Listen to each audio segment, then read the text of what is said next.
Xiang looked at Meng Hao thoughtfully for a moment, then nodded. It seemed that at that point, she suddenly thought of something else.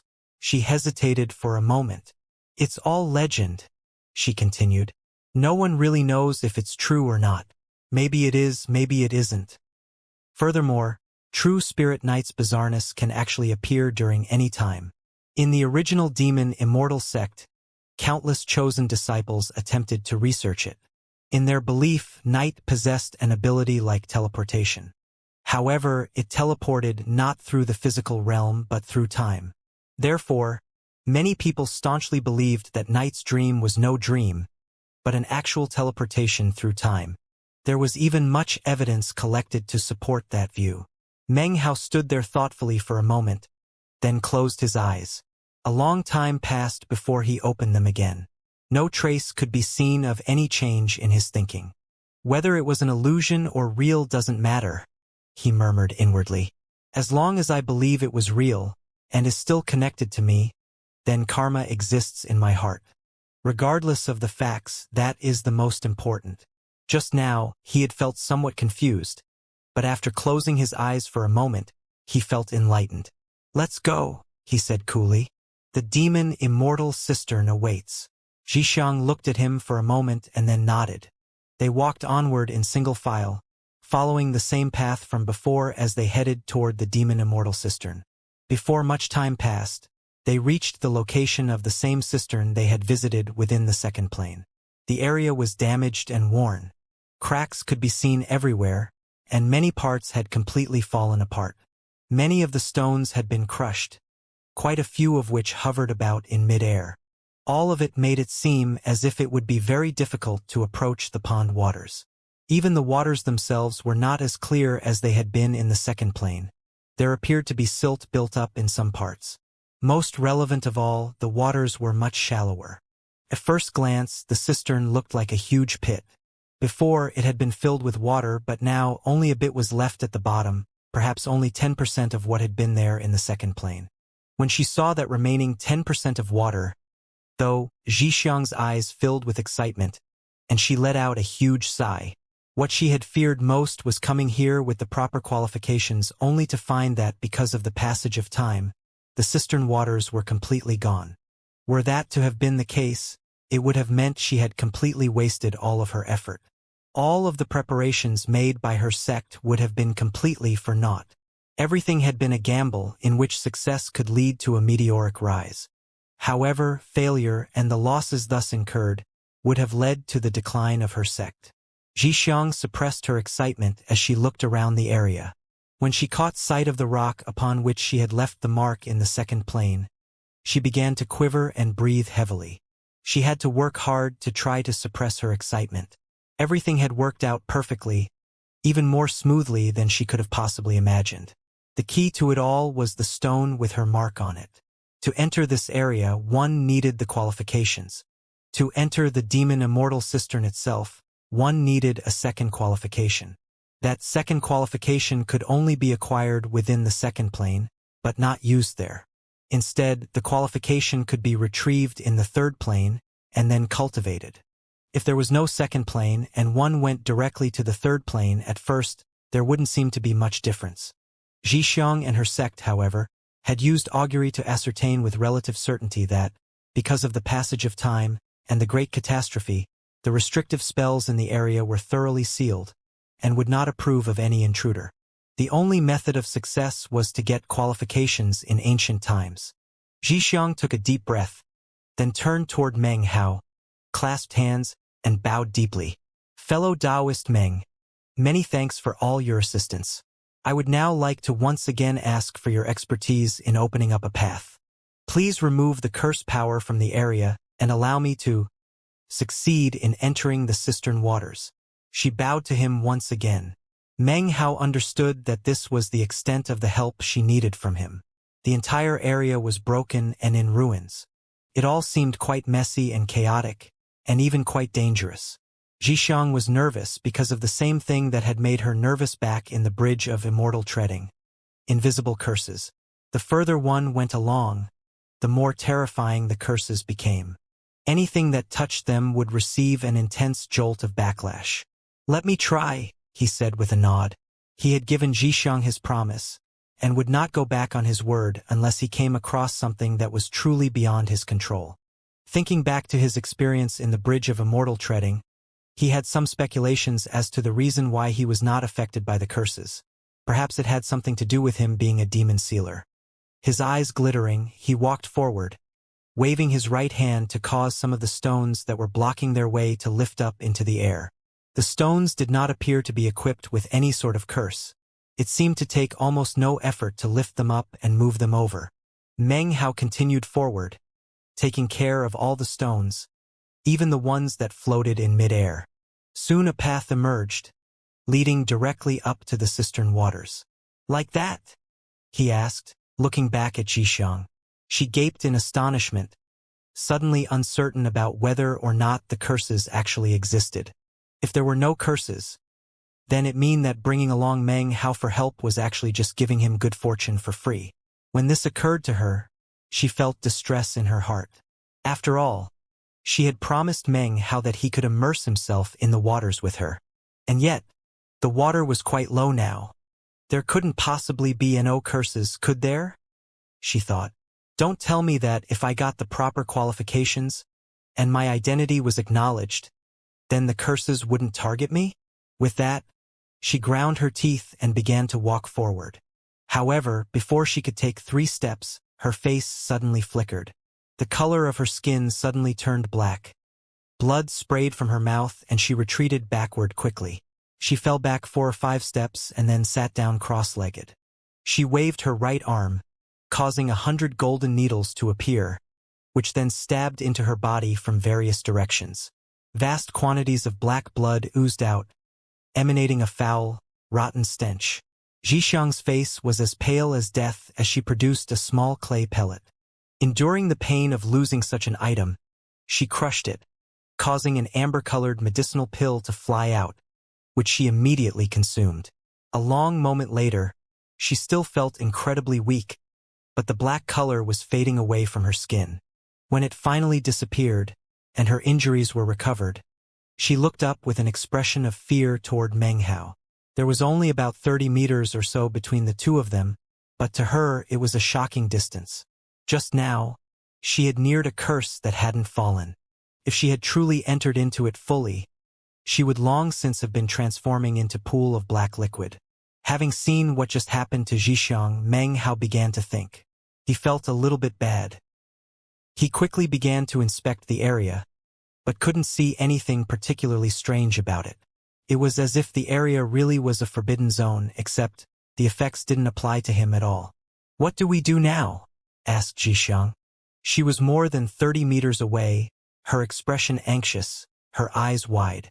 Success was only a short distance away, and yet that distance seemed like the vast gully between heaven and earth, impossible to cross. In fact, she hadn't even noticed yet that her clothing had already begun to rot. A wind blew past, causing some of it transform into ash and reveal the skin beneath. Meng Hao wasn't any surer than her what to do at this point. He looked at the brackish water in the cistern and then glanced back at Xianxia. "What if you hold on to me and I try leading you in?" he asked. Xianxia was silent for a moment. What had happened just now had left her completely shocked, and without any ideas of what to do. Even asking Meng Hao to bring the water to her would have been useless. To acquire the demon immortal body required that she meditate within the cistern itself. She clenched her teeth, and determination appeared in her eyes. The sect had made far too many preparations to reach this point. All hope was placed in her. She would rather die in here than simply give up. She took a deep breath, then nodded her head with an expression that meant she was ready to go for broke. She looked toward Meng Hao and then clasped hands once again and bowed. "Many thanks for your assistance, elder brother Meng. Xianxia will remember your kindness for the rest of her life." The way she bowed caused the previously partially covered skin to be even more revealed to Meng Hao. All of a sudden, he caught sight of a thoroughly soul-stirring sight. Suddenly becoming aware of this, Xianxia's face reddened. She straightened up and then coolly said, "It's just a little bit of skin. If you like it, elder brother Meng, I can offer it to you as a gift." The generousness of Zhixiang's words caused Meng Hao to cough dryly a few times, and a strange look appeared on his face. He calmed himself inwardly. From the very moment he had met Zhixiang, he had felt her to have somewhat of a changeable disposition. Every time he ran into her, it was like she had had a different personality. She was flirty at first, then licentious, sometimes candid, and now, almost like a man in the way she spoke. "No, forget about it," he replied, clearing his throat. He walked toward Zhixiang, and as he neared, she raised her hand and clasped his arm. Then she took a deep breath, and a look of decisiveness filled her eyes. He glanced at her again, then, without another word, turned and led her forward 1 step, then 2 steps, 3 steps. Her body was trembling, and by the time they reached the place where her expression had changed the last time, she was incredibly nervous. However, this time she could not sense the curse like she could before. Although, her clothes were now rapidly disappearing. By the time they had taken 7 or 8 steps, they were completely within the cursed area. Zhixiang's clothes were now totally gone, revealing a beautiful body that would cause any man to begin to pant. It was curvaceous and beautiful beyond compare. Meng Hao glanced her over and saw everything. In his recollection, this was his second time to see a woman's body. The first time had been when he saw Chu Yuyan's. Right now, though, the feeling he experienced was completely different. As he compared the two, he occasionally smiled and nodded, occasionally frowned, and occasionally revealed an expression of wonderment. Zhixiang looked at him, clenched her teeth, and then said out of the corner of her mouth, "What part do you like? I'll give it to you." Meng Hao smiled and pointed. Zhixiang's eyebrows raised up. She suddenly formed her right hand into the shape of a blade which then shot toward the part on her chest that he had pointed to. Meng Hao's eyes went wide and he quickly stopped her. "Fine, you win. I don't need it, even if you keep chopping." Zhixiang glared hatefully at him for a moment but didn't say anything else. She held on to him as they proceeded forward toward the cistern waters. Soon they entered the waters themselves, proceeding into the very center. Although the waters were clearly brackish, something strange happened. A delicate fragrance began to emanate out of Zhixiang.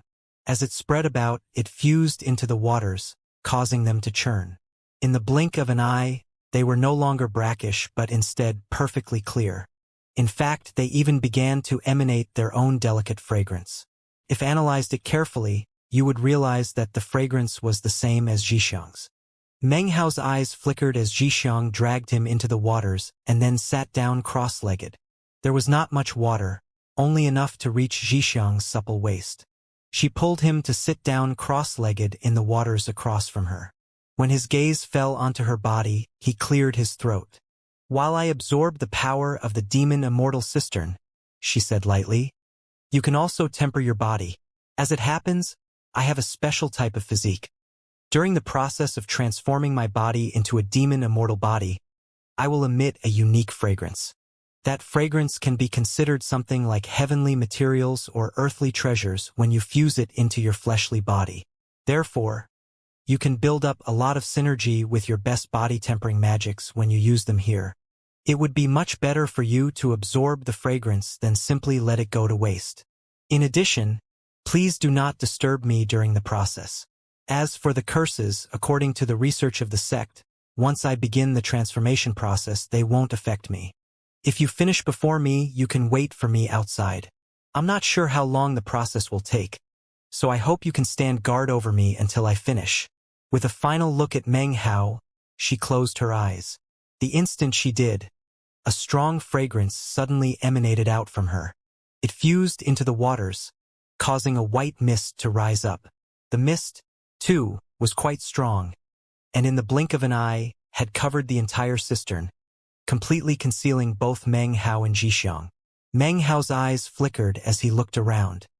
He quickly realized that while the pulsating coldness in the water had originally been somewhat weak, after the mist rose up, the coldness was increased by more than 10 times. From the look of it, that coldness was only continuing to increase. Meng Hao knew from his time immersing himself in the waters back in the second plane that the more intense the coldness, the better the results he would experience. He took a deep breath as he rotated his cultivation base. A moment later, he realized something else. It seemed as if the mist in the area was adding nourishment to his fleshly body. As it poured into him, his fleshly body began to experience a shocking transformation, slowly becoming more powerful. Xianxia wasn't lying, he thought, his eyes shining with a bright light. Both the mist and the cistern waters were extremely beneficial to his fleshly body. He hadn't even employed any magical techniques, and yet was already receiving incredible gain. Although it didn't seem likely that he would be able to achieve a 7th anima fleshly body while only in the 1st anima, it did seem possible to reach the 6th anima. According to his speculations, reaching the level of the 7th anima would be simply too difficult. I wonder if fleshly sanctification can be cultivated in this place. It can only be cultivated once, but when it is, it will cause a one-time increase in fleshly body power that is astonishing to the extreme. Furthermore, the atmosphere in this place is extremely well-suited to fleshly body tempering. This truly seems the best time to use it. His eyes flickered with a bright light. After all, when it came to fleshly sanctification, the stronger one's body, the more power would result. Furthermore, Meng Hao had the feeling that regardless of whether it was a Taoist magic or a secret technique, since it had been acquired in the demon Immortal sect, it needed to be cultivated here. Trying to do so in the outside world would be useless.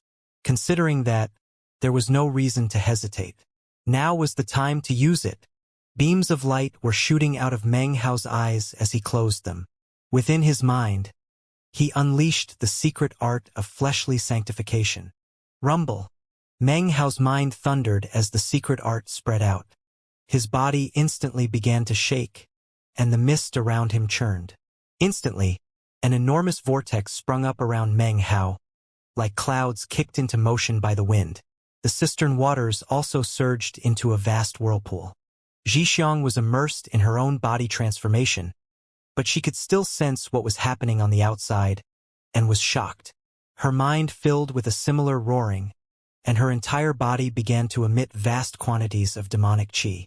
As the demonic qi was unleashed, it caused the mist to grow thicker. Xianxia felt an indescribable sense of stimulation throughout her body because of the transformation she was about to experience. Time passed. Meng Hao forgot about everything, as did Xianxia. They sat cross-legged in the cistern waters, surrounded by mist. Nothing was clearly visible, not even their own bodies. They could only sense themselves growing more powerful. Meng Hao's fleshly body continued to grow larger. When it reached a pinnacle, it would then rapidly shrink back down. This continued to happen back and forth, creating a cycle. When each revolution of the cycle was completed, his fleshly body would exude terrifying fluctuations. His fleshly body continued to grow more and more powerful. Innumerable illusory magical symbols began to wink in and out around him. There were many, all of them apparently born from the void, pulsating with an ancient aura as they circulated around him. The entire scene made Meng Hao look completely strange and bizarre. In contrast to Meng Hao, Xianxia's body radiated pulses of demonic qi. They were incredibly dense, and as they condensed together, seemed to take the shape of numerous living creatures. These living creatures all had differing appearances, but each of them had existed for countless years. These greater demons of heaven and earth had all fallen by now, but they were still remembered by the heavens of the 9 mountains and seas.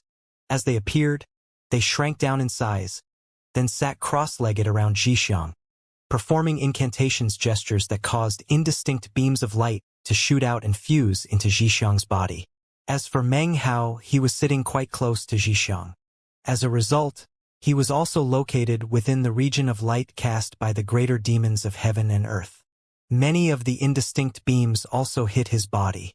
Even as he trembled, the magical symbols swirled around him rapidly, then shot toward him and fused into his body. As the light and the magical symbols merged into him, Meng Hao's mind continued to shake. His aura grew stronger, and his fleshly body emanated terrifying fluctuations. Sometimes he would grow large and strong to a shocking degree, and sometimes he would shrink down into something completely unremarkable.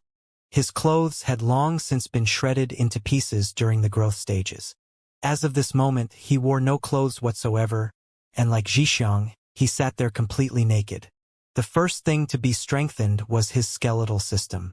It was a special kind of change that made the skeletal system incredibly tough and resilient, to the point where it could be considered something similar to a magical item. The constant nourishment pouring into his body made Meng Hao's bones increasingly terrifying. However, he was still very close to Xianxia.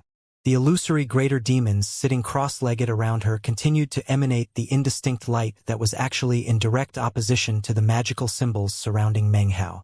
The light was not nourishing, but rather destructive. The essence of the demon immortal body was to stimulate potential by means of destruction, and thus mold out the most powerful fleshly body. The secret art of fleshly sanctification was based on nourishment. The stimulation of potential was accomplished by nourishing the body, making the strong stronger, until the ultimately powerful fleshly body was consolidated. They were two completely different methods that, from ancient times until modern, had never been simultaneously cultivated. It is not that no one wanted to try, but rather had no way to practice such cultivation. At the moment, though, Meng Hao, by lucky coincidence, had achieved a strange balance. The light from the illusory greater demons continued to destroy his skeletal system, causing his bones to be slowly shattered. However, that did not conform with fleshly sanctification. Therefore, the art that normally should only have required a few magical symbols suddenly began to pour out more magical symbol seals. They shot into Meng Hao to repair and perfect his skeletal system. This process of destruction and replenishment caused Meng Hao to feel indescribable pain. At the same time, the benefits he received were completely without precedent. It was hard to say how much time passed. However, because of the constant cycle, Meng Hao's skeletal system became thoroughly stable and firm. Roaring filled his fleshly body as he broke through into the power of the sixth anima. As of this moment, Meng Hao didn't even need a cultivation base. His body itself was shockingly powerful. He was not tall and thin like before, but rather thick and bulky, and looked almost like a small mountain. It was at this moment that the tempering of his fleshly body expanded out from his bones into his flesh and blood. Bones, blood and flesh, veins and arteries. All three of these areas experienced tempering. By combining them together, it led to explosive strength of the qi and blood. Meng Hao's entire person shook. The light from the greater demons of heaven and earth caused his whole body to wither to the extreme, until he seemed like nothing more than a bag of bones. But in the next breath, the incredible power from the magical symbols poured into him, causing his body to be completely restored. As the cycle continued, the magical symbols around Meng Hao began to lessen. Soon there weren't very many left. However, at the same time, an enormous fissure suddenly appeared in the sky above the 7 peaks of the demon immortal sect. As the fissure ripped open, an incredible booming sound could be heard that caused everything in the demon immortal sect to shake. All of the cultivators from the lands of South Heaven looked up, their expressions that of astonishment. Each of them could clearly see that within the fissure up above was something enormous. As it neared, they could see a gigantic, indescribably large pagoda. It was the demon immortal pagoda. All of them had seen the pagoda in the second plane, but this time, there was something different about it. The pagoda was struggling to keep itself whole. There were some areas that were destroyed and collapsed. There were even some parts where the only thing holding it together was stretches of glowing light. The entire pagoda was in ruins. Apparently, it had been almost completely destroyed during the ancient war. However, the pagoda still continued to exist. As it neared, it let out a boundless, invisible pressure that caused everyone beneath to be shaken inwardly and wonder what was happening. As the demon immortal pagoda neared, suddenly, a great beam of light appeared from inside that was made up of magical symbols. The countless magical symbol seals turned into a river of stars that swept throughout the air, like a shocking bolt of unfurling white silk. It flew toward the 7th peak and the demon immortal cistern. It roared through the air, shooting toward the area which none of them could see, surrounding the demon immortal cistern and then pouring into Meng Hao's body. Fleshly sanctification was a secret art that came from the demon immortal pagoda. The demon immortal body was a physical body created by Lord Li. As for which of the two was more powerful, it would be difficult to say clearly. At the moment, an unprecedented battle seemed to be taking place, with Meng Hao's body being the battlefield. The secret art versus the demon immortal body.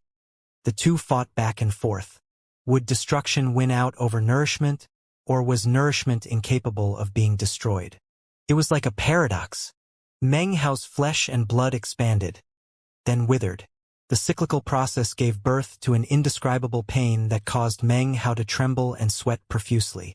However, his eyes were filled with unprecedented staunchness. He clenched his jaw and persisted on. Refusing to lapse into unconsciousness, he immersed himself in the sensation.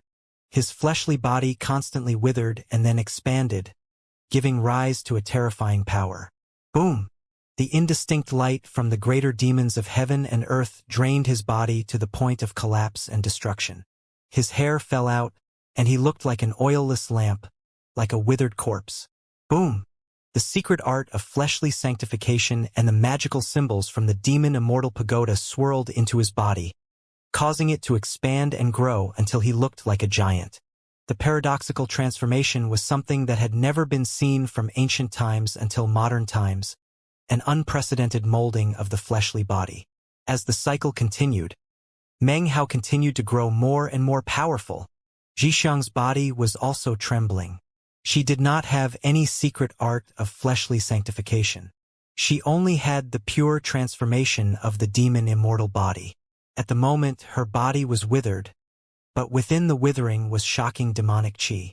The two of them each practiced their own type of cultivation, constantly growing more powerful. As for the waters of the demon immortal cistern, they were slowly shrinking down. After some period of time passed, a rumbling sound could be heard, echoing out in all directions. Meng Hao suddenly raised his head, although his eyes were closed. Right now, his body was no longer expanding dramatically, nor was it withering to the point of death. Instead, he was tall and thin. He currently looked almost like he didn't have any power at all in his body. However, deep inside was hidden a fearsome and indescribable strength that far exceeded the previous limits of his fleshly body. He was now in possession of an extraordinary, enchanting power. Every single scrap of muscle was filled with shocking, explosive power. His bones were solid to an indescribable degree. As Meng Hao lifted his head, his entire body erupted with an intense aura. The wind whipped about as the vortex screamed. Shockingly, Meng Hao's aura had the fleshly body power of the seventh anima. However, he had not entered the seventh anima, but rather remained within the first anima. The mist around him seethed, and the vortex rotated around and around. In the middle of it all, Meng Hao inhaled deeply and took a moment to sense the power within him.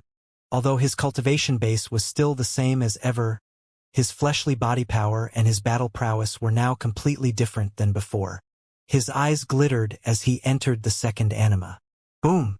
Third anima, fourth anima. As he sat there cross-legged, it was without hesitation that he went all the way to the most powerful state in which he could exist, the seventh anima. His body shook as the same power as before surged through him, that of 64 great circle nascent souls. However, his fleshly body instantly reached an incredible, unprecedented state. His fleshly body, his skeletal system, his physical frame were now thick and strong in a way that did not conform to any rules. He was far taller than before, to the point where even sitting cross-legged as he was still taller than previously. The fearsomeness of his physical body made him seem to be not a cultivator, but something demonic. His facial features were vicious. Countless veins popped up all over his body, and his hair was even longer than before. When he looked up, his eyes radiated a ferocious will. It looked like a single punch could shatter the earth. Meng Hao wasn't sure exactly how to describe the current state of his fleshly body. He clenched his fists as the explosive, terrifying feeling of power exploded out from inside of him. He could tell that his current state of power far, far exceeded that from before. However, he thought, A fleshly body as powerful as this is still not spirit-severing. Although his fleshly body was terrifyingly powerful, he still had the feeling that, for some reason, he had reached a bottleneck. The appearance of the bottleneck did not cause him to be disheartened, but instead filled his eyes with excitement. He knew that the bottleneck could only be one thing: the bottleneck of acquiring a spirit-severing fleshly body. Once he broke through the bottleneck, he would have a complete spirit-severing fleshly body and would truly be able to fight back against first-severing cultivators. He would truly be within the spirit-severing stage. Although his cultivation base would be different, his fleshly body would definitely have that terrifying power. I should be able to break through, he thought, his eyes glittering. After taking a deep breath, he closed his eyes. The greater demons of heaven and earth once again unleashed their indistinct light. One beam of light after another passed into Meng Hao's body. This time, they did not stir his skeletal system, nor wither his flesh and blood. Instead, they wreaked fatal havoc onto his qi and blood vessels. Meng Hao wasn't Xianxia, who possessed a special physique and constitution. She could turn the fatal transformations into something not fatal, and thus acquire something like a rebirth in the form of the demon immortal body. However, Meng Hao had something even more special and shocking than Xianxia when it came to his physique. He had a secret art that was completely incompatible with the demon immortal body, and was even something like an enemy to it. That secret art was something that Yunhai had described as being extremely rare in heaven and earth, with an origin veiled in mystery. Even as Meng Hao's blood and qi passageways were being destroyed, the inexhaustible supply of magical symbols around him poured into his body. In the blink of an eye, his blood and qi passageways were thoroughly restored. The cyclical paradox once again exploded out inside of his body. Meng Hao had gotten used to the destruction of his skeletal system and the rending of his flesh and blood. Therefore, this feeling was something he could handle. The only thing that happened was that he trembled a bit. His expression didn't change in the least.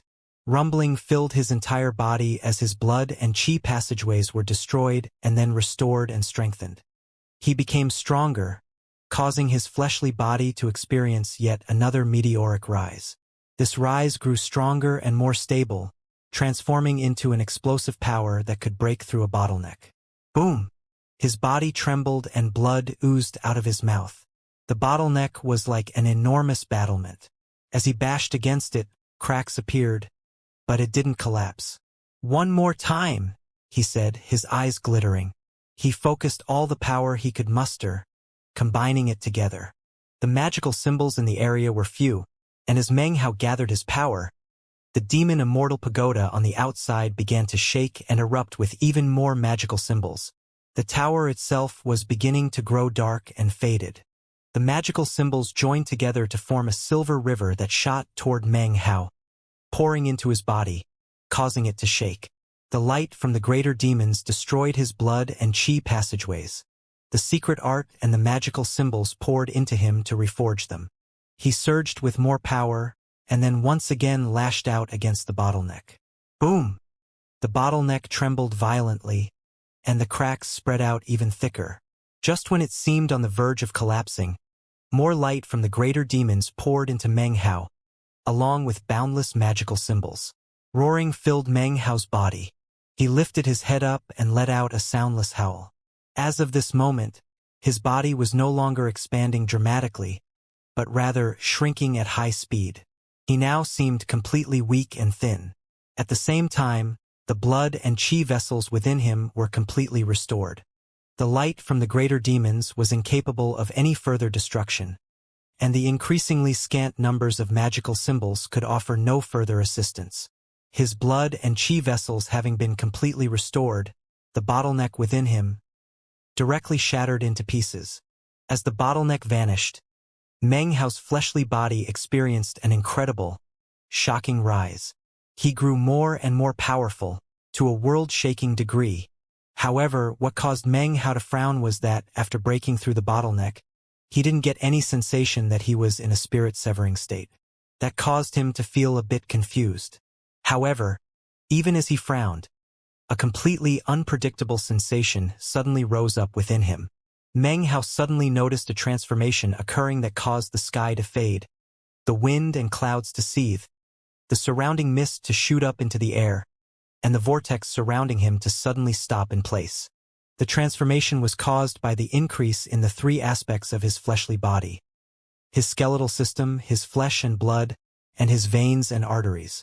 He had the special aspects of the demon immortal body, but also chi and blood of a fleshly body forged from fleshly sanctification. This was a never-before-seen combination that was essentially a paradox. It created a shocking transformation that had never been seen before Meng Hao, nor would ever be seen again. This transformation was not one of his fleshly body. Instead, it occurred within his dantian region. Next to his 7 nascent souls, shockingly, a thick coagulation of chi and blood appeared, shaped like a person. Because his fleshly body had reached such an incredible pinnacle of power, he had formed a chi and blood nascent soul. When the nascent soul appeared, Meng Hao's cultivation base immediately began to emanate ripples. His hair whipped about, and his cultivation base exploded with power.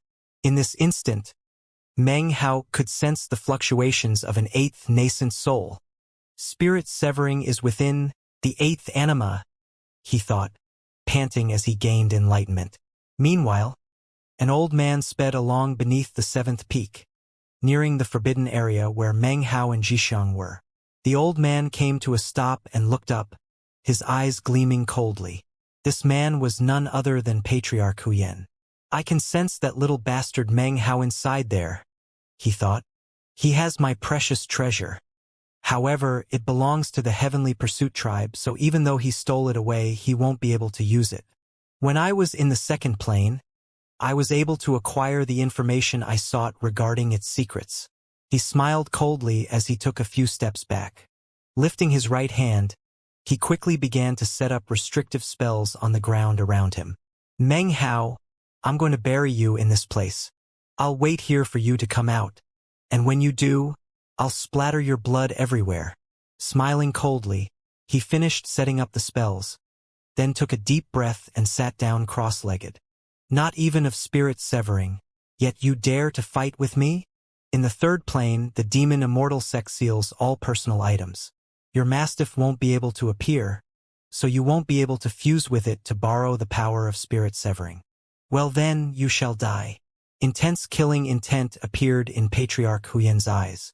I'll kill you, then I'll go back and wipe out that Golden Crow tribe of yours to join you in burial. Meng Hao closed his eyes, then opened them again moments later. A strange glow could be seen within them as he looked over at Xianxia, who sat there pale-faced and trembling. It was clear that she had reached a critical juncture. Meng Hao looked away and then stood up.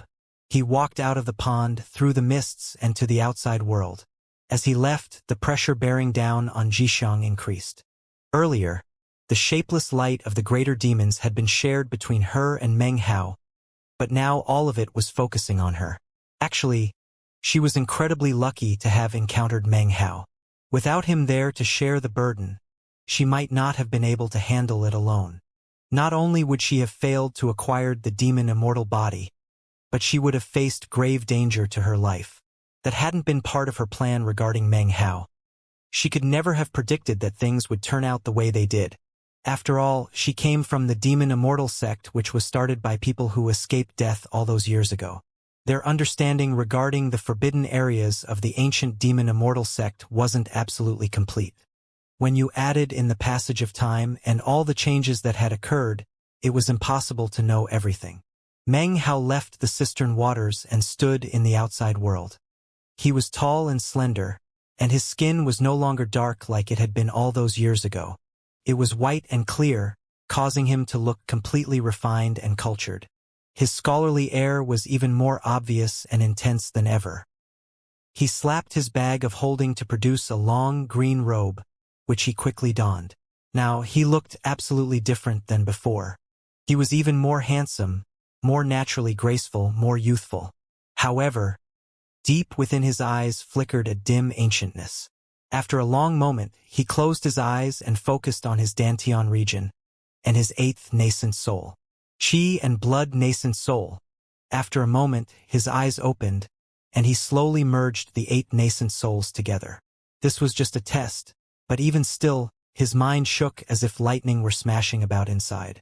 An indescribably powerful cultivation base, and a terrifyingly strong fleshly body appeared. Furthermore, his divine sense also increased, spreading out to cover the entire area. "Eh?" said Meng Hao. The first thing he noticed was that deep within the forbidden zone was something emanated strange ripples. As soon as his divine sense touched the ripples, a backlash spread out that caused his divine sense to collapse. As for everywhere else, they were all areas that had been destroyed during the war. At the same time, Meng Hao's divine sense noticed a person outside of the forbidden zone. As soon as he caught sight of him, killing intent flickered in Meng Hao's eyes. Sitting there cross-legged and meditating was Patriarch Huyen, wearing a cold smile on his face. "Laying in wait to ambush me, huh?" thought Meng Hao. His eyes glittered, and a smile appeared on his face.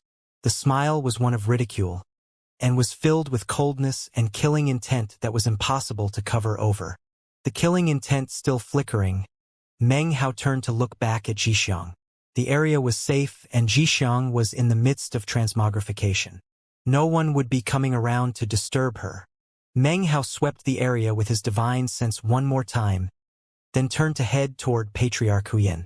It was time to resolve the karma between the two of them. However, it was at this point that he suddenly paused in mid-stride and looked back into the depths of the forbidden zone. He had swept the place twice with divine sense, and it was in exactly the same location both times that his divine sense had collapsed apart.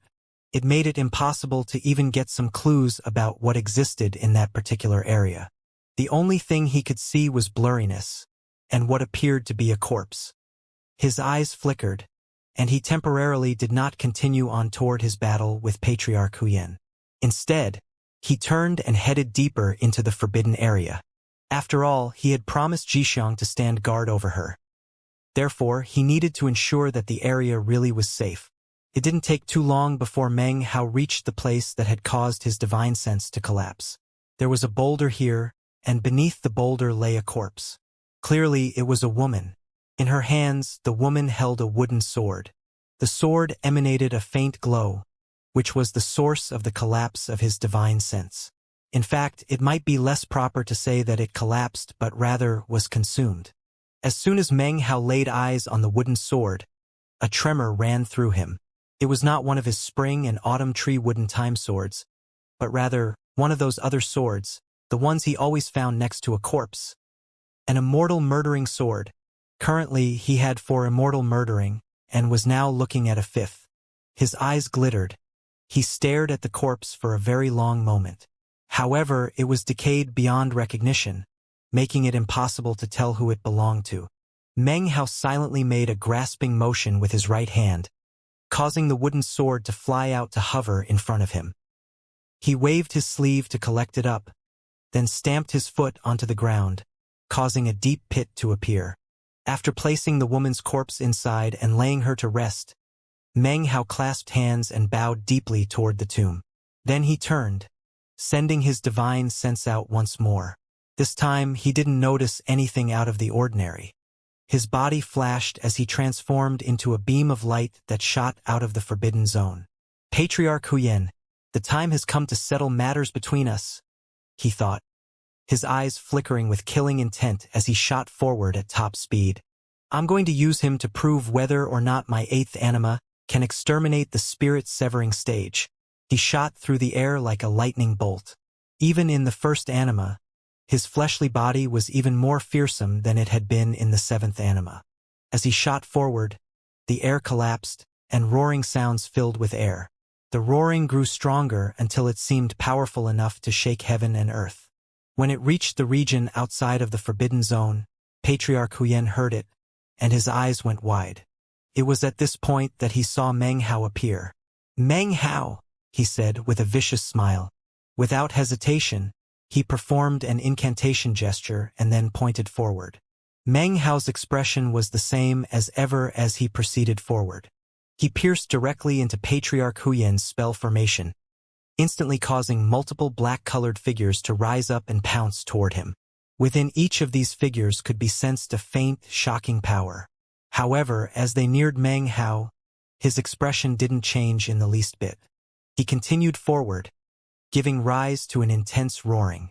As soon as the figures touched him, the intense backlash from his fleshly body instantly destroyed them. Exploding figures surrounded him as he proceeded forward. The sight of it caused Patriarch Huyen's eyes to narrow slightly. He was shocked inwardly, but then recalled Meng Hao's identity in the second plane, and suddenly felt at ease. A cold smile appeared on his face. "You're stuck in my net now," he said. "I don't even need to attack. I can just watch while you slowly march to your death." "Oh really?" replied Meng Hao coolly. As he moved forward, the area around him rumbled as countless illusory blades appeared. Their sharp tips whistled through the air as they slashed directly toward Meng Hao. Up in mid-air, countless bolts of lightning appeared. They looked like silver snakes as they lashed out toward him.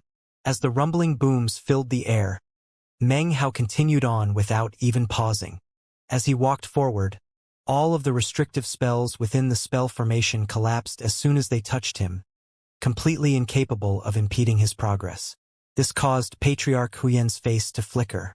However, before he could do anything in response, Meng Hao's eyes flickered and his speed increased rapidly. He transformed into a beam of light that sped across the ground toward Patriarch Huyen. Booming sounds rose up into the sky. The restrictive spells and the spell formation seemed to be howling in anguish, as though a blade were slicing through them. They then exploded into pieces, and Meng Hao was standing in front of Patriarch Huyen. "I thought I was going to have to track you down," said Meng Hao. "I never imagined that you would come to me of your own volition. This battle is going to last for 8 finger attacks." With that, he lifted his hand and waved a finger. An illusory mountain appeared on Meng Hao's fingertip. Although this was only the power of a single finger, that power was like the might of a mountain. Boom! Patriarch Huyen's face fell. He waved his left hand to block, and when the attack slammed into him, he was sent flying backward, his face pale. Killing intent flickered in his eyes as he waved his right hand in front of him. Area. Second anima. Patriarch Huyen's area seemed to cause everything in the area to be confined as if with shackles. An intense pressure weighed down, and everything slowed. It almost felt as if everything were underwater. However, it was in that same instant that Meng Hao erupted with the power of the second anima. The increase in his cultivation base was secondary to the intense strength of his fleshly body, which was the most important part. Meng Hao broke through the confinement of the area. A crisp sound rang out like the shattering of a mirror as the area was completely defeated. This defeat was something Patriarch Huyen almost couldn't believe. He remembered that Meng Hao had been powerless to face up against his area before, but now it had simply shattered. One breath of time later, Meng Hao was directly in front of Patriarch Huyen. "Here's the second finger attack," he said. Backed by the power of the second anima, he waved his finger down. Patriarch Huyen's face flickered, and he performed an incantation with his right hand. Instantly, a black mist appeared on his body, which formed together into a black shield that he used to defend against Meng Hao's finger attack. A popping sound rang out as the shield collapsed. Meng Hao's finger landed directly onto Patriarch Huyen's chest. Patriarch Huyen's face filled with shock as he tumbled backward. His mind reeled, but deep down, he knew that this was not the time for contemplation. He began to perform another incantation, his hair whipping about. He lifted his head up and shouted, 7 emotions and 6 pleasures, 13 transmigrations Tao. 7 emotions, 7 Das. Instantly, a prismatic beam of light shot out from his body up into midair. There, it split apart into 7 different streams of light, like unfurling bolts of silk. They shot toward Meng Hao, radiating killing intent. If you looked closely, you would be able to see that within each of the 7 beams of light could be seen, shockingly, an evil spirit that looked almost like a nascent soul. Each of these figures resembled each other, almost as if they were related in some way. "Third anima," said Meng Hao coolly, shaking his head. Instantly, his cultivation base exploded up. However, the power of his fleshly body exceeded that of his cultivation base. It did not expand and grow like in the past. Instead, it sent out terrifying ripples of incomparable power. Meng Hao took another step forward. He watched the incoming 7 beams of light, allowing them to slam into his body. In that instant, a roaring sound exploded up into the sky. The 7 beams of light collapsed into pieces, and the evil spirits inside let out miserable shrieks as they were sent tumbling backward. With another step, Meng Hao once again appeared directly in front of Patriarch Huyan. "Third finger attack," he said, waving a finger. Patriarch Huyan's eyes went wide. He raised up both hands, causing a glowing shield to appear to resist Meng Hao. A boom could be heard as the shield exploded. Patriarch Huyan tumbled backward like a kite with its string cut, blood oozing out of his mouth. His face was filled with astonishment. What type of cultivation base do you have?" "The type that can kill you," responded Meng Hao calmly. He took another leisurely step forward. "Kill me? You overestimate yourself." Despite his words, Patriarch Huyan was actually inwardly shocked. His face was grimmer than ever as he retreated. Then his cultivation base exploded with full power as he prepared to unleash a divine ability. "Overestimate myself? Fine. I'll show you what it's like when I overestimate myself." His voice calm, Meng Hao said, "Fourth anima." A rumbling sound could be heard from his body as he entered the 4th anima. His cultivation base was that of 8 great circle nascent souls. As for his fleshly body, it had a terrifying power that exceeded that of his original 7th anima. As Meng Hao charged in attack, ghost images sprang up around him. In the blink of an eye, he was in front of Patriarch Huyan. He waved his right index finger, causing it to stab onto Patriarch Huyan's upraised right hand.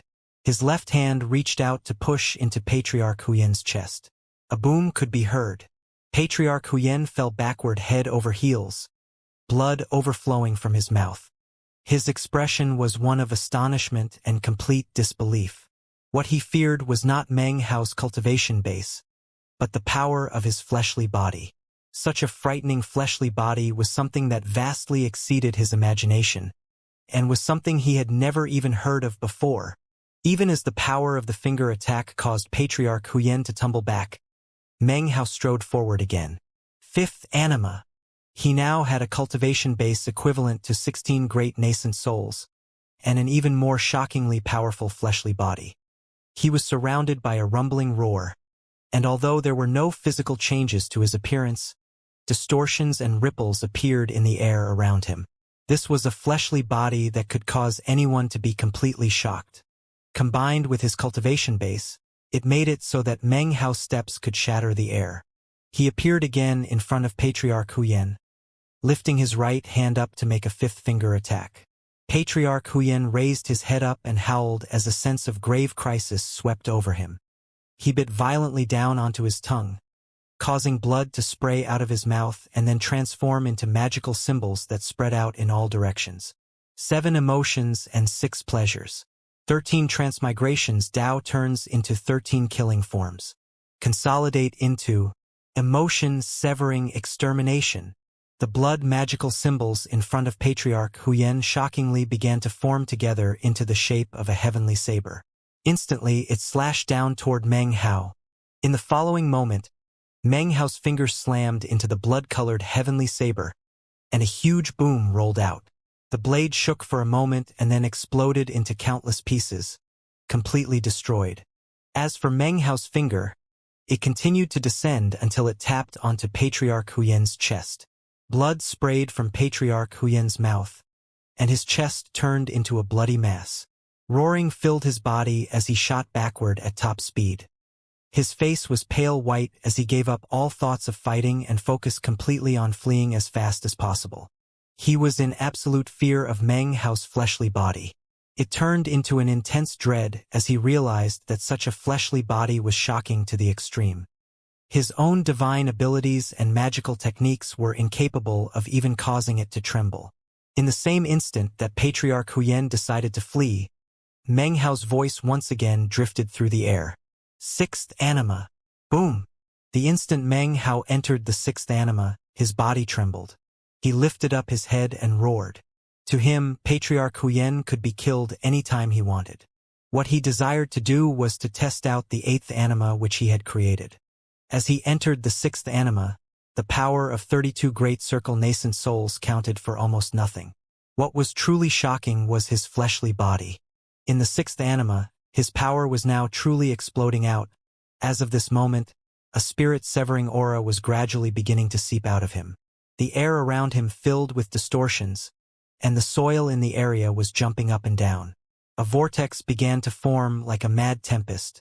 The mad tempest could do nothing to cause even a single of Meng Hao's hair to rise up. Though, within the tempest, he was the only thing that wasn't moving. As soon as Patriarch Huyen saw this, despite his cultivation base, his age, and his powers of concentration, he couldn't help but shout out in alarm. Fleshly body spirit severing. This is impossible.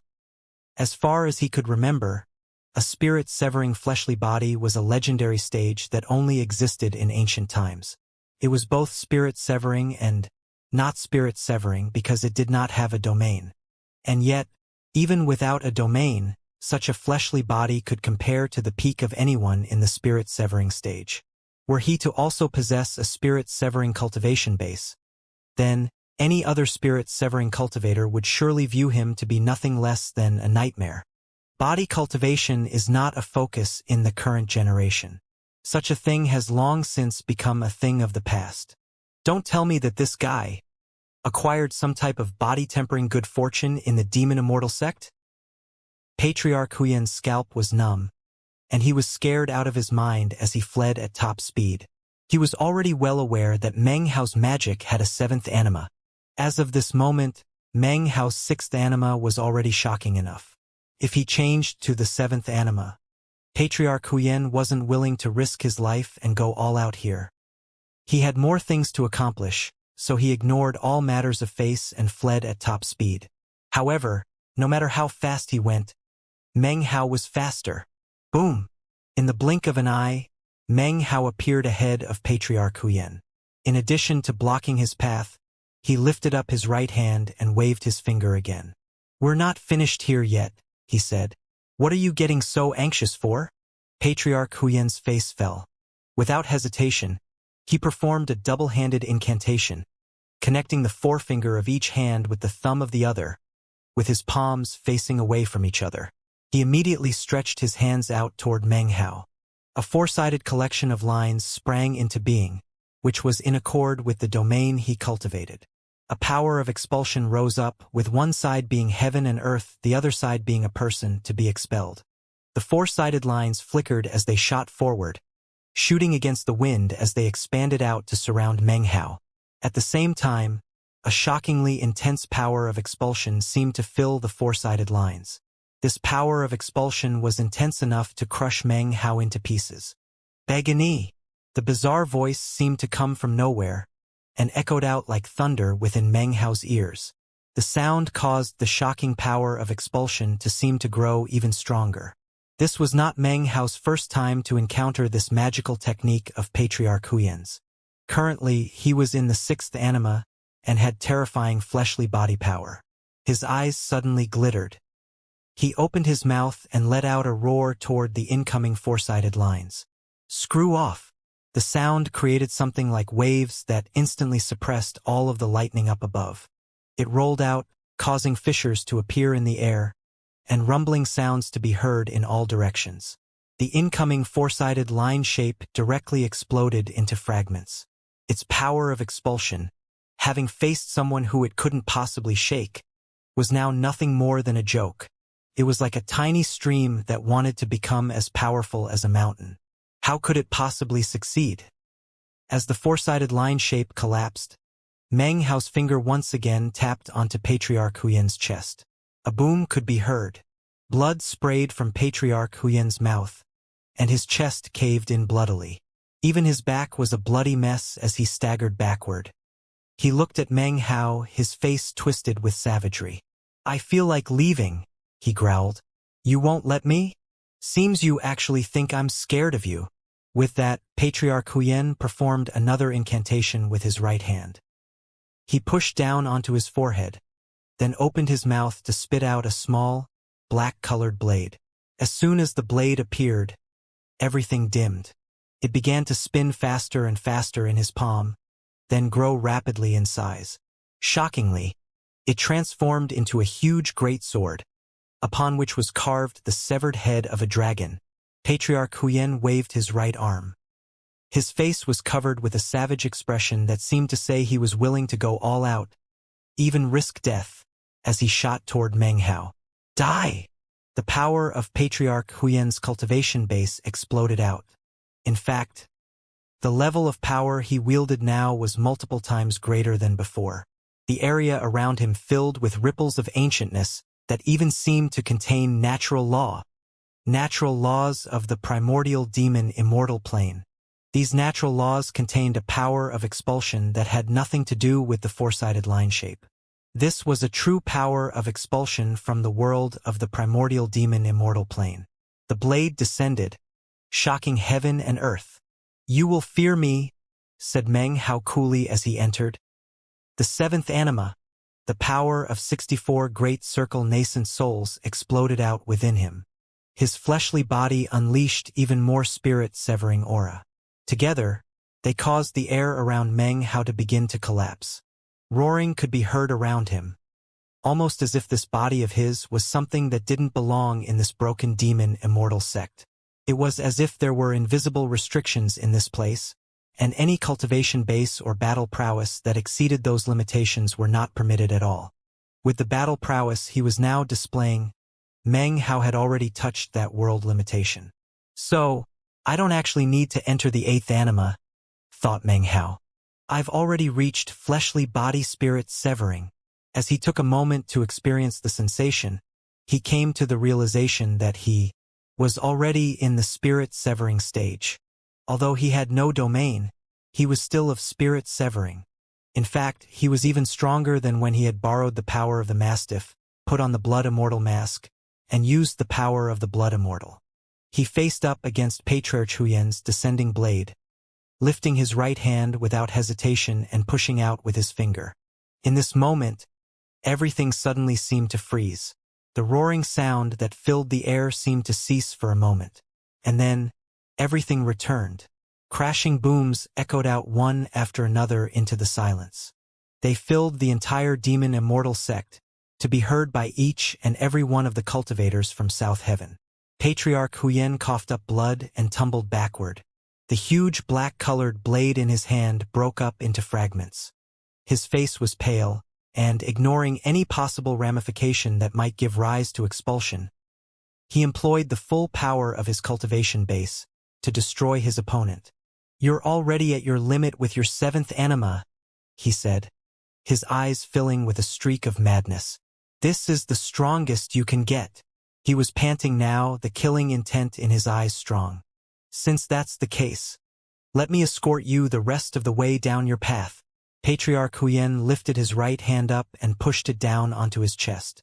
When he lifted it up, a red glow appeared, seemingly pulled out from his body itself. It was a red-colored whip, completely illusory and capable of lashing the soul. It looked exactly the same as the whip Meng Hao had stolen earlier from Patriarch Huyen, except that its color was different. As soon as the whip appeared, Patriarch Huyen's fleshly body began to wither rapidly, as if all of his life force were being collected together in the whip. By now, his killing intent had reached a peak. Meng Hao stood motionlessly in the same place as before, the wind and dirt whipping around him, his hair flying about. In the space of a few breaths, the sand and wind around him dissipated. "Die!" howled Patriarch Huyen. His withered frame flickered, and a bizarre sound could be heard coming from the whip. It lashed down toward Meng Hao, filled with a bloodthirsty and terrifying aura. Meng Hao looked up. Not a tiny bit of sentiment could be seen in his eyes, only calmness as he observed the incoming soul whip and Patriarch Huyen, who emanated terrifying ripples. Meng Hao had tested out his new magical techniques. What he needed to do now was see exactly how powerful he was. Closing his eyes, he coolly said, "Eighth anima." As soon as Meng Hao spoke the words, a roaring filled his head. His body shook, and the air around him twisted and filled with fissures. Everything dimmed, and an invisible whirlpool instantly sprang up around him. As it rotated, it gave rise to an enormous hurricane. As soon as the illusory whip snapped onto the hurricane vortex, it whipped backward. Down beneath the vortex, all of the sand and dirt floated up into the air and began to sweep around.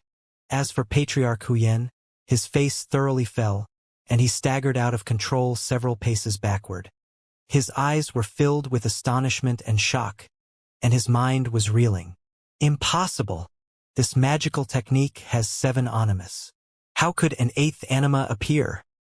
Even as Patriarch Huyen reeled with shock, Meng Hao's body was seemingly filled with distortions. Intense, pulsing pain overwhelmed him. He had never imagined that the 8th anima would be so painful. His body felt as if it were being ripped apart. Wave after wave of power surged through him at indescribable speed, rapidly increasing in intensity. His 8 nascent souls were fully superimposed, and now burst forth with a power that vastly exceeded the terrifying cultivation base power of the 7th anima. In the 7th anima just now, Meng Hao had unleashed the power of 64 Great Circle nascent souls. That had been the previous limit, something that couldn't be exceeded. But now, even as the combination had just fused, that previous limitation was completely toppled. 65, 66. In the blink of an eye, Meng Hao's body possessed the power of 70 boundless Great Circle nascent soul cultivation bases. That power continued to grow. The feeling of intense power, as well as a terrifying aura, spread out through Meng Hao. As his cultivation base and fleshly body continued to transform, the power exploded out. Everything around him was twisted and distorted. The wind and clouds were in fluctuation, and the hurricane that surrounded Meng Hao seemed to stretch from the ground up into the sky. Endless booms echoed out, exploding with incredible intensity. He trembled, and blood began to seep out of his eyes, nose, ears, and mouth. His visage was ferocious to the extreme, and his long hair whipped about madly. He could clearly sense his cultivation base climbing upward. In the blink of an eye, it had the power of 93 Great Circle nascent souls. And it was still climbing. Every level of power which was added caused booming sounds to fill him, and more pressure would weigh down on him. The energy which he could employ was even more shocking. At the same time, the wastage to his longevity increased rapidly. However, none of that could do anything to supersede the wildly intense rise he was experiencing. It gave him an incredible confidence which caused him to lift his head up and roar. Roar! The sound of it seemed to cause all of the pain that racked him to be diffused out into the demon Immortal sect. As his body trembled, his cultivation base rose up from the previous level of 93 Great Circle nascent souls to 99.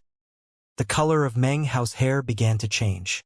It was no longer black, but now gray. His facial features were no longer that of a youth, but rather ancient.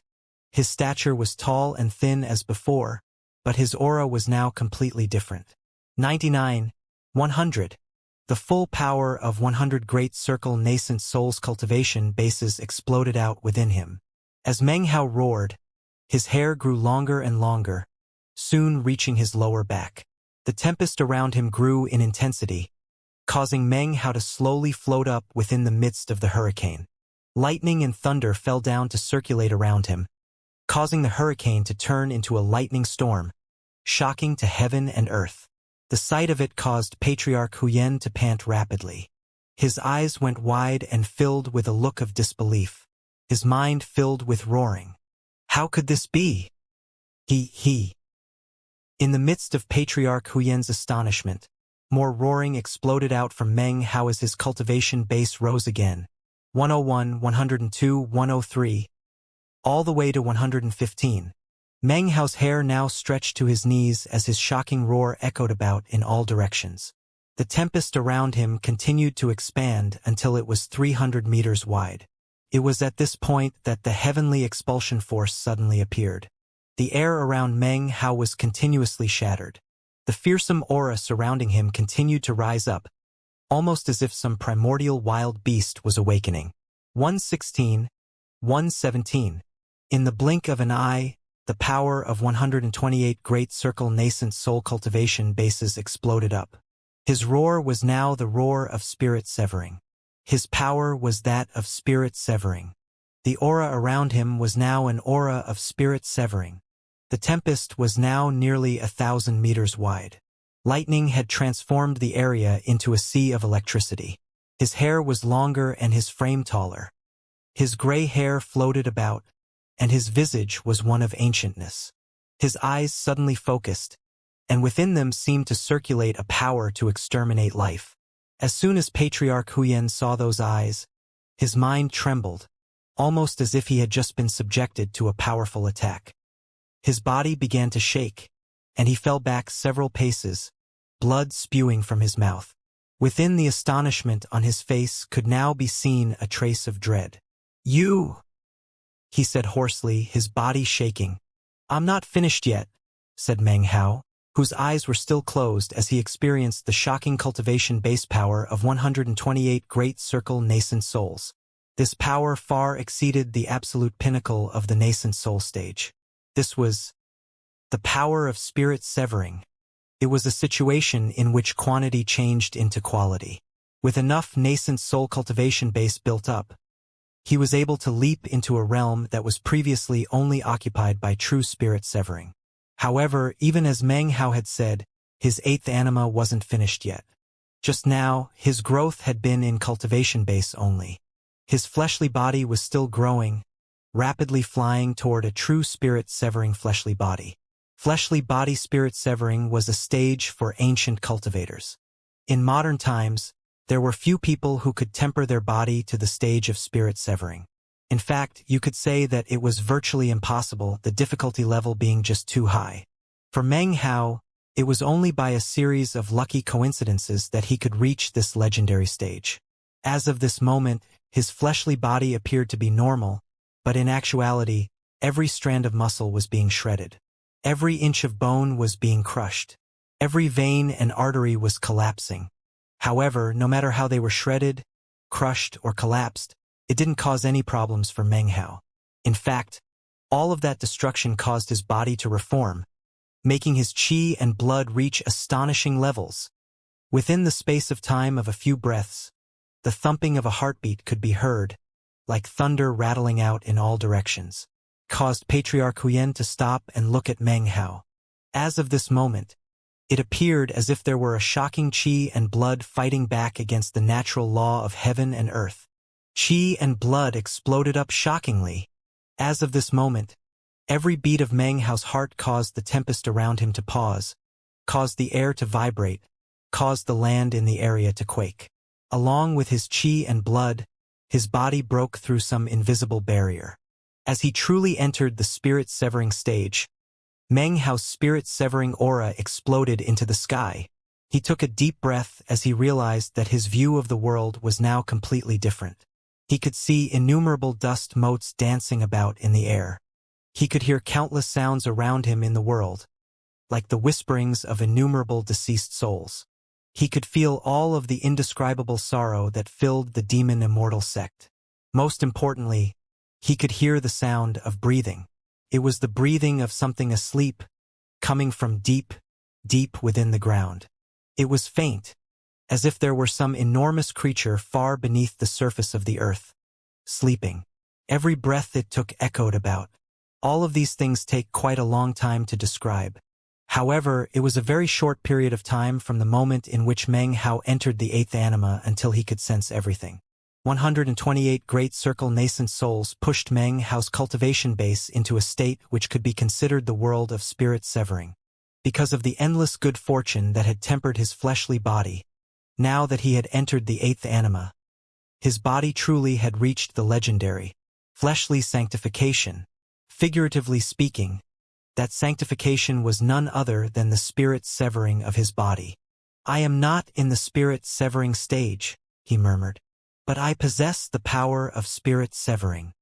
His power now vastly exceeded that which he had experienced before, when he had merged with the Mastiff. Now, the time has come to have a little test. Let's see. Exactly how powerful I am. With that, his eyes began to glow with a cold light. He glanced at Patriarch Huyen, whose mind began to tremble. At that point, Meng Hao vanished. Patriarch Huyen's scalp numbed, and he was scared witless.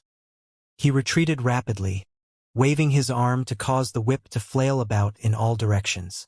However, it was at this point that a reflection appeared in his pupils as Meng Hao appeared directly in front of him.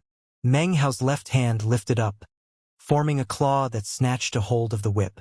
The whip let out a whimpering sound, but could not extricate itself. "You are too weak," said Meng Hao, his voice cool. He lifted his right hand up and tapped down lightly on Patriarch Huyen's forehead. Patriarch Huyen's body trembled as he was suddenly lifted up into the air and soared in the direction of the forbidden zone. Before he even began to fall to the ground, his head directly exploded. Blood and gore formed a haze that spread to his chest, and then his limbs and finally his entire torso. All of that was accomplished by a mere tap from Meng Hao in his eighth anima. Patriarch Huyen was ripped into shreds before he could even scream, and his fleshly body was completely destroyed.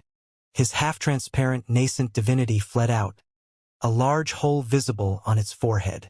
Life force and aura trickled out of the hole, beyond its control. It was incredibly weak as it retreated backward. Its death was only a matter of time. Within the space of 10 breaths, it would certainly perish.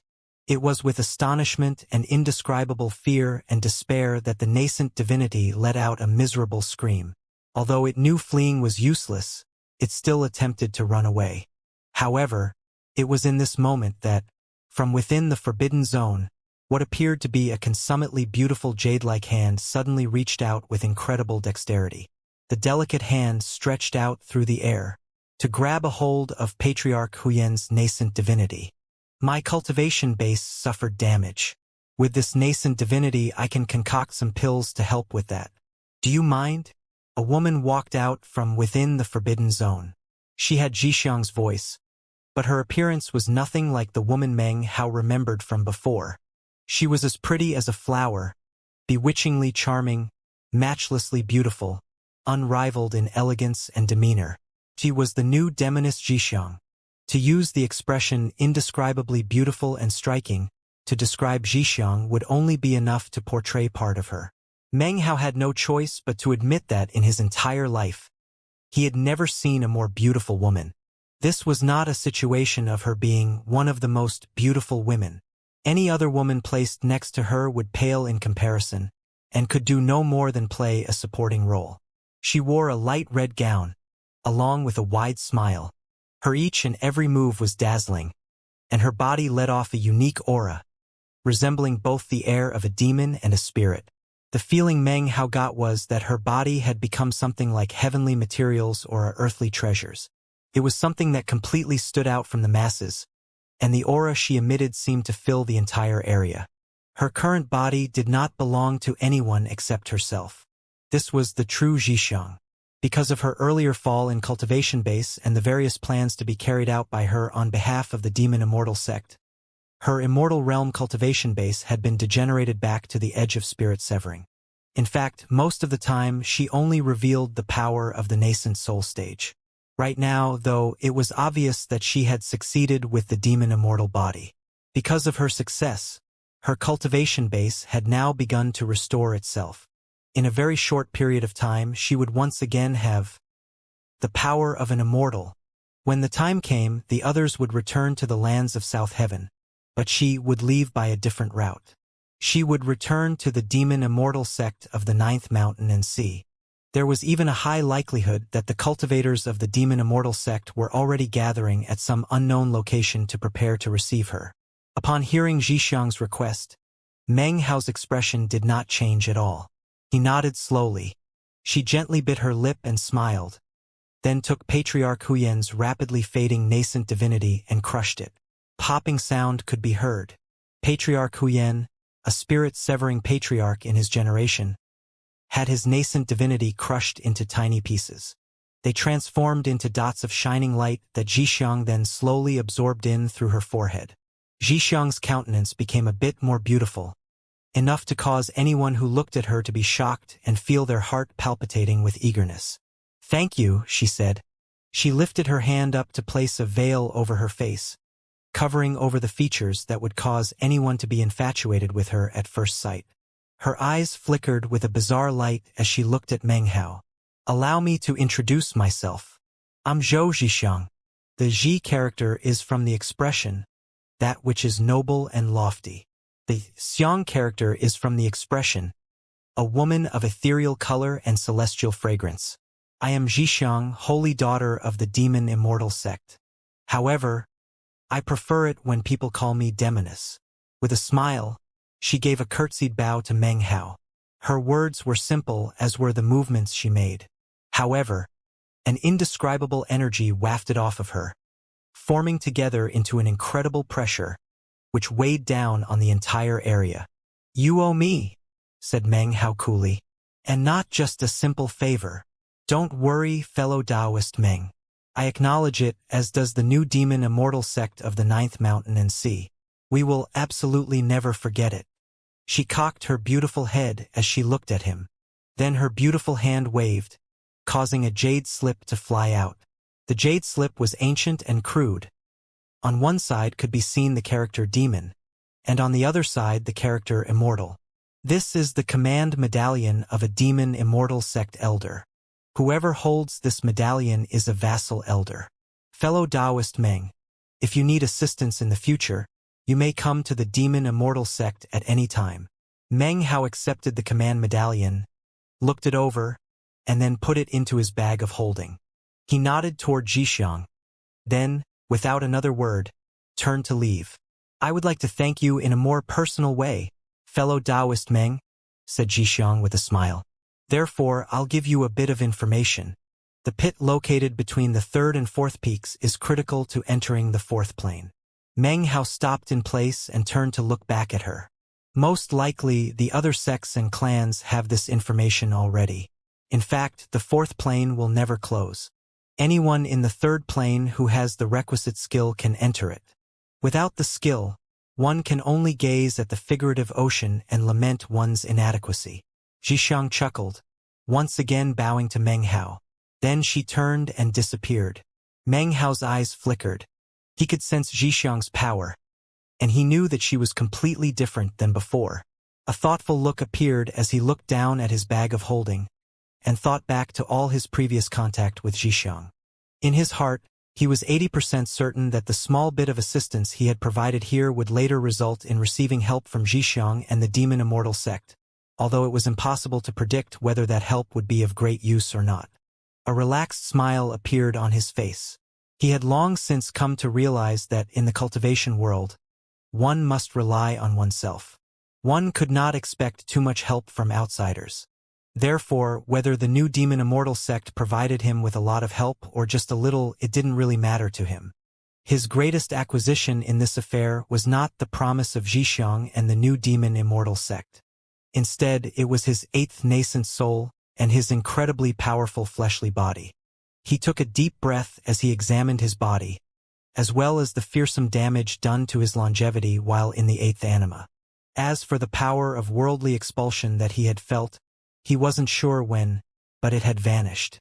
That caused his eyes to glitter brightly as he looked over at the 4th peak. After a moment, he looked away, and his body flickered as he left the 8th anima state and returned to the 1st anima. Then he took a step forward. Before speeding off into the distance, he collected up the soul whip. From what Meng Hao could tell, it looked as if it was meant to be part of Patriarch Huyen's other whip. At the moment, though, he would not allow them to fuse together. Instead, after he left this place, he would take some time to thoroughly study both of them. Right now, he wanted to see if he could find any more of good fortune within the 3rd plane. He whistled through the air as he passed the 7th peak and then the 6th peak. As he neared the 5th peak, his eyes suddenly glittered, and the corners of his mouth turned up into a smile. He changed directions to speed directly toward the 5th peak. Not much time passed before, shockingly, the light of a restrictive spell appeared up ahead of him. The restrictive spell had 3 layers. The outer layer was dim, the light of the mid-layer was flowing smoothly, and the inner layer was completely solid. The 3-layer restrictive spell covered an area of about 300 meters. Clearly visible underneath it was a house, leaning up against the wall of which was a corpse. The corpse was different than most of the corpses on the outside. It was not completely dried up, but rather retained some lifelike qualities. It was an old man, who had been looking regretfully off into the distance when he died. As for what he was thinking, it was impossible to tell, but in his hand he held a bamboo flute. The flute was no magical item, but rather completely ordinary. It even seemed to be a bit shriveled. In front of the old man was another object, a drum about the size of a person's head. It was completely violet-colored and emanated a faint glow. Just barely audible was a pulsating thrum from the drum that echoed about the entire area. Outside of the restrictive spell were 8 or so frowning cultivators from the lands of South Heaven. A few of their number were currently trying to break through the restrictive spell. Among their number were 4 members of the Ji clan, including Ji Xiaoxiao. Also present was Lu Zichuan from the Imperial Bloodline clan of the Northern Reaches, who Meng Hao had frightened earlier. The others were from the Eastern Lands or Northern Reaches, and all were frowning as they looked at the violet drum inside of the restrictive spells. Their expressions were that of desire. Meng Hao's arrival in a beam of multicolored light instantly disturbed the quiet in the area. The group of people immediately went on guard and began to look around. However, once they saw that it was Meng Hao, their faces filled with unsightly expressions. The way Meng Hao had extorted them in the second plane had caused all of them to gnash their teeth. Lu Zichuan was the only one who immediately backed up a few steps, trembling. "You're all here, huh?" said Meng Hao, laughing heartily as he approached.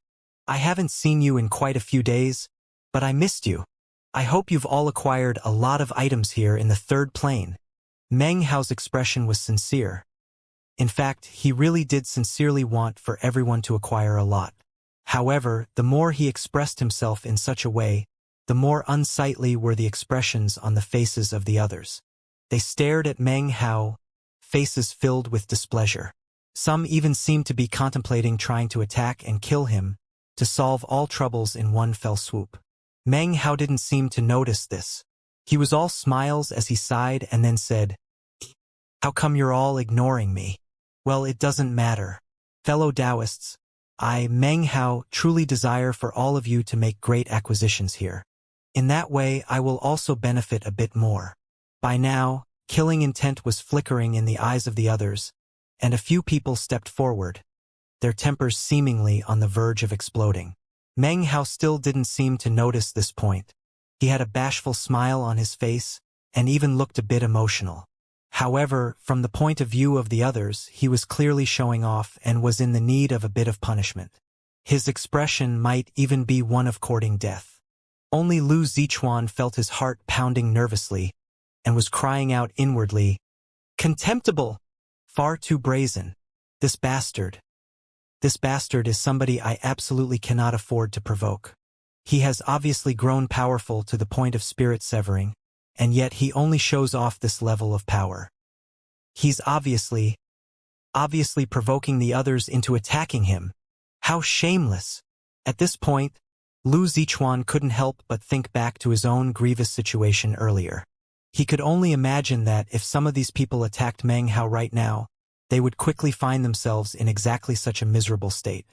As he looked at Meng Hao's smile, he only found it more and more horrifying.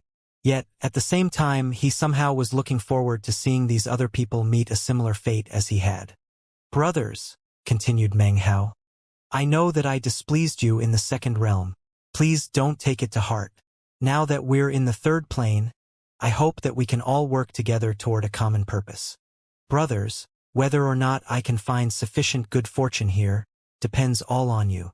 After he finished speaking, Meng Hao, looking incredibly appreciative, and even clasped hands to bow to them. The bow caused everyone including Ji Xiaoxiao to clench their teeth. As for Lu Zichuan, his face merely twitched, but everyone else seemed to be on the verge of exploding into a rage. "Oh, there's also..." Meng Hao had straightened up and was about to smilingly continue when one of the cultivators from the northern reaches couldn't hold back any longer. His temper flared and, with a howl, he shot forward. "Shut up, bastard. So, you admit that you displeased us in the second plane." As soon as the Northern Reaches cultivator went on the attack, Lu Zichuan's eyes went wide and filled with a look of anticipation. "Take him out. Drop him dead," he thought excitedly. The Northern Reaches cultivator closed in on Meng Hao, his face twisted viciously. His right hand lifted up to perform an incantation gesture and then pushed out toward Meng Hao. At the same time, another of the Northern Reaches cultivators shot forward, as well as a member of the Ji clan. Eyes flashing, they fell upon Meng Hao. Another bashful look appeared on Meng Hao's face. Even as the bashful expression appeared on his face, his right palm flew up into the air. It moved with such incredible speed that the burly man from the Northern Reaches had no time to react before it slapped him across the face. A boom could be heard, and the burly man felt as if an entire mountain had collided with the side of his head. His mind was reeling. Originally, the blow should have sent him flying, but at the last moment, Meng Hao caused his hand to move back down. He grabbed the man's head and directly slammed it into the ground. The burly man first shot up into the air and then struck the ground, causing a rumbling sound to echo out. The bashful expression still on his face, Meng Hao lifted his right foot up into the air and then began to trample on the burly man. Even as the sound of the beating echoed out, the burly man began to struggle furiously. His cultivation base exploded with power as he attempted to fight back. However, in the blink of an eye, the fearsome power of Meng Hao's fleshly body caused him to begin to scream miserably. He shrank back down, shrieking in shocking fashion. Meng Hao grabbed the man's head and bashed it into the ground, causing blood to spray from the man's mouth. "Ready to be reasonable?" said Meng Hao angrily. He bashed the man's head into the ground again. "I was congratulating the lot of you, congratulating you, and in return, you want to kill me?" Meng Hao slammed his head into the ground again. The burly man's shrieks were sad and shrill, and his body was trembling. An expression of shock covered his face, and his heart was in turmoil as he was beaten senseless. "That's wrong," said Meng Hao. "That's immoral." He jumped up into the air and then began to stamp down onto the burly man, leaving footprints with each stamp of his foot. The burly man covered his head with both hands, screaming beneath Meng Hao's anger. "You don't even know what's good for you. Is that the right way to act? I congratulate you and then you repay my kindness with enmity?" The scene of Meng Hao viciously trampling the man caused Lu Zichuan's eyes to gleam with excitement. His heart was trembling, but with excitement. After all, it felt a lot better to be unlucky with a group of people than to be unlucky alone. Most afraid out of everyone was the other Northern Reaches cultivator who had also stepped forward just now, as well as the Ji clan member. Although they had both charged in attack, watching the scene playing out in front of them caused their scalps to go numb. They were just about to back up when Meng Hao looked up at them, an expression of pain on his face. "Do people really hate me that much?" he said. "I was clearly wishing you all well. If this guy was the only one to be ungrateful, it wouldn't matter.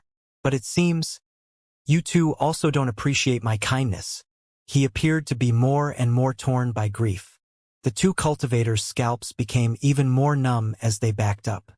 However, it was in that moment that Meng Hao lifted up his right hand and made a grasping motion. "You need to explain yourself clearly, otherwise you're not going anywhere." The two were shocked to find that Meng Hao's grasping motion immediately caused their bodies to go out of control. They were pulled up to Meng Hao, whereupon he slapped them with full strength. After they slammed down into the ground, he continued to rain blows down onto them. "Why?" howled Meng Hao, sounding grieved. He grabbed the Ji clan member and slammed him 7 or 8 times down into the ground. The Ji clan cultivator was furious, but it didn't matter how much cultivation-based power or how many magical items he tried to use. A few slaps from Meng Hao would cause everything to collapse. The Ji clan member was now panting from astonishment. Even in the midst of his astonishment, Meng Hao grabbed his head and slammed his face into the ground again. The other Northern Reaches cultivator shrieked. He watched wide-eyed as the Ji clan member and the other Northern Reaches cultivator were like nothing more than baby chickens in Meng Hao's hands, completely powerless to strike back at all. The man was so scared that he began to beg for mercy. However, he could not escape Meng Hao's punishment. Every time Meng Hao leaped up, the three men would let out miserable screams, and blood would spatter about the area. "You hurt me and then just smiled it off," cried Meng Hao. "That's unforgivable. I was being sincere." The sight of Meng Hao punching and kicking caused those looking on to be thoroughly shaken. The other G clan members, as well as the other two Northern Reaches cultivators, were all panting. Expressions of extreme shock could be seen on their faces. They were also rejoicing at their luck in having not made a move earlier. That was especially true of the ones who had almost stepped forward just now. They felt as if they had just evaded a huge disaster. Their eyes were filled with unprecedented levels of fear as they looked at Meng Hao. It was a fear that made them feel even more grievous than they had in the second plane. That was because they had suddenly discovered that they could be bullied here in the third plane too. Xiaoxiao's eyes were wide and she was panting with shock. As she stared at Meng Hao, she suddenly had the sensation that she was looking at a madman. As the sensation appeared, it was coupled with fear. It was as if the Meng Hao that she remembered from the second plane had been perfectly extended down here into the third plane. Lu Zichuan stood in the group, his expression one of excitement. Inwardly, he shouted, "Take him out! Drop him dead!"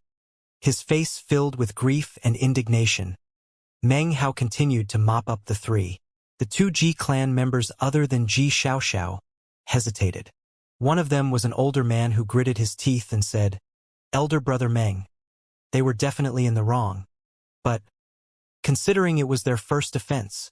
"Yeah," said one of the other Northern Reaches cultivators. "Elder brother Meng, if you keep beating them, they're going to die." It was just as the man said. The three offenders lay next to Meng Hao, soaked in blood, gasping as more breath came out than went in. Despite being cultivators, they had just been literally beaten to the verge of death. "Do you also wish to repay kindness with enmity?" asked Meng Hao, looking up at the Ji clan cultivator who had spoken first. That look caused the old Ji clan member to begin to tremble. He quickly backed up a few steps, then angrily cried, "These people went way too far. What I hate most in life is people who repay kindness with enmity. Elder brother Meng, feel free to continue. Just ignore me." As for the other Northern Reaches cultivator, the one who had spoken up second, he was now even more nervous. He began to fill with panic as he watched Meng Hao slowly look over toward him. Immediately, the man yelled, "Elder brother Meng, get rid of the rascals and protect the good folk. I couldn't be more pleased. I truly wish I could be more like you, with such incredibly lofty sentiments." Off to the side, Lu Zichuan's heart filled with disdain. He still felt himself to be far more powerful than these other people. The bashful look appeared on Meng Hao's face once more. His right foot was up in the air, just about to descend again. Down below, the Ji clan member, who was covering his head with his hands, suddenly felt as if his moment of good fortune had arrived. "Fellow Taoist Meng, listen, my acquisitions, you can have 60%. As soon as Meng Hao heard this, his foot stopped moving. Apparently convinced by the man's words, he bent over at the waist and shyly patted the man's shoulder. "Brother, oh good brother," he said. "I really hate to say this, but, I have my principles. How about 80%? No? Well, never mind." "Huh." The Ji clan member's face was covered with both blood and a look of shock. He was just about to say something when one of the Northern Reaches cultivators shouted out, 80%. Elder brother Meng, 80% of my acquisitions are yours." Hearing this, Meng Hao instantly shoved the Ji clan member back to the ground and then helped the Northern Reaches cultivator to his feet. His now looked even more bashful and somewhat apologetic. "I feel a bit guilty for such kindness, brother," said Meng Hao. "Very well. Since you trust me so much, then I truly wish you well. Please acquire many, many things here in the third plane." The Northern Desert cultivator wanted to cry, but had no tears to shed. He looked at Meng Hao and nodded vigorously. The Ji clan member who had just been shoved back down suddenly yelled out, 80%! I'll give 80% too. The other of the three also gritted his teeth and yelled out similarly. Meng Hao looked visibly moved as he helped them all to their feet. Fellow Taoists, I am truly indebted to your kindness, he said with an emotional sigh. I feel a bit guilty. However, since all of you insist, then fine, I accept. From the look in his eye, it seemed Meng Hao felt that good people truly did exist everywhere under heaven. The three cultivators stood there unsteadily, looking at Meng Hao. Although inwardly they might be cursing him to the pinnacle, they did not dare to allow it to show on their faces. As of this moment, they were in complete dread of Meng Hao. Everyone else had merely watched the proceedings, but these three had experienced it personally. Every blow from Meng Hao contained not the slightest ripple of a magical technique. All of it was completely from the power of his fleshly body. He had used only the power of his fleshly body to put them in a position where they didn't even have a single chance to fight back. Even stranger, his fists and feet were actually capable of completely scattering their magical techniques. Such a fearsome fleshly body was enough to cause anyone to feel hopelessness. The bashful look that they saw on Meng Hao's face right now would become the source of their most profound nightmares in the future. The three had no choice but to clasp hands in respect to Meng Hao. Then, supported by the various members of their groups, hobbled their way back to their original position. Meng Hao glanced at Xianxia with a profound expression. A tremor ran through her, and she suddenly grew even more nervous. No one else would understand, but Xianxia was well aware that Meng Hao had just reminded her of her promise to take him to Ji Mingfeng's corpse. Everything was silent. Everyone stood there quietly, having completely lost interest in the restrictive spell off to the side. All of them looked nervously at Meng Hao. As for Meng Hao, he looked at the restrictive spell for a while. Then he examined the house and the well-preserved corpse. All of a sudden, he realized that the corpse looked familiar. He was silent for a moment as he looked at it. Then he recognized who it was, and his face grew a bit melancholy. This old man existed in Meng Hao's memory as a youth. Back in the second plane, he was one of Meng Hao's Silk Pants friends, a demon immortal sect disciple with 2 wings on his back. Meng Hao remembered that his name was Xianxia. After a moment of silent thought, Meng Hao clasped hands and bowed deeply toward the corpse. Fellow Taoist Xianxia, he said, perhaps you don't recognize me, but in my memories we are friends. If your spirit is in the underworld, please open the restrictive spell. I would like to bury you so that you can rest in peace. As of this moment, he wasn't thinking about any magical items. He spoke the truth. He wanted to bury his friend from the second plane so that he could rest peacefully. After a long moment, Meng Hao rose to his feet. He didn't check to see if the restrictive spell had changed in any way. Without a word, he turned to leave. However, it was in this moment that behind him, the restrictive spell suddenly began to glitter and shine. A riot of colors could be seen as a rift appeared, which opened up soundlessly. It opened for Meng Hao. A tremor ran through his body as he looked back. Everyone watched on, eyes wide and minds filled with unprecedented shock and disbelief. The restrictive spell is actually opening on its own. Could it be that Meng Hao was right about the spirit in the underworld? If that's what's really happening, then wouldn't it mean that we could use the personal relationships we forged in the second plane to open other restrictive spells? Everyone was shocked and almost couldn't believe what was happening. This matter exceeded their imaginations, and in fact, their comprehension. The whole matter didn't seem complicated, and yet, if you analyzed it deeply, there was clearly some incredibly complex cycle of karma at work. After all, the second plane was illusory, and yet, things that had occurred in the second plane and people met there had apparently created a resonance with reality. It was bizarre to the extreme.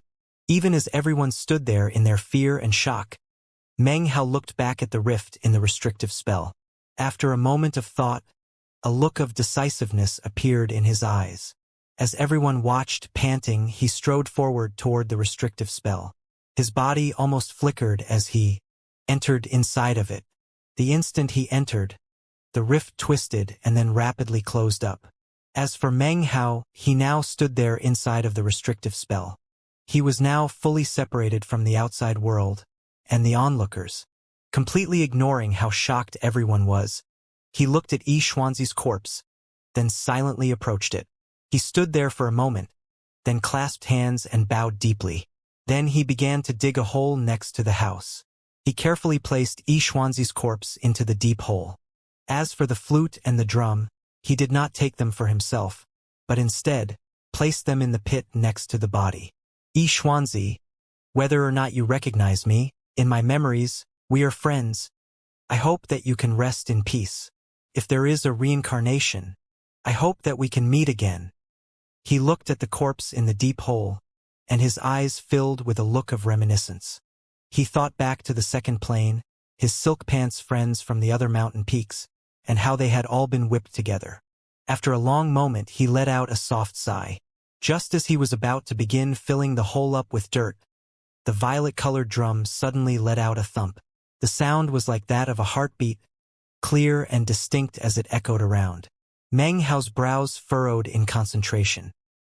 He watched as the violet drum, which was emanating a slight violet-colored glow, slowly floated up out of the hole to hover in front of him. The drum was about the size of a head. The drum head itself was black, and the sides were violet. Just barely visible were countless faint magical symbols rising up from the drum head. Also visible on the drum head was a totem. The totem was that of a black toad with a vicious appearance. Its long tongue was sticking out of its mouth to wrap around a black dragon. The black dragon was struggling, but apparently it was powerless to fight back against the toad. It was obviously a totem, but when he looked at it, Meng Hao felt almost as if it were moving. On the other side of the drum head was another totem. This totem was an enormous crocodile with vicious-looking scales. Its appearance was ferocious to the extreme, and its mouth was open to emit a soundless roar. This drum was extremely extraordinary. Meng Hao was silent for a long moment before reaching out his hand. The violet drum flickered a few times, then slowly landed onto his palm. As soon as it touched him, he heard a buzzing sound in his mind. It was like the call of a toad, the shriek of a black dragon, and the coldness of the crocodile. A moment passed, and then everything went back to normal.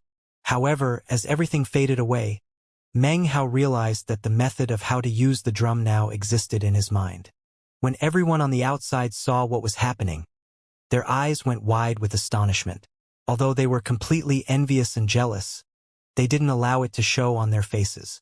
The fearsomeness Meng Hao had just displayed was now indelibly branded onto their minds. The impression he had left was something that was deeply imprinted within them and could never be wiped away. Meng Hao quietly put away the violet-colored drum. Then he looked at the corpse and once more clasped hands and bowed. "Many thanks for your help, fellow Taoist," he said. "I will not allow anything unworthy to occur to this object." As he spoke, a warm wind seemed to blow through the area. Meng Hao's hair lifted up, and it almost seemed like a murmuring voice could be heard within the wind. Finally, he buried the corpse. He piled together a small grave mound, then waved his hand, causing a wooden plank to fly over. He used his finger to carve the wood, instantly transforming it into a grave marker which he pushed down deeply into the grave mound. "Here lies Xianxia. Fellow Taoist, I wish you a safe journey," he said quietly. Then he turned and began to walk toward the restrictive spell. He did not disturb anything else in the area, nor did he search it. He had entered this place because of Xianxia and because of the memories. He had no other purpose than to bury his friend. As Meng Hao neared, the restrictive spell flickered and the rift appeared again. After he walked out, the rift disappeared again. Everyone looked at Meng Hao with odd expressions. Deep in their hearts, they couldn't help but feel that Meng Hao was truly enigmatic. Ignoring everyone else, Meng Hao continued to walk along. Suddenly, he stopped and looked back at Ji Xiaoxiao. As soon as he looked at her, her heart trembled. Silently, she gritted her beautiful teeth, then turned to speak to the other Ji clan members in hushed tones. Then, to the shock of all of them, her body flashed as she moved to join Meng Hao. Meng Hao laughed as he flew up into the air. Ji Xiaoxiao followed, and in the blink of an eye, the two of them disappeared off in the distance. Everyone left behind exchanged speechless glances. The intense impression left upon them by Meng Hao was deep and profound. Meng Hao flew in the lead position and Ji Xiaoxiao followed. After disappearing off into the distance, where no one would be watching them, Meng Hao looked back and gave Ji Xiaoxiao an enigmatic smile. He still remembered the scene from the River of Stars, before coming to the primordial demon Immortal plane, when he had been stuck up against her body. Seeing his smile caused Ji Xiaoxiao to feel goosebumps. She quickly began to explain. Ji Mingfeng's host body was a conclave disciple from the first peak.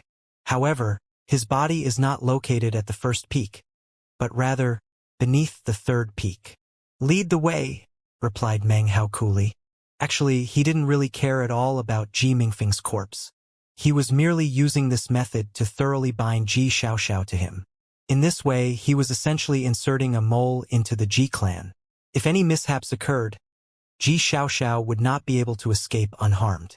Because she was an actual member of the clan, if she betrayed the clan, the results would be even more miserable. As for Ji Xiaoxiao, how could she not understand this? However, she had little room to maneuver. Originally, she took her actions in the second plane to be a temporary stopgap that she could adjust in the third plane. But when she discovered how fearsomely powerful Meng Hao's cultivation base was, she truly understood that she had no way to fight back against him. Therefore, since she couldn't fight back, there was no need to struggle. They sped along together, Ji Xiaoxiao compliant, Meng Hao using his divine sense to avoid anyone else. Soon, they neared the third peak. Although Ji Xiaoxiao didn't detect what Meng Hao was doing, she did notice that they didn't run into anybody whatsoever. As such, she could only assume it had something to do with Meng Hao, which of course filled her with even more dread. As for Meng Hao, his brow was furrowed. As they moved along, he had actually sensed a total of 6 or 7 others. All were alone, and all of them seemed to be moving in the same direction.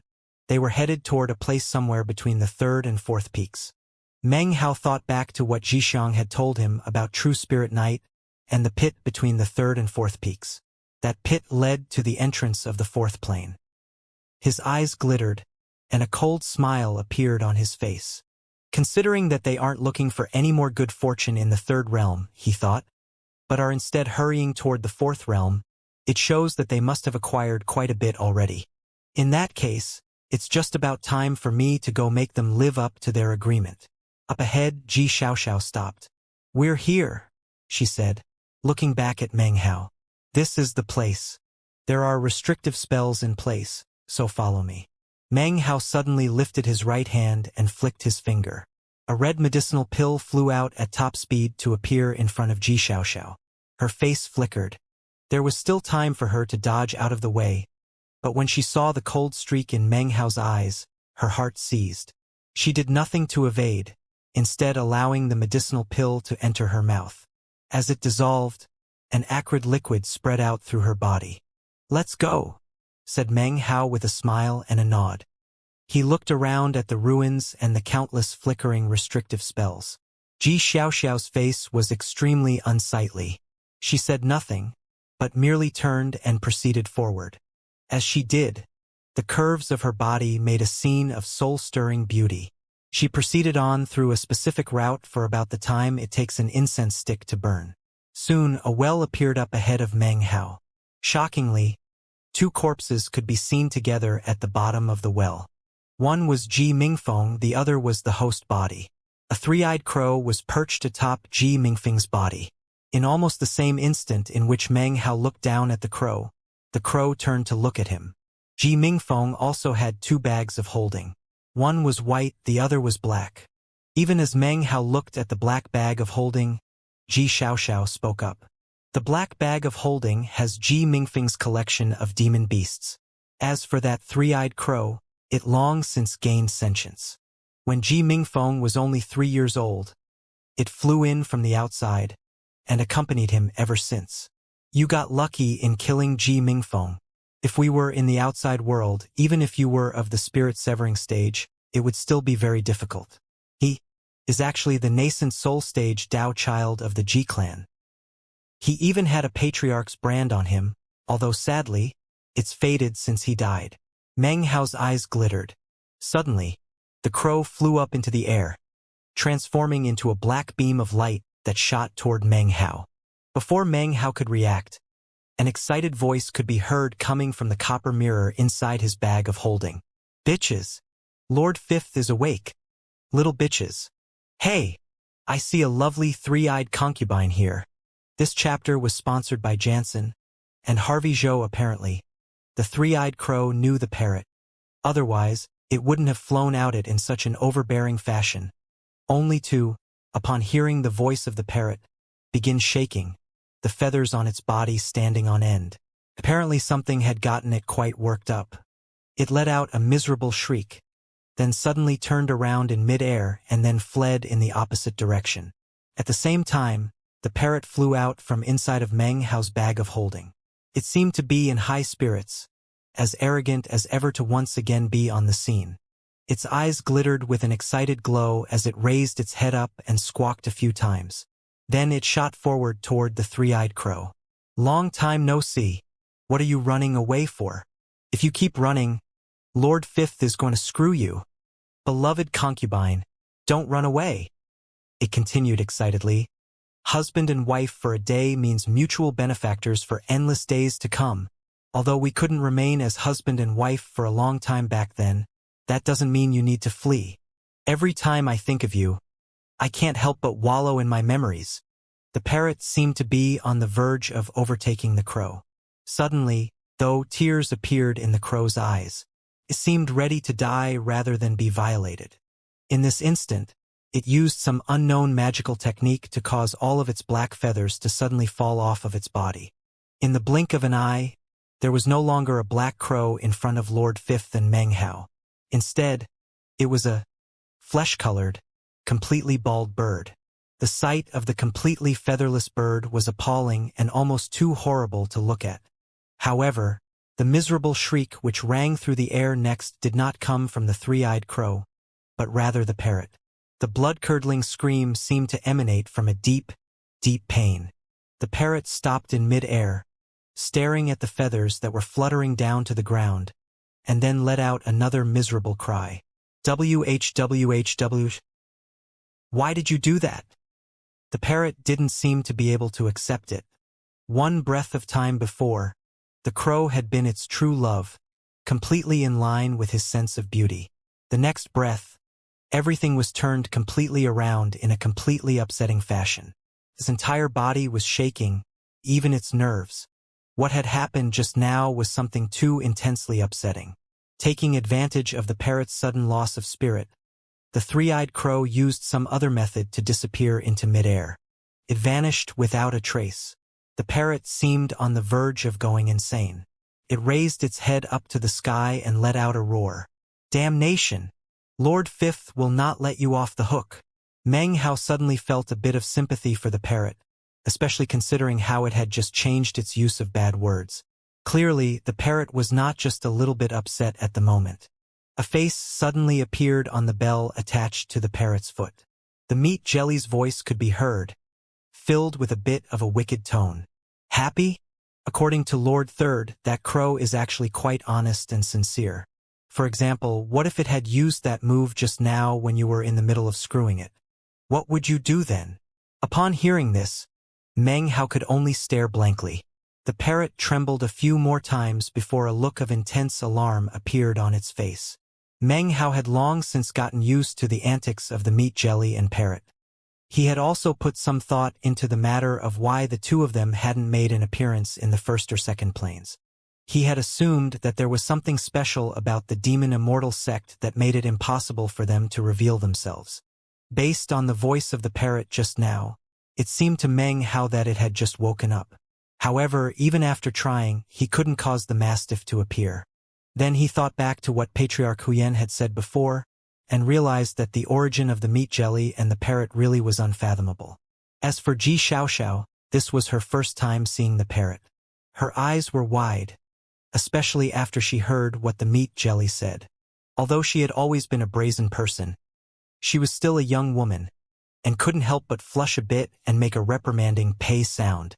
Yet, she continued to look down on Lord Fifth. The instant she made the pay sound, the parrot turned its head to stare at Xianxia.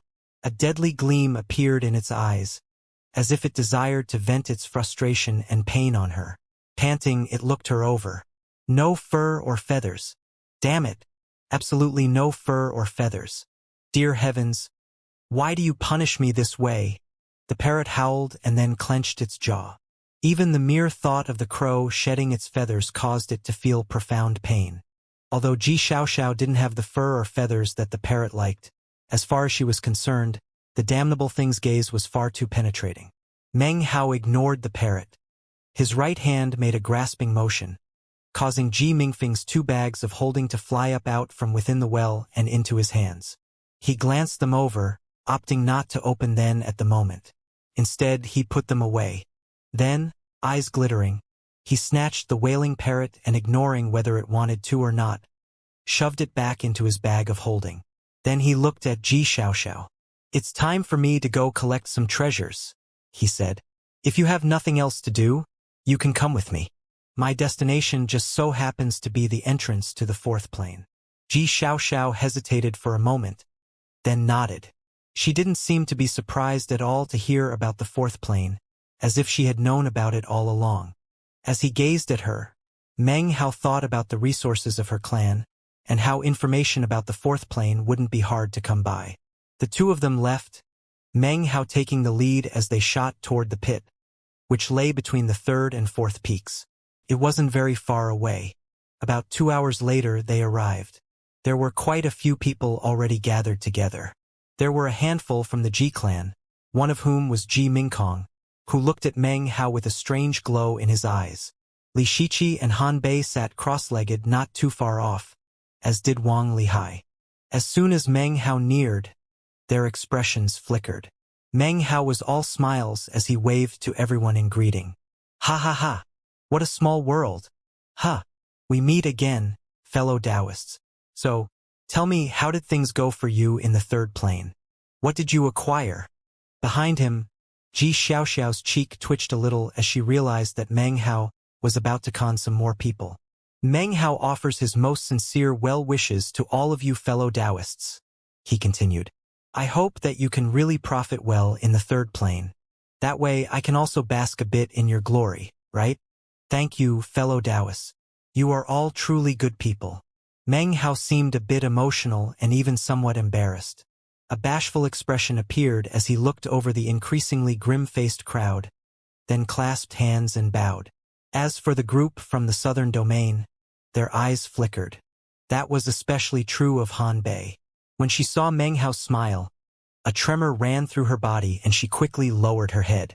She knew all too well what Meng Hao's smile meant. It must be stated that it was quite well known in the southern domain that Meng Hao had conned many people with that bashful grin. Although Wang Lihai had never seen Meng Hao's bashful side, he had heard of his conman's personality. When he saw the smile and Han Bei's reaction, he instantly went on guard. Li Shiqi put on a forced smile. She looked at Meng Hao but didn't say anything. Song Jia was also there. She looked at Meng Hao with a complex expression. It didn't matter how Meng Hao smiled. To her, it was all the same. As for the Dao child from the Li clan, Li Tiandao, he was the only southern domain cultivator who didn't notice anything special about Meng Hao's smile. He frowned, and killing intent suddenly sprang up in his eyes. In contrast, the members of the Ji clan seemed to have received news about what happened earlier. Although all of them wore completely ordinary expressions, deep in their eyes, vigilance could be seen. Meng Hao looked around at everyone, then suddenly seemed a bit discouraged. He was just thinking that it seemed his extortion attempt had failed when he noticed the look in the eye of the Li clan Dao child, Li Tiandao. Suddenly, he seemed a bit livened. Fellow Taoist, he said, I don't think I recognize you. He quickly walked toward Li Tiandao, a smile on his face. Tell me, did you acquire much in the 3rd plane? Come, open your bag of holding so that brother can select his share. Screw off, said Li Tiandao coldly. A moment ago, Meng Hao had worn a sincere smile and a bashful expression. A moment later, his face completely changed. The instant Li Tiandao spoke, a ruthless expression appeared on Meng Hao's face. His right palm instantly shot out toward Li Tiandao. A cold light of derision flickered in Li Tiandao's eyes. His cultivation base was extraordinary. If you looked at the southern domain as a whole, it didn't matter if you were talking about members of his current generation, or even Li Daoi who had already passed away. Li Tiandao's cultivation base was extraordinary. He gave a cold snort and then made a grasping motion with his right hand. Instantly, a blade of white light appeared in his hand. However, before he could even unleash the power of the blade, Meng Hao's palm, moving with indescribable speed, slapped onto his face, letting out a huge bang. One slap sent Li Tiandao completely senseless. He was furious and wanted to struggle back. However, his fate was the same as the cultivator earlier from the northern reaches. Meng Hao directly slammed him down onto the ground. Punches and kicks rained down onto him, the sound of which echoed out in every direction. Li Tiandao let out miserable shrieks. He tried to fight back, and even tried to wield his blade against Meng Hao.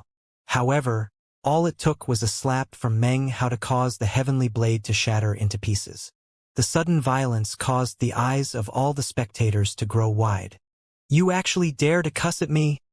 cried Meng Hao, emphasizing his words with kicks.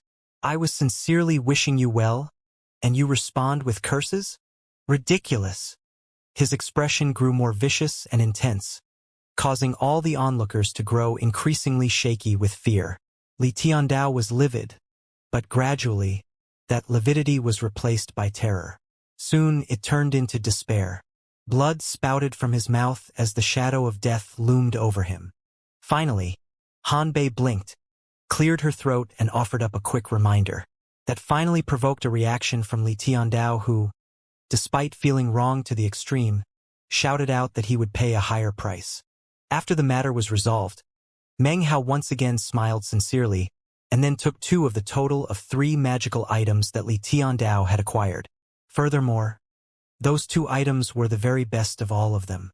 Even as Li Tiandao felt pain in his heart, Meng Hao clasped his shoulder, then sighed and bashfully expressed his deep thanks. After that, Meng Hao looked around at everyone else. Considering what had just happened to Li Tiandao, everyone else had no choice but to suppress their curses inwardly, open their bags of holding and produce the items that they had acquired. With their oaths in place, there was no way to go back on their words, and no way to hide things in violation of the agreement.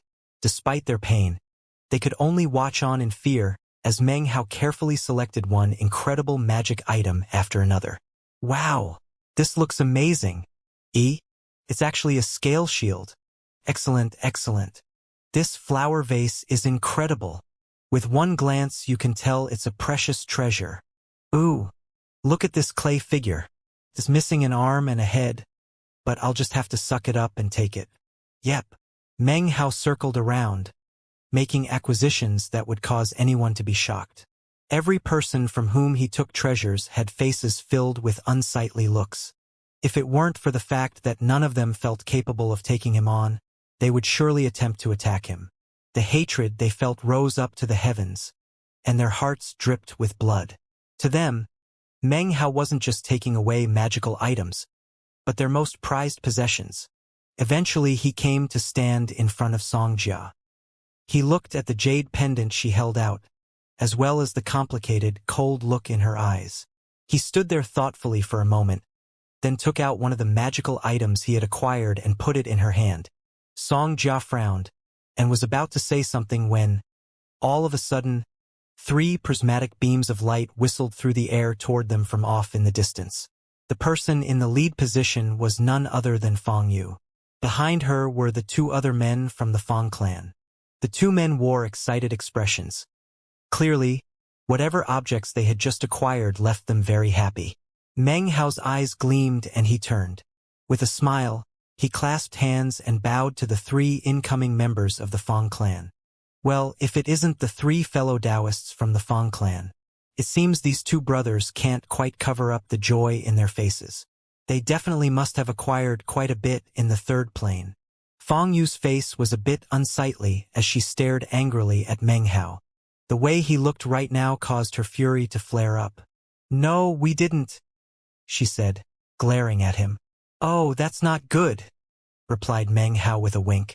It doesn't even count as not good, said Fang Yu, clenching her teeth, an uncompromising expression appearing on her face. Look at you, you acquired all kinds of things. But Big Sis put everything on the line and only got 2 items. You still want to take advantage of me? Okay. How about this? Said Meng Hao, looking a bit embarrassed. However, before he could finish speaking, one of the 2 men from the Fang clan who stood behind Fang Yu suddenly let out a cold laugh. We try to give you face, but you insist on acting shamelessly, huh? You think this is still the 2nd plane? Screw off post-haste, you little bastard. Otherwise, you won't be leaving the 3rd plane alive. The other Fang clan member stepped forward, an expression of scorn and disdain on his face as he said, You really don't know your own limitations. Don't you know that even the G clan would think twice before trying to steal away the things acquired here by the Fang clan? As for you, well, take out half of everything on your person and hand it over. Otherwise. As the 2 men spoke, Meng Hao's gaze came to be fixed upon them. However, before he could even get angry, Fang Yu's face filled with fury. She spun to face the 2 fellow clan members. You want him to screw off? She said.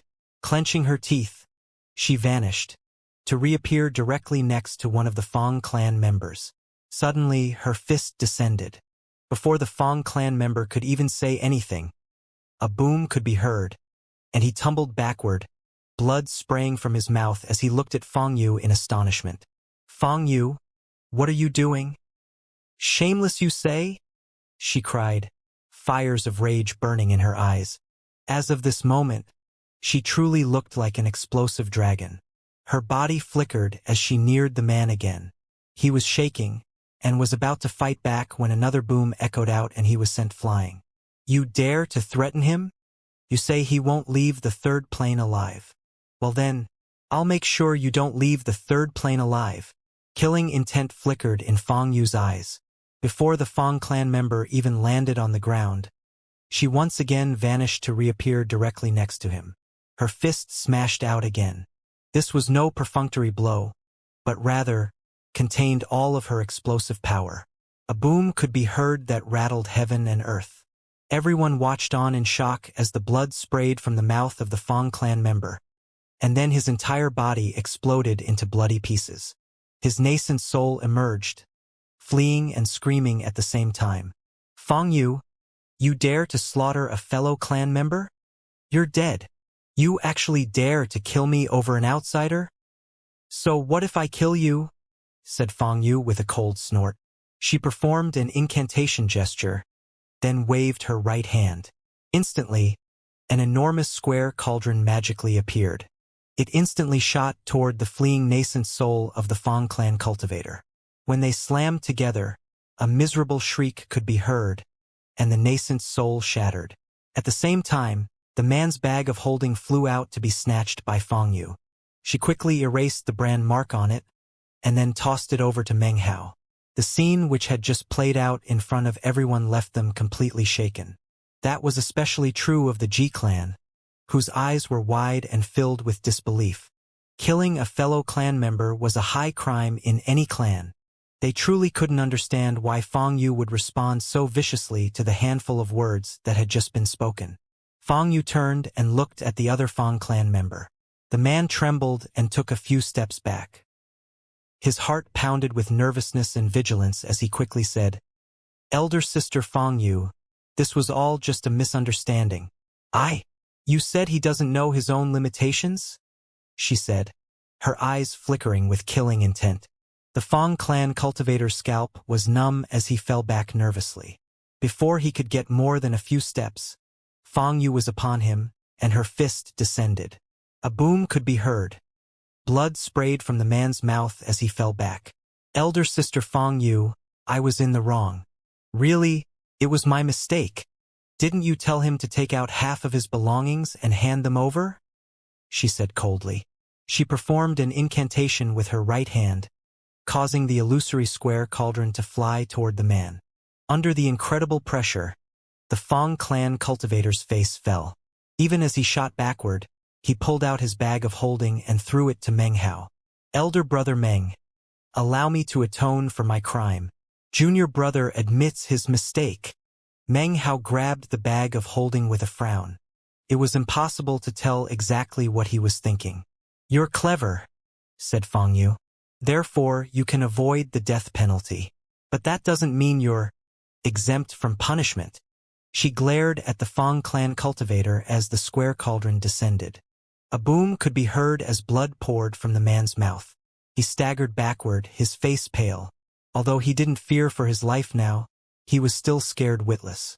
He immediately clasped hands and bowed to Fang Yu. Meng Hao gathered up the 2 bags of holding, then looked over at Fang Yu. She looked back at him. What was that for? He asked. None of your concern, replied Fang Yu. With a frown, she gritted her teeth and continued. In any case, my things are mine, and I'm not going to give them to you. There's no use in even thinking about it. It's not gonna happen. Meng Hao looked at her deeply for a moment, but didn't speak again about the matter. Everyone around were lost in various thoughts, and didn't speak. It was in this moment that the deep pit they stood next to suddenly emitted a shocking rumbling sound. It almost sounded as if something deep inside was roaring. The ground shook, and the countless vine-like objects that surrounded the area began to twitch and writhe in bizarre fashion. The vines grew thicker and longer as they surrounded the area, looking almost like snakes. The demonic chi from the surrounding area surged in toward the pit, transforming into an enormous pillar of light that towered up into the sky. As of this moment, the enormous pillar of light was visible from any position within the first heaven of the demon Immortal sect. It was like a summons that echoed out in the hearts and minds of all the South Heaven cultivators. A message resounded out to everyone. It clearly told them that the way to the 4th plane was now open. The possibility now existed to enter the 4th plane. Meng Hao's mind trembled, and the cultivators around him began to pant. Their eyes flickered, and yet, no one wanted to be the first one to make an attempt. Everyone stood watching, not willing to act rashly. Time passed, and more people began to arrive, attracted by the column of light. Of course, not a one could evade Meng Hao's extortion. Eventually Su Qing arrived, which meant that the area was now filled with the majority of the cultivators who were here in the 3rd plane. Their gazes flickered as they looked thoughtfully around at each other. The first person to make a move was an unimposing, emaciated old man from the southern domain. He flew out to stand on one of the vines. After grasping a hold of it, he looked back at the crowd of onlookers and then smiled. Then he produced a magical item, a fan, which he pushed up against the surface of the vine. Instantly, a green glow surrounded the fan, and it began to disintegrate. It transformed into dots of scintillating light, which then were absorbed into the vine. At the same time, the vine began to grow longer. It extended down into the pit, taking the old man with it. Fang Yu looked over at Meng Hao and then spoke, her words directed not just at him, but at everyone around. According to the Fang clan's understanding, one needs magical items to be able to enter the 4th plane. Magical items from the outside world aren't quite as effective as items acquired in the Demon Immortal sect. Offer them as sacrifices to the demon vines, and, depending on their value, the vines will extend down. If you leave the vine and try to descend on your own, you will die without a doubt. With that, Fang Yu's body flashed, and she neared a vine. In much the same way as the old man moments before, she produced a magical item which she pushed up against the vine. The vine began to grow, extending down into the pit. One by one, more people began to fly forward. The Ji clan members, the Northern Reaches cultivators, the group from the Southern domain. One after another, they stepped onto the vines, produced treasures, and then sank down into the pit. As all of this happened, Meng Hao cleared his throat. Looking embarrassed and a bit bashful, he began to speak. Fellow Taoists, allow me to say something. Considering that you need to offer continual sacrifices to the vines, I must say that I actually have quite a few magical items. However, if I loan them out, if you take one, you'll have to repay me with 2. I'm honest with all customers. It's a reasonable price. Now, who's to say what incredible acquisitions you will make in the 4th plane? he continued. Therefore, before going in, you should really think about this. By 1, repay with 2 is definitely reasonable. As soon as the others heard him, grim expressions could be seen on their faces. By 1, repay with 2 is reasonable? I've never seen extortion of this level. What a joke. Even if I have to give up halfway to the 4th plane, I swear I will never again get entangled with this black-hearted Meng. Glaring hatefully at Meng Hao, they completely ignored his offer and quickly grabbed onto the vines and then sank down into the pit. Su Qing stood next to Meng Hao, covering her smile with a hand. She remembered all of the things Meng Hao had done back in the Reliance sect, and as she looked at him now, her smile only grew sweeter. They're going to be sorry, said Meng Hao, clearing his throat a few times. I really did have good intentions just now. He looked blinking at Su Qing, and her smile grew wider. Shaking her head, she flew over to grab a vine, then sank down into the pit. Meng Hao wasn't the last person on the outside. Some of the people chose not to attempt to enter the 4th plane. Some decided to just give up where they were. Seeing that no one else was going to enter the pit, Meng Hao walked around the edge of it, eventually decided on a position somewhat in the center. He reached out to grab a vine, then produced a magical item which he slowly pushed onto its surface. As it absorbed the item, the vine began to grow, taking him down at high speed into the pitch black of the pit. As soon as he entered the pit, Meng Hao could sense coldness coming from all around him. At the same time, he saw that it was not completely pitch black. Glittering dots of glowing light could be seen in the walls, making everything in the area visible. Around Meng Hao could be seen dozens of vines sinking downward. Upon each one was a South Heaven cultivator.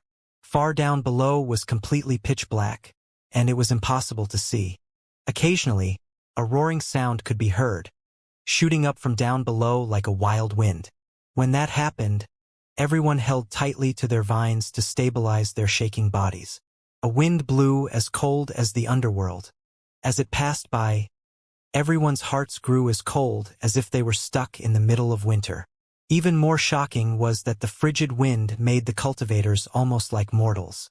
Everyone began to tremble as they clung to their vines. Their breath turned into ice, which then cracked and shattered, causing everyone to feel extremely astonished. Were it not for the vines, and the warmth which pulsed out from within them into the bodies of everyone present, then they wouldn't be able to proceed downward for very long, not even if they had higher cultivation bases. Meng Hao's eyes flickered as he clutched the vine. He had long since come to the conclusion that these vines were a critical element in being able to reach the 4th plane. Many others had come to the same conclusion. Although not everyone had chosen to attempt to enter the 4th plane, everyone who had come to the primordial demon immortal plane were outstanding figures from the lands of South Heaven. As for those who did chose to enter the 4th plane, they definitely wouldn't just give up halfway. As they produced more and more treasures to sacrifice to the vines twisted and writhed, extending downward at high speed. Time passed by slowly. Meng Hao was the last in line. As he descended, he glanced around to inspect the area. As far as he could tell, the pit seemed bottomless. It was impossible to tell how far they had gone down, and yet they still couldn't see any end in sight. The frigid wind grew more intense, seemingly increasing the number of treasures required by the vines. Not too far off from Meng Hao was Li Tiandao. His face was gradually filling with apprehension. Although he had come prepared with a good supply of magical items, he was finding it difficult to keep up with how much needed to be sacrificed. By this point, it didn't seem to matter the quality of the magical items being sacrificed. Almost anything would do. Even still, the miscellaneous collection of magical items in Li Tiandao's bag of holding were not very plentiful. If things kept going with no bottom in sight, then he would soon have to begin sacrificing important magical items. To him, it was something impossible to accept. He frowned and gritted his teeth, a look of determination gleaming in his eyes. He suddenly stopped, apparently preparing himself to start climbing back up. It seemed he planned to give up on his attempt to enter the 4th plane. However, almost as soon as he began to climb up, before he had even gone more than a meter or so, his face flickered. The frigid wind around him suddenly grew 10 times as powerful. His hair and his eyebrows became snow-white in the blink of an eye. Ice crystals even formed on his skin. Clearly he was on the verge of being transformed into an ice statue. The intense sense of grave crisis he felt caused Li Tiandao to immediately pull out one of his important magical treasures. It was a glowing blue sword that somewhat resembled a saber. A single glance was enough to tell that this was anything but an ordinary treasure. Forcing down the pain he felt, Li Tiandao placed the sword onto the vine, whereupon it sank down inside. The coldness around Li Tiandao vanished and his body slowly returned to normal. However, his expression was one of astonishment. "We're only allowed to go down, not up?" he grumbled inwardly. "Or is it that going back up requires an even higher price?" Everyone around was aware of the strange event which had just occurred, and were shocked. They all began to think various thoughts. It was at this point that Li Tiandao saw that his own vine was no longer moving down but retracting back upward. This provoked a reaction from the others. "That can't be right. It's not that you can't go up. Once you enter this place, even if you want to quit, you still have to sacrifice treasures. That must be the situation. It seems getting into the fourth plane isn't so easy after all." Meng Hao had the best view of the situation. His eyes flickered thoughtfully, and he rubbed his bag of holding. Suddenly, a bashful smile appeared on his face. He said nothing, but simply allowed his vine to slowly continue on downward. Li Tiandao hesitated thoughtfully for a moment. Right now, he had two options to pick from: go up or go down. Either way, he would have to spend all of his magical items. After a moment of hesitation, Li Tiandao clenched his jaw. "Since I have to waste the magical items, I might as well risk it all," he thought. "If I don't, then everything I already spent will have been a complete waste. However, if I succeed, I can make up for everything with gains in the fourth plane." Many of the other cultivators were thinking the same thing as Li Tiandao. They clenched their jaws, eyes shining with determination. To them it was a gamble. However, if they gave up now, then they would definitely end up with nothing. By holding on for a bit longer, they would at least have a chance to make up for what they had already spent. Since that was the case, there was no reason not to gamble. Time passed. A day later, the group was deep into the pit. However, they still couldn't see the bottom. It really seemed as if there was no end at all. By this point, quite a few of their number had already used up their supply of random magical items. If they wanted to continue, then they would either have to use up the magical items they had discovered in the Demon Immortal sect, or draw on their own store of important personal magical items. The dilemma they faced caused the faces of quite a few of the cultivators to look extremely unsightly. Before stepping foot into this place, all of them had believed themselves to be extremely well equipped with magical items. Now, though, they realized that they simply didn't have enough. Compared to them, Meng Hao really did have it very easy. He had vast amounts of magical items in his bag of holding. He casually produced treasures to sacrifice to the vines. Not only did they continue to move downward, Meng Hao actually caused his vine to change course occasionally to hand over magical items to Su Qing. This caused the eyes of everyone else present to burn with anger and extreme jealousy. I just have too many treasures," said Meng Hao with a sigh. The sound of his voice echoed around, causing everyone's gums to itch with hatred. "Fellow Taoists," he then announced, "if any of you are running low on treasures, all you have to do is speak up. We're all in this together, through thick and thin. No matter what happens, I won't ignore your plight while I am in a good position. If you need to borrow some magical items, I'll lend them to you without hesitation. Don't worry, my prices are reasonable, and I'm honest with all customers. Buy one, pay back 3. His voice echoed about loudly within in the pit. Everyone could hear, even the old man in the lead position. Their faces immediately twisted. Fong Yu looked back with glaring eyes, and yet a smile could be seen on her face. As for the Ji clan members, their faces were unsightly. If they had such reactions, then there was no need to mention everyone else. When the crowds heard Meng Hao, their hearts filled with both hatred and helplessness. You crafty, shameless villain, someone said. Even if our magical items run even lower than now, there's no way we'll ask for your help. That's right, said someone else. Outside it was buy one payback 2, now it's buy one payback 3. Raising prices like that is despicable to the extreme. I'll die before asking for your help. Meng Hao heard the furious reactions and simply sighed. You're all wrong, he said. Each and every one of these magical items represents an important memory to me. I'm offering to lend you, not my magical items, but rather, the true love of my life. He let out another emotional sigh. In all honesty, he continued, my intentions truly are good. Look at these magical items of mine. Their glow is so resplendent and entrancing. These are high-quality products. Think about it, all of you. With some of my magical items, you can get into the 4th plane without a hitch. Once you're there, you can acquire things so valuable that you can pay back what you owe me in the blink of an eye. It's completely worth it. Brothers and sisters, you have to look at things objectively. The price you will be paying now is nothing. The most important thing is to look at what you have to gain. Without paying a price, how can you gain anything? Am I right? Meng Hao was using all his skills to try to persuade everyone. These, of course, were the same skills he had used in his shop back in the Reliance sect. However, those who heard only continued to get more angry. Su Qing was off to the side, covering her smile with a hand. The gaze with which she looked at Meng Hao continued to grow warmer and warmer. Fellow Taoists, how can this tiny price possibly compare to the chance to step into the 4th plane? Meng Hao's final sentence was full of meaning. His words echoed about, filled with an air of good faith. Many of the various cultivators were actually moved inwardly, and they suddenly felt conflicted.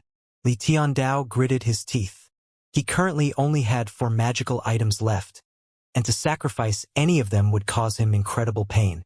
His expression filled with determination, and he said, I'll take 3. Hearing this, Meng Hao's expression shook visibly. He immediately pulled out a magical item and placed onto the surface of his own vine, causing it to change directions and head toward Li Tiandao. Elder brother Li, you are truly experienced and knowledgeable, talented and bold. All right, listen. This is my first transaction of the day, so I'll give you a bit of a discount. I'll give you these 3 magical items, and you only need to pay me back with 8. These 3 magical items have a value of 30,000 spirit stones. In that case, you need to pay me back 80,000 spirit stones. With that, he produced 3 ordinary-looking random magical items, as well as a promissory note. Then he used the same method he had used in the 2nd plane, the Dao Oath. Li Tiandao gritted his teeth. After completing the formalities, he took the 3 treasures and then pressed one onto the surface of the vine. Instantly, it descended downward at rapid speed, alleviating his anxiety for the moment. Did you see that, everyone? Said Meng Hao, setting his head nobly. Meng Hao is a gentleman. The gentleman loves money and earns it righteously. I'm not forcing anybody, and am even willing to sell things on credit. That's right. You don't need to pay me back now. A simple promissory note can solve all your problems. You can simply pay me back after we leave this place. What a great deal. Everyone around couldn't help but think that Meng Hao truly had reached the pinnacle of shamelessness. More time passed, over half a day. There was still no bottom in sight. By this time, Li Tiandao owed Meng Hao more than 400,000. It was at that point that Wang Lihai couldn't hold back from calling out. Give me 10. I'll take 10 too, said Li Shiqi, gritting her beautiful teeth. 10 for me too, said Han Bei with a sigh. Meng Hao immediately looked quite enlivened. He adroitly produced the magical items and promissory note, watched as the 3 swore their Dao oath, then smilingly handed over the magical items. When you purchase from me, you can rest your heart at ease. The quality of all products is guaranteed, and I deliver everything directly to you. The 3 collected up the magical items they had purchased, and then completely ignored Meng Hao. They began to feed the items into the vines and descend down further. Another day passed. Soon more people began to run out of treasures. Either that, or they weren't willing to sacrifice the treasures they still possessed. No matter how much they hated Meng Hao, they had no choice but to call out to him. Buy 1, pay back 5. Fellow Taoists, I'm starting to run low on magical items, so I have no choice but to raise the price. Furthermore, I have to announce that when I am down to only 10 magical items, then I will have no other choice than to begin an unprecedented, never before seen in history, never again to be repeated auction. Although Meng Hao sighed, his eyes actually shone with a brilliant light. As soon as the words left his mouth, it gave rise to furious complaints. Despite the anger, people gritted their teeth and spent the price of 1 to 5 to acquire large amounts of magical items. What a profit, thought Meng Hao. Ha ha ha. I never thought that the ancient demon Immortal sect would turn out to be my blessed land. He hung onto his vine, clutching a thick stack of promissory notes. When he looked at the numbers written on them, his eyes glowed brightly. His addiction to making money existed deep in his bones, and had not been reduced in the slightest, regardless of his advances in cultivation base. I'm rich. Hopefully this pit goes even deeper, thought Meng Hao, his eyes shining. The best would be if we keep going for about 9 or 10 days. His bag of holding didn't have much else in it other than the vast, random assortment of magical items. Many of them were things completely useless as far as Meng Hao was concerned. There were even treasures he had acquired when he was in the qi condensation stage, but hadn't discarded even down to this day. He had kept them because he just couldn't bear to part with them. Back in those days, when he was young, he had been completely impoverished, unwilling to even part with a single spirit stone. These magical items were each worth dozens of spirit stones. So how could he possibly have simply discarded them? He had always been searching for a way to dispose of them. However, the Black Lands and the Western Desert were both poor and barren places. Therefore, such items had accumulated there within his bag of holding. If an outsider could glimpse the inside of his bag of holding, they would be completely shocked. The inside was completely chaotic, filled with anything and everything. After all, these were all of Meng Hao's belongings. Every time he ran out of spirit stones, he could still look inside the bag of holding and feel a little bit of contentment. The opportunity he had now was something completely rare, and had him thoroughly excited. One cultivator after another gritted their teeth, and then called out to purchase magical items, and Meng Hao rushed to peddle them. Meng Hao wasn't worried that they would refuse to acknowledge their promissory notes. These people were all Dao children and chosen of great clans and sects. They didn't lack spirit stones, plus there was a Dao oath in place. They wouldn't dare to not pay him back. Next to Meng Hao was one of the Northern Reaches cultivators. His eyes were bright red as he glared at Meng Hao, clutching a small, glittering sword in his hand. His voice filled with madness. He cried, "Damn it, Meng Hao! This is a qi condensation magical item. You actually charged me 10,000 spirit stones for this. I wouldn't pay 10 spirit stones for this thing. You're such a swindler. Yeah, look at this. This is a magical item for a foundation establishment cultivator. You charged me 20,000 spirit stones, and I have to pay back 100,000. Look at this fan. What the hell? It's broken. It might be a core formation magical item, but you charged me 50,000 for this piece of crap? Why don't you just outright rob me?" In response to the ire of the crowd, Meng Hao blinked. "These things might be trash to you people," he said coldly, "but I worked hard to collect them. I often went without food and water just to collect together these possessions. If you don't want them, then you can return them. Then, you'll go onto my list of unwelcome customers." The others were fuming with anger, but they could only gnash their teeth and eventually let out long sighs. Then they angrily shoved the magical items onto the surface of the vines, causing them to sink down further. Eventually, even the G clan members began to call out to Meng Hao. Soon, there were few within the crowd that didn't know Meng Hao huge amounts of spirit stones. As everyone proceeded on, they looked at Meng Hao with eyes that desired to cry but contained no tears. They proceeded on impatiently for another day. Eventually, far down below, they caught sight of a glow of light. Finally, they glimpsed the bottom of the pit. In that instant, those who owed Meng Hao vast quantities of spirit stones began to weep with excitement. Meng Hao was the only one who let out sighs of regret. "How can this pit be so shallow?" he mused with a frown. "If only it were a bit deeper. I never got to start my auction." He watched as everyone around him excitedly followed along with the vines as they continued on toward the bottom.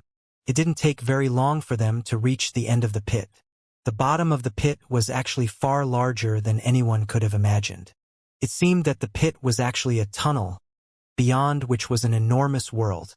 The world seemed to have no end. Even divine sense was incapable of finding any borders to it.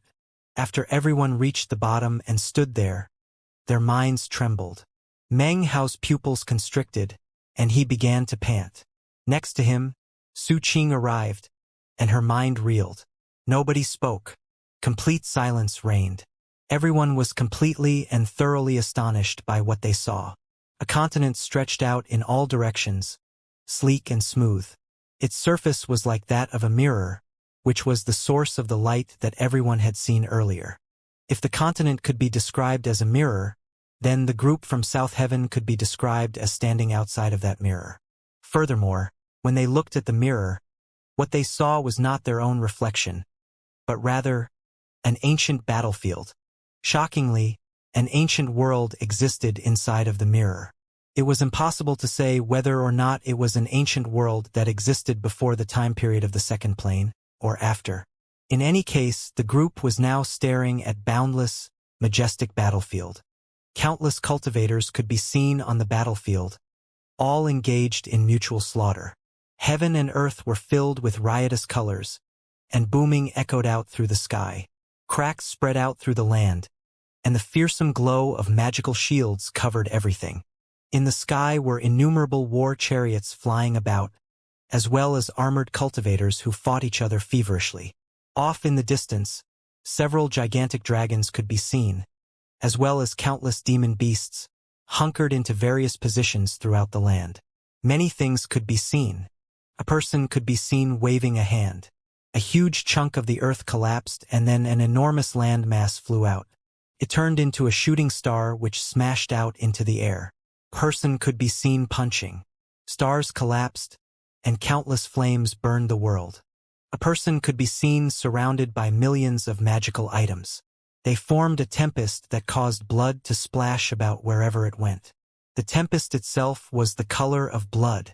A person could be seen flashing an incantation gesture.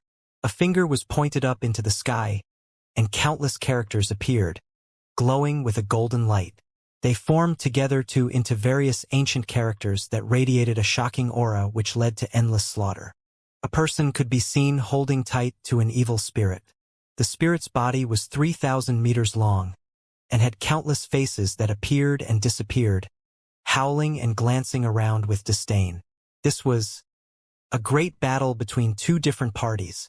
One side was made up of cultivators, countless, innumerable cultivators, each one capable of employing destructive divine abilities, of summoning Dharma incarnations, and endless magical items that could shake the heavens. The other side was made up of demons. These were bizarre greater demons of heaven and earth, surrounded by sundered winds that rose up into the sky, creating a storm of blackness wherever they went. Further off in the distance was, shockingly, an enormous coffin. The coffin appeared to have fallen down from the heavens. Brilliant, multicolored light swirled around it, within which was something astonishing. 9 butterflies could be seen floating about. Countless figures could be seen in the area around the coffin. Incredible slaughter was being carried out, as if neither side was willing to allow the other to step even half a pace closer to the coffin. The coffin was the main cause of the combat on the battlefield. All of the fighting and mad slaughter was because that coffin needed to be seized. All of the South Heaven cultivators, including Meng Hao, were floating up in midair, looking down blankly at the lands within the mirror. They looked down at the shocking battle, and the figures who could topple mountains and invert seas with the wave of a hand, who could crush stars and grab moons with their divine abilities. The hearts of the South Heaven cultivators filled with shock. There were 3 people on the battlefield who, no matter how grand the scale of the battle was, no matter how intense the slaughter, could not be eclipsed. The gaze of anyone who looked down at the battle would instantly be drawn to these 3 figures. It was as if they were the most powerful sovereigns of the battle. They were like venerated sons that everyone had to look up to. One of them was a cultivator wearing a Taoist robe, with a full head of white hair. His features were ancient, and when he lifted up his hands 2 rotating pearls could be seen, one of which was black, the other of which was white. Behind the man was an illusory starry sky that he had apparently magically summoned. He stood in the middle of the sky, alone, capable of striking fear into the hearts of any within the demon tribes. The second figure was within the demon tribes. It was a greater demon who looked like a winged bat. Its eyes were bright red, and 7 globes of flame rotated around it. Each of the globes of flame was a different color, and, shockingly, a wooden sword could be seen inside of each one. The demon was surrounded by an astonishing aura. As it stood there, it seemed capable of making the earth, the heavens, and all life therein prostrate in worship. Meng Hao was unsure of the level of cultivation base of these 2, but his breathing was unprecedentedly ragged.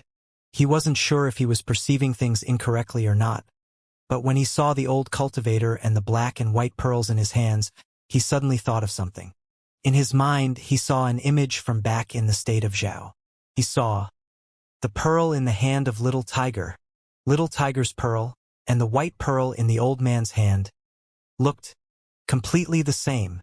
The sensation that Meng Hao got when he looked at the pearl held by the old man led him to believe that they were definitely one and the same. Furthermore, the man-shaped bat looked very similar to the demon that he had fought so long ago.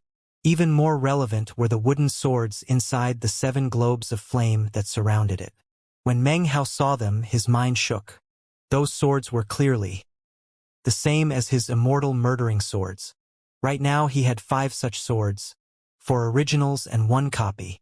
What gave Meng Hao even more cause to pant was the 3rd figure within the world of the mirror. That person caused his mind to reel and fill with a roaring sound. That person was a homely-looking middle-aged man. He wore a white robe and his long hair was half black and half white. He did not emit any aura of a cultivation base, but rather floated there in mid-air, looking almost like he was sealed. The air around him was completely calm and still. When the demon tribes saw him, they trembled, and their demonic chi was thrown into chaos, as if it was completely out of control. When the cultivators saw him, their eyes filled with reverence. It was almost as if as soon as they looked at him, an intense pressure bore down on them, causing their cultivation bases to decline. He was not a member of either side in this battle. He floated there in mid-air, making it seem as if the battlefield were split into 3 parts, with him being 1/3. Within the man's hand was a long, silver spear that appeared to be covered with overlapping scales. The spear was not completely silver. Occasionally the scales would turn black. As soon as Meng Hao caught sight of the spear, a voice immediately echoed out in his mind. Demon weapon. Lonely Tomb.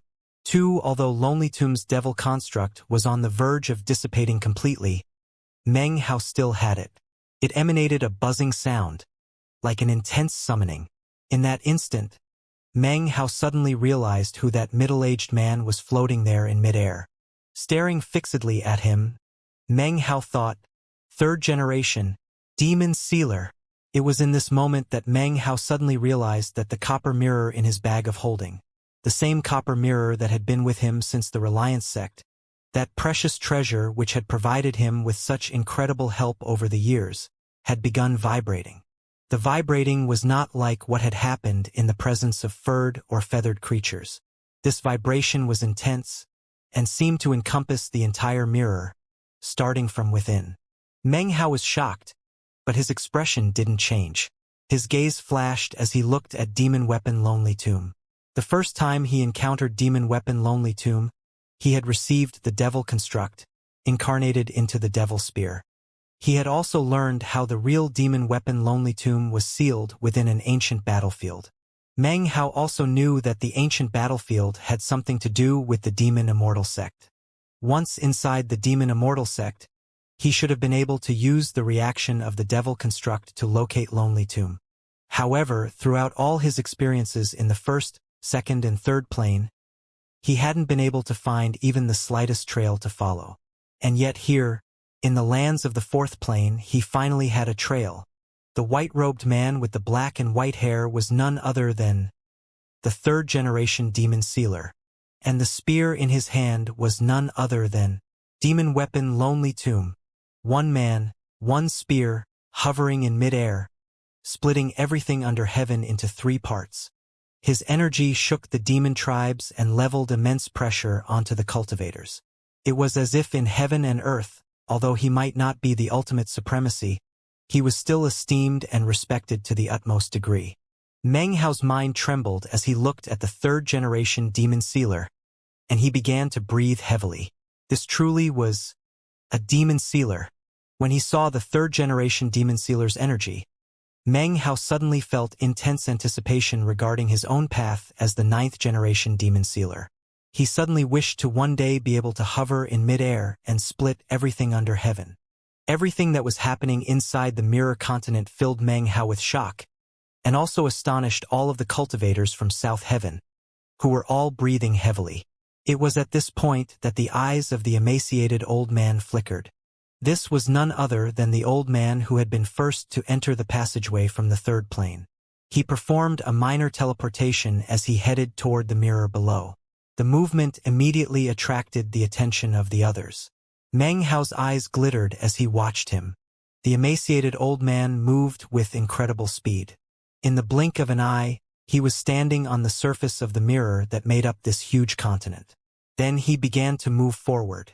It almost looked as if he were about to enter the ancient battlefield. However, he actually was only moving across the surface of the mirror. He abruptly came to a stop after a few breaths of time. He pushed his hand down onto the surface of the mirror, which seemed to stimulate it, causing distortions to appear. Suddenly, a middle-aged man appeared across from the old man, except within the ancient world. He wore a suit of battle armor, and when he lifted up his hand, a fireball appeared, within which could be seen a crimson bird. Originally, everything visible existed only within the mirror. However, due to the stimulation provided by the old man, and some other unknown reasons, the crimson bird suddenly flew out from inside the mirror. It seemed to have broken through some sort of seal to fly out from inside the mirror and then appear on the outside. It was currently shrinking in size, and its flames were growing dim. It looked quite different than it had inside the mirror. And yet, as soon as it appeared on the outside, it emanated a powerful aura. It wasn't just the flame bird that appeared. Shockingly, a moment later, 4 beams of light shot out through the distortions. Within these beams of light could be seen 2 swords, a fan, and a loom shuttle. The 4 items flew out explosively just behind the flame bird. As for the old man, he laughed and flew into the air, waving his sleeve toward the flame bird to capture it. Everyone was shocked at what was happening, and yet, they didn't hesitate. In the blink of an eye, dozens of people flew up into the air toward the 4 beams of light and the magical items within. Meng Hao moved the quickest. Even as the old man was subduing the flame bird, Meng Hao passed everyone to lay hands on the green-colored loom shuttle. It was shaped like an awl and glittered with blinding light. The coldness which emanated off it was oppressive. As soon as Meng Hao touched it, he felt as if his body was filled with winter. Eyes glittering, he entered the second anima and held tightly to the loom shuttle. His body flickered and he stretched out his left hand. A gale force wind screamed out, causing the G-clan members and northern desert cultivators who were pursuing the fan to be sent tumbling backward. Even as they came to a stop, Meng Hao closed in and swept his arm to snatch the fan. The moment he touched it, an indescribable heat exploded out within him. Meng Hao gave a cold snort and, without hesitation, entered the 5th anima. His powerful fleshly body and shocking cultivation base instantly suppressed the loom shuttle and the fan. They struggled, but couldn't fly out of Meng Hao's hand. He quickly put them into his bag of holding. At the same time, the 2 flying swords were snatched up by others. Fang Yu managed to get one, Ji Mingkong the other. Everyone else could only watch on with unsightly expressions at the others who had acquired treasures. Then they looked over at the emaciated old man. The old man finally put away the flame bird. His acquisition was clearly the best of all, which anyone could see. The flame bird was a precious treasure. As for the other items, although they were extraordinary, they couldn't compare. The old man laughed hoarsely, then glanced over the group from South Heaven. His gaze stopped for a moment on Meng Hao, whereupon it seemed to fill with dread. Finally, he looked back at the others. Fellow Taoists, there is quite a bit of good fortune to be had in this place. There's no need to stare at me collecting things. Don't you think? He chuckled, then backed up a few paces. He lifted up his right hand, and although the move seemed casual, pulsating rings of light could be seen within. Ji Mingkong's position amongst the Ji clan members had been second only to the now-deceased Ji Mingfeng. He looked at the old man and growled, "There may be more good fortune, but you seem to know a lot more about it than we do." His words caused the eyes of everyone present to begin to glitter brightly. Clearly, everyone was extremely interested in how the old man had extracted items from within the mirror. The old man laughed, then slowly began to speak.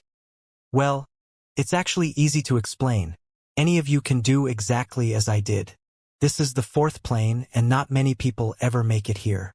Therefore, few people in the outside world know much about what it's like.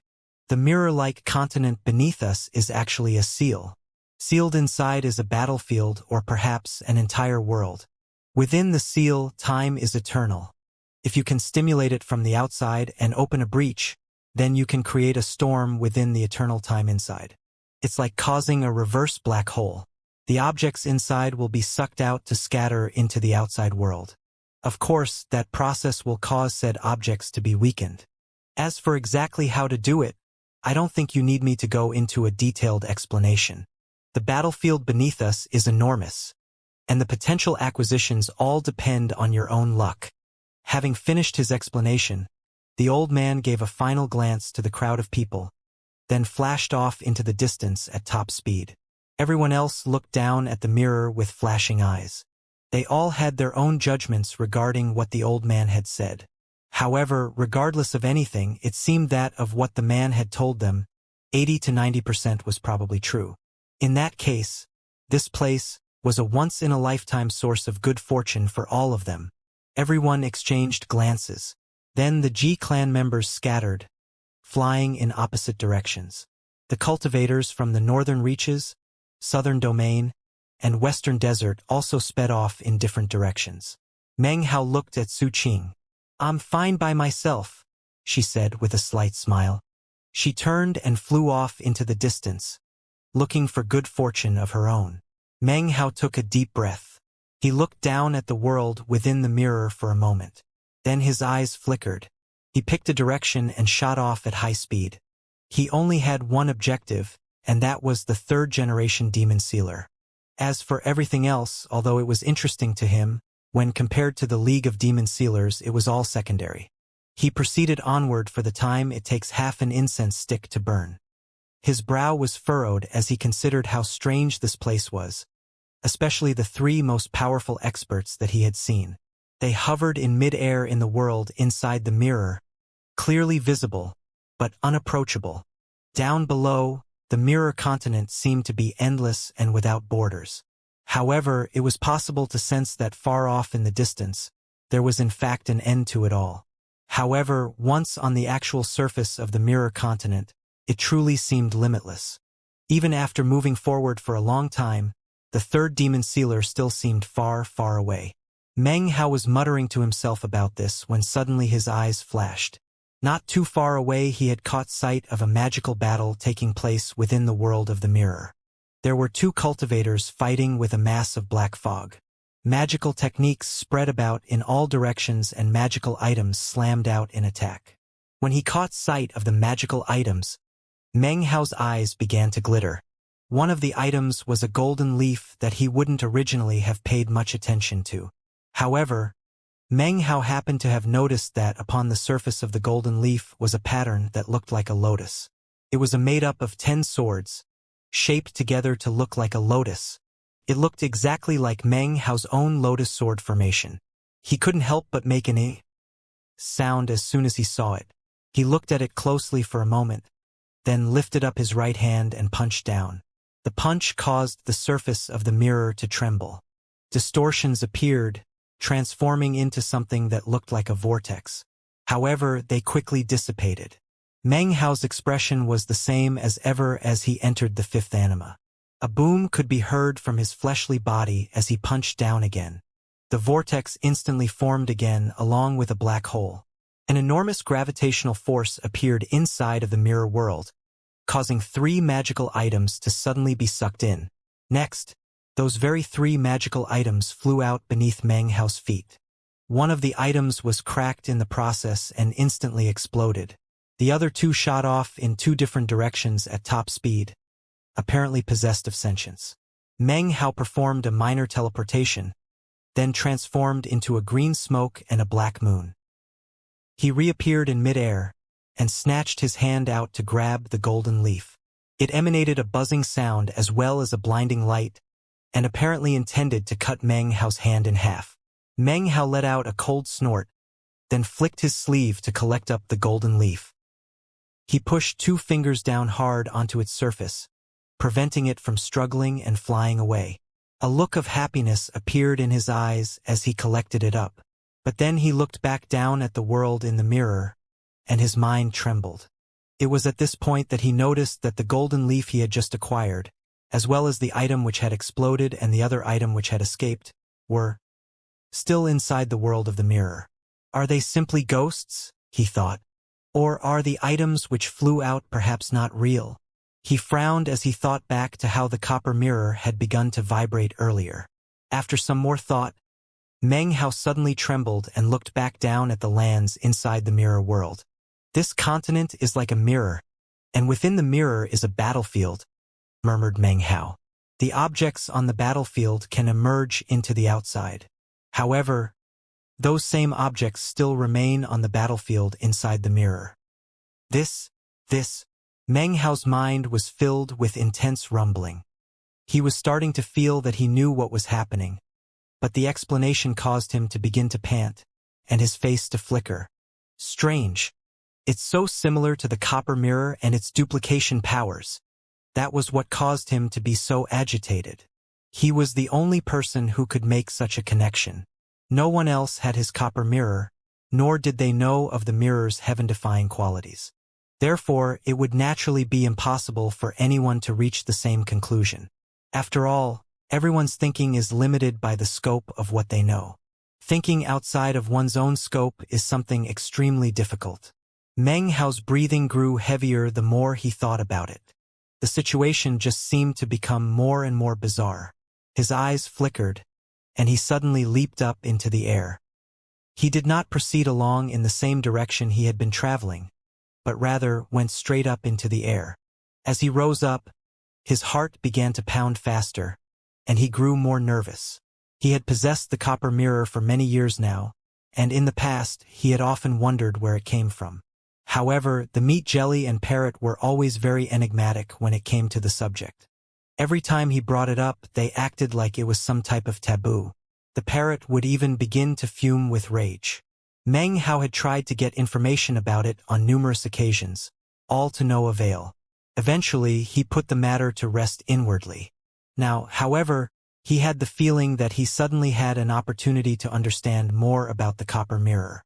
It was in such a mental state that he flew higher and higher. Moments later, he had reached the highest area possible. Down below, the continent stretched out in all directions.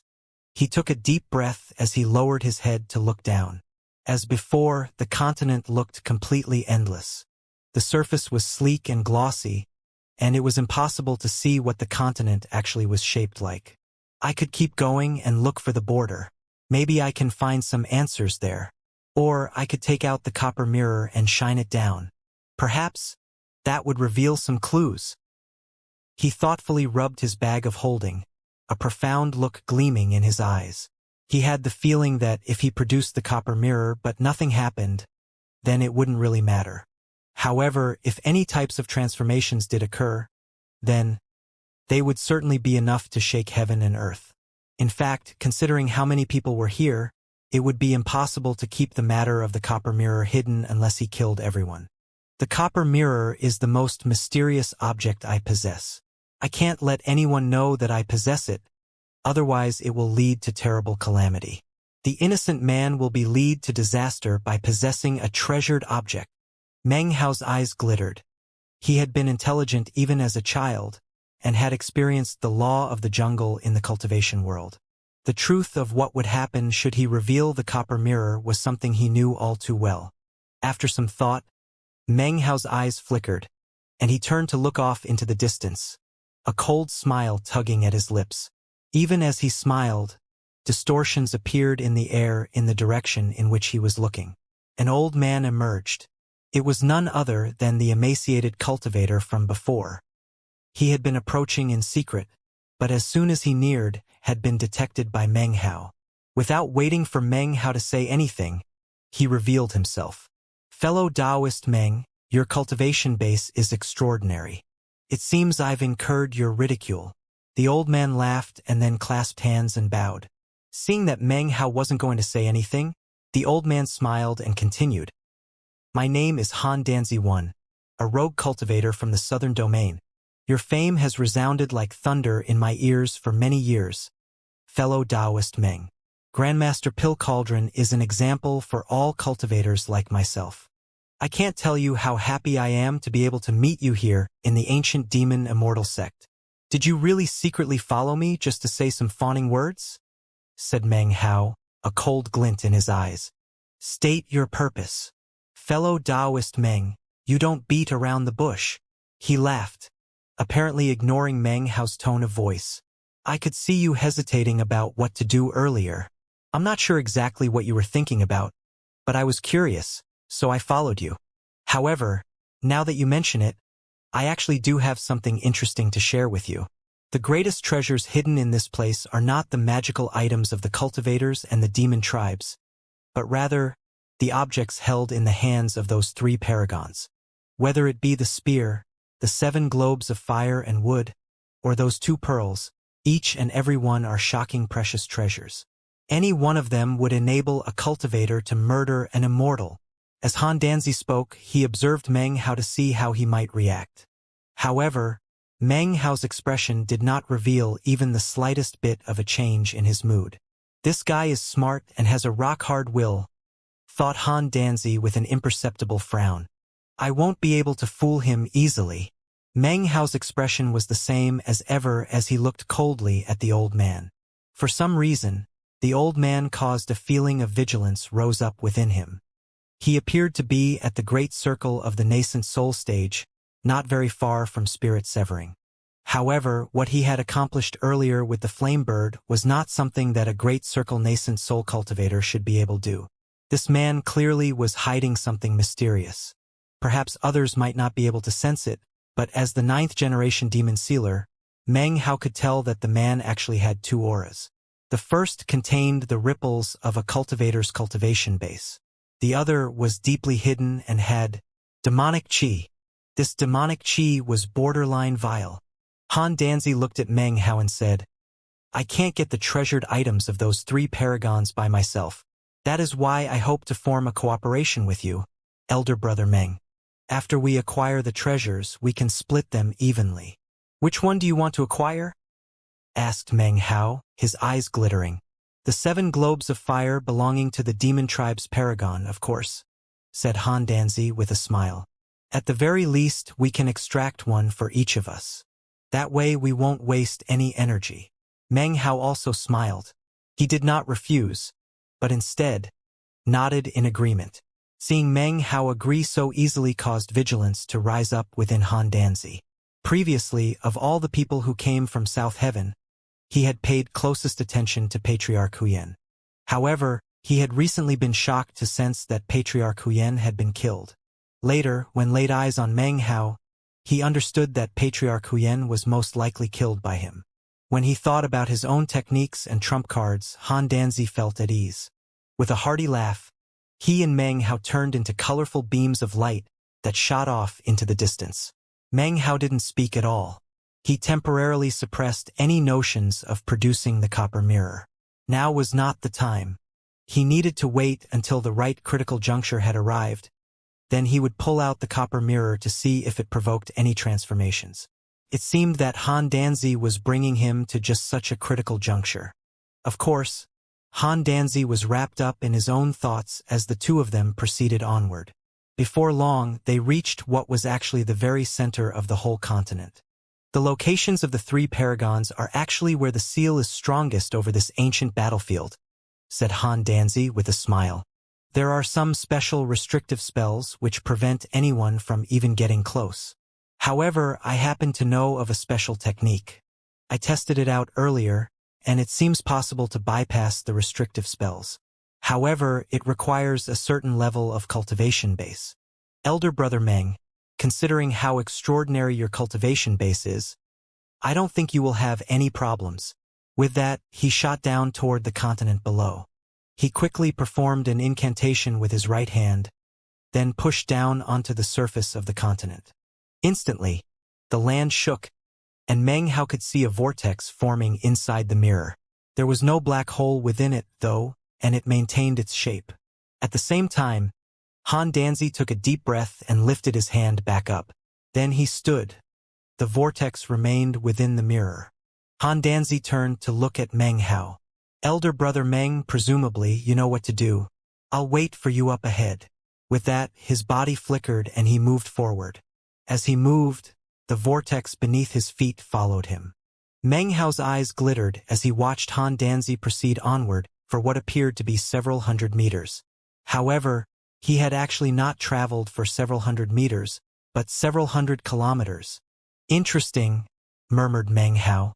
He moved down toward the surface of the land, then landed on its surface. After that, he lifted his foot up and slammed it down onto the ground. A boom could be heard, and then, shockingly, a vortex appeared beneath his feet inside the world of the mirror. It maintained its vortex state, not forming into a black hole, but rather connecting to Meng Hao's cultivation base. Then Meng Hao proceeded forward. For every meter he moved, he actually moved half a kilometer. What a technique, he thought, his eyes flickering. He couldn't help but think that if this technique could be used in the outside world, it would definitely be considering an incredibly powerful divine ability. Using this technique, Meng Hao and Han Danzi moved what appeared to be several hundred meters, but was in fact hundreds of kilometers. They sped along at top speed within the center region of the mirror continent. At the same time, the other cultivators from South Heaven were in other locations, attempting to acquire their own bits of good fortune. They continued to stimulate the surface of the land, attempting to cause it to spit out magical items. However, most of the magical items ended up being destroyed in the process of emerging. Few of the cultivators were actually able to acquire anything. Even still, the mirror-like land was like a huge treasure trove for everyone. All of the cultivators who had come to this place were profoundly wise and intelligent, and soon, their glittering eyes came to be drawn to the center region of the land. That was clearly the location of the three most powerful experts who split everything under the heavens. In fact, there were more than a few people who were trying to make their way in that very direction. 2 hours passed. Shockingly, Meng Hao and Han Danzi had just appeared in the area near the greater demon with the 7 rotating globes of fire. A strange light appeared in Han Danzi's eyes. He took a deep breath as he exchanged a glance with Meng Hao. At the same time, he began to rotate his cultivation base. Meng Hao directly entered the 5th anima. His fleshly body was shocking, and his cultivation base boundless. Han Danzi's eyes flickered as he too unleashed his full power. The twisted demonic chi within him also began to circulate. The two attacked the surface of the land together, causing an enormous rumbling to fill the air. The two vortexes beneath them in the world of the mirror suddenly touched each other. They merged, then suddenly ripped open an enormous black hole. The gravitational force that suddenly surged out was impossible to describe. However, it was incapable of causing the 7 globules of fire to even tremble in the slightest. In contrast, quite a few other magical items in the area were sucked into the vortex. 10 magical items were sucked in, but only 5 flew out. They shot up into the air in beams of prismatic light. Han Danzi's eyes flickered, but he did nothing to attempt to take them. Meng Hao's eyes also flashed, yet he did not chase after the items either. Both of the men were wrapped up in their own thoughts as they watched the 5 beams of light shoot like beautiful pearls up into the sky. At the same time, the other cultivators from South Heaven watched on in shock. They looked at the 5 beams of light and could sense the intense ripples emanating out from within. Incredible treasure! That was the thought that ran through all of their minds. Their eyes shone brightly as they flew up into the air. In the blink of an eye, nearly all of the South Heaven cultivators flew from all directions toward the 5 beams of light. Rumbling echoed out in all directions. As the South Heaven cultivators flew toward the 5 beams of light, fighting broke out. The sounds of magical techniques and divine abilities resounded through the air, mixed with growls and cold snorts. In the time it takes for a spark to fly off of a piece of flint, the 5 incredible treasures were divided up. Han Danzi looked up into the air and then said, "Fellow Taoists, those 5 incredible treasures were released by the combined effort of fellow Taoist Meng and myself. For you to act in such a way is somewhat improper." By now, the South Heaven cultivators up above had taken notice of Meng Hao and Han Danzi down below. "If you are interested, fellow Taoists, we can all work together to open up the greatest treasures hidden in this place. We can release them together. What do you think, fellow Taoists?" Han Danzi wore a smile on his face, but within his eyes was a strange, imperceptible glow. Out of the corner of his eyes, he watched Meng Hao carefully. That was because he hadn't consulted with Meng Hao before speaking, and his offer just now did not fall in line with his previous explanation. Clearly, what he needed was not just the help of Meng Hao alone, but rather the combined assistance of almost all of the South Heaven cultivators. At the moment, Han Danzi was simply incapable of reading Meng Hao's expression. From the very beginning until this moment, it hadn't changed at all.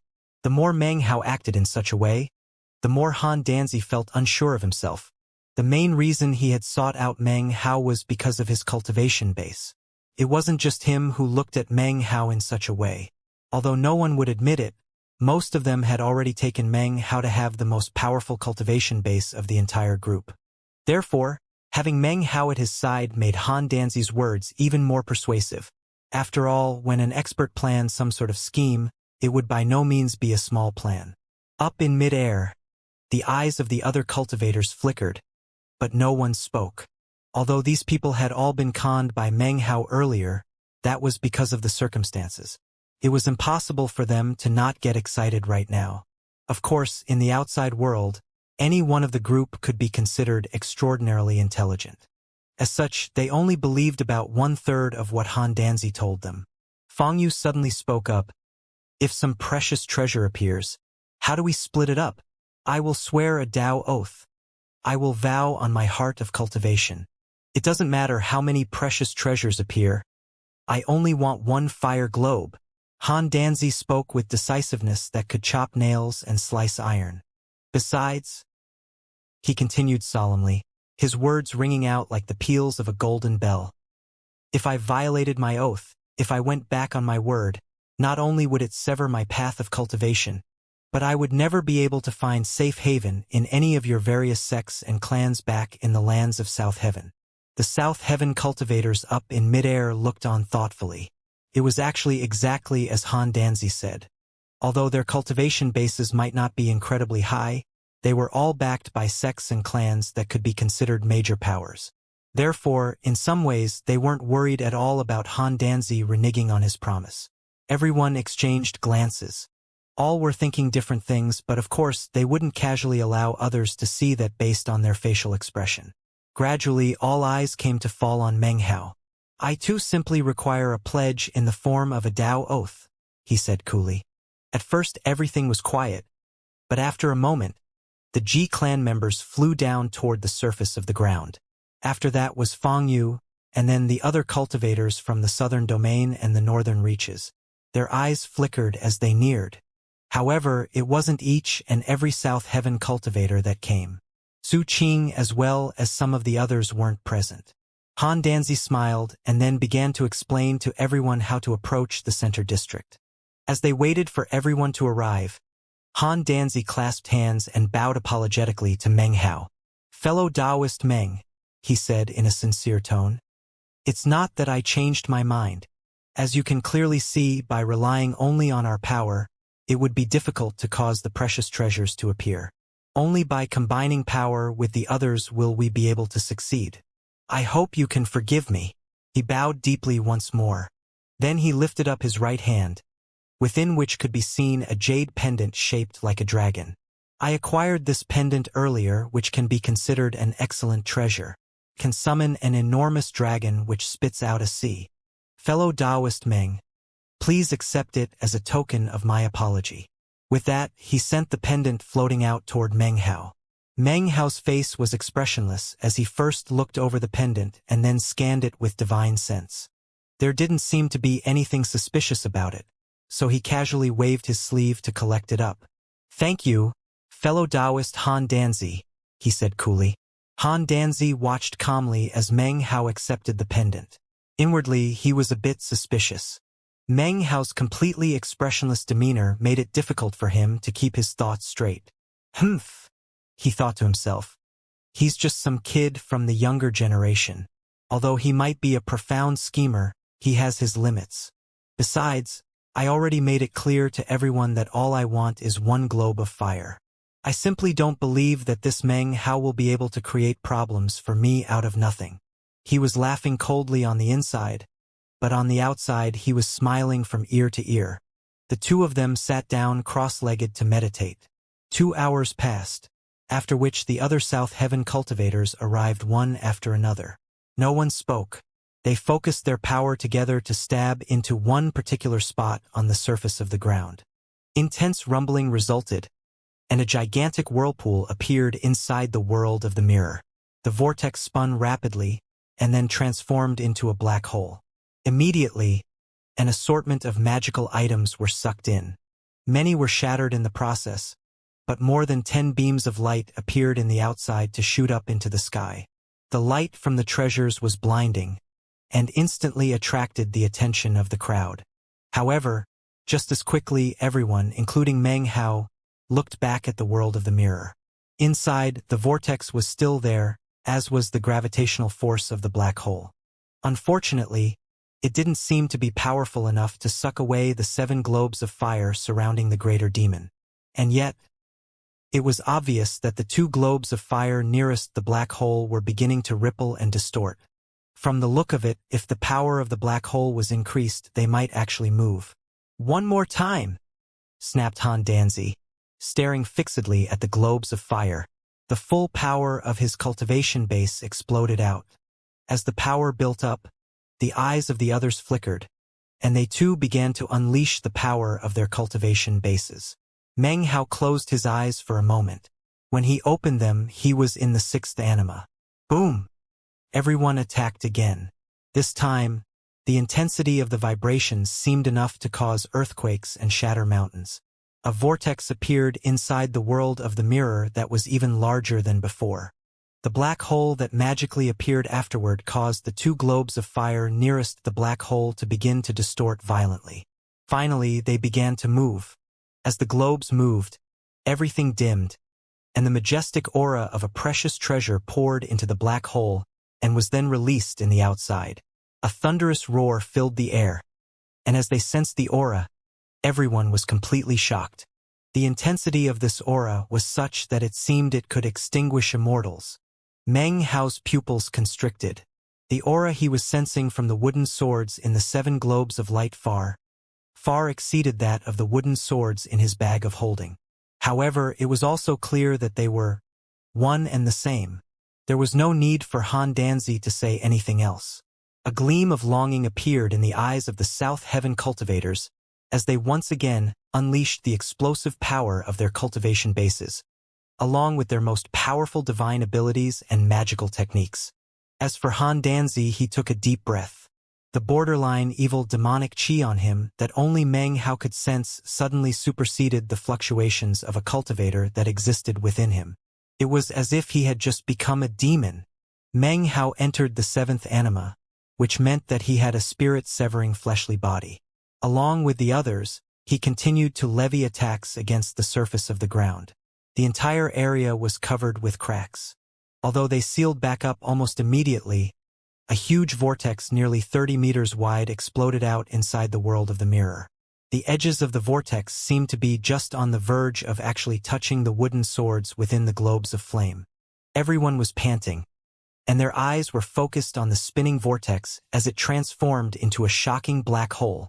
When the black hole appeared, shockingly, 3 of the 7 globes of fire that contained wooden swords began to ripple and vibrate. Suddenly, they started moving. The scene caused the gazes of the South Heaven cultivators to grow as sharp as knives. Their cultivation bases were in full rotation as they waited for the precious treasures to emerge, whereupon the fighting would begin. Time passed. It was only the space of about 10 breaths, but in the minds of everyone present, it seemed like an eternity. They watched the 3 globes of fire moving gradually closer to the black hole. They seemed to be struggling, but the power of the black hole caused them to slowly get closer and closer. The power source of the black hole's gravitational force was not the South Heaven cultivators, but rather the interaction between the world outside of the mirror and the world within. The function of the cultivators was merely to release that power.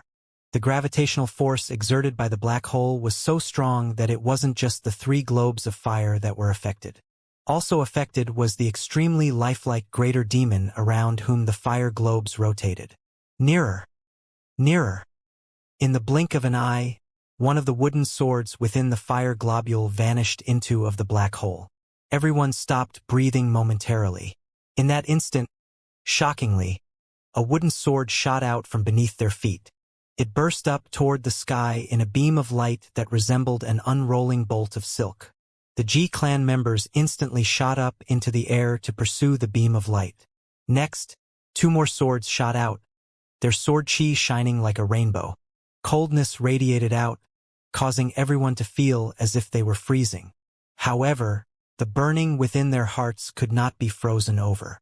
Fang Yu, the group from the northern reaches, and all the other cultivators, instantly shot up into the air to pursue the treasured wooden swords. In the instant in which they flew up in pursuit, the 3 wooden swords began to emanate an even more shocking energy. Boundless ripples shot out into the sky, which caused anything within fluctuations to suddenly move exponentially slower. It was as if the swords created their own area of time and space. Meng Hao immediately shot up after the 3 wooden swords, and Han Danzi followed. It appeared that the 2 would begin to fight over the wooden swords. However, it turned out that Han Danzi only appeared to have been moving up. He almost immediately sank back down. As everyone else shot after the precious treasures, he prostrated himself on the ground, biting his tongue to spit out a mouthful of blood. The blood instantly turned into a thin stream which extended out toward the black hole in the world of the mirror. It emerged from the black hole in the mirror world, and then neared the body of the greater demon which had been sucked toward the black hole. Ancestor spirit, your posterity of the younger generation have not forgotten you. I have come today to welcome your power back into the world. As his words rang out, the eyes of the greater demon flickered with intelligence. It allowed the stream of blood to circle around its body, then tighten around it and begin to drag it toward the black hole. Everything shook violently, and booming sounds filled the air. Suddenly, an enormous vortex appeared in front of Han Danzi, thousands of meters wide. A strange, demonic sound emerged from within the vortex. It sounded like people both weeping and laughing. Suddenly, an enormous head, fully 300 meters large, began to rise up from within the water-like surface of the world beneath. Demonic chi exploded up into the sky. Scattered patches of hair could be seen on the enormous, 300-meter large head, as well as 3 pitch-black horns. It was as gray as death, and wrinkles covered its skin. The facial features somewhat resembled a man, but even more so, a lion. It emanated a fearsome, archaic aura that, as soon as it appeared, swept across the entire fourth plane, which began to shake violently. An enormous vortex, tens of thousands of meters wide, circulated around the entire area. Amidst the rumbling, a wild wind swept through the entire area, shaking everything. Han Danzi prostrated himself beneath the head, his expression one of excitement. His appearance was now changing, and he no longer looked human. 3 black horns had sprouted from his head, and he looked very similar to the enormous head up above him. Your posterity of the younger generation welcomes the return of the power of the ancestry, cried Han Danzi excitedly. As his voice rang out, he seemed to form a connection with the enormous head. A shocking power began to fuse into his body. His hair whipped about, his clothes flapped. He should have been tossed about like a leaf within the maelstrom, but instead, from his aura, it seemed that he was accepting some type of legacy. The head appeared to be 300 meters large, but in the blink of an eye it was suddenly far larger. It was now 3,000 meters large. A breath of time later it was back to 300 meters. They were like ghost images distorting the world. Rumbling rose up into the sky. All of the crowds up in midair who were chasing after the wooden swords didn't even have a chance to begin fighting over the precious treasures before the scene unfolding caused them to be thoroughly astonished. The wild wind raged, sweeping across everything. Everyone up above was sent spinning out of control, causing their faces to fill with unprecedented expressions of astonishment. What is that thing? Damn it! He's actually trying to release a greater demon from inside the mirror. Isn't that demon one of 3 major powers inside the mirror world? Who is this guy? Shocked, everyone began to fall back. The rest of the cultivators in the land, the ones not participating in the events in the central region, including Su Qing, were all incredibly shocked. They, too, were incapable of preventing themselves from being swept up. They transformed into beams of light that shot through the air.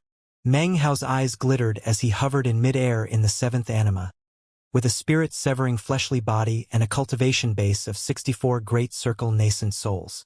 Such power made it that, although he hovered unstably, he was still able to remain in place and balanced within the vortex and the tempest. As he looked down at the surface of the land, and his eyes narrowed, he knew that Han Danzi had been plotting something, but he had never imagined that the plan would be so astonishing. As of this moment, a deafening roar filled the enormous vortex, the source being none other than the enormous head emerging from within the world of the mirror. The sound echoed back and forth like thunder. It caused everyone, even the cultivators off in the distance, to cough up blood. Han Danzi was unaffected, and Meng Hao's face was only a bit pale. Other than the 2 of them, everyone else felt their minds spinning, as if they were stuck in some interminable illusion. By now, the head of the greater demon was more than 70% emerged. Its nose was visible, and its facial features were clearer. There was an enormous, ferocious-looking wound ripped into its face. Anyone who even glanced at the greater demon would immediately feel as if their mind was being absorbed. Before they even realized it, pulses of terror would be racing through them. Demonic chi exploded up, filling the area, intrinsically potent. In the blink of an eye, all other power of heaven and earth was expelled from the world by this powerful demonic chi. All of a sudden, the entire world became a demon world. Han Danzi trembled, his face burning with passion. The physical changes to him continued at high speed. His aura exploded up, and his connection to the head grew even more complete. At the same time, all of the power of heaven and earth that was not demonic chi rushed up to the top of the world, which was none other than deep tunnel everyone had traveled through to get to this place. A rumbling sound could be heard as the energy successfully entered the tunnel. The countless vines inside withered in the blink of an eye. They vanished without a trace as the expelled power of heaven and earth shot out into the outside world. If you could stand outside of that deep pit, what you would see would be an exploding pillar of chi that shot up into the sky. Successive layers of ripples then emanated out in all directions, sweeping over everything. Although the process had just begun inside the 4th plane, It is easy to imagine how quickly everything was changing because of the emergence of the greater demon from within the world of the mirror. When the changes were complete, everyone else inside would either be dead or would be transformed by the demonic chi. Their souls would be transformed, and their cultivation bases would change on a fundamental level. They would no longer be cultivators, but demons. Meng Hao's face flickered as he looked up into the sky at all the people from South Heaven. The vortex was spinning faster, and as it did, everyone was lapsing into a stupor. Fang Yu, the Ji clan, the cultivators from the northern reaches and southern domain, Wang Lihai, Han Bei, Li Tiandao, Li Shiqi, and also Su Qing. Everyone seemed to be lapsing into an illusion. Their faces were twisted, and their teeth were clenched. Occasionally they let out cold laughs. Other times their expressions were blank. It was bizarre to the extreme. Demonic chi was coalescing around their bodies, clearly beginning to make some illusory changes. Han Danzi continued to prostrate himself on the ground. Land of the Three Saints. The power of the ancestor returns. A legacy for me, Han Danzi.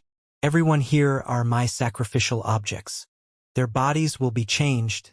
Their spirits will be assimilated. If they don't die in the process, then they will no longer be cultivators but demons. They will become my demon horde, and will follow by my side as I use the power of the ancestor to battle with the heavens. He trembled as his words echoed out through the vortex.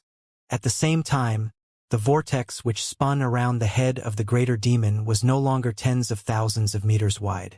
It expanded again until it was nearly 300,000 meters wide, shocking to the extreme. By this point, the top lip of the great demon was now visible. It was now possible to see that the head did not just have one wound on it, but rather three.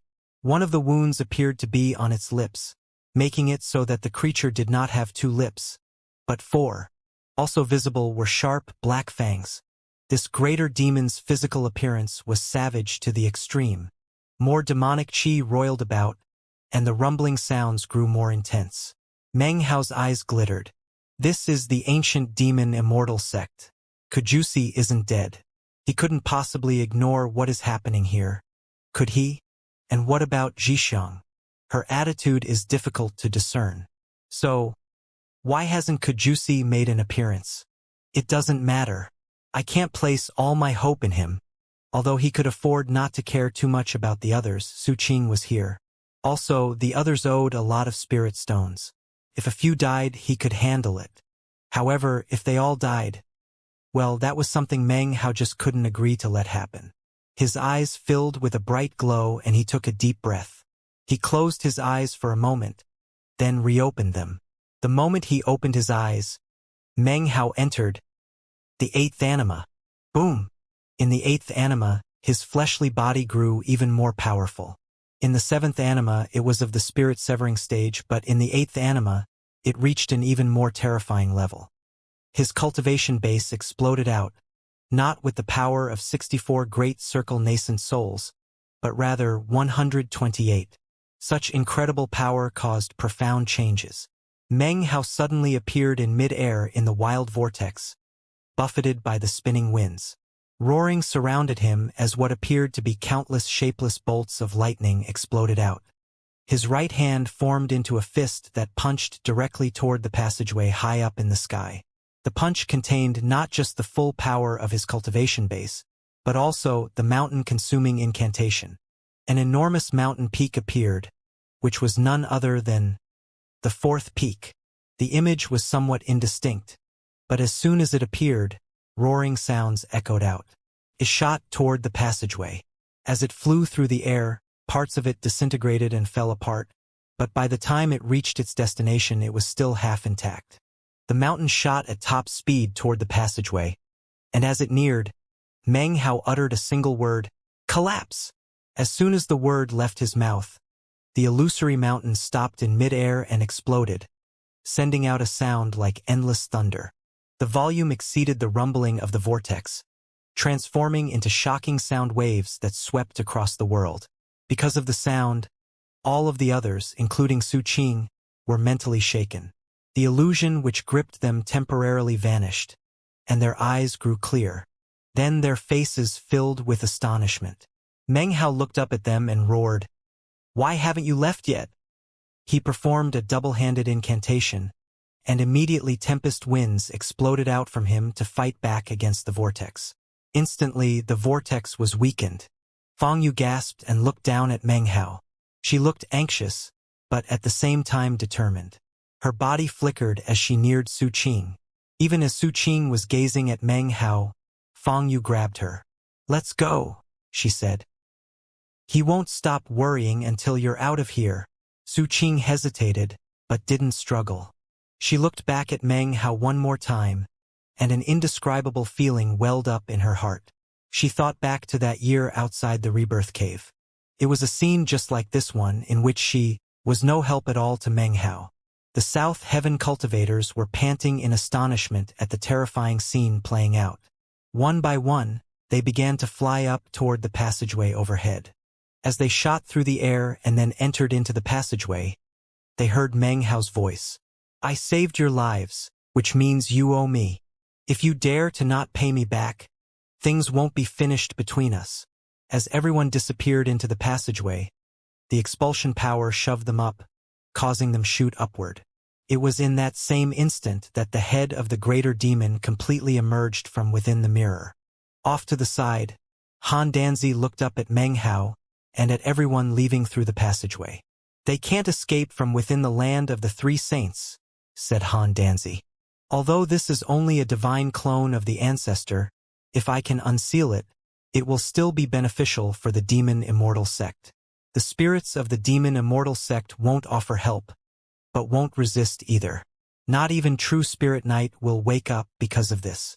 Sleeping night is intelligent, but awakened night has no mind. It will not awaken, because it does not wish to awaken. This is the body of true spirit night, where its brain exists. They won't be able to escape, nor flee the demon immortal sect. When the ancestor's divine clone is fully fused with me, they will become my demon horde. As for you, Meng Hao, you will be beneath the sacred ancestor and myself to act as Dharma protector." "Oh yeah?" replied Meng Hao, looking coldly at Han Danzi. He performed an incantation gesture with his right hand, then pointed down at the land. At the same time, the demonic chi in the area began to swirl around Meng Hao. Whistling sounds could be heard intermittently. Meng Hao suddenly began to perform an incantation gesture, which seemed to cause everything in the area to tremble. In that instant, all of the demonic chi in the entire world began to rotate, as if it were being pulled. Every region began to distort, making the entire world seem as if it were being twisted. The sight of it caused Han Danzi's face to fill with a look of shock. You can actually affect demonic chi," he said hoarsely. "How can that be? You're a cultivator, you cultivate the power of heaven and earth. That's different than demonic chi. They can't be mixed. How can you manipulate demonic chi?" He was thoroughly shaken, as this was his first time ever seeing demonic chi being manipulated by a cultivator. As far as he was concerned, it was inconceivable and unbelievable. Most importantly, it was clear that Meng Hao's manipulation of the demonic chi was real, and not an illusion. It was in complete contrast to himself. Whereas his apparent manipulation of demonic chi was actually trickery, Meng Hao really was stirring all of the demonic chi in the entire world. Even as Han Danzi was feeling shaken, Meng Hao took a deep breath. He could sense a resonance between himself and this world. In the outside world, he was incapable of absorbing the power of heaven and earth. However, in this place, it was as if a hole had been opened up, and all the demonic chi was rushing into it without the slightest impediment. And yet, it didn't cause any transformations within him whatsoever. Inside of him, it turned into pure power. It was not demonic chi, nor was it spiritual energy. It was a unique power that belonged only to Meng Hao. That power circulated about within him, filling him with an indescribably pleasurable sensation. A bizarre light shone in his eyes as he looked down at Han Danzi and the giant head floating there in midair. "Demon Sealing 8th Hex," said Meng Hao slowly. It almost sounded as if he were issuing orders. The words echoed about like the peals of thunder. For words exploded like thunder. For words, spoken by Meng Hao. As the words sounded out like thunder, all of the demonic chi around Meng Hao began to coalesce together. In the blink of an eye, the enormous character for seal appeared directly in front of him. The character was fully 300 meters tall, and it absorbed more and more demonic chi as it shot down toward the ground. In this moment, within the 8th anima, Meng Hao was the 9th generation demon sealer. The speed with which the character moved was indescribable. Han Danzi's face filled with disbelief as he felt an unprecedented pressure weighing down on him, along with a sense of deadly crisis.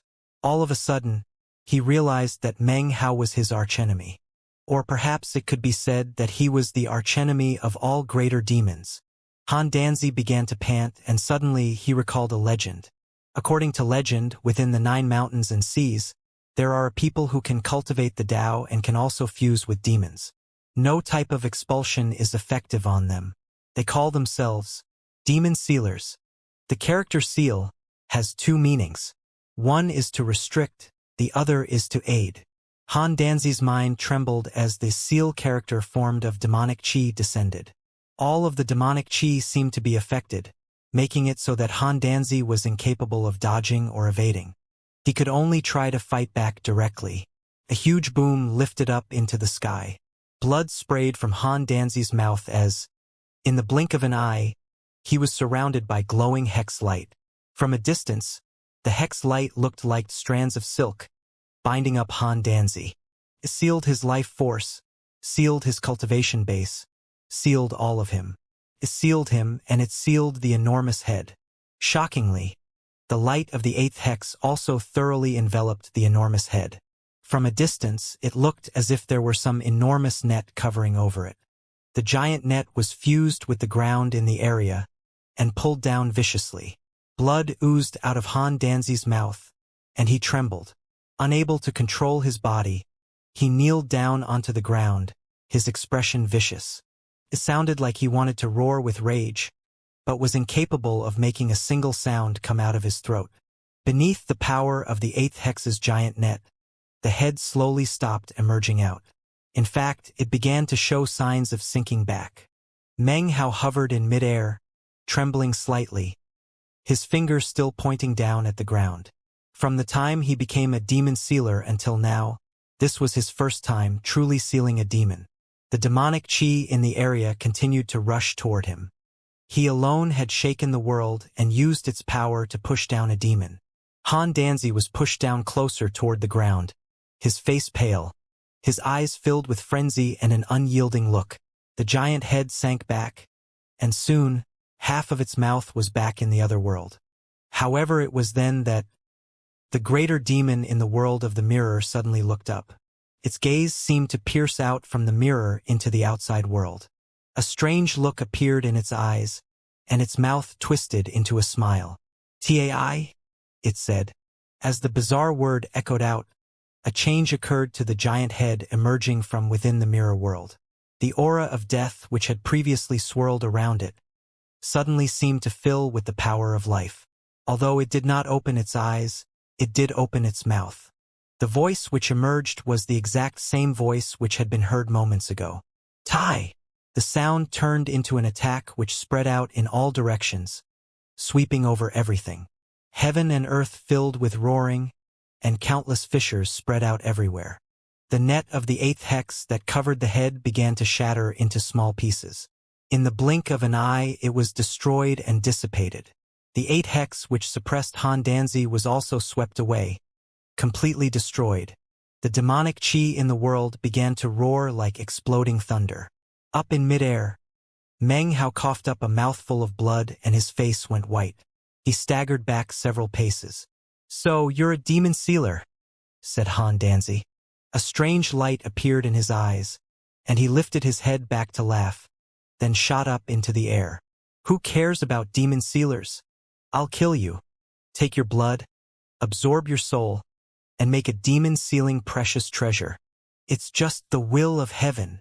Han Danzi seemed overjoyed as he shot up into the air. Demonic chi surged toward Meng Hao, and at the same time, the head began to emerge again. all of a sudden, a neck and 2 shoulders could be seen. "The will of heaven, huh?" said Meng Hao, stabilizing himself.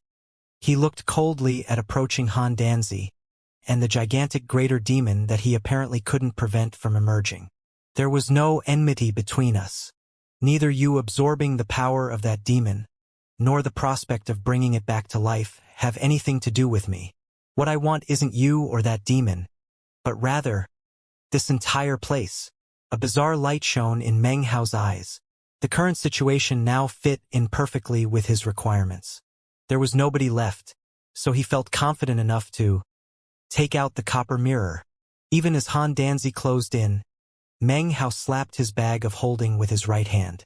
Instantly, the copper mirror appeared, the same mysterious copper mirror that he had acquired back in the Reliance sect all those years ago, which had accompanied him all this time. It didn't look like anything special at all, and was even a bit rusted in places. It looked like a completely ordinary item. "A crappy mirror?" laughed Han Danzi. "Don't tell me that's supposed to be some kind of precious treasure or something?"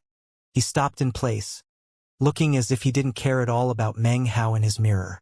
However, inwardly, the fact that Meng Hao had retrieved this magical item in a critical moment left him worried in a way that was quite the opposite to the way he made it look. As soon as the copper mirror appeared, the mirror continent below suddenly trembled. Ripples spread out, looking almost like waves on the surface of the mirror-like continent. Within the world of the mirror, everything that was alive suddenly stopped moving. Even the head which was emerging from inside stopped in place. However, it was in this moment that the eyes began to twitch, as if they were struggling to open and awake. "What is that?" gasped Han Danzi. He was just going to attempt to stop Meng Hao when Meng Hao pointed the mirror directly down toward the mirror continent. The 2 mirrors shone on each other, and anyone who could see them would be able to spot a majestic black hole inside each one.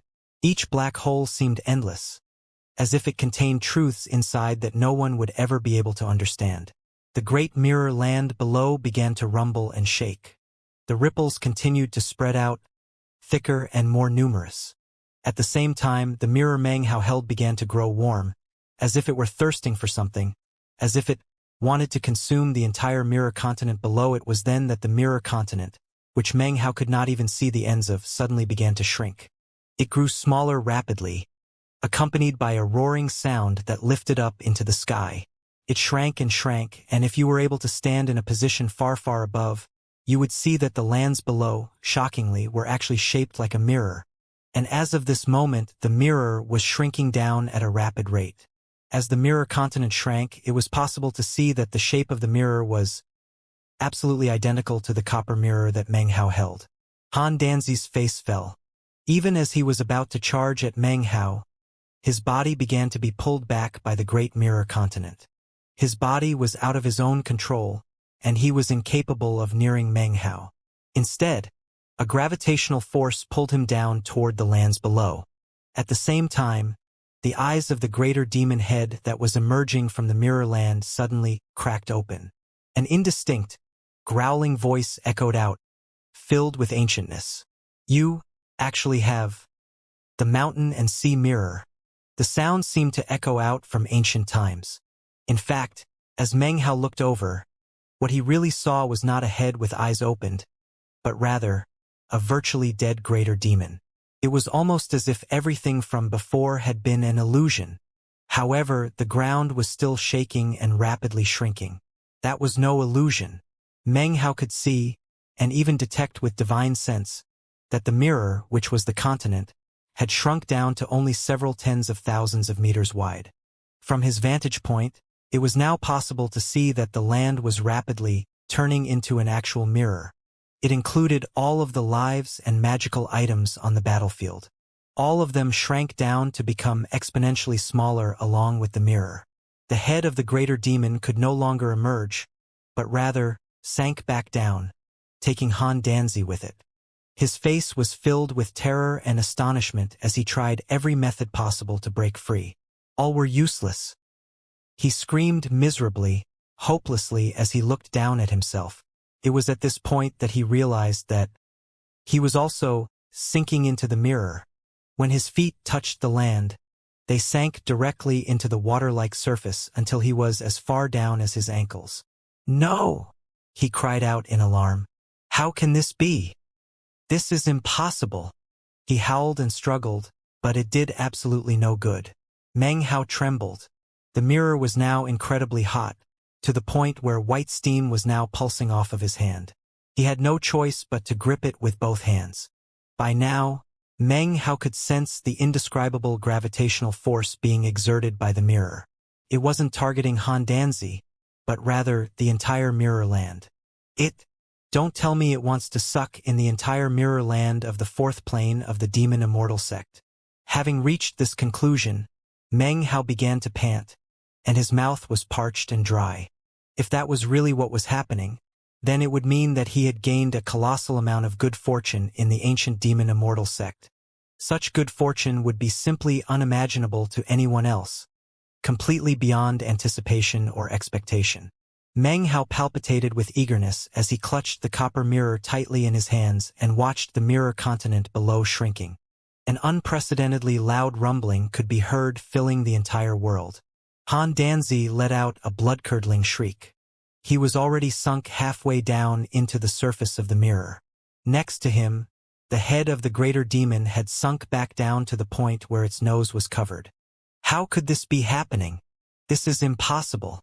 Impossible! Han Danzi had gone mad. His expression was one of terror. He shouted out toward Meng Hao, begging for mercy and help. However, because of the intense rumbling, his voice was virtually undetectable. Meng Hao didn't even notice it. The demonic qi in the area churned. The shrinking of the land was like the lifting of a veil, revealing something beneath. When Meng Hao looked down, he saw something that caused his mind to reel. There below was a gigantic brain. The brain seemed limitlessly huge, sleek and white, with black spots visible in various locations. There were also some areas where brightly colored lights flashed back and forth. Every flash of light seemed to contain countless images, almost like memories. The sight was completely shocking to Meng Hao.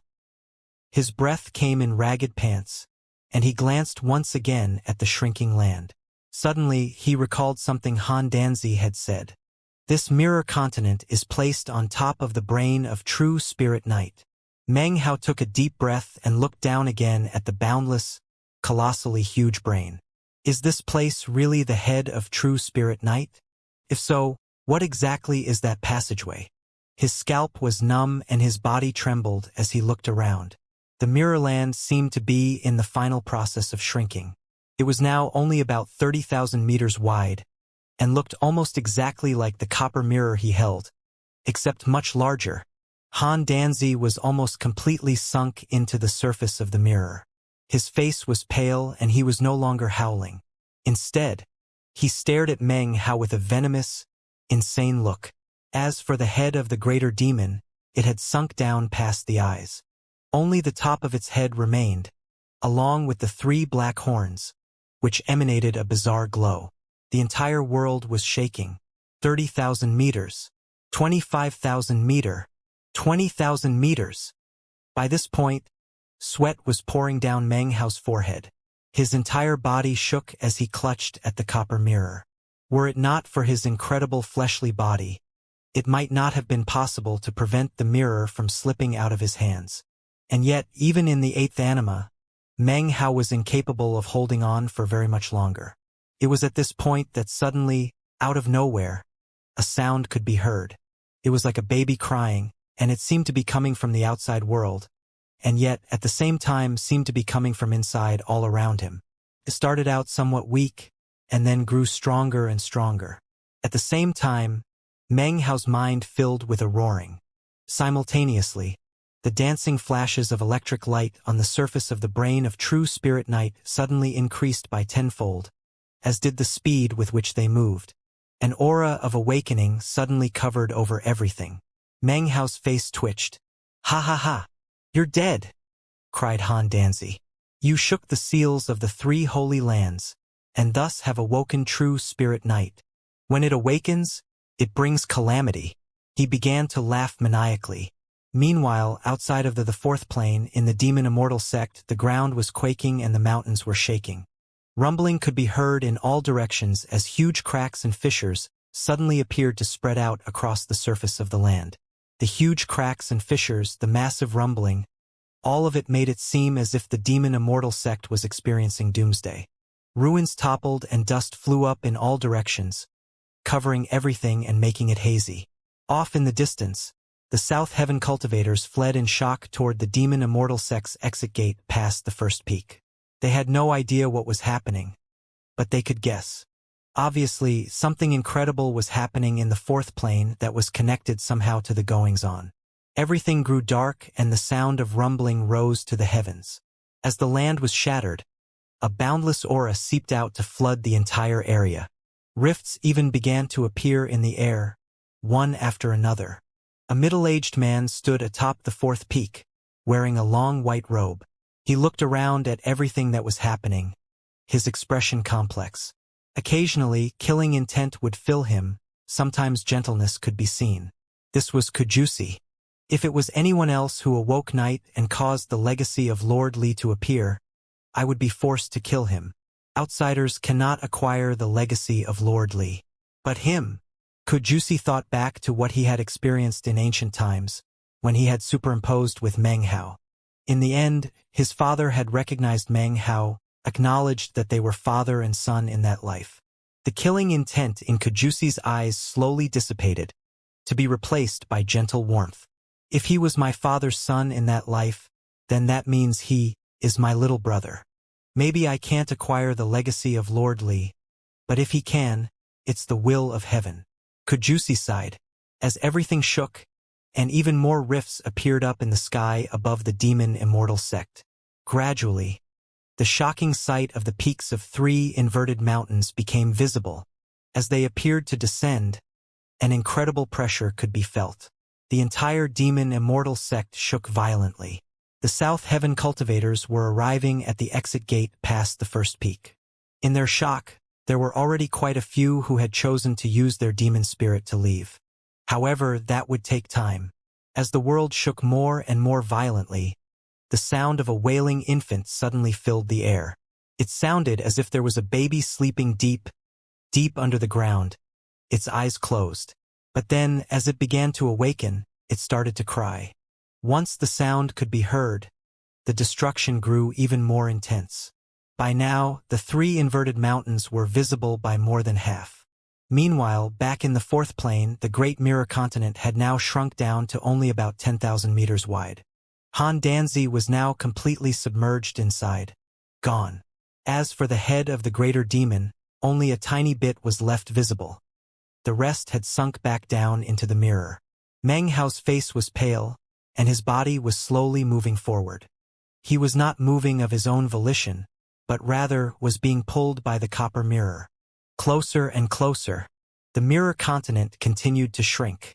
10,000 meters, 5,000 meters, 2,500 meters, 1,500 meters, 1,000 meters, 300 meters. The head of the greater demon had completely sunk back into the mirror. Back in the calm lands inside the mirror, that greater demon who split the heaven into its third, continued to look up coldly at Meng Hao. Its gaze seemed eternal, and as Meng Hao looked at it, his mind trembled. However, there was no time to think deeply about the matter right now. As of now, he was only about 100 meters away from the 300-meter-wide mirror. As he got closer, it continued to shrink. 150 meters, 100 meters, 30 meters, 25 meters, 15 meters, 5 meters, 3 meters. When the mirror land reached a size of 3 meters, suddenly, it began to distort. Meng Hao watched as it twisted into what looked like strands of silk that then shot toward his own copper mirror. The copper mirror seemed to consume them, bit by bit, until they were all sucked in. Within the space of only a few breaths, the entire continental mirror was sucked in by Meng Hao's copper mirror. It acted almost like a tonic for the mirror. After the consumption occurred, the copper mirror experienced an unprecedented transformation. All of the bits of rust on its surface completely disappeared. The ancient decorative patterns on its surface grew deeper and more profound. Pulses of light could be seen circulating within, and murmuring sounds could be heard like the singing of immortals. Meng Hao's mind trembled. As he looked closer at the mirror, he saw multiple cracks on its surface. They intersected with each other to form 9 areas. Right now, in the upper left part of the mirror, there was an area that looked completely different from the others. It actually looked like the surface of a mirror. It glowed with the light of magical items, and within, a vortex could be seen, slowly rotating. That vortex seemed to contain the secret of the origin of the world. Within the vortex, shockingly, was the ancient battlefield. At the same time, the 4th plane now had no land left in it at all. Instead, the brain was fully revealed. The electric light danced about on its surface 1,000-fold more than before. A shocking sound could be heard that far exceeded the wailing of before. Night had been provoked into awakening. By now, 10,000 times as many arcs of electric light were dancing back and forth on the brain of true spirit night. At the same time, the brain began to twitch. Bursting howls could be heard echoing in from outside, howls that shook the mind. Meng Hao's face flickered as an intense sensation of grave crisis appeared inside of him. He could sense terrifying fluctuations, and an aura that seemed capable of destroying him in a single explosive burst. Numbness washed over his scalp as, without hesitation, he put the copper mirror away and then flew at the highest speed possible toward the exit passage. The passage had once seemed to be a deep pit, but because of the aura of awakening night, it had changed dramatically. It was moving, wriggling, as if the passageway was actually some part of the body of true spirit night. Meng Hao's face fell, and he pushed himself to go even faster. He was now at the pinnacle of the 8th anima, and he moved even faster than lightning as he shot into the passageway. In the blink of an eye, he was speeding along inside. Roar! A shocking roar echoed out from both below and above.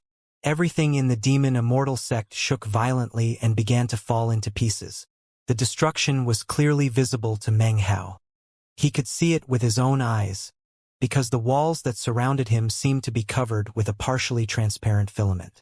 Through that, Meng Hao could see the lands cracking and shattering by layers, then falling downward. As he looked back through pit-like passageway, Meng Hao suddenly realized that it looked more like a tube. It was a tube that ran to the brain of true spirit night, and he was right in the middle of that tube, moving with unprecedented, maddening speed. As he sped along, he began to pant. That was because he was astonished to find that the tube he was traveling through was actually lifting up into the air. It's not just this passageway that's lifting up into the air. Actually, this passageway is part of the body of true spirit night. When it moves, it will appear from within the land. Meng Hao's mind trembled as he looked through the semi-transparent walls of the passageway to see the land collapsed everywhere. He could also feel the sensation of the passageway moving upward. After more than 10 breaths of time passed, a blinding white light filled Meng Hao's vision. A huge roar filled the passageway he was in as it was completely lifted up from the ground until it was in mid-air above the demon Immortal sect. By this point, Meng Hao had traversed roughly 70% of the passageway, placing him 30% of the distance away from the exit. The passageway was now trembling violently, and Meng Hao's face was pale white. Through the semi-transparent walls, he could see that outside, fissures covered all of the lands of the demon Immortal sect. Most of the various areas of the sect were completely collapsed. In fact, most of the lands seemed to be caving in, as if some enormous creature were rising up. Rocks tumbled down the sides of the 7 mountain peaks, as if even they would not be able to survive this incredible catastrophe. The first to collapse was the 3rd peak. As the lands around it collapsed and caved in, the mountain peak began to slant to the side and sink. However, as he looked at it, Meng Hao got the strange feeling that the 3rd peak was not actually collapsing. Actually, there appeared to be some incredible force causing it to tilt to the side. He couldn't quite be sure, but the sensation was intense. Then, even as the semi-transparent passageway vibrated rapidly, Meng Hao suddenly saw something that he would never be able to forget. He saw an incredibly large head. It was so large that it was impossible to estimate exactly how large it was. And only half of it was visible. It looked like a human head, except it had no hair, and was instead completely covered with pitch-black scales. Shockingly, this head seemed to encompass all of the lands of the demon Immortal sect. Meng Hao's scalp went numb and his mouth was completely dry. He was thoroughly incapable of determining how large this head was. He also saw that the semi-transparent passageway he was in was actually an enormous antenna attached to the top of the head. It was a tube-like antenna, apparently used for breathing. What caused Meng Hao's mind to tremble with even more disbelief was that the previously tilting and toppling third peak actually had stopped after reaching a certain angle and was no longer falling. That was because the third peak was not actually part of the land at all. It was connected to the head. More accurately, the third peak was actually an enormous horn growing out from the top of the head. This is true spirit night? Thought Meng Hao, staring with wide eyes. He wasn't the only one seeing this. The other South Heaven cultivators who were congregated outside of the first peak watched on with pale faces. At the same time, the location where they stood began to collapse. A huge hole appeared, a passageway out to the starry sky that everyone unhesitatingly entered. As they flew into the passageway, their bodies began to emit a white light. The light seemed to be separating them from the ancient demon Immortal sect. Their bodies began to grow transparent. Apparently, it wouldn't be long before they completely disappeared. At the same time, bands of starlight descended from all directions, transforming into a river of stars. The appearance of the river of stars indicated that the return to South Heaven had begun. It was time to leave the good fortune of the demon Immortal sect. Meng Hao! Cried Su Qing inwardly. She bit down her lip as the soft light began to envelop her. Gradually she grew transparent, but her anxious eyes were focused in the direction of Meng Hao back in the demon Immortal sect. Similarly anxious was Fang Yu. Her hands were clenched into fists as she watched the demon Immortal sect collapsing. Hurry up, Meng Hao. Get out of there. As for the other South Heaven cultivators, all of them were filled with complex emotions. They were overwhelmed with astonishment at the sudden drastic turn of events in the ancient demon Immortal sect. At the same time, they were also filled with unspeakable, conflicting thoughts regarding Meng Hao. They wanted Meng Hao dead, so that their debts would be absolved. However, were it not for Meng Hao's actions just now, all of them would be dead. That was a kindness on his part. Various thoughts filled them as they watched on silently. Meng Hao was scared out of his mind. As far as he could tell, he had really set something epic into motion. All I did was pull out a crappy mirror, right? He thought, clenching his jaw. He continued to speed along as fast as possible toward the exit of the semi-transparent passageway. However, it was at this point that, surrounded by the collapsing lands, the head of true spirit night slowly began to lift up. A reverberating wail even more shocking than before echoed out in all directions. The second peak, the fourth peak, the first peak, the fifth peak. All shook violently and rose up into the air. Countless stones and boulders fell down. As four shocking horns were revealed, the antenna undulated, and at the same time, the exit appeared just up ahead of Meng Hao. Even as he was about to break free, Night, whose head was now half emerged from the collapsing lands, suddenly inhaled. The breath caused an enormous sucking force to rush through the semi-transparent passageway. Meng Hao was completely incapable of controlling his body. His eyes went wide as he felt himself being sucked in. Filled with shock, he unleashed the full power of his cultivation base. His right hand reached out the side and grabbed hold of a vine. How could Meng Hao not see that these vines were actually like hairs that existed within True Spirit Knight's antenna? As soon as he grabbed a hold of it, he stopped moving. However, only a moment later, the vine snapped. Meng Hao's eyes went wide as he was once again sucked back. All of these things happened in only the space of 10 or so breaths. To Meng Hao, though, it seemed like an eternity. If this is the breathing of True Spirit Night, he thought. Breathing involves inhaling and exhaling. If this is the inhaling, then it must be followed by exhaling. Time to gamble. With that, his eyes filled with determination. There was little else he could do now except gamble. He continued to grab onto vines, and continued to employ the full power of his cultivation base to try to slow his movement. 10 breaths of time passed. Beneath him, Meng Hao could see the end of the passageway, and once again the brain of true spirit night. However, it was at this point that the inhaling ended. It was then followed by an intense, explosive force in the opposite direction. Meng Hao's eyes glittered. Roaring filled his body and blood sprayed from his mouth. Underneath the power of the force, he shot upward. His eyes filled with madness and his cultivation base exploded, adding even more speed. The entire process didn't even take 10 breaths of time. Meng Hao's body rumbled as he suddenly shot directly out from within the antenna. By the time he flew out, the lands of the demon Immortal sect were completely collapsed and destroyed.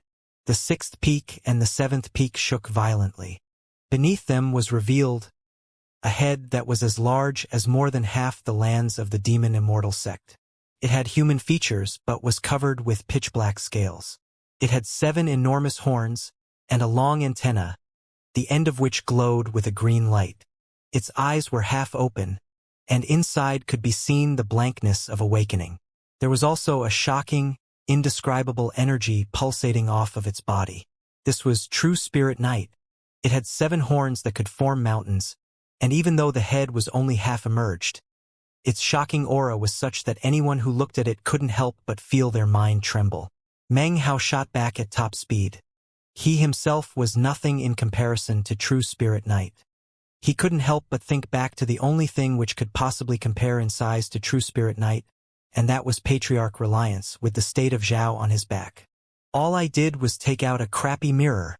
Could that really stimulate this thing into awakening? Sweat poured down Meng Hao's forehead as he shot toward the location of the other South Heaven cultivators, all of whom were staring in astonishment at true spirit night. Their minds were filled with roaring, and they were incapable of even speaking half a sentence. At the same time, they were on the verge of becoming completely transparent, making them appear like shadows. Meng Hao flew as fast as he could, using all of the power of his cultivation base, the green smoke, the black moon. However, almost the same moment in which he reached the exit, behind him, true spirit night uttered the first sound that was not a wail. Night! In the same moment in which the voice of true spirit night echoed out, the cultivators from South Heaven were being surrounded by starlight. Within the starlight were countless motes and fragments, which mixed with the starlight to cover everything and transform it all into a river of stars. The river of stars was like a beam filled with countless motes of light that gathered momentum as it unfurled, sweeping up all of the cultivators in preparation to return to South Heaven. After all, they had been swept up and carried to this place by the river of stars. It was only natural that they would be taken away in the same method. Upon seeing the river of stars, everyone felt a little bit more relaxed, although they wished it would finish forming up faster. Considering how quickly things were going out of control, they wanted to leave as soon as possible to get out of danger. As of now, this was not the 4th plane of the ancient demon Immortal sect. This was the hitherto unknown 5th plane. The 5th plane, the awakening of true spirit night. As true spirit night's voice echoed out, the land and sky in all directions twisted, and ghost images seemed to appear. The entire world seemed to revert to ancient times. Countless figures flew about, and everything flourished. But then sometimes, everything would become ruins, filled with corpses. And then it would simply be night, head raised, the 7 peaks turned into horns. Ghost images flickered over the entire world. True Spirit Night had now thoroughly lifted up its head from within the land. When True Spirit Night slept, the world was a dream. When True Spirit Night awoke, calamity came to heaven and earth. Meng Hao panted, and the South Heaven cultivators watched on in alarm. Although the bodies of the crowd were half transparent, they couldn't help but back up nervously and wish fervently that they could teleport away as soon as possible. After letting out an incredible roar, the colossal head of True Spirit Night suddenly spoke, its voice indistinct. "Give my precious mirror back to me." The voice echoed back and forth, causing Meng Hao's mind to tremble as he coughed up a mouthful of blood. The South Heaven cultivators' minds felt as if they were being exploded by lightning. The sound of the voice was deafening. A moment later, the South Heaven cultivators all looked over at Meng Hao. One by one they began to express their astonishment. What treasure did Meng Hao take? Don't tell me he stole a precious treasure from that demon beast, causing it to awaken? Precious mirror, could it be? Could it be that it's talking about the continental mirror we saw in the fourth plane? As their voices rang out, their eyes began to fill with shock and amazement, as well as intense jealousy. Take out the continental mirror and return it to me, said True Spirit Knight. This time its voice was clearer. As it spoke, massive amounts of lightning began to rise up around the 7 mountain peaks. Before Meng Hao could open his mouth to speak, the group from South Heaven began to pant as they understood the meaning of Knight's words. The continental mirror of the fourth plane, which contained innumerable precious treasures, had actually been taken away by Meng Hao. The eyes of virtually all of the South Heaven cultivators instantly went red. Even Fong Yu was breathing heavily and looking at Meng Hao with an expression of disbelief. Wang Lihai, Han Bei, Li Shiqi, and the others all appeared to be in complete disbelief, their minds shaken to the extreme. They couldn't even begin to imagine how Meng Hao had managed to take away the continental mirror. The Ji clan members' eyes were wide. The cultivators from the northern reaches and the southern domain were panting. Everyone was completely flabbergasted by this new information. Su Qing's face was also filled with disbelief. She looked at Meng Hao, and then a smile broke out on her face. Meng Hao frowned. Without saying a single word, he employed as much speed as he could to shoot out into the outside world. Most of his body was already starting to grow transparent, and he could clearly sense the power of teleportation. At the same time, the river of stars was now almost completely materialized, seemingly endless and filled with innumerable motes of light. It began to sweep through the void, picking up the crowds of South Heaven cultivators, including Meng Hao. It then spun and began to shoot off into the distance. In the same moment in which Meng Hao and the others were swept up by the river of stars, the eyes of True Spirit Knight suddenly opened completely. Any sense of blankness within those eyes was completely wiped away, to be replaced with awareness. True Spirit Knight was now fully awake. The instant the complete awakening occurred, True Spirit Knight let out a roar that caused the entire world and even the void to instantly cease moving. Even the river of stars trembled and then stopped in place. Meng Hao's face fell, and the expressions of the South Heaven cultivators were that of complete astonishment. Suddenly, the land down below began to rumble and disintegrate as a gigantic arm slowly rose up. It was black and covered with scales, and only had 4 fingers. As it rose up from the ground, it left behind a gigantic pit. It was so long that it was almost impossible to see the entire arm, and as it stretched out, its palm was so large that it seemed big enough to cover up the entire sky. The arm stretched out, snatching toward the river of stars. "Get back here," said True Spirit Knight, its voice rumbling up into the heavens. Meng Hao's body was completely out of his control as it flew out, pulled from the river of stars to shoot toward the giant hand. In the blink of an eye, shockingly, he was standing on top of the giant hand. Meng Hao's face was pale white, and his eyes shone with a sharp light.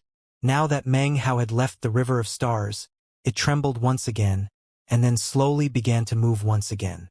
The South Heaven cultivators were now once more moving off into the distance. Meng Hao! Su Qing's face fell, and she struggled to fly out, but was incapable of leaving the river of stars. Fong Yu's face was also filled with anxiety. As for most of the others, they seemed to be rejoicing in the misfortune of the others. He's dead. That demon beast specifically kept him behind. He's definitely going to die. He stole that thing's precious treasure. How could it possibly let him leave? The cultivators continued to watch as they moved off into the distance. True Spirit Knight retracted its palm, upon which Meng Hao stood, until Meng Hao was directly in front of it. His face was pale as he stood there on the palm, looking up at the colossal head and true spirit knight's two eyes. Meng Hao's right hand rested on his bag of holding, and a cold glow could be seen in his eyes. He knew he was no match for true spirit knight. Even a single breath from it could completely extinguish the flame of his life force. However, until the critical juncture of life or death arrived, Meng Hao would continue to go all out. "You have no aura upon you which I find familiar," said true spirit knight, looking over Meng Hao. Its right hand began to close into a fist. As it did, an indescribable pressure inundated Meng Hao. Cracking sounds could be heard, and blood sprayed from his mouth. His body seemed to be on the verge of completely collapsing. Even his internal organs were on the verge of exploding. However, there was still not even a scrap of fear in Meng Hao's eyes. Instead, a touch of madness could be seen burning inside, which then turned into ferocity. Finally, he took a deep breath and prepared to pull out the copper mirror. However, it was at this moment that a white-robed figure suddenly appeared in midair. He strode out step by step. In one moment he was far off in the distance. In the next moment he stood in front of Meng Hao. His back was to him, and he stood there protectively, looking at true spirit knight. He wore white robes and had long, dark gray hair. He was indescribably ancient and old. This was Kujusi. "You may not harm him," said Kujusi calmly, staring up at true spirit knight. His voice filled with an incredible power. The energy caused heaven and earth to flicker with different colors, as if it was capable of fighting back against true spirit knight. True spirit knight looked at Kujusi. "I've awakened," it said, its voice a drone. "There must be extermination of life." "He is a son approved by my father," said Kujusi quietly. Behind him, a tremor ran through Meng Hao. As he looked at Kujusi, the warmth between him and Kuyunhai in the second plane suddenly filled his heart. "That was a dream," said true spirit knight, its voice cold. "Since my father approved of him, it doesn't matter whether it was an illusion or not," said Kujusi slowly, a mysterious light flickering through his eyes. "He is my little brother. With me here, nothing in existence, not even you, can harm him in the slightest bit, or even dare to try." As he spoke, an indescribable aura rose up. Meng Hao stood there silently, looking at Kujusi's back. The hand that gripped his bag of holding slowly relaxed. I'll hand over the continental mirror," said Meng Hao with a soft sigh. However, even as the words left his mouth, Kujusi turned his head and gave Meng Hao a profound look. This was the first time Meng Hao had ever seen Kujusi's face. In that moment, he almost thought that he was looking at Kuyunhai. He gaped in shock at the familiar features. However, it only took a moment for him to see that this was definitely not Kuyunhai. "You don't need to hand it over," said Kujusi. He had watched moments ago as Meng Hao showed no fear in the face of death. And yet now, he was willing to hand over the continental mirror. Kujusi understood, and it caused a gentleness to appear in the depths of his eyes. "Since you were able to take it away, it shows that you were destined for such good fortune. Besides, the awakening of true spirit knight doesn't mean complete catastrophe." Kujusi gazed at Meng Hao. "Do you trust me?" Meng Hao looked at Kujusi, at the features which so much resembled Kuyunhai. Without hesitation, he replied, "I trust you." In the past, Lord Li laid down orders that whoever awakened true spirit knight would be given two options.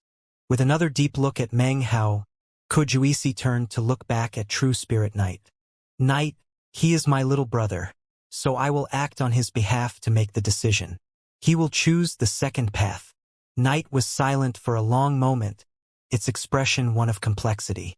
Finally, its gaze came to fall on Meng Hao. Slowly, it began to explain. "Lord Li ordered that whichever life form wakes me up will be given two options. First option, return the continental mirror to me, and I will continue to sleep. Second option, do not return the mirror, and prepare yourself to acquire the qualifications to receive Lord Li's legacy. Walk the 3 mountains, pass through the Holy Lands, ascend to the 4th heaven. Acquire the legacy of Lord Li. If you fail, Then you will stay behind as a guest in my dream.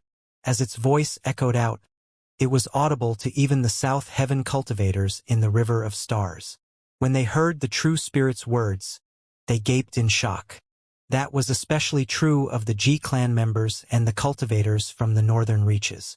They looked back at the distant demon Immortal sect, their eyes wide with disbelief, and more so, intense jealousy and madness. Just what kind of good fortune is this? Damn it! How is this possible? That's not a catastrophe. Isn't there supposed to be a catastrophe? Isn't Meng Hao supposed to be exterminated? How could such good luck as this appear? Lord Li's legacy. Seriously? The legacy of Lord Li? It was so overbearing before, like it could destroy everything. How could things turn around and become such good fortune? The legacy of Lord Li. I can't accept this. The South Heaven cultivators watched on with wide, disbelieving eyes.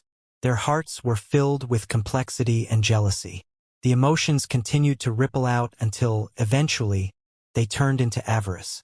There were only a few people who were actually happy to see Meng Hao run into such good fortune. Most were just jealous to the point of hatred. Damn it! Why does it have to be him? In the second plane, he was an elite apprentice. In the third plane, he stole away all our treasures. In the fourth plane, he acquired that precious treasure, the Continental Mirror. And now here in the fifth plane, he's acquired the qualifications for the legacy of Lord Li. Why does it have to be this way? By what right of virtue or ability does he fall into such good luck? I can't stand for this. Worst of all is that we still owe him a huge debt. I myself owe 800,000 spirit stones. I owe him 1 million spirit stones. Damn it. Why can't he just die here? Other than Su Qing, Fang Yu, and few others, all the cultivators from South Heaven gnashed their teeth, their jealousy of Meng Hao having risen to the pinnacle. He'll be going back to the lands of South Heaven eventually, said Ji Mingkong suddenly, his eyes flashing. As soon as he spoke, the eyes of the others began to flash. That's right. He will be back in South Heaven eventually. And it doesn't matter what he acquired, we will still have to report everything that happened when we get back to our sects and clans. Look, all he did was acquire qualifications to get Lord Li's legacy. As to whether or not he will actually acquire the legacy remains unknown. As the South Heaven cultivators spoke among themselves, the river of stars which surrounded them made its way off into the distance. Gradually, they began to lose consciousness. Soon, all of their eyes were closed, and they were in a state of slumber, just as they had been when they arrived. The river of stars began to float back to the lands of South Heaven. Meanwhile, back in the demon Immortal sect, Meng Hao stood on the palm of True Spirit Night as it slowly lifted him up into the sky. Kujusi also stood on Night's palm, looking at Meng Hao with an encouraging expression. This is your opportunity. As for how far you can get, that will depend on your personal good fortune. With that, he flicked his sleeve and then stepped out and disappeared into midair. Meng Hao's heart shook.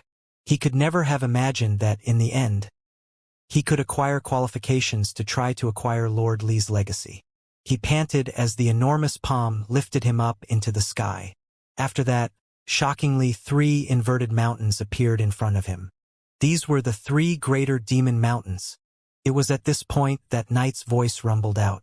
The first stage of the legacy is the approval of the 7 peaks. You have already passed that stage. The second stage is to awaken me. You already passed that stage too. The third stage involves bowing 9 times to the 3 mountains. If you acquire the approval of all 3 mountains, then you can break through to the second heaven. For Juicy's sake, I will remind you. This stage can only be passed if you are destined to do so. Destined, thought Meng Hao, looking at the 3 inverted mountains up in the air. After a moment of silence, he closed his eyes, then opened them again.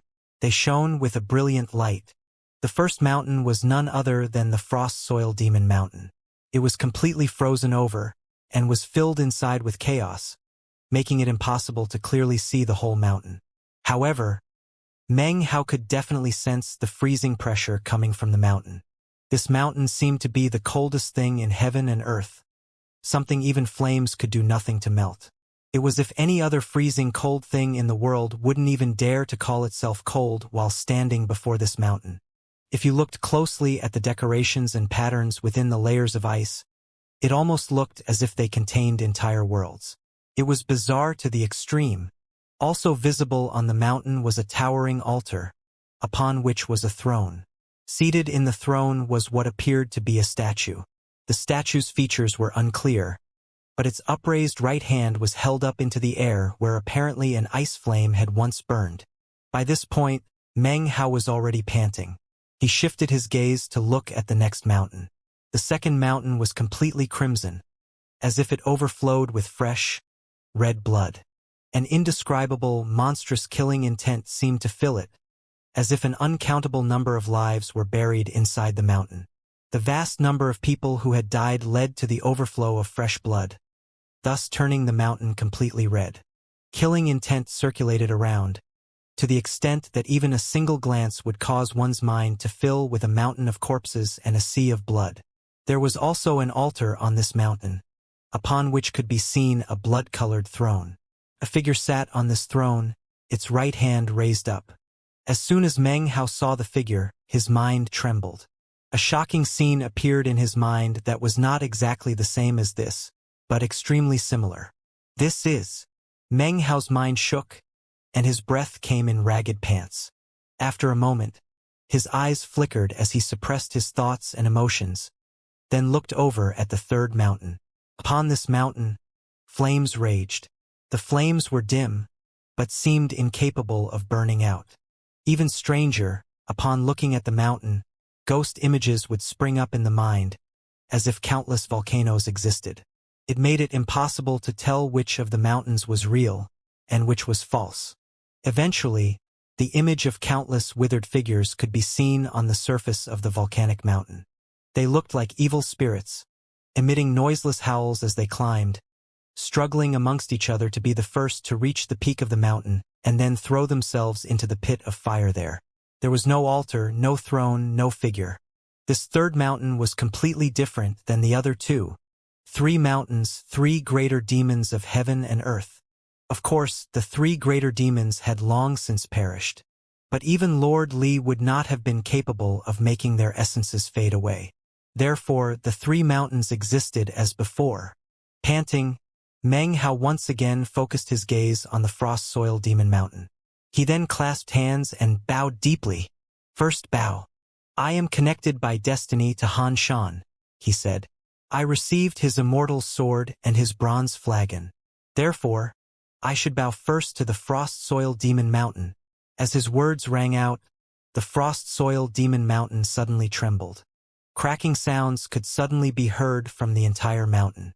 Originally, ice spread out across the mountain, a power of sealing. But when Meng Hao bowed for the first time, that ice began to crack and split.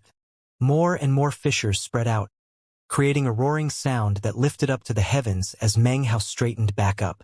Down below, Kujusi stood on the head of True Spirit Knight on the 4th peak. When he saw what was happening, a strange light began to shine in his eyes. Even the eyes of True Spirit Knight began to glitter. His first bow stirred up transformations in the frost soil demon mountain. He truly is connected to the mountain by destiny.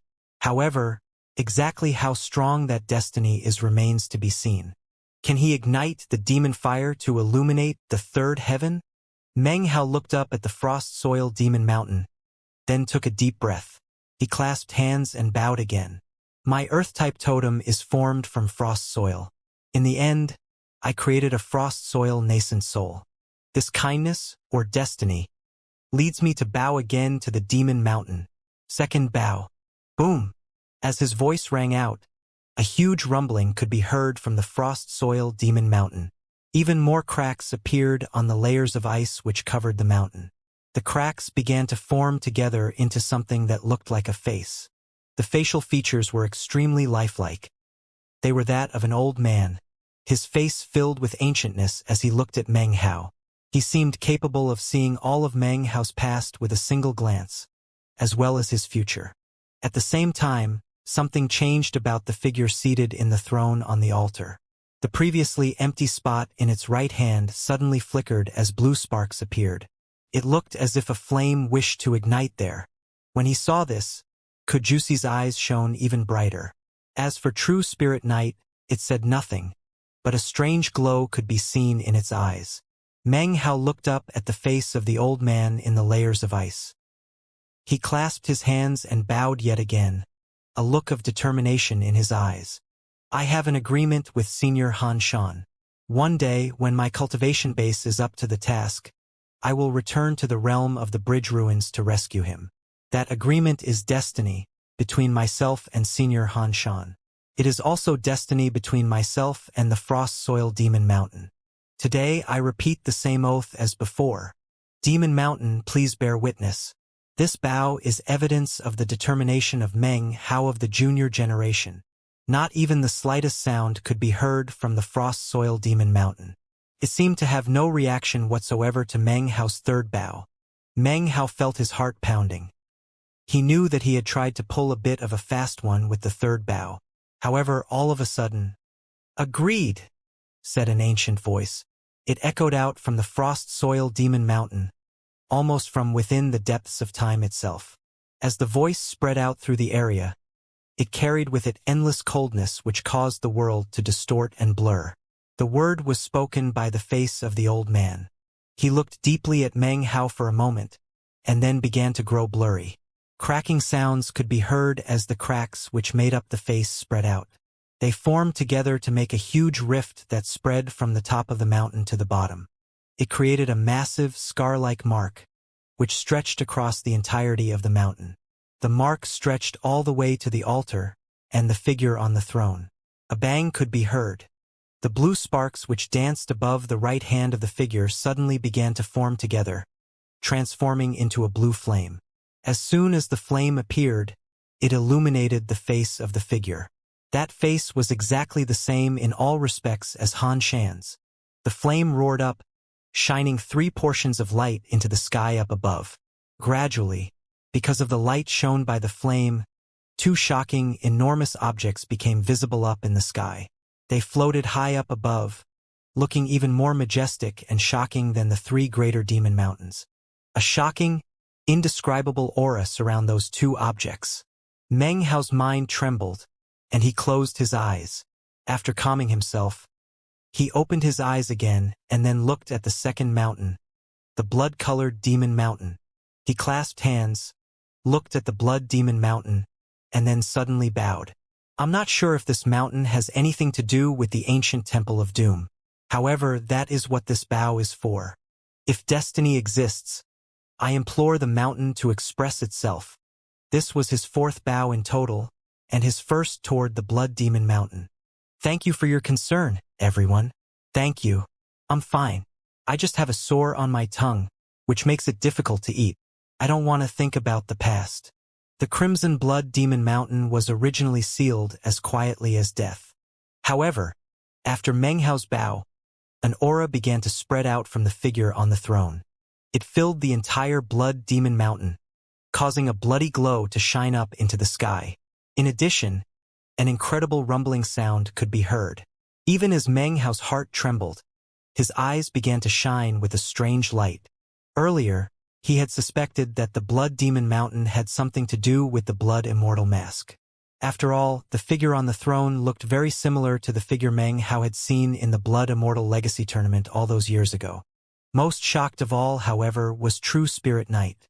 It looked up, its eyes seemingly filled with lightning, its expression one of disbelief. The fact that Meng Hao could acquire the approval of the Frost Soil Demon Mountain was shocking enough. But now it was obvious that he had a connection to the Blood Demon Mountain. The reaction of the Blood Demon Mountain caused True Spirit Knight to involuntarily tremble mentally. 3 portions of light from the Frost Soil. 1 portion from the Blood Demon. Together, that is 4 portions. Could it be that he really is the person Lord Li has been waiting for?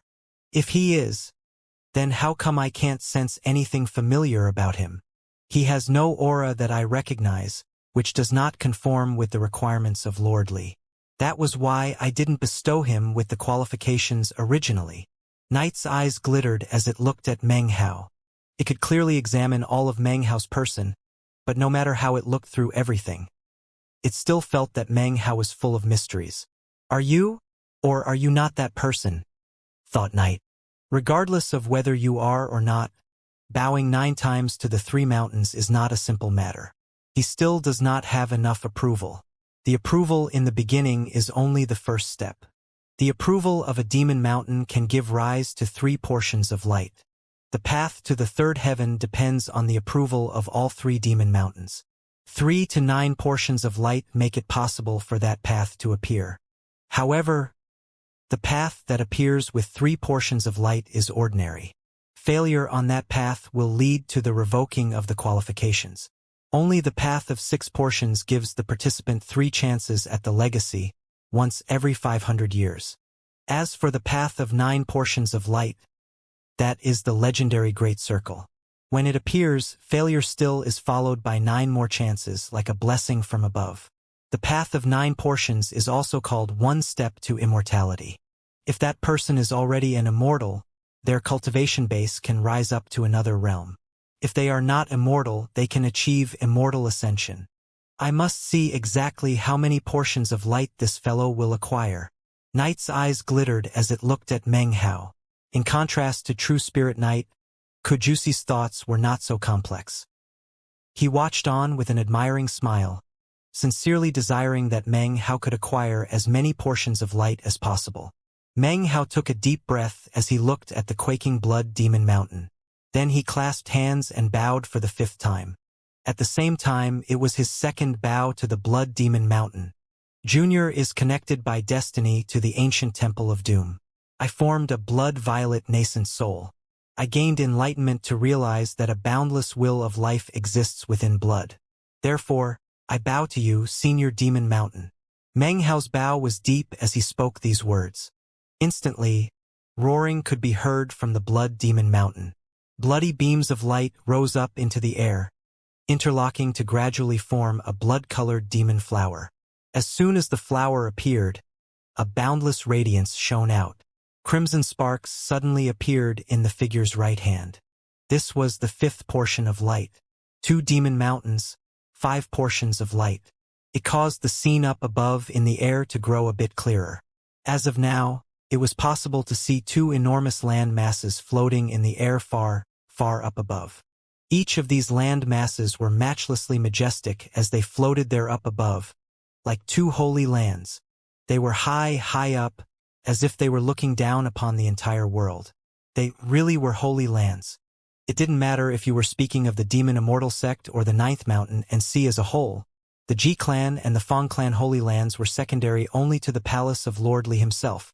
Even now, as in the past, they were illustrious and famous throughout the 9th mountain and sea, these enormous land masses that had continued on down throughout the ages. 5 portions of light filled heaven and earth. Suddenly, though, the 5th portion of light suddenly flickered again. Next, something happened that exceeded even the imaginations of True Spirit Knight and Kujusi. Even as the sparks appeared on the hand of the figure on the blood immortal mountain, the figure's eyes suddenly began to shine with a bizarre light. It stared at Meng Hao, then slowly lifted up its left hand and stretched it out, as if it were asking for something. Meng Hao's mind shook, and he lowered his hand to his bag of holding. Immediately, the blood immortal mask appeared in his hand. As soon as Meng Hao took out the blood immortal mask, the figure on the blood demon mountain slowly withdrew its hand. A voice suddenly echoed out that seemed to come from countless years in the past. Put on my mask. Meng Hao's eyes glittered as he placed the blood immortal mask onto his face. Boom! Redness instantly spread out to cover Meng Hao's entire body. His hair became red, his robe turned red, and in the blink of an eye, his entire body was surrounded by bands of blood-colored light. It looked almost like a sea of blood was raging around him. In this instant, Meng Hao was the incarnation of the blood immortal. Behind him, an image slowly came into being. An enormous throne was visible, seated upon which was a woman whose face could not be seen. Her hair swirled around her, and she seemed to be gazing off into the distance. After the image appeared, the figure on the blood demon mountain trembled. A huge roaring sound could be heard coming from inside it, and at the same time, a blazing tongue of demon fire ignited. It instantly illuminated more of the sky above. The entire sky was filled with the light of 5 portions of light, and now close to 6 portions illuminated it even further. Within the light, an illusory staircase could be seen, leading up to the 2 holy lands and the 3rd heaven. True Spirit Knight gasped. He actually has destiny connecting him to the blood demon. Its face was a mass of disbelief. It could scarcely believe that Meng Hao would have destiny connected to both the Frost Soil Demon Mountain and the Blood Demon Mountain. It was really shocking good fortune. True Spirit Knight looked at Meng Hao, its mind spinning. The Demon Mountains lift the seal. They have spoken of their own volition, which could never happen unless a certain level of destiny existed. Since such destiny has clearly reached the necessary level, it shows that Meng Hao is none other than a successor of the Blood Demon. He formed a Blood Demon divine clone, has a treasure made of the skin of the Blood Demon, and has even formed what is essentially a demon nascent soul. Is this person a cultivator or a greater demon of my generation? Furthermore, he hasn't even performed the 6th bow, and yet the 6th portion of light has almost fully appeared already. Meng Hao clasped hands to perform his 6th bow, the 3rd to the Blood Demon Mountain. The kindness of the Blood Immortal legacy. The kindness of the Blood Mastiff in the way it escorted me.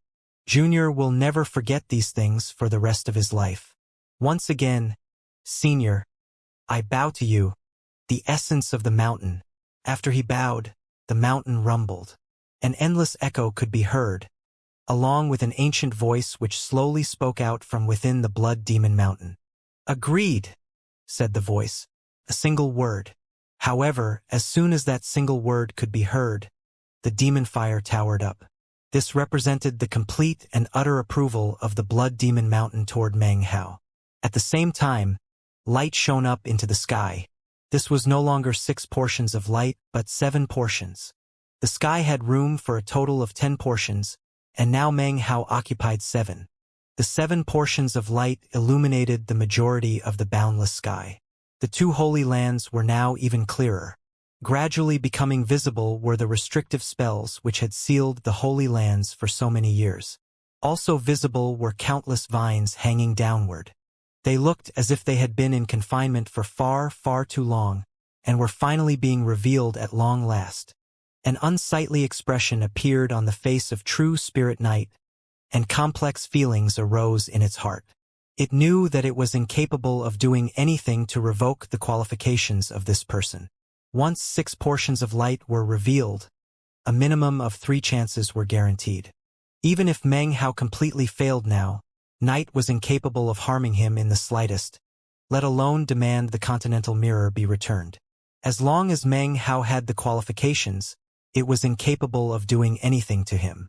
It could only watch on helplessly as Meng Hao proceeded onward at will. 3 mountains, 9 bows. Already, 6 bows have been performed. The final 3 bows are for the Withering Flame Demon Mountain. That is the most difficult mountain of all. Even if he already has 7 portions of light, it will still be impossible for him to get 9 total. Knight's eyes flickered as it looked at Meng Hao. Kujusi also looked at Meng Hao, a thoughtful expression in his eyes. Meng Hao closed his eyes and calmed his heart. Then he looked up toward the last of the demon mountains. This was the mountain of raging flame, with a pit of fire at its peak that countless withered figures struggled to enter. It almost seemed to be a location of reincarnation. By leaping into the pit, they could release themselves from worldly cares, find their true bodies, then leave and be reborn anew. However, what Meng Hao saw was that every person who leaped into the fiery pit would once again be born as a withered figure, who would then again begin to climb. It seemed to be an endless cycle. The more he watched, the more he realized that this was reincarnation. Actually, this mountain's true name was Reincarnation Demon Mountain. As for the name Withering Flame, it fit with its appearance, but not the meaning of the mountain. Of course, the greater demon which had given rise to this mountain had a technique called the Withering Flame Demon Magic True Self Tao. Therefore, the name Withering Flame was also not inappropriate. Meng Hao looked silently at the Reincarnation demon mountain in front of him. He had been most confident regarding the frost soil, and secondarily, the blood demon. The only mountain he had no confidence in was this Reincarnation demon mountain. If there was any destiny connecting him to this mountain, then at best it would be the technique he had acquired but not mastered in the second plane, the Withering Flame Demon Magic True Self Tao. Even as he hesitated, the Reincarnation demon mountain began to rumble of its own accord. Black smoke poured out from the fiery pit, rushing out to fill the sky, followed by endless flames. Next, a voice spoke out from within, ancient and emotionless. Reincarnation Mountain needs no bows. Many years ago, there was a withered slave on this mountain who said that life is pain, and that he wished to free himself from the sea of bitterness. That sea is like an inescapable flame which can burn everything. Afterwards, he called this place Withering Flame, and made a solemn vow that he would eradicate the sea of bitterness. He would ensure that all living things no longer experience bitterness, but rather, freedom. If you were in his place, what would you do? As the archaic voice from the Reincarnation Mountain echoed out, the entire mountain filled with a roaring sound. As the black smoke rose up into the air, an enormous, burning incense stick flew out from the mountain. It stood straight up in mid-air, surrounded by mist. The incense burned slowly, emitting a smoke that fused with the mist around it so that few would be able to tell the difference between the two. It made it impossible to tell if the mist was concealed within the smoke, or the smoke gave rise to the mist. The archaic voice once again echoed out into the silence. If you have not provided an answer by the time the incense burns out, then the fire of the Reincarnation Mountain will not give up even half a portion of light. After that, the world was silent. Meng Hao stood in a daze, looking at the Reincarnation Mountain. He could see the black smoke and the dense flames spewing out of the mouth of the volcano. It made it seem as if the entire world was made of smoke and fire. The sky had room for 10 portions of light. He had acquired 7 from the Frost Soil Demon Mountain and the Blood Demon Mountain. Right now, the remaining 3 portions were covered by the fire and smoke. Everything was dim and hazy. Especially shocking was that the haziness affected the other 7 portions of light up in the sky. At a glance, everything seemed to be covered with smoke. Trying to look up at the 2 holy lands was like trying to look at flowers in the fog, or at the moon in troubled waters. If I were in his place, what would I do? Thought Meng Hao. The Reincarnation Mountain did not require bowing, but rather the heart and the mind. It required the essence of the person, something that could not be worn away by the passage of time. Kujusi watched on thoughtfully. Long ago, he had earned the same qualifications as Meng Hao. However, when facing the Reincarnation Mountain, he had only been able to acquire 2 portions of light. That had left him with a sky filled with 8 portions of light. In the end, he had failed to reach the Holy Lands. As he watched Meng Hao now, he was reminded of himself all those years ago, when he had awoken to find the demon Immortal sect in ruins, and himself alone. True Spirit Knight's pupils constricted as it stared at Meng Hao. It knew that of the 9 bows and 3 mountains of the second heaven, the Reincarnation Mountain was the most difficult. That was because this mountain asked first regarding the heart, second regarding the Tao, and third regarding reincarnation. What will his answer be? Thought Knight. According to its determination, Meng Hao was not the person it and Lord Li were waiting for. He was not destined to be the successor. However, Knight was very curious as to what Meng Hao would say in response to the question from the Reincarnation Mountain. As of this point, True Spirit Knight and Kujusi had both noticed something, although they didn't seem to care. Far off in the distance, a figure had appeared in the air and was gazing at Meng Hao. It was a woman, somewhat flirtatious in appearance, and extremely beautiful. It was, of course, Xianxia. Everyone from South Heaven had left. Only Meng Hao and Xianxia remained behind. In contrast to Meng Hao, the reason Xianxia hadn't left was because she had no intention of returning to planet South Heaven. Were it not for Meng Hao suddenly acquiring legacy qualifications, she would have long since left. She looked over at Meng Hao in the 3rd Demon Mountain, her expression one of both blankness and complex emotions. The augury of the almighty members of the sect, which came at the expense of generations of accumulated skill, indicated that the successor of Lord Li would rise up from planet East Victory. Only a few people within the sect know of this. Meng Hao comes from planet South Heaven. He is not the person decreed by fate to be the successor. Zhixiang let out a soft, inward sigh. A moment later, Meng Hao's eyes glittered. There are many possible answers to the question posed by the Reincarnation Mountain, he thought. Many theories could be proposed. If I assumed the identity of that slave of the Reincarnation Mountain, then I would have many choices in front of me. Hundreds of ideas flitted through Meng Hao's mind. After all, he was a scholar, and he still vividly remembered the imperial examinations he had attended in the state of Zhao, despite the fact that they had occurred hundreds of years ago. Subconsciously, he analyzed the clues provided by the words given him. After a few dozen breaths of time passed, his eyes began to glitter brightly. He opened his mouth to speak, but then was shocked to discover that he was incapable of speaking out the answer he had formulated. It was as if, as of this moment, his mouth had been sealed up, and he was a mute. Meng Hao's mind trembled as he looked at the Reincarnation Mountain. Kujusi looked at Meng Hao and then slowly said, Reincarnation Mountain asks 3 questions, and then seals your mouth. Any answer which does not conform to your soul cannot be uttered. This first question is asked of your heart. Open your mind and heart. Search your soul. Find the true answer within you, and you will be able to speak it out. You are searching for your heart, your nature, yourself. A profound look flickered within Kujusi's eyes. Meng Hao was silent for a bit longer. He looked at the incense stick and saw that it was already 1/3 burned out. His eyes filled with a complicated look, and then he closed them. Everything was quiet. There was a withered slave on this mountain who said that life is pain, thought Meng Hao. He wished to free himself from the sea of bitterness. That sea is like an inescapable flame that can burn everything. Afterward, he called this place Withering Flame, and made a solemn vow that he would eradicate the sea of bitterness. He would ensure that all living things no longer experience bitterness, but rather, freedom.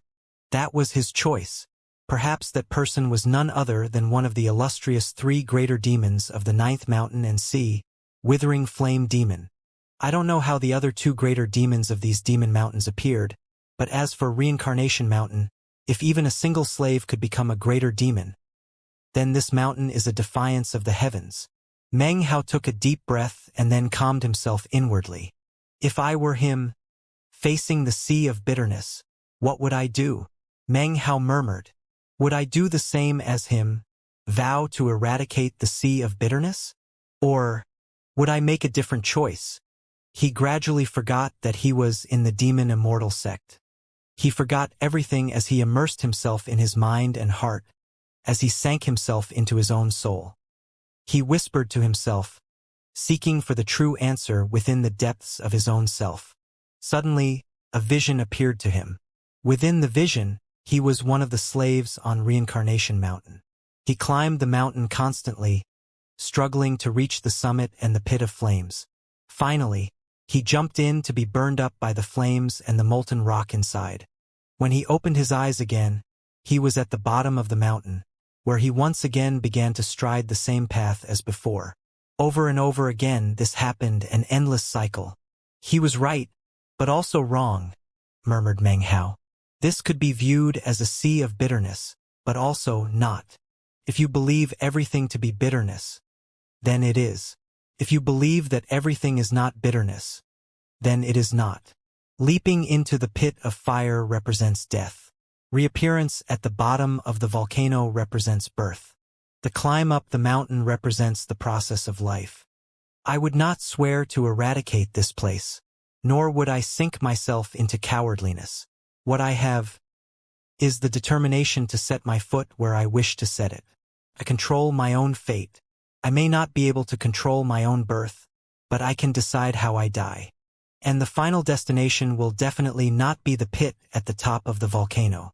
Although he had been murmuring, Meng Hao's voice actually echoed through the entire demon Immortal sect, even though he didn't realize it. As his voice echoed about Meng Hao's vision changed. His incarnation as a withered slave no longer conformed to the cycle. It did not leap into the fiery pit, but rather stood outside of the volcano. Unlike the other withered slaves around him, he looked up into the sky, his expression no longer blank, but rather awash with emotion. It was as if he had awakened. It was as if a black and white painting had suddenly been splashed with color. He turned his back on the fiery pit and began to stride away from the mountain. He allowed himself to drop into the abyss, running counter to the fiery pit. Finally, a smile appeared on his face. The path of life does not just run from the bottom of a mountain to its top, he said lightly. In his mind, his incarnation as a withered slave fell off of Reincarnation Mountain. He did not turn to look back, but rather strode off into the distance. Behind him, the countless other people on Reincarnation Mountain continued to repeat the same actions they did day after day. As for him, he drew further and further away from the mountain. If you believe it to be a sea of bitterness, then a sea of bitterness it is.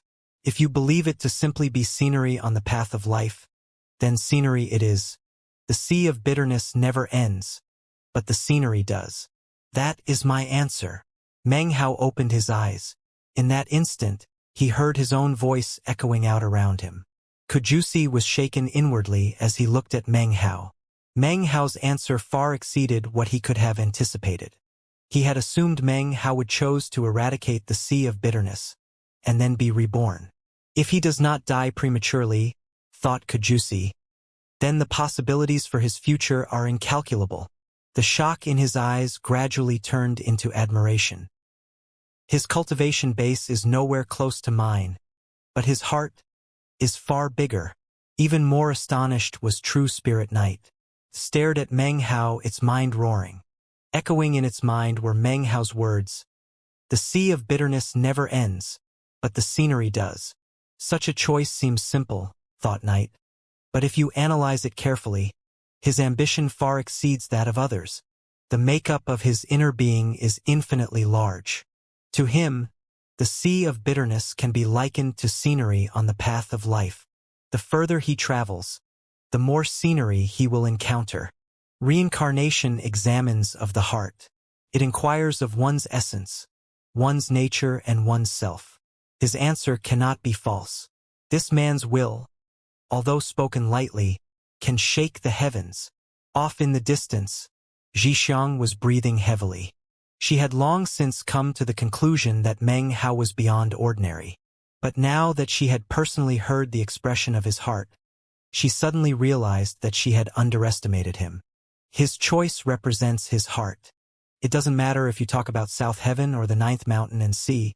If he can survive, then all of this here will be a mere rest stop on his journey. As he strides forward, everything in existence will be forced to do nothing more than watch him walk off into the distance. As of now, no more mist or fire was visible coming out of Reincarnation Mountain. Even the incense stick had ceased burning. Everything was incredibly quiet. Meng Hao looked at Reincarnation Mountain, and it seemed as if the mountain were looking back at him. After the space of a few breaths, a shocking roaring sound could be heard that split heaven and earth. Everything began to quake and tremble. I shall bestow favor upon him with high aspirations, said the grim, ancient voice. The voice words echoed out in all directions, a clear approval of Meng Hao. At the same time, endless flames shot up into the sky, illuminating the firmament. Before, there were 7 portions of light, but now the light expanded as one more portion was added. The entire sky was brightly lit by the 8 portions of light which seemed to connect directly to the third heaven. The 2 holy lands were becoming increasingly clear. There was also an incredible natural power that erupted from within the Reincarnation Mountain and then shot toward Meng Hao. His body shook as his cultivation base began to climb. His cultivation base instantly began to rotate, and his hair rose up into the air around him. Power of heaven and earth came out of the Reincarnation Mountain, filled with a unique aura, to pour into Meng Hao's body. It entered through his pores, merging with him, causing his cultivation base to spin more and more rapidly. Meng Hao could hear his own heartbeat. Each thump gave rise to a rumbling that filled his body. Cracking sounds could be heard as his body gradually grew taller. He became more slender, more charming, and as his hair danced around him, the demonic air about him grew even more intense. Meng Hao's cultivation base was already half a step into spirit severing. In fact, when he entered the 8th anima, he could be considered true spirit severing. His battle with the patriarch Huyen had thoroughly established how truly powerful he was.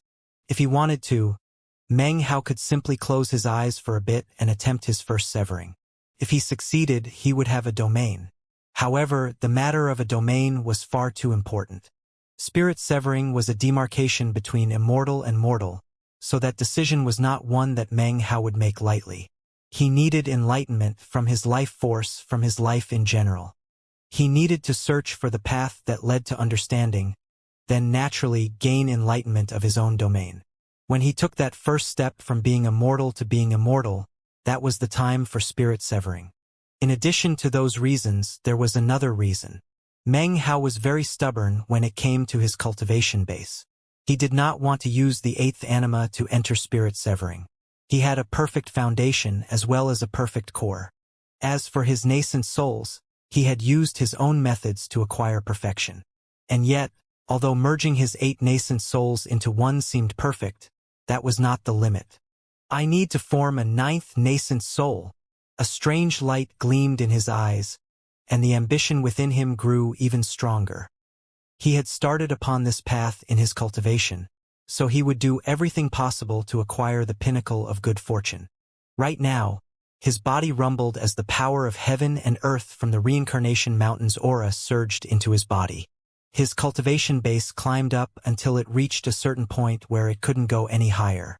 In accord with Meng Hao's will, it settled and began to form together in his Dantian region. My 5 elements nascent souls stem from my own enlightenment. Any outside power is auxiliary. Within Meng Hao's Dantian region, the power of heaven and earth continued to surge in, slowly transforming into a vortex. Surrounding the vortex were Meng Hao's 8 astonishing nascent souls. Wind power of the rock was gifted to me by the benefactor in the rebirth cave. It was hidden within my body for years, to eventually be refined into my 6th nascent soul. A strange light shone in Meng Hao's eyes. With every breath he took, more power of heaven and earth flowed into him.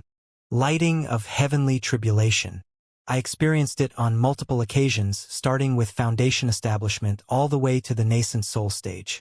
After enough accumulated within my body, I refined it into my 7th nascent soul. Meng Hao's insides rumbled as if with thunder, and the vortex in his Dantian region spun faster and faster. Fleshly sanctification allowed me to step foot into spirit severing. I congealed chi and blood to form my 8th nascent soul. The roaring grew more intense, causing Cajusi to stare, and a strange gleam to appear in the eyes of true spirit knight.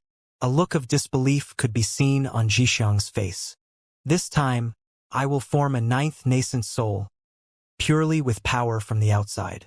Now, if I want to make a 9th nascent soul purely from outside power, thought Meng Hao, well then what I need to first do is reach chi condensation, foundation establishment, core formation, and finally, concoct them into a nascent soul. Meng Hao's hair whipped about in chaos, as if a wild gale was sweeping by. His clothes also fluttered madly. He was now thoroughly submerged in the power of heaven and earth from the aura of the Reincarnation mountain, which surged around him in a vortex. The vortex rapidly shrank, sucked in by Meng Hao. As that happened, his eyes grew increasingly radiant. Within his Dantian region, a rumbling sound could be heard. The vortex was condensed to the maximum, to the level of the great circle of chi condensation. Then it began to form into Tao pillars. Tao pillars indicated foundation establishment. The sight of it caused Cajusi to watch with even more concentration. He's going to form another nascent soul. He's cultivating the sublime spirit scripture. True spirit knight watched on silently, staring deeply at Meng Hao. Most shocked of all was Zhixiang. Her eyes were wide as she watched Meng Hao absorbing the spiritual energy. She couldn't help but clench her teeth, a pained expression on her face. That's the aura of the Reincarnation Mountain. Meng Hao is actually using that aura to form a nascent soul. If I were able to absorb the aura, it would be incredibly beneficial to my demon immortal body. Even as desperate pain filled Zhixiang's heart, the rumbling vortex around Meng Hao completely disappeared, having been fully absorbed by him. Meng Hao was now a full head taller than he was before. An illusory aura surrounded him, making his entire person seem as if he were alternating between reality and illusion. He took a deep breath, clasped hands, and then bowed toward the Reincarnation Mountain. The mountain did not need bows, but Meng Hao bowed anyway, because of the kindness of the mountain. When he rose up, the Reincarnation Mountain rumbled again. Black smoke roiled out, and flames shot up into the air, filling the sky. The smoke gradually formed together into a figure. It was a man, wearing a black robe, his features unclear. However, he emanated a feeling of indescribable age that spread out in all directions. He seemed to be looking at Meng Hao. After a moment passed, a hoarse voice could be heard, filled with cold emotionlessness. When Withering Flame left the mountain, he wished to borrow a demon heart from me. At that time I asked him a question. What is the Tao? I have asked the same question of many people, and only 3 have given me answers worthy of remembering. One of them said that the Tao is a path. There are 3,000 great Taos, and thus 3,000 paths. Different paths for different people, nothing more, nothing less. One should continue forward, regardless of whether or not there is a path beneath one's feet. The person who provided that answer became Lord Li. The second answer was that the Tao is eternal and unchangeable. It is the only truth in heaven and earth. It is possible to look at it but never touch it, to understand it but never be able to explain it. If you understand, you understand. If you don't understand, then even spending your whole life searching will not gain you enlightenment. The person who spoke those words became Lord Ji. The third answer was provided by Withering Flame. He said that the Tao is the heart, and that the heart is obsession. His desire to eradicate the sea of bitterness was an obsession that took him over. It grew deeper and deeper. Were he to have truly eradicated the sea of bitterness, then his Tao would be a natural law of heaven and earth. Eternity is always here. He may have perished, but the Tao exists forever. He said that all the rules and laws that exist in the world have their basis in the powerful experts that existed on the path, as well as the realization of their Taos. If a person's Tao is the belief that the sky must be separated into periods of night and day, then the heavens will provide such a cycle. Life can be extinguished, but the Tao exists forever. Life is lived in order to leave a good name throughout the ages after one dies, to cause one's Tao to remain, to transform into natural law, to be without regret. Because of his answer, he was able to borrow one of my 3 third-grade demon hearts. Now you must answer me. In your belief, what is the Tao? You have the time it takes 1 incense stick to burn, and you may not refrain from answering. As Meng Hao listened to the words of the Reincarnation Mountain, his heart filled with great waves. He could identify with Lord Li's answer. As for Lord Ji's answer, it also contained truth. As for the answer given by Greater Demon Withering Flame that year, it caused Meng Hao's mind to tremble like a seething ocean. Perhaps that answer was also the truth. Is the reason that the Reincarnation Mountain can only remember these 3 answers, because those 3 answers fully explain the meaning of the character Dowdall. He stood there silently. What is the Tao? He asked himself. A glow appeared in his eyes, but he couldn't think of an answer. He had heard many people use this character Tao, but down to this day it only felt as if he were groping about on the edges of its meaning. Even as Meng Hao sank into thought, a second incense burner appeared from within the black smoke. The smoke churned, and the incense stick began to burn. Everything was still and quiet. The incense stick burned slowly, and time passed. However, Meng Hao still did not provide an answer. His eyes were filled with a blank look. Soon, the incense stick was reaching its end. 90% had burned. Kujusi sighed as he looked at Meng Hao, a look of pity in his eyes. True Spirit Night was silent, but it also sighed inwardly. So, it turns out he is not the person Lord Li is waiting for. Jixiang's heart was filled with complex emotions. She looked at Meng Hao and then the incense stick, which was almost burned out. She shook her head. It was at this moment that Meng Hao's eyes began to shine brightly. The blankness from before vanished. He looked up at the Reincarnation mountain and slowly began to speak. I don't know what the answer is, he murmured. My cultivation base won't permit me to understand what the Tao is. To me, the Tao is very simple. It is talking, speaking, opening your mouth and letting other people open their mouths. All of that is the Tao speaking. Speaking the words from your heart. Speaking out the thoughts you wish to express. It doesn't require enlightenment, nor obsession. It doesn't require a path beneath your feet. Perhaps it is the first voice of all living creatures, of everything under the heavens. When that voice can be heard, it is the Tao, it is speaking. Meng Hao had organized his thoughts and spoken out what he understood about the Tao, based upon his current realm. He didn't know if what he had said was true or correct. In fact, he hadn't wanted to speak at all. But he had no choice but to ignore those feelings. All he could do was explain what he understood about the Tao. By this time, the incense stick had burned down to the end. It flickered, on the verge of being completely extinguished.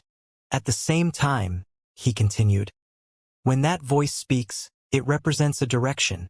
The boundless heavens and earth are the final resting place of all living things. Life is like a journey, filled with various scenery, various paths. Sometimes you might think there is only one path for you. Sometimes your heart's obsession creates a path. As for the Tao, it is a direction. That direction can guide you through your life. When you are faced with countless decisions, it can lead you down the paths you must tread. In the end, it can help you pick which path to take. It is formed after one experiences the vicissitudes of life, the cleansing of time, and the understanding which comes from experiencing the world. It can be hidden in any time, place, direction, or action. That is my understanding of the Tao. It points in a direction and gives me the strength to proceed onward. Perhaps it doesn't even exist, or perhaps it is everywhere. As for me, I am still searching for it. He lifted his head up to look at the Reincarnation mountain. The Reincarnation mountain was silent. Kujusi was silent. True Spirit Night was silent. Jixiang was also silent. The incense stick burned out. An intense rumbling could be heard from within the Reincarnation mountain, seemingly in approval of Meng Hao. The sound of it echoed about in all directions, causing heaven and earth to shake. The black smoke churned, and the flames within swept about in all directions. The light in the sky grew brighter to a shocking degree. 1.5 portions of light were added. The sky had room for 10 portions of light. As of now, the 3 greater demon mountains were illuminated by 9 portions. The heavens were filled with brightness, as if it were high noon. The 2 holy lands of the 3rd heaven were now fully illuminated. The vegetation and buildings there were clearly distinguishable. In fact, it was also possible to see that in one of the holy lands, an enormous pagoda rose up, upon which was carved a huge character. Gee! The character seemed ancient, although that was something that mortals would not be able to see. Even most cultivators, unless they were sensitive to the power of time, would have difficulty picking up any clues. However, to Meng Hao, that sensation was secondary to that of the Holy Lands themselves. The Holy Lands had existed for tens upon tens of thousands of years before the Ji character came to be.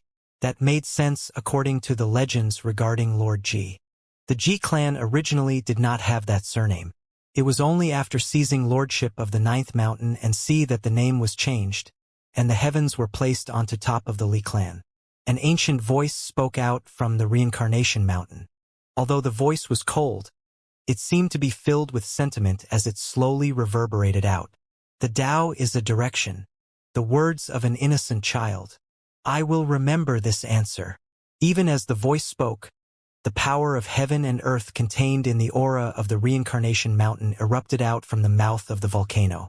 It was so thick that it seemed as if it would take on corporeal form, as if it were actually a waterfall. The sheer amount exceeded that of the previous occasion exponentially as it shot toward Meng Hao. It neared and then surrounded him, rumbling as it formed into a huge vortex with Meng Hao in the very middle. He took a deep breath, like a dragon inhaling, and the power of heaven and earth poured into his eyes, ears, nose, and mouth, as well as all the pores in his body. It shot in and then began to accumulate in his dantian region. It fused into the Tao pillars, causing a surging power that pushed Meng Hao's cultivation base up. The Tao pillars began to shine with endless light. At the same time, the nascent souls inside of him suddenly flew out one by one to float around him. When the 8th nascent soul appeared, it made a thoroughly astonishing scene. As the 8 nascent souls rotated around Meng Hao, shockingly, they too began to absorb the power of heaven and earth that contained the aura of the Reincarnation Mountain. It poured into Meng Hao's body and continued the transformation process that would end with a 9th nascent soul. Boom! The endless light from the Tao pillars exploded into pieces, which then began to form together into a glittering core the size of a grain of rice. Early core formation. As soon as the core appeared, the speed with which Meng Hao absorbed the power of heaven and earth increased by more than 10 times. By adding in the 8 nascent souls, it only took the space of a few dozen breaths for the boundless vortex surrounding him to rapidly shrink. After it disappeared, Meng Hao's face flickered. He suddenly looked up, his eyes glowing. There in his dantian region was a core roughly the size of an infant's fist. The cultivation base of the core instantly shot upward. Mid-core formation, late core formation, all the way to the great circle of core formation. The core emanated colorful lights and appeared to be a modeled core. However, inside of it was a unique aura. As soon as Meng Hao sensed the aura, he recognized it. It was demonic qi. This was a demon core. The Reincarnation Mountain was the essence of a greater demon. One of the withered slaves on the mountain achieved his Tao, then became one of the 3 greater demons who could rebuke the heavens. From this it could be seen how shocking the Reincarnation Mountain was. As of now, Meng Hao could see that the power of heaven and earth that contained the aura of the Reincarnation Mountain was actually demonic qi. Since he had absorbed demonic qi for this cultivation, then naturally he had produced a demon core. That meant that his 9th nascent soul would obviously be a demon nascent soul. 9th nascent soul, demon nascent soul. With one more round of this power of heaven and earth, I can cause my demon nascent soul to appear. His eyes shone with a bizarre light, and he looked up at the Reincarnation Mountain with a look of anticipation. He could sense the demon core within him at the great circle of core formation. He was just one step away from forming a nascent soul. The rumbling from the Reincarnation Mountain gradually faded away, and the mountain returned to normal. Black smoke surged out and flames rose up into the sky. The ancient, cold voice once again sounded out. No more questions are required of you. As you said, your current realm and cultivation base do not permit you to know what the Tao is. Asking you the 3rd question would result in nothing more but empty talk. You would neither move my heart nor yours. Therefore, not asking the question is the most appropriate course of action. However, I am very curious. If your Tao is a direction, and you are still searching, then have you found any traces of it? The last question asked by the ancient voice echoed out in all directions. Meng Hao was silent for a moment. His eyes glowed with reminiscence, but after a long time, he clasped hands toward the Reincarnation Mountain and bowed. When he straightened up, his voice was soft as he began to speak. Many years ago, he murmured, on a night when snow filled the world, I sat together with someone in a horse-drawn carriage. It was bitterly cold outside, but there was an oven inside the carriage, making it very warm. It was as if there were 2 different worlds, separated from each other. At that time, I had just stepped foot into the cultivation world. I was no longer a mortal, but a cultivator. When I looked outside at the snow, I felt that I was looking at myself. The snow can only exist during the dead of winter. It may yearn for summer days and for warmth, but if it nears them, it will melt. I am much the same. After striding forward into the cultivation world, I could not turn my head back, nor could I ever experience the peace and tranquility I once had. Of course, Meng Hao was thinking back to that year in the state of Zhao, when he had spent some time in the carriage with scholar Zhengyong. I was once a mere scholar. I remember how when I finally left my hometown, it was raining. My life is like snow. I can only exist within winter. I may wish to return to the sunny days of the mortal world, but that is no longer me. Life is like a journey, filled with countless different experiences. Perhaps it is best to say that different experiences create different scenery on that journey. If you experience bitterly cold wind, you will become snow. If you experience the blazing sun, then you become rain. The type of life you experience determines what type of person you will be. That is what makes life wonderful. Kujusi looked at Meng Hao, and many thoughts floated up in his mind. He thought of Kuyunhai and thought of his own life. What he saw was everything that had happened to him and this world. I've already been here for a long time, filled with nostalgia. True spirit night sighed. Meng Hao's words did not contain some great Tao. However, the words had touched it nonetheless. Before this moment, it would never have believed that some tiny cultivator who could not stand up to a single blow from it would be qualified to move it emotionally. Zhixiang looked at Meng Hao, once again experiencing how extraordinary Meng Hao was. It made her think back to all her own experiences in life. To me, the Tao is a direction, continued Meng Hao. I think that such a belief sprouted during that time in the snow. It led me to a place far away. Many years later, he murmured, thinking back to Pill Demon, I kowtowed to my master in a world of illusory reincarnation. During that life, I kowtowed 3 times. The kowtow of innocence, the kowtow of the roaming, and the kowtow of sunset gazing. At that time, I was enlightened. In that moment, I understood that life is a journey. Every turn in the path leads to new scenery. My footprints exist on that path, and as to whether they are deep or shallow, it doesn't matter. All the decisions were mine to make. Heaven and earth are just resting places for the myriads of living creatures. Time represents the passage of hundreds of generations of passing travelers. For having spoken up to this point, Meng Hao's eyes suddenly shone with a bright light. It seemed that, as of this moment, there was something clearly different about him than before. That is the direction I chose. Although the way is a bit unclear, there are traces visible. Whether you speak of our time on earth or reincarnation, life is a journey. The sea of bitterness is only one bit of scenery. That's all. The most important thing is to leave our mark on the path that we have walked and experienced. As for me, I want to keep walking even further off into the distance. With that, Meng Hao took a deep breath, clasped hands, and once again bowed deeply to the Reincarnation Mountain. Laughter echoed out from within Reincarnation Mountain. The echoing laughter caused the black smoke to disperse, and the flames to die out, and the sky to be filled with ripples. The resting place for myriads of living creatures?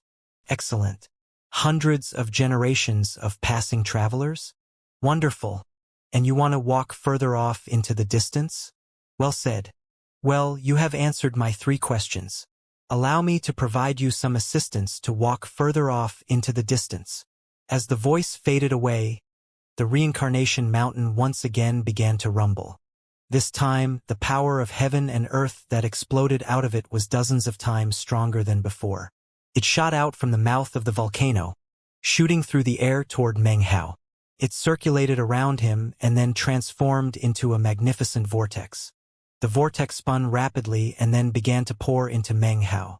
His mind rumbled, and the multicolored demon core inside his Dantian region instantly began to fill with cracks. They spread out, multiplying for the space of a handful of breaths.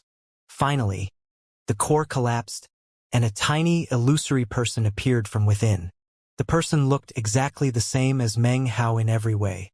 The only difference was that the demonic air about it was more obvious.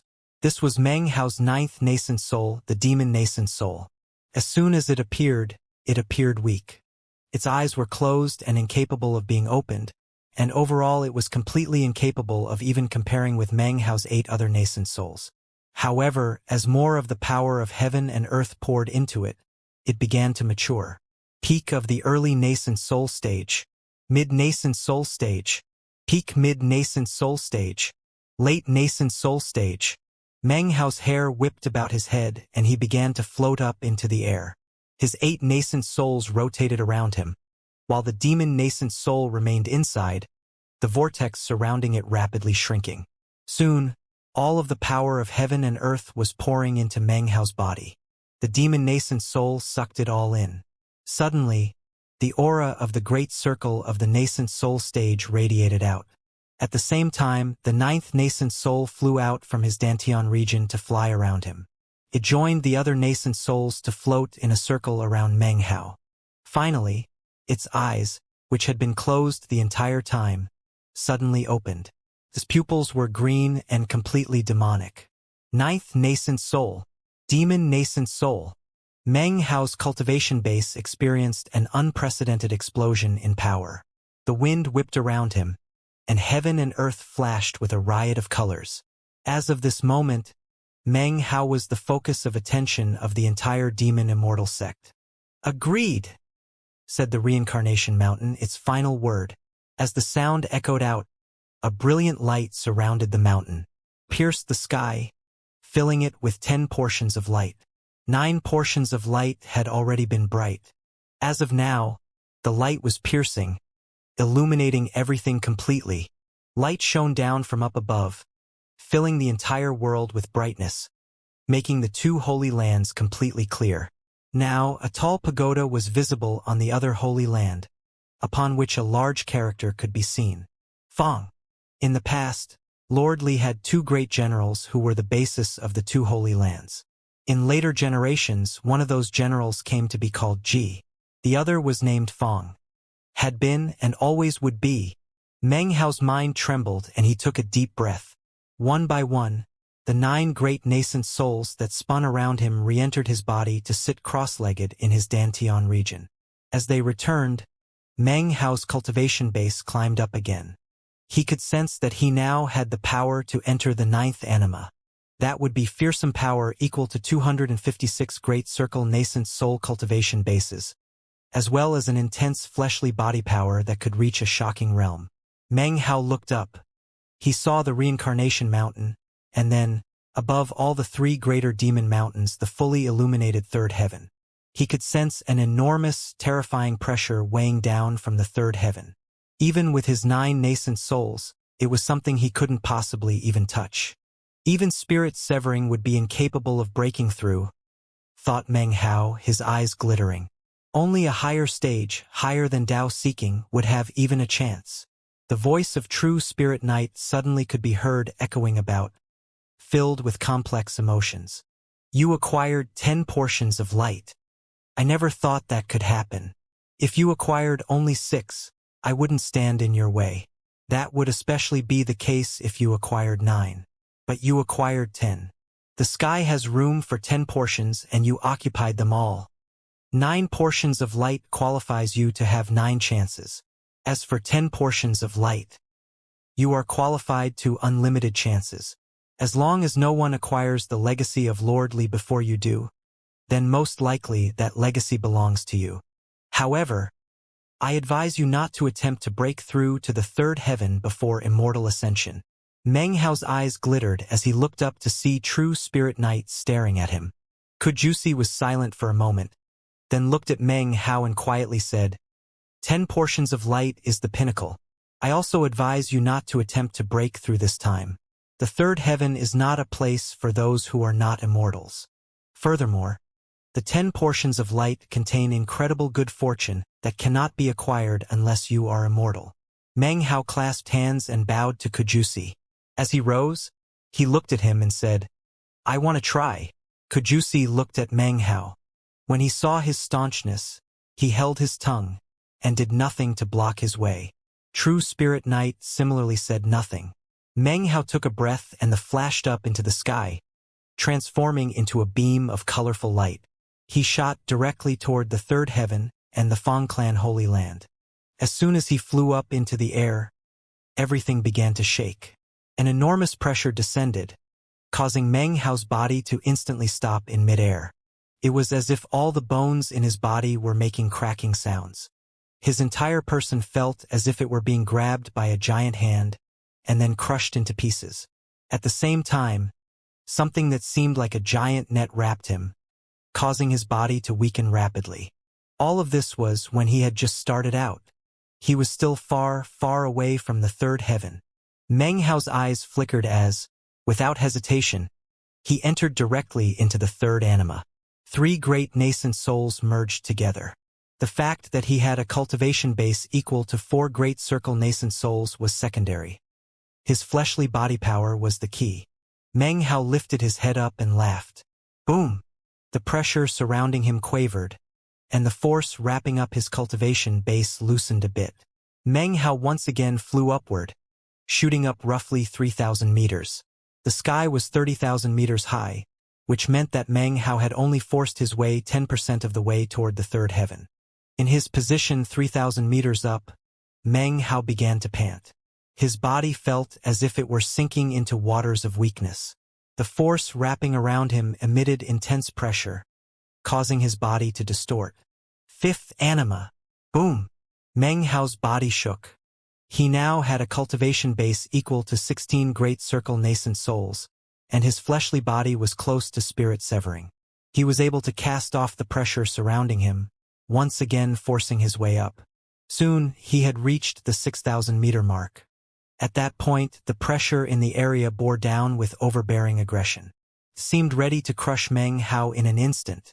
His face flickered, but he didn't hesitate. 7th anima. After entering the 7th anima, the power of 64 great circle nascent souls filled him, and his fleshly body was at the spirit-severing stage. Meng Hao lifted his head up and roared, then forced himself up, fighting back against the pressure. Roaring echoed out as he faced directly against the increasingly intense pressure to fly up another 3,000 meters. He had now reached a total height of 9,000 meters.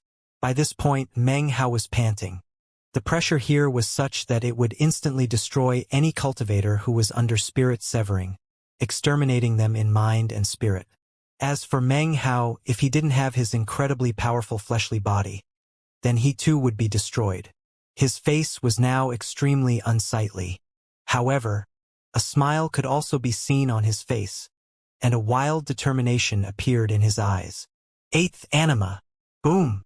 Meng Hao laughed toward the heavens as his cultivation base exploded up. His cultivation base was risen up to a power equivalent to 128 great circle nascent souls. His hair whipped about and his clothes fluttered. His fleshly body grew even more intensely powerful. Cracking sounds could be heard as he seemed to grow taller. Within him, every inch of bone, flesh, and blood burst with endless power. His fleshly body grew even more powerful than before.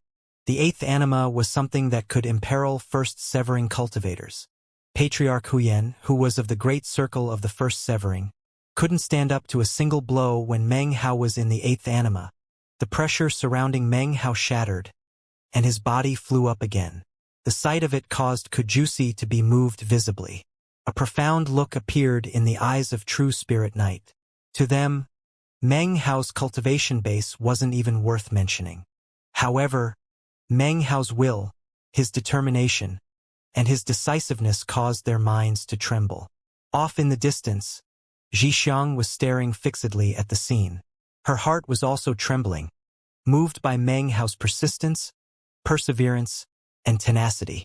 Although Meng Hao's cultivation base was far from any of these people, he had already forced his way to the 12,000-meter position. Such a high position was nearly at the halfway point.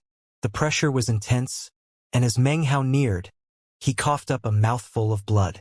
His fleshly body was powerful, but underneath this pressure, it twisted and distorted, emitting groaning and creaking sounds.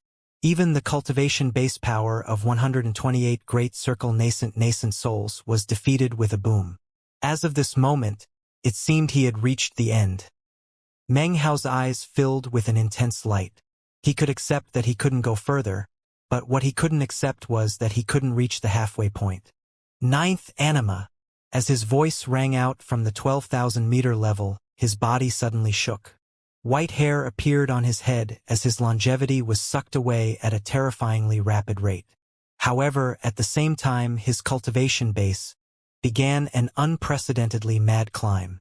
128, 151, 178, 193, all the way to 200. Not too long ago, when he had acquired his 8th nascent soul, during the time when his cultivation base climbed from the power of 64 Great Circle nascent souls to reach the power of 100, he had felt as if he were equivalent to spirit severing. If 100 Great Circle nascent souls was similar to spirit severing, well, as of this moment he had 200. After reaching the cultivation base power of 200 Great Circle nascent souls, Meng Hao's energy changed in an earth-shaking way. The pressure around him once again collapsed, and was completely incapable of doing anything to stop him. Now, nothing prevented him from pushing onward, climbing up, 203, 210, 230, all the way to 256. The power of 256 Great Circle nascent souls caused the sky and land to dim, and the wind to scream. Roaring echoed out, and Meng Hao's entire body turned into something like a shooting star that charged upward. His fleshly body also experienced incredible growth. It was tougher and more powerful. Furthermore, it was at this point that gradually, complex markings began to appear all over his body. The marks glittered brightly and seemed to contain laws of heaven and earth. They appeared to be branded on him from the void, causing his energy to once again shake everything. 13,000 meters, 13,500 meters, 14,500 meters, all the way to 15,000 meters. 15,000 meters in the air was the halfway point. Meng Hao's body trembled, and blood oozed from his mouth. His hair was now more than half white. His body was tall and slender, and his energy intense. As he hovered in the 15,000-meter position, he did not wipe the blood from his mouth, but instead lifted his head up and laughed. Then he raised his foot and moved forward once again, by an entire 3 meters. Meng Hao's imposing manner, his demeanor, and his appearance in this moment caused Cajusi, True Spirit Knight, and Zhixiang to all be shaken. When was a man most attractive? In a moment like this, when was a man the most righteous hero? In a moment like this, there is an expression that describes a person as being indescribably beautiful and striking. That is usually used to describe women. There is another expression. Who can do it except for me? That expression is used to describe a true man. At any time or place, a true man who stands out from the crowd, a passionate true man, is like a hero, a person just as attractive as the most beautiful woman. Regardless of man or woman, anyone would be drawn to such passion and ardor. Zhixiang's heart shook. Even she didn't notice that the image of Meng Hao was being burned deeply into her heart in an unprecedented way. This was not to say that it caused romantic love to appear, but rather she would now be incapable of forgetting him. Pressing forward with indomitable will, she murmured, "That is a true man." She looked at Meng Hao, and suddenly realized that this scene really was indelibly etched on her heart. As he hovered there at the 15,000-meter mark, Meng Hao took a deep breath. To him, the 9th anima was a state of rapid depletion. That was especially so considering the position he was in, halfway to the 2 holy lands and surrounded by incredible pressure. He could feel the terrifying pressure pushing against him from all sides. That pressure weighed down on every strand of skin and muscle, on every bit of flesh and blood. Cracking sounds could be heard from within him, as if his bones were chafing together.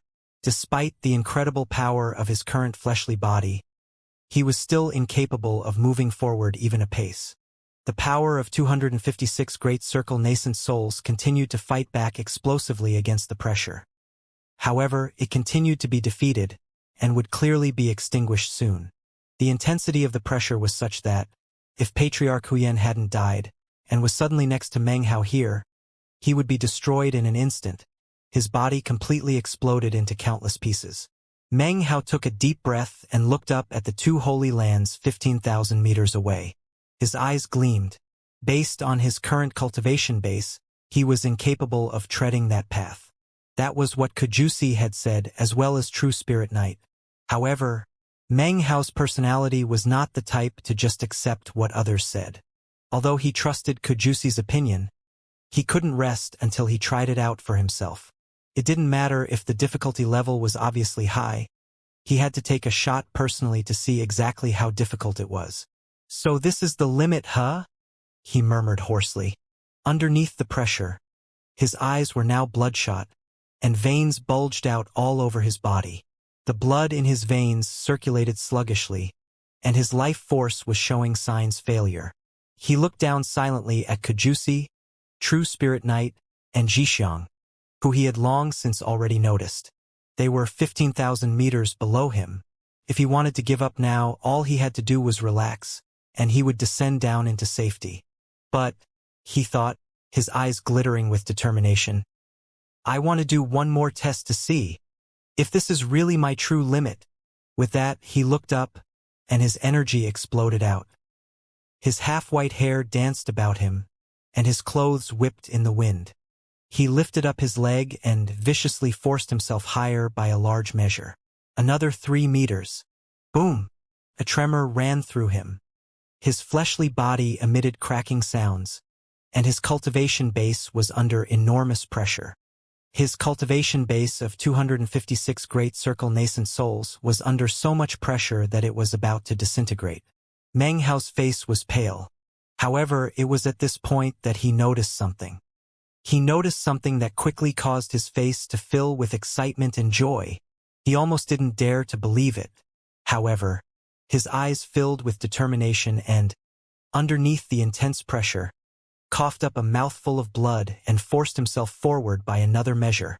In total, Meng Hao had now moved 9 meters away from the 15,000-meter mark. A rumbling sound filled his body, and he swayed back and forth. Blood sprayed from his mouth, and his face was pale white. Marks of blood were now visible, tearing through his skin. It seemed that the incredible pressure was just on the verge of tearing him apart. However, Meng Hao's eyes were filled with wild joy nonetheless. His shocking discovery just now left him panting heavily. "I never imagined that there could be such a transformation." Inwardly, he still found it hard to accept. However, he was unable to think about the matter calmly. That was because he had found that underneath the incredible pressure, the power of the 256 great circle nascent souls was fusing together. In any other place, such a thing could never happen. There wasn't a place Meng Hao could think of that would produce results like this. Only in this place, right here, could something like this happen. That was because the pressure here came from the 3 greater demon mountains and the 2 holy lands. You could say that in all the 9th mountain and sea, few places could display such overbearing power. And yet, at the same time, there was a gentleness within the pressure. Perhaps there might be places more powerful than this, but they would not be suitable for anyone under the immortal realm. This place, however, housed a legacy. Therefore, there was a gentle side. To Meng Hao, a place like this was the perfect place to fuse together his cultivation base. A cultivation base of 256 nascent souls seemed terrifying, but by fusing them together, he could explode with something that far, far exceeded the past level of power. That would be true spirit-severing power. Meng Hao had considered this matter before. He had thought about spirit-severing, and how one aspect involved enlightenment and another involved transmogrification of the cultivation base. However, he had never been able to consolidate his thoughts. It had all been a waste of time, and he ended up slowly suppressing his cultivation base until he could naturally arrive at a target transformation. Right now, though, this pressure had an effect that Meng Hao simply could not be excited about. Instead of focusing on the legacy, he was focused on his path of cultivation, and that next, most important step. If he succeeded, then he would be able to enter spirit severing even faster. It meant that he would be able to directly enter spirit severing without even having practiced cultivation for 300 years. My fleshly body can also be tempered here, he thought. Taking a deep breath, he sat down cross-legged in mid-air, using the pressure pushing against him to begin to compress his cultivation base. Zhixiang's eyes went wide with disbelief. He's actually practicing cultivation. Cajusi watched on seriously, although a smile quickly began to tug at the corners of his mouth. Time passed slowly, enough for an incense stick to burn. Finally, a tremor ran through Meng Hao's body, and his eyes snapped open. They were bloodshot, but they shone with a radiant light. He slowly stood up, and as he did, an incredibly intense energy exploded out from him. As of now, he did not have the power of 256 Great Circle nascent souls. He had 10 less, and yet, despite the reduction in terms of energy, he had much more than before. This is a blessed land for me. His eyes shining strangely, he once again moved forward another measure. Boom! The pressure became more intense, and Meng Hao's body shook. However, his cultivation base was reduced by 5 nascent souls. Now only the power of 241 remained. It was a reduction of a mere 5, but the intense fluctuations which emanated out of his cultivation base supported him, allowing to move forward again.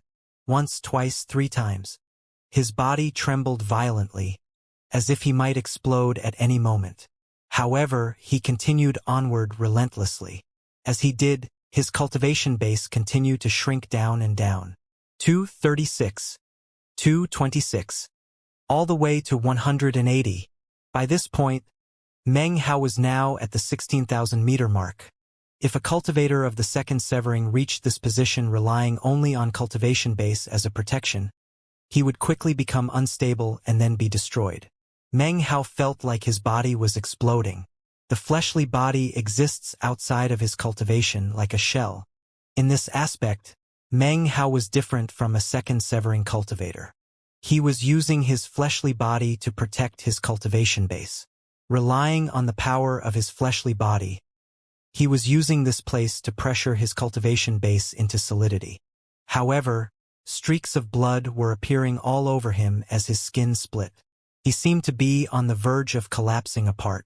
Even the bloody flesh inside of him was becoming visible. Meng Hao's eyes glittered. Without hesitation, he slapped his bag of holding to produce vast quantities of medicinal pills. He consumed them to stem the wastage of his fleshly body. At the same time, he took longevity-increasing medicinal pills. Of course, the main purpose had nothing to do with longevity.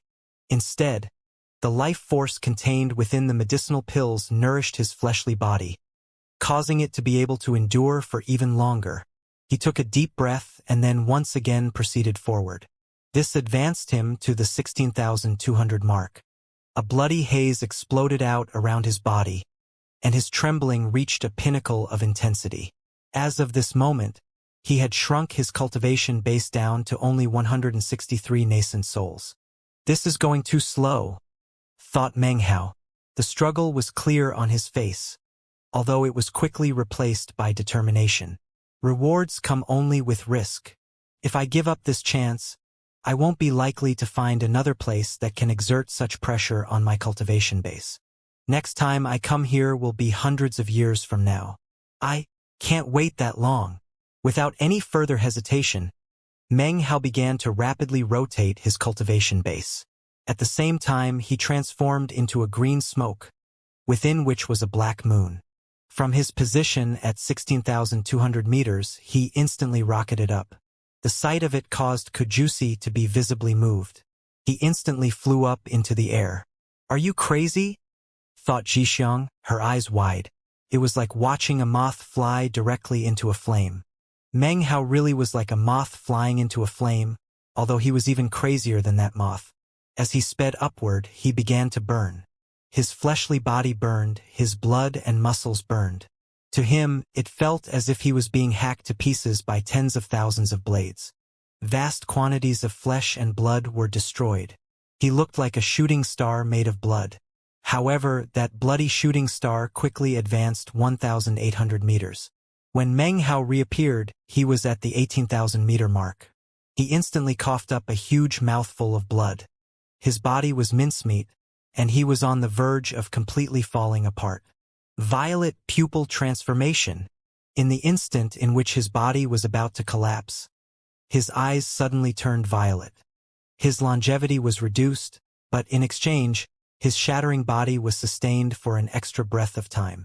During that breath of time, Meng Hao's cultivation base shrank down at a shocking, wild speed. Boom! It went from 163 to 98. Then it dropped to 32. The speed with which this happened was shocking to the extreme. Meng Hao's energy rocketed up, but even still, he had no way to prevent his fleshly body from nearing collapse. I can still hold on a bit longer, he thought, once again employing the violet pupil transformation. He sacrificed more longevity, causing his hair to turn white and his body to tremble, all to gain another breath of time. Roaring filled his body. No outsider could hear it, but to Meng Hao it couldn't be clearer. The power of 32 cultivation bases dropped to 16. More pressure bore down, and then it was 8. At this point, Meng Hao couldn't hold on any longer. His body began to grow limp and he started to fall. From his position at 18,000 meters, he shot down at high speed. In the process of falling, the pressure lessened, and thus, his flesh and blood began to recover. When he finally landed back down onto the hand of true spirit knight, he coughed up a mouthful of blood. However, he appeared to be completely restored to normal. The only difference was that the long hair which floated in the wind behind him was now gray. As for his cultivation base, its explosive growth caused the wind and clouds in the entire area to surge into motion, forming a twisting vortex around him. As of this moment, Meng Hao was now far more powerful than before. First legacy trial by fire failed, said Knight slowly, giving Meng Hao a deep look. Its voice echoed out throughout the entire demon immortal sect. Meng Hao smiled indifferently, apparently not concerned at all. Success or failure didn't matter as long as he got to try. What was the point of asking any questions? After all, he had eternal qualifications to participate in this legacy trial by fire. This time he didn't succeed, but the next time, a few hundred years from now, who was to say that he would fail again? Most importantly, he had discovered his path to spirit severing. Meng Hao was sure that by shrinking his cultivation base, by combining everything into one, spirit severing would be right in front of him. Your path to spirit severing has opened, said Cajusi to Meng Hao, his voice low. When your cultivation base is completely consolidated, then you can transform it into a severing blade. You'll either live and sever out your domain, or die and sever your life. Meng Hao nodded. He had already come to understand this. That was definitely his path to spirit severing. Grind and polish his cultivation base down until it became an illusory blade. After that blade appeared, he could begin the severing. The difference between life and death all lay in that blade. What cultivators cultivate is both life and death, said Meng Hao. I've walked such a path for a long time. Living or dying doesn't really matter. Life's a journey. The places you go, the things you see, those are the most important things. Live without regrets. He laughed, his eyes shining brightly. A look of admiration appeared in Kojusi's eyes, and he also laughed. You've already found your path, he said. With that, he waved his arm, causing a green wind to spring up. It picked up Meng Hao and began to carry him out of the demon immortal sect. Time to leave. When Father gave his approval of you, you became my little brother. I too was moved by your Tao. Perhaps one day in the future, the two of us will meet again in the starry sky.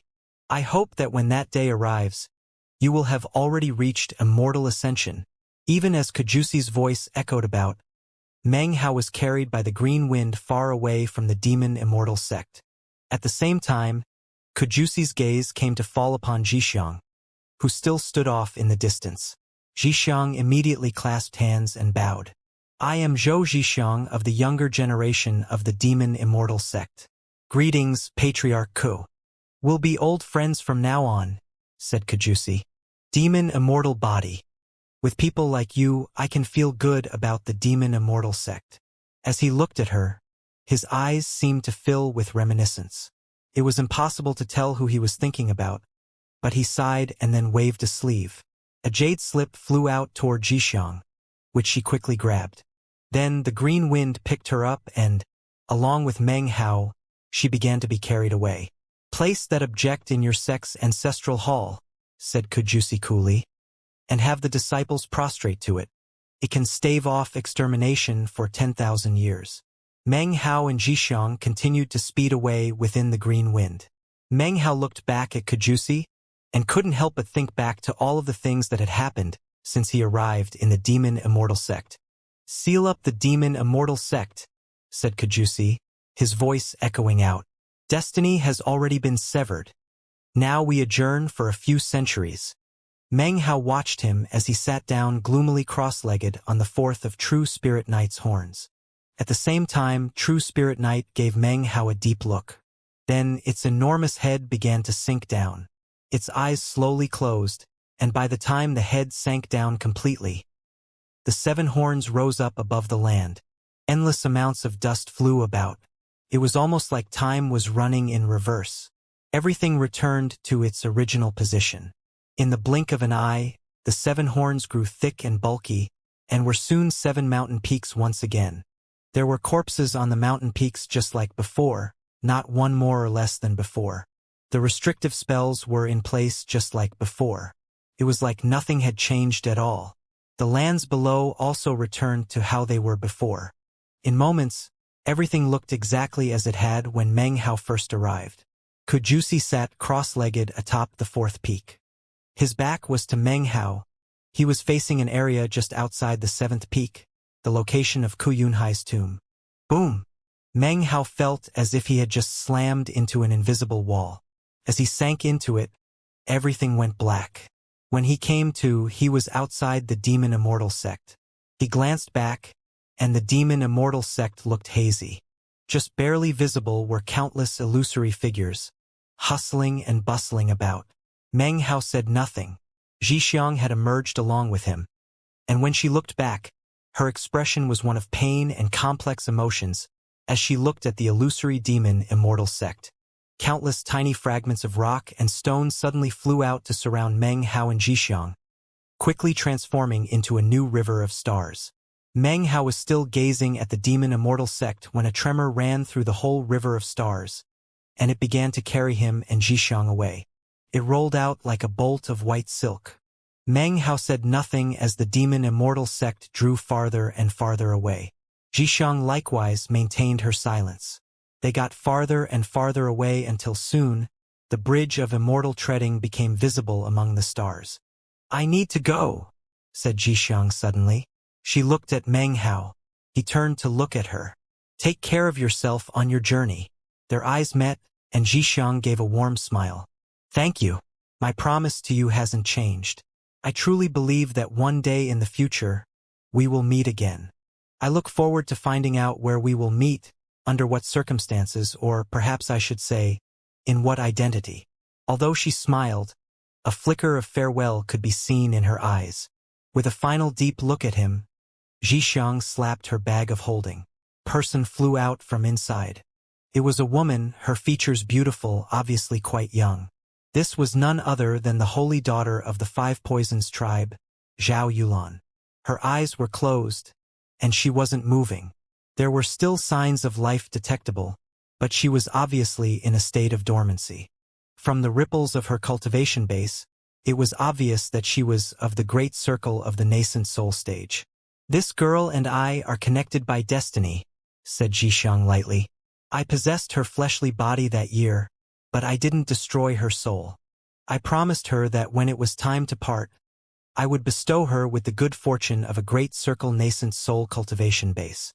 By the time I acquired the Demon Immortal body, I had already returned her body to her. Would you mind taking her back to the lands of South Heaven with you?" Meng Hao looked at Zhao Yulan, then back at Zhixiang. He nodded. With a final look at Meng Hao, Zhixiang turned and then flew out from the river of stars. As she emerged out into the starry sky, a glow appeared beneath her feet that turned into a loom shuttle. The loom shuttle was surrounded by swirling lights as it rapidly expanded to a size of nearly 300 meters. Demonic chi pulsed off of it in ripples, distorting the images of the stars and causing ghost images to spring up. She turned to look back at him and said, "Okay, little Meng Hao, I'm gonna take off now. Don't miss me too much. Of course, if you really miss me, then once you have the ability to fly through the stars, then come to Planet East Victory. Who's to say whether or not I might let you have some alone time with me? She laughed. Right now, she seemed to have returned to the way she was when Meng Hao met her for the first time. Seductive as silk, eyes charming and amorous. She smiled and then transformed into a beam of light which shot off into the distance. Meng Hao smiled and shook his head. For the most part, he and Jixiang were partners in cooperation. However, after everything that had happened in the Demon Immortal sect, gradually they had become friends. He looked away from her retreating figure and then sat down cross-legged on a nearby stone fragment. Zhao Yulan's eyes were still closed as she lay next to him, slumbering. The two of them remained in the river of stars as it shot through the starry sky. Soon, everything became quiet. Meng Hao stared out at the endless stars, and soon, a look of anticipation appeared in his eyes. Cultivation, Immortal Ascension, flying among the stars. It's all a journey. If I can leave the lands of South Heaven and enter the starry sky, my journey would be even more wonderful. At that time, Planet South Heaven would only be a bit of scenery along my way. Suddenly, Meng Hao smiled. My gains in the Demon Immortal sect were tremendous, he thought. He looked down at his bag of holding. Mountain-consuming incantation, 9 heavens destruction, 9 heavens treasured body seal. Plus, there's the withering flame demon magic true self Dao. All of these divine abilities are there in my mind, as well as quite a few other minor arts. In addition, I have a good collection of lost treasures from the Demon Immortal sect, as well as Ji Mingfeng's bags of holding. Most important of all is the sword tip from that wooden time sword. When the thought of the sword tip, his heart palpitated with eagerness. That sword tip has 30,000 years of time power. If I actually used it, it wouldn't truly be 30,000 years, but it would still be shocking. He rubbed his bag of holding, his eyes gleaming brightly. And then, there's the precious treasure from the 4th plane, the Continental Mirror. There are countless magical items stored inside, as well as demon weapon Lonely Tomb, and the shadows of those 3 paragons. The Continental Mirror is a precious treasure of true spirit night. Taking it away was what awakened night. Considering how valuable Night considered the treasure to be, well, it only serves to prove that my copper mirror has a mysterious origin. When he thought about the transformation the copper mirror had experienced, he once again had the feeling that his gains in this adventure had been exceeding. All the acquisitions will surely attract quite a bit of prying. All the other remaining South Heaven cultivators are cruel and unscrupulous, and definitely have ill intentions. Their sects and clans will quickly learn about everything that happened. His eyes flickered. As for how much all those people owe me, if you add it together, it's more than 10 million spirit stones. Which means that, right now, the main thing I'm lacking is spirit stones. He gave a cold harumph, but then thought to the debt pledges he had, and a brilliant smile appeared on his face. The debtor must repay his debts. That is in line with the principles of heaven and earth. They can't escape that fact. Although, to be the most safe, I can't stay in the Black Lands or the Western Desert. As he sat there thoughtfully, many thoughts raced through his head. Time passed. Meng Hao sat there cross-legged, looking at the river of stars and the starry sky. Soon, he caught sight of a dot of light that was none other than Planet South Heaven. At the same time, he saw that, revolving around Planet South Heaven was a shocking altar. As soon as he caught sight of the altar, he got a clear sense of a cold, gloomy aura. The aura swept toward him, but was blocked by the river of stars, and could not reach him. As the river of stars neared Planet South Heaven, Meng Hao stood up. He stared at South Heaven as it rapidly neared. Soon he could see the lands below. He saw the Milky Way Sea, the southern domain, and the western desert. As they shot downward, Zhao Yulan slowly began to regain consciousness. Before she could open her eyes, Meng Hao leaped up, shooting out from within the river of stars into the highest levels of the sky above South Heaven. Then he transformed into a beam of light that shot off into the distance. There was a lot of pressure at such high altitude, but Meng Hao had been able to deal with the pressure at the 18,000-meter mark in the trial by fire of Lord Li's legacy. This pressure was nothing he would care about. He moved at incredible speed and quickly disappeared. The river of stars began to rumble as it carried the confused Zhao Yulan down toward the lands below. As Meng Hao sped off into the distance, a cold, hoarse voice suddenly could be heard, accompanied by a slight chuckle. The pup from all those years ago has already grown up. His realm of perfection really is perfect. I've been waiting for a long time. It wasn't in vain that I covered your tracks before to confuse the G-clan. Child, the time has come to present your perfect stratum to me. As soon as the voice rang out, the winds and clouds ceased moving. Not another sound could be heard. The river of stars continued to rumble through the air, taking Zhao Yulan with it as it headed toward the land. Her eyes were wide open now, and just barely, she could make out the image of an old man wearing a long white robe. He hovered in mid-air, his hair floating around him, his face ancient and filled with wrinkles. It was impossible to tell how old he was, but he looked as if he had just climbed out of a tomb. A sense of putrefaction surrounded him, like the air that surrounded a person who had reached their end days but wasn't willing to take the final steps to the end. Instead, he would do something completely shocking. However, he did not seem to be possessed of a flesh and blood body, but rather was semi-transparent. Even as Zhao Yulan noticed these things, she lost consciousness again, then disappeared along with the river of stars. Meng Hao was currently speeding along, when suddenly his body began to shake. The air around him seemed to solidify, as if all of heaven and earth, the whole world, had transformed into a cage. He was like a cornered beast within that cage, struggling, but unable to extricate himself. It was at this time that the cold voice rang out in his ears, filled with a sense of rot and decay. His face fell as a sense of grave crisis exploded out in him, unlike anything he had experienced from the day he was born until now. This isn't spirit severing. Rumbling filled his mind, and then spread out to the rest of his body. Cold sweat began to pour down him. Without hesitation, he directly entered the ninth anima. Boom! His cultivation base exploded up. Although it only had 8 portions of cultivation base, each one of those portions had been compressed and refined to the pinnacle, which created a frightening aura. Boom! His hair floated up around him as his cultivation base radiated out. His energy shot up to the sky, and the intense power of his fleshly body was unleashed to its very pinnacle. Things weren't over. He performed an incantation gesture, causing the mountain-consuming incantation to appear. An enormous rumbling could be heard around him as the illusory image of an enormous mountain appeared.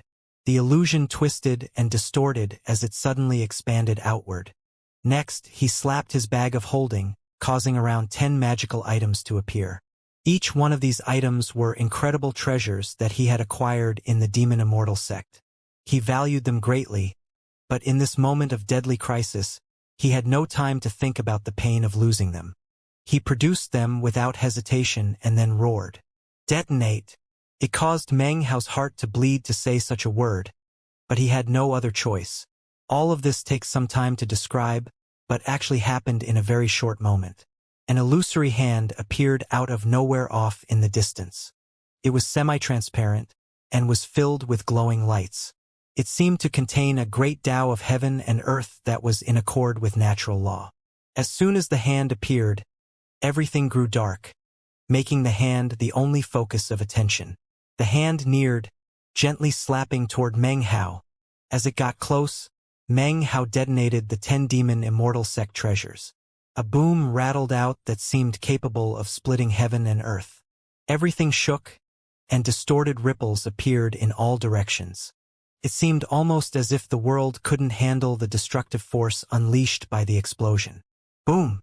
The cage around Meng Hao was now riddled with cracks. The explosion of the 10 magical items also caused the incoming hand to pause slightly. A cold could be heard, and the hand passed by in a flash. The destructive force of the explosion dissipated, and it was in that brief moment that Meng Hao, stuck in this seemingly hopeless situation, grabbed at a chance for life. Tao seeking. This is a Tao seeking cultivator. Meng Hao's heart began to pound and fill with bitterness. A Tao-seeking expert was something higher than him by more than an entire stage. Tao-seeking experts were rare, almighty figures in the lands of South Heaven. As far as Meng Hao could remember, he had never provoked anyone like that before. From what the voice had just said now, this person was clearly not a member of the Ji clan. Who is he? Meng Hao knew that the greater the danger he was in, the more he needed to remain calm. Eyes glittering, he took advantage of the cracks appearing in the cage to employ the greatest speed he could muster. He instantly transformed into the wind of the rock, along with a green smoke that contained a black moon. In the blink of an eye, he bored out through one of the cracks and shot off into the distance. He moved so quickly that he didn't even have time to look back. Even as he broke out from the cage, the giant hand shot in pursuit. It destroyed the cage, as well as the destructive powers of the 10 valuable treasures he had detonated. Then it slammed into the illusory mountain. Bang! The illusory mountain collapsed into pieces, which showered out in all directions. Blood sprayed from Meng Hao's mouth, and cracking sounds could be heard. It seemed as if his body was on the verge of being destroyed. The hand seemed almost leisurely in its strike. It smashed through the illusory mountain, and then casually headed toward Meng Hao's back. Even as the hand neared, Meng Hao lifted his head up and cried, "Agarwood!" Booming could be heard as an otherworldly power approached. However, for some reason, when it was about halfway, it seemed to hesitate. During that moment, the huge hand closed in. Meng Hao did nothing to try to control the Agarwood. The blood-colored mask flew out of his bag of holding, rapidly growing larger until it covered his whole body, helping to block against the giant hand. A howl could be heard from within the blood-colored mask, and a bloody glow rose up. The mastiff flew out, and as the hand neared, it, together with the mask, protected Meng Hao's back. The mastiff didn't even have time to turn around to look at its master's back. Boom! The instant the hand slammed into the mastiff, it exploded, transforming into countless red strands that shot back into the blood-colored mask. A massive rumbling could be heard as the blood Immortal mask was sent spinning backward. It merged into Meng Hao's body, which trembled severely. "Blood Mastiff!" roared Meng Hao, his eyes bloodshot. In that instant, he could sense that the mastiff's blood had formed back together inside the mask, turning into a much smaller blood mastiff. The double protection temporarily resolved his crisis. However, blood still sprayed from his mouth, and his internal organs were shattered into pieces. His life aura was diminishing, and he tumbled off into the distance like a kite with its string cut. His eyes were filled with dense veins of blood, and an unprecedented level of hatred suddenly rose up within him. Severe pain coursed through him, and he had the intense sensation that he was being ripped into shreds. His skin was lacerated and torn in multiple locations. It made it seem as if in the following breath, his entire person would fall apart. A second sound could be heard, echoing out in heaven and earth. Suddenly, the parrot and the meat jelly flew out from inside Meng Hao's bag of holding. The parrot clutched onto Meng Hao's shoulder, a look of unprecedented anxiety on its face. "Damn it, bitch. Damn it. This guy's a step away from being a false immortal. Even if he's just a clone, he's still at Tao seeking. Meat jelly, you slut. Why haven't you saved Meng Hao yet?" The meat jelly was trembling all over. However, it quickly spread out to cover Meng Hao, causing his collapsing flesh to solidify. An ancient, hoarse voice could suddenly be heard coming from the void. "I am the 10th Wang clan patriarch. Back when you were in Foundation establishment, I decided to make you my Tao seed, to accomplish my Tao, to allow me experience what it was like for the great ancestor to steal a foundation. Do you really think you can escape?" There was something else in the voice.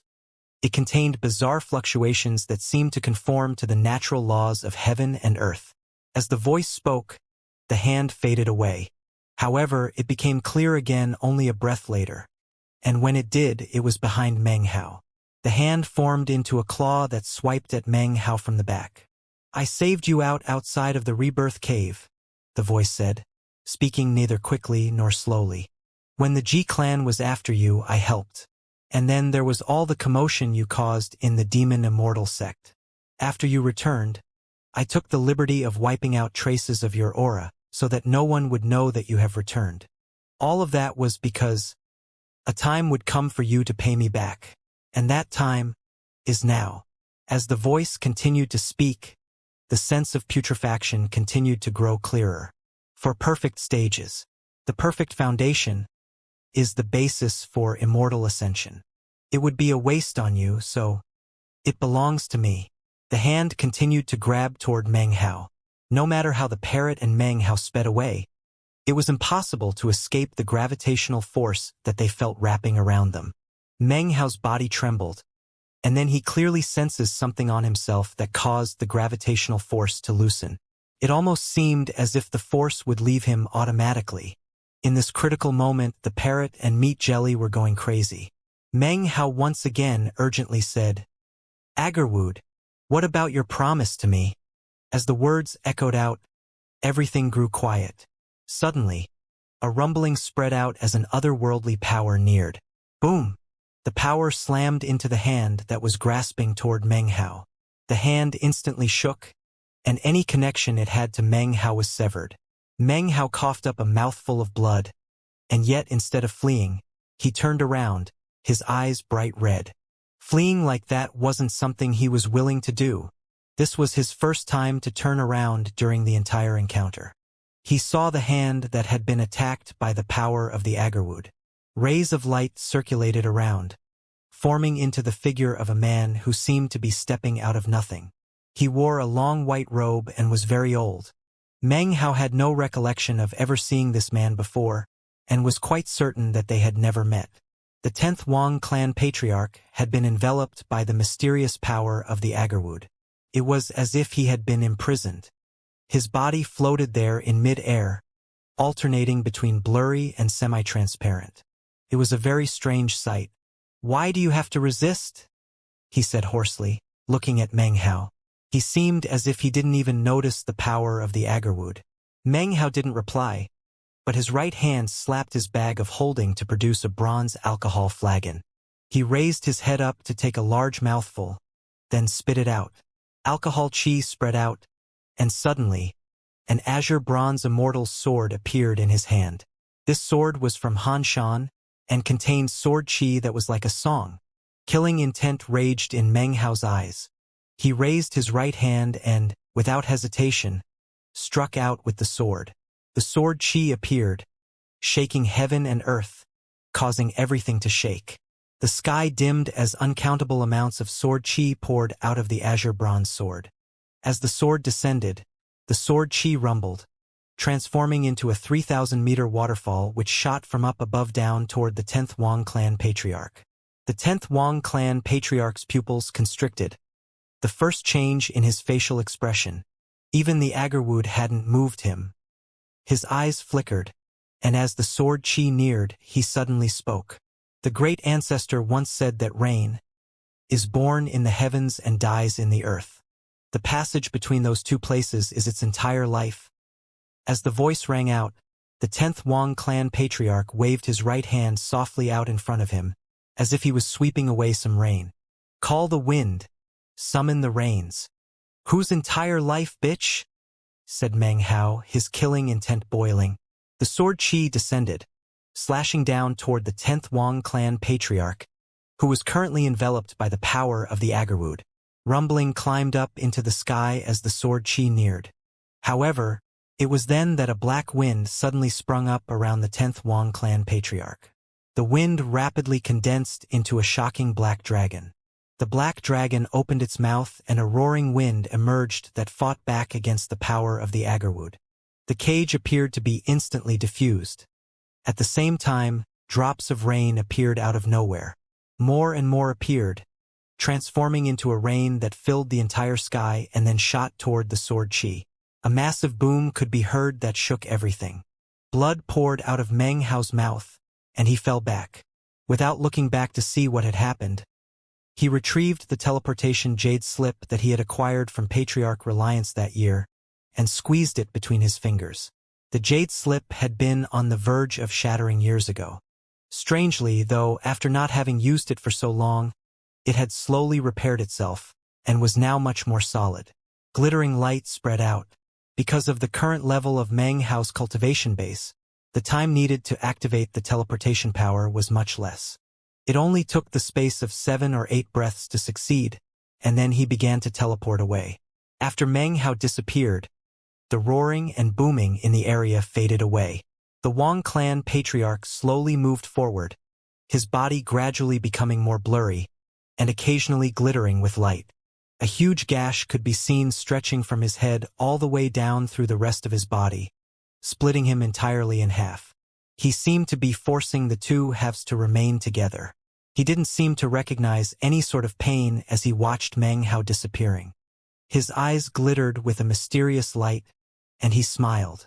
Because his body had been split in two, however, the smile looked exceedingly savage and horrible. I underestimated you, child.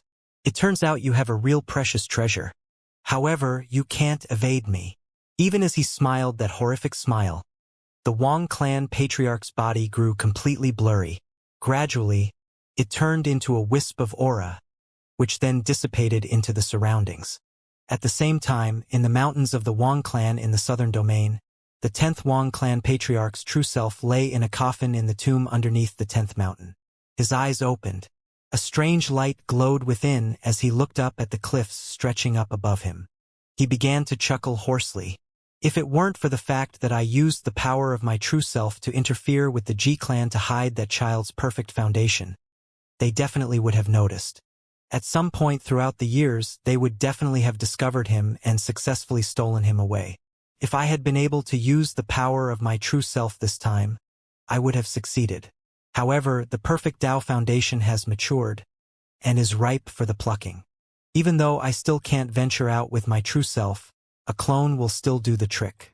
That sword chi was obviously gifted by an outsider. How many times can he use it? Perhaps he's already reached the point where he can't. The 10th Wang clan patriarch shook his head and smiled. A ghost image suddenly appeared over him. In the blink of an eye, an illusory body rose up to float in midair. As it grew clearer and clearer, it started to resemble the Wang clan patriarch in all respects. The clone's hand flickered in an incantation, and after a moment, he frowned. Near the Milky Way Sea. The Milky Way Sea is a restricted area for the Tao-seeking stage. The 10th Wang clan patriarch's clone hesitated for a moment. Then his expression returned to normal. His eyes flashed as he slowly began to grow blurry. On the edge of the western desert, between the Violet Sea and the Milky Way Sea, was a border region that stretched farther than the eye could see. That border region was actually nothing more than a wall-like mass of soil.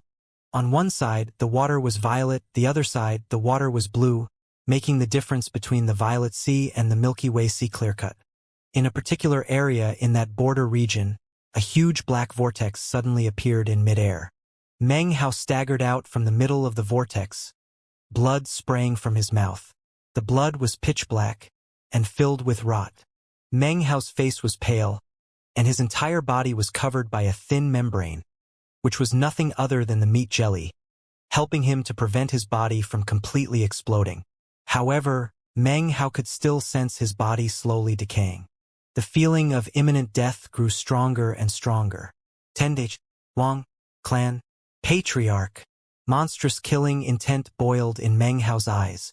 He gritted his teeth as more blood oozed out of his mouth. This was virtually the worst injury he had ever sustained in all his years as a cultivator. That bastard was just a step away from being a false immortal, squawked the parrot angrily, flapping its wings. How could he be so shameless? Bitch! He actually attacked you, Meng Hao. Damn it! Lord Fifth was viciously sealed that year. Otherwise, it wouldn't matter that the bastard didn't have fur or feathers. I would have popped him anyway. What's a false immortal? Asked Meng Hao. His hand was pushed up against his chest as intense pain racked his entire body. Gradually, a violet light appeared in his eyes as he drew upon his longevity to heal himself. False immortals are lowlives who can never experience the luck to reach immortal ascension, raged the parrot. They don't have their own Tao, and yet they refuse to die. In their unyieldingness, they conform themselves to the Tao of another, and use that to become immortal. That's a false immortal. Some people would rather die than become a false immortal who belongs to someone else. Others, in order to avoid death, will pay any price. The latter are basically betrayers of the Tao. In the ninth mountain and sea, the greatest of the false immortals are the G-clan. The G-clan changed the heavens, and their immortals are all false immortals, and also the strongest of all the false immortals. Next are all the various clans and sects. After gaining enlightenment of the Taos of their ancestors, they trod the path of the false immortal. This time, the parrot didn't hold any information back. Meng Hao silently considered all of this. He had come to find that the violet pupil transformation was becoming less and less effective in healing himself, and didn't heal as quickly as before. Although it still worked, it was far, far too slow. His heart sank. Some people with high aspirations, those who truly strive after the Tao, who live in the morning and die in the evening, would rather acquire their own personal Tao. Such people can face death willingly. When people like that succeed, they are true immortals. However, after the G-clan changed the heavens, true immortals are seldom seen. Perhaps every 1,000 years one might appear on any given planet. Only on the 4 great planets can the Tao be confirmed and immortal ascension achieved. Once someone reaches immortal ascension on a planet, then in the next 1,000 years a second person may not. Therefore, to say that in 10,000 years in the entire ninth mountain and sea, a few dozen true immortals appear, would be an overstatement.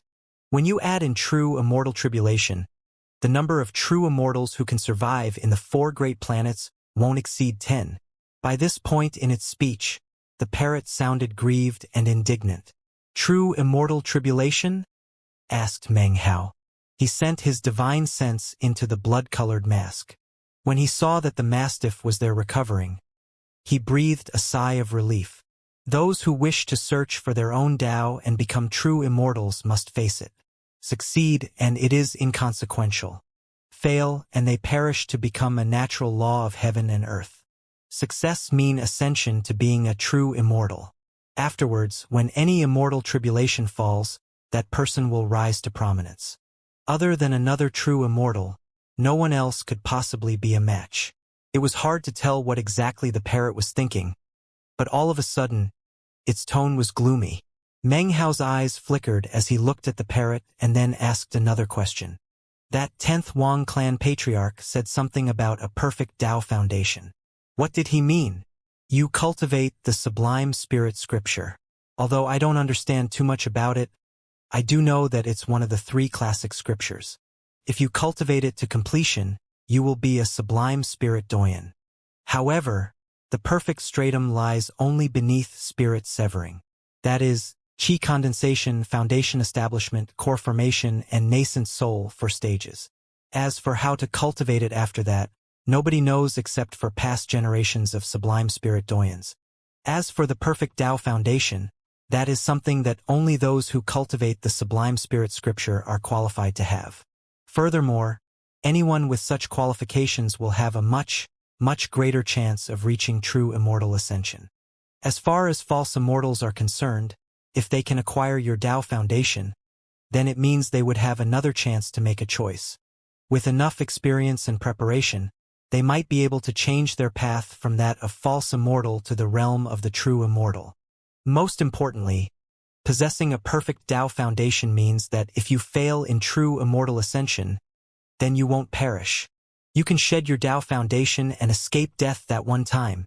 After hearing this explanation, Meng Hao now understood everything that the 10th Wang clan patriarch had said. He also understood why the Ji clan had virtually never come looking for him. Most likely, many threats that he didn't even know about had been resolved in secret by the 10th Wang clan patriarch. He was like a Tao protector, except his purpose in protecting Meng Hao was to steal his Tao foundation. What happens if my Tao foundation gets taken away? Asked Meng Hao slowly, a profound gleam swirling deep in his eyes. The parrot thought for a moment, then replied in a low voice, If a tower has no foundation, what happens? It collapses, replied Meng Hao coolly. It's unstable and is destroyed. The same would happen to you. If someone steals your Tao foundation, then you'll die. Meng Hao, "Get out of here!"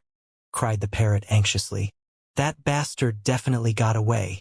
From what he said, he set you up as a Tao seed long ago. Flee! Flee until you've grown up a bit more. As for your aura, the meat jelly can conceal it. If the Wang Patriarch finds you anytime soon, it won't be a good thing." Meng Hao stood there silently, indescribable emotions stirring him into a somewhat vicious mood. Gradually, his lips twisted into a cold smile. He knew that compared to the Wang clan patriarch, he was nothing more than a bug. However, his heart still thumped with viciousness. Now that this matter had been raised, it would not fade away. Instead, it had turned into something like a seed. It was like a seed that was buried deep in the recesses of his heart. "I came to understand the law of the jungle a long time ago," Meng Hao muttered to himself. "One day I will achieve my Tao, and the 10th Wang clan patriarch will die. If the Wang clan gets in my way, then when I have my own great Tao, I will ensure that the southern domain has no more Wang clan, ever." Filled with determination, the viciousness in his heart once again surged. He took a deep breath and looked around. Then he looked off in the direction of the Milky Way Sea, his eyes glittering. He began to fly at top speed, healing himself at the same time. Eventually, he reached the invisible wall that completely separated the Violet Sea and the Milky Way Sea. He slammed into it and then pierced directly through it. A fishy sea aroma filled the air. This was the Milky Way Sea. A boundless sea surged in all directions. Off in the distance, the sun was setting. In the glow of twilight, all that could be seen were beautiful waves and a deep orange glow. "I need to be cautious in all matters, prepared for all contingencies." He lifted up his hand, within which was the teleportation jade slip. It was definitely on the verge of shattering now. After a moment's hesitation, his eyes filled with determination and he pressed down. Based on his understanding from previous usage of the item, he could tell that the teleportation distance was determined by how much cultivation base power was sent into it. He pushed down hard and, a moment later, a black vortex appeared around him. He was sucked in and then disappeared. After he vanished, enough time passed for an incense stick to burn. Suddenly distortions appeared in the air in the position he had just left from. A moment later, the image of the 10th Wang clan patriarch emerged. He looked around and then frowned. "Very crafty child," he said coolly. "Your aura disappears from here. However, I've already determined that you are in the Milky Way Sea. You can't evade me. Your perfect Tao foundation belongs to me. You may enjoy hiding yourself, but I will find you." With that, his body flickered, and he vanished. The Milky Way Sea was located in the middle of the lands of South Heaven, splitting everything into two continents, one comprised of the eastern lands and the northern reaches, the other of the southern domain and the western desert. The area taken up by the Milky Way Sea is huge, far greater than either of the two continents.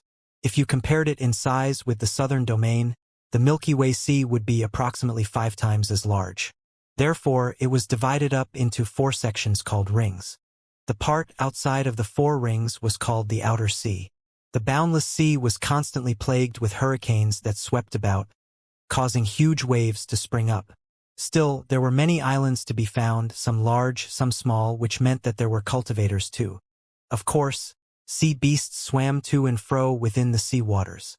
Their flesh and blood were often prized by cultivators, especially the sea beasts that were similar to cultivators, and were called sea demons. Their demon hearts were highly valuable. Even one demon heart could emit spiritual energy similar to a mid-grade spirit stone. For these and a variety of other reasons, the Milky Way Sea had been a destination for cultivators for many years. People settled down, multiplied, expanded, and soon power structures emerged. There were both strong and weak powers in the Milky Way Sea, and they were distributed amongst the various islands that dotted the surface of the waters. Most of the powers existed in the 4th ring. Only some very powerful sects or clans qualified to reside in the 3rd ring. Of course, there were many legends that passed from ear to ear in the Milky Way Sea. Many seemed unlikely, but at the same time, many people believed them to be true. It seemed that when anything changed in the Milky Way Sea, there were always people who would attribute it to something strange. It was a vast sea that would never be peaceful and calm, but would always be brushed over by hurricanes. This was the Milky Way Sea. In the outer sea region of the Milky Way Sea, a ship approximately 300 meters long was moving along at high speed. At the prow of the ship, a middle-aged man was casually recounting some Milky Way Sea legends to some youngsters who were gathered around him. According to the legend, there is an ancient ship which can be seen in the Milky Way Sea. Anyone who sees that ship will receive great blessings. They say that an old man sits cross-legged at its prow.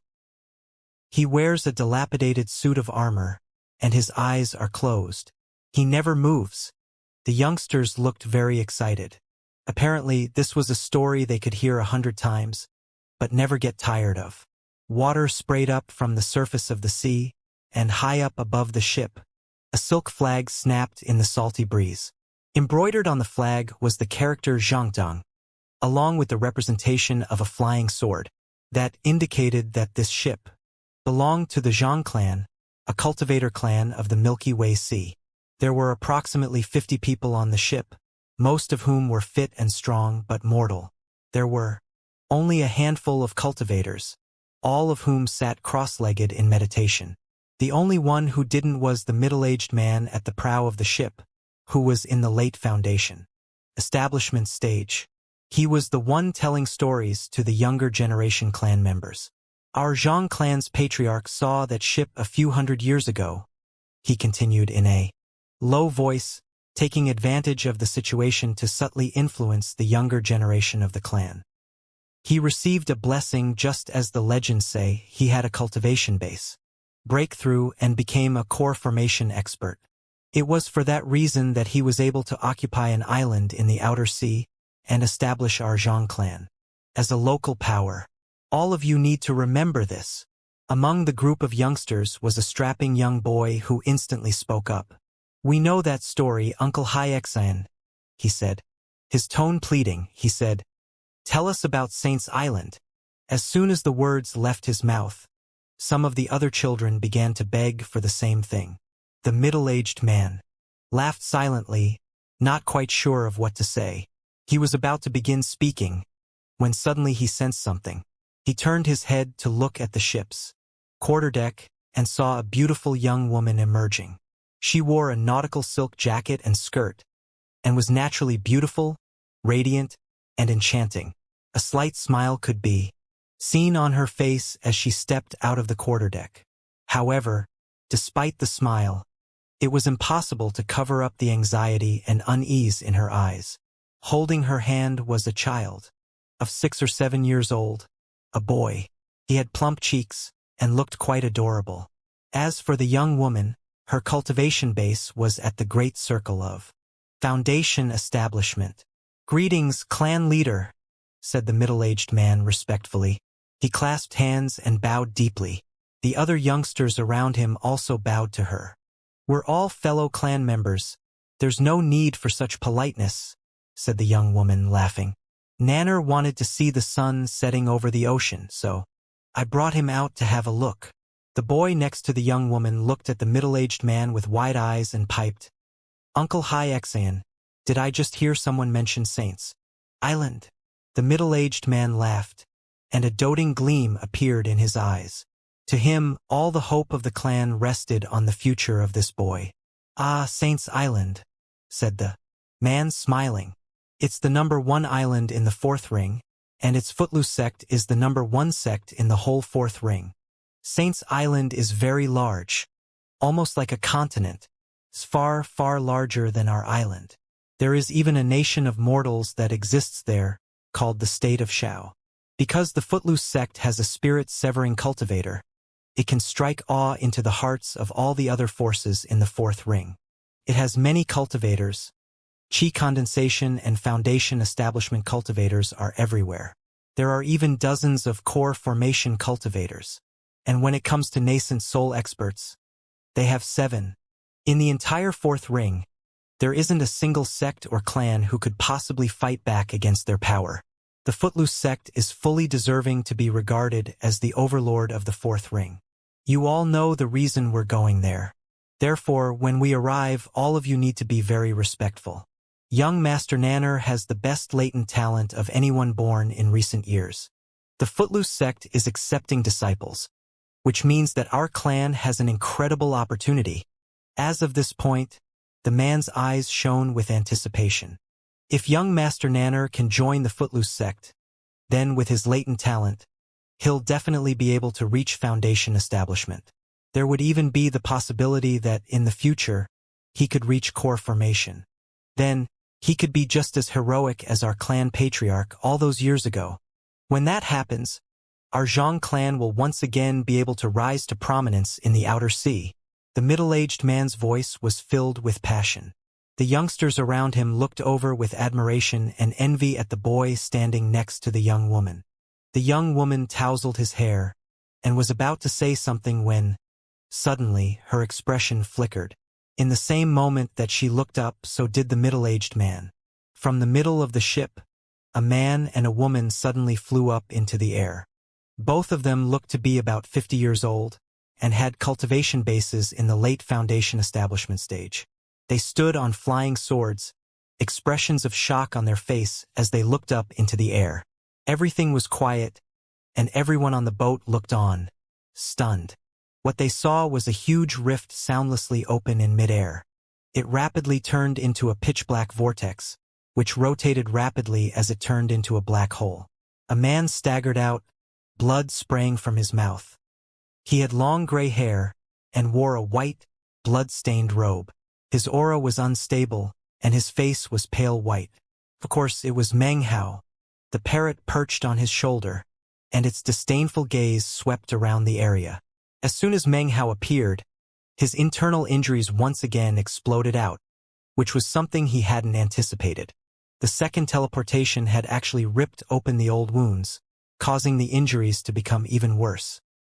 He hovered in mid-air, looking down at the people on the ship and the various expressions on their faces. It didn't matter that he was currently injured. As soon as his gaze swept across them, their hearts began to tremble and pound. They felt as if they were being stared at by an ancient, wild beast. "My injuries are too severe," he thought, looking away. "I need to quickly find somewhere to begin healing."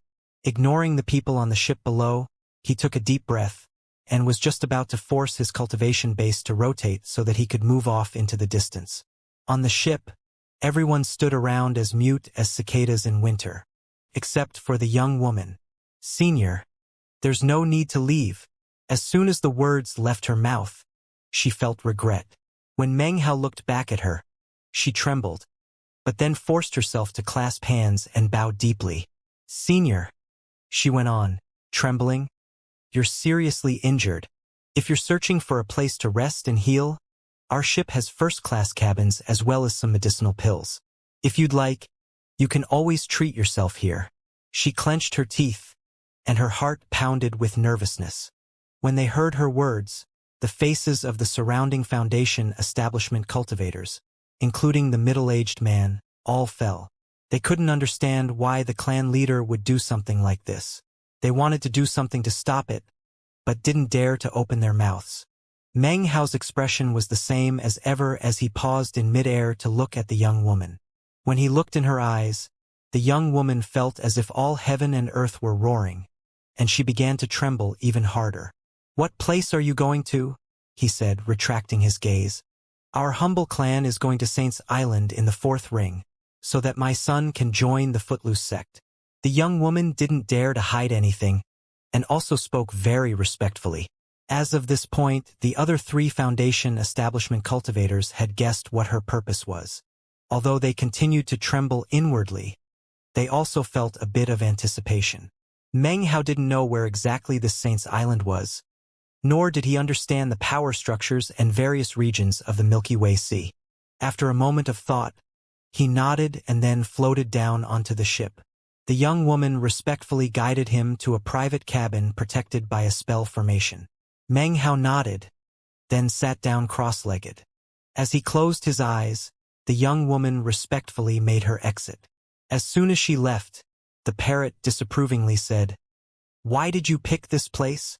Don't tell me you've taken a liking to that young lady?" She doesn't have much fur. I actually checked her out a few times earlier. It doesn't matter where I hide in the Milky Way Sea. It's all the same, replied Meng Hao coolly. Even if I'm at the bottom of the sea, once the 10th Wang clan patriarch detects my aura, he'll be able to find me. Since that's the case, I might as well hide here. Who knows? I might even gain some unexpected benefits. With that, he began to rotate his cultivation base. Violet light gleamed underneath his eyelids as he began to treat his injuries. Time passed by. On the morning of the second day, the young woman brought some local Milky Way seafood products.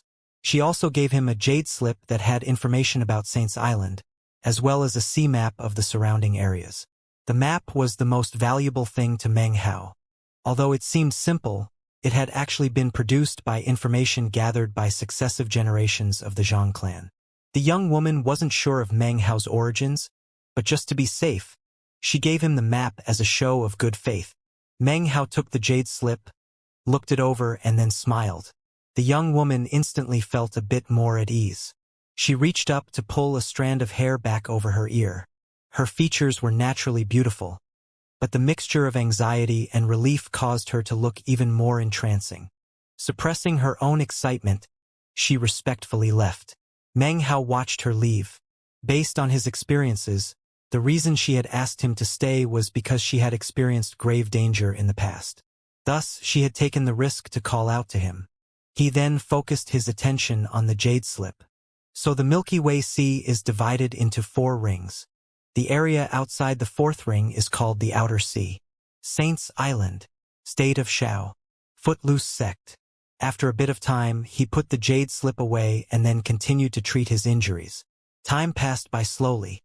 In the blink of an eye, 7 days passed. Meng Hao spent the entire time with eyes closed in meditation, treating his injuries. During the 7 days, the injuries gradually healed by about 30%. Unfortunately, his fleshly body still couldn't hold together without the help of the meat jelly. It still needed time to grow stable. However, the wounds were gradually fusing shut. Every day, he would eat 3 meals of fruit, personally delivered by the young woman. She was always very respectful. She even offered up some spirit stones. Whatever Meng Hao requested was provided in full, and all his questions about the Milky Way Sea were answered in detail. In addition to healing himself, Meng Hao was able to gain quite an understanding about the area. During the 7 days, the surface of the Milky Way Sea was calm and quiet. The Zhang ship from the Outer Sea bravely proceeded onward as it had from the beginning. Of course, now that Meng Hao was on board, everyone was a bit more nervous than before. However, nothing untoward occurred. As time passed and Meng Hao continued to stay in secluded meditation, the young woman gradually felt more at ease. Her previous cheerful and playful attitude returned. Occasionally, her laughter rang out, filled with a bit of childish naivety. The other 3 Foundation establishment cultivators on the boat were as nervous as ever. They understood what the clan leader was thinking, but in their opinion, what she was doing was like asking a tiger for its own skin, expecting a bad person to act against his own interest. In their opinion, young people like her didn't understand the ruthlessness of the cultivation world. On the other hand, the 3 of them, having practiced cultivation up to the level of Foundation establishment, and having maintained the position of the clan on their island in the Outer Sea, had experienced many situations of deadly crisis. They well knew that in the cultivation world, the law of the jungle prevailed, and danger was the norm. One bad thing could lead to complete destruction, and could even affect an entire clan. Meng Hao had randomly appeared out of a bizarre black hole. Although he was weak and severely injured, the look he had given them 7 days ago had caused them to feel as if they were frozen dead in the middle of winter. They had the intense sensation that if Meng Hao wanted to kill them, then it wouldn't matter if he was even more severely injured, they would all be destroyed. Currently, all of 3 of them stood at the stern of the ship, frowning and giving voice to the same concerns. This matter with the clan leader, it's not wise. That man was severely injured and arrived via teleportation. From the look of things, he must be the subject of pursuit. If his pursuers catch up with him, it could bring about the destruction of all of us. I know what the clan leader is thinking. This journey to Saint's Island is our last shot. If we succeed, we can strike some fear into the Lu clan so that they don't dare to act recklessly. We can only hope that Nanner will fight to excel. Hopefully he can stick out in the Footloose sex competition for new disciples. The three of them exchanged glances and then sighed lightly. The patriarch of the Zhang clan had founded their island in the outer sea. However, after he passed away in meditation, they had been forced to tread as carefully as if walking on thin ice. Another core formation cultivator hadn't appeared in the clan, which meant that the island they occupied soon came to be eyed greedily by surrounding neighbors. Were it not for the spell formation left in place by the patriarch before he passed away, as well as the magical items and social connections he had made, then they would have long since lost their island and become an auxiliary clan. They had managed to hold on for a while, until finally a crisis loomed. The Lu clan, who occupied a nearby island, had long since begun to glare at them like a tiger eyeing its prey. Slaughter had been on the verge of breaking out. During that moment of critical danger, the Zhang clan leader, which was none other than the beautiful young woman, had made a difficult decision. She took all of her people and left the island in secret to deliver her son to the Footloose sect.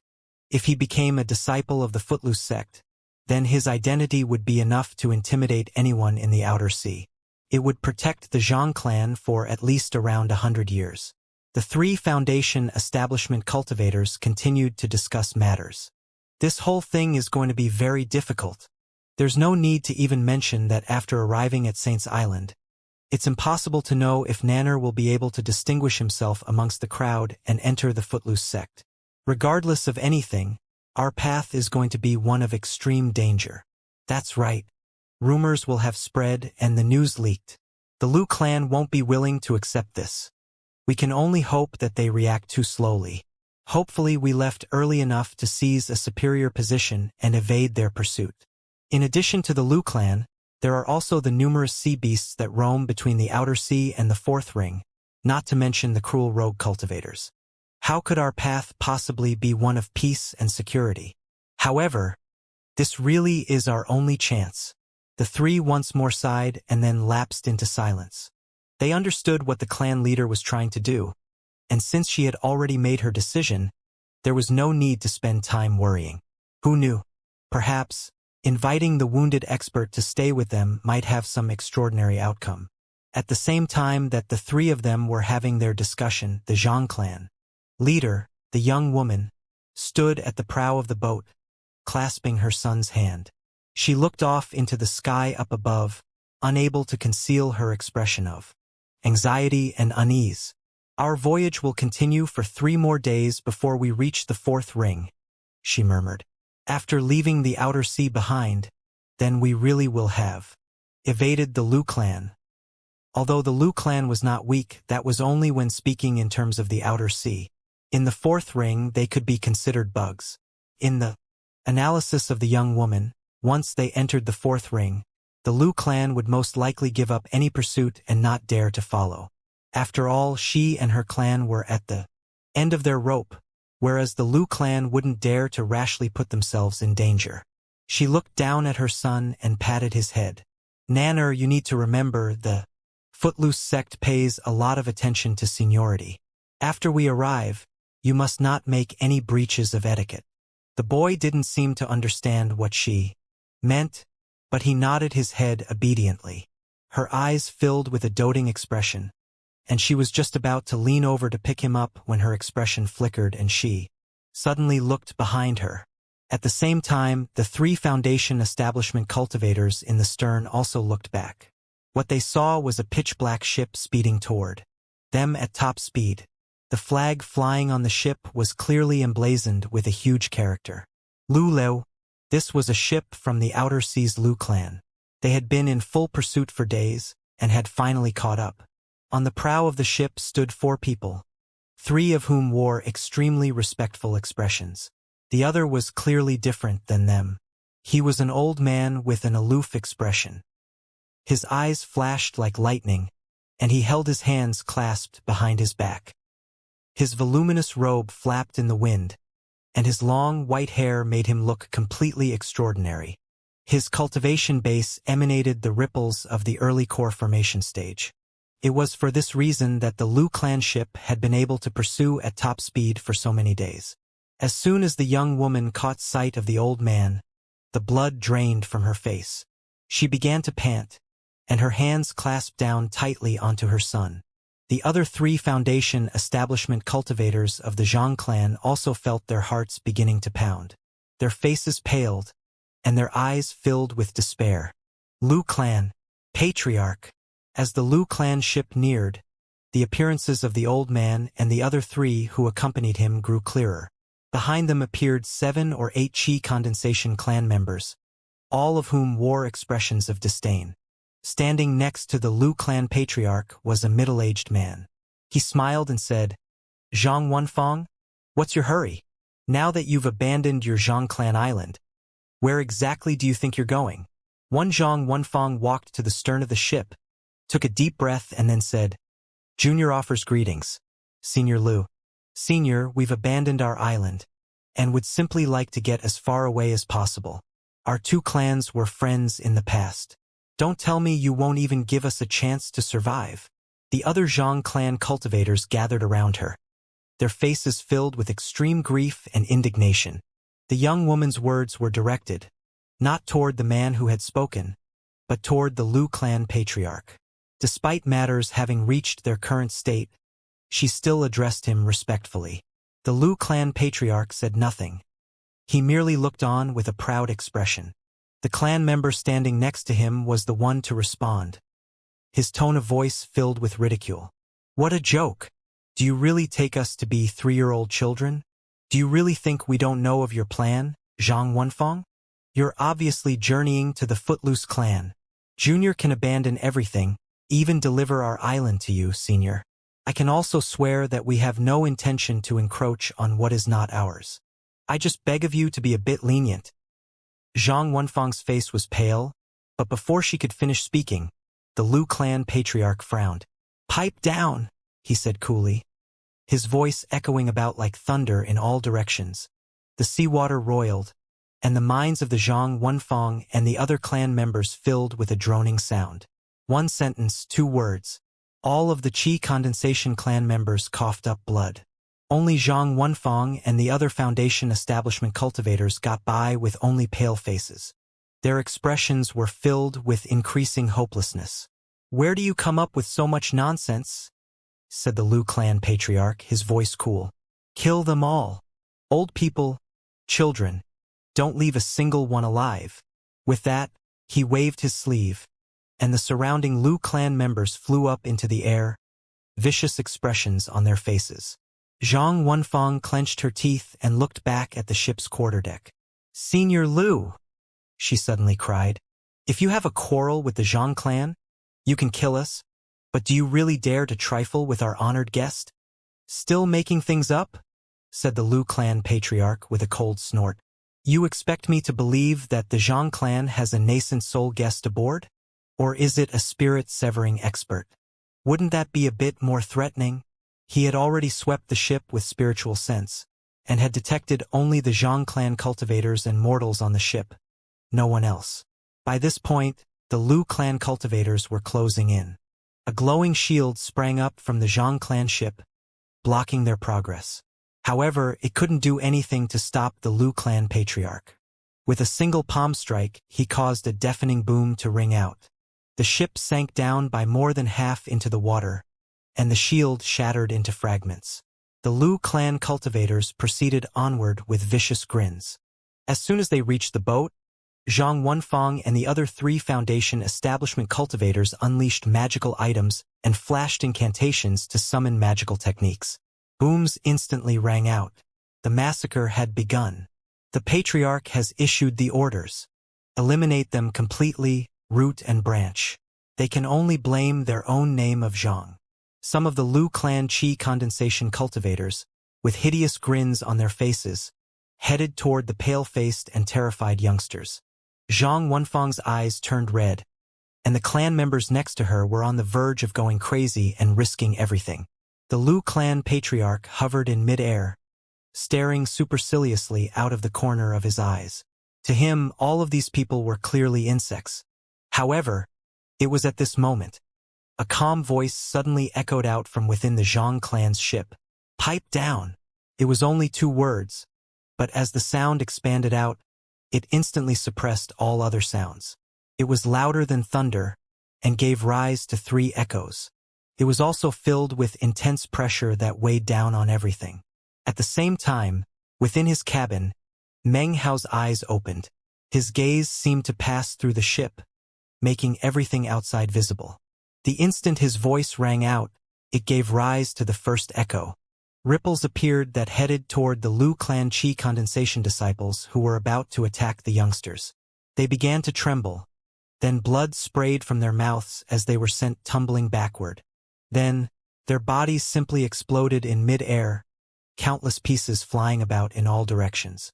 At the same time, all the other Lu clan Qi condensation disciples suffered the same fate. They first watched on with blank expressions, then were shattered into chunks of blood and gore. When the second echo rang out, the Lu clan's 3 foundation establishment cultivators' faces went pale white. They felt as if an enormous, invisible hand were bombarding them. They tumbled backward through mid-air, screaming miserably. In the blink of an eye, countless tears and rips could be seen in their bodies. And then, a moment later, they exploded into pieces. The third echo caused the Lu clan patriarch, who was floating up above, to shake. His face instantly filled with an expression of disbelief and horror. Blood sprayed from his mouth as he retreated backward. He couldn't prevent his body from beginning to rip apart. This.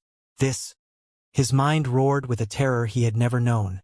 And then he suddenly thought back to how Zhang Wenfang had mentioned an honored guest. "Senior, spare me," he screamed, his terror having reached the pinnacle.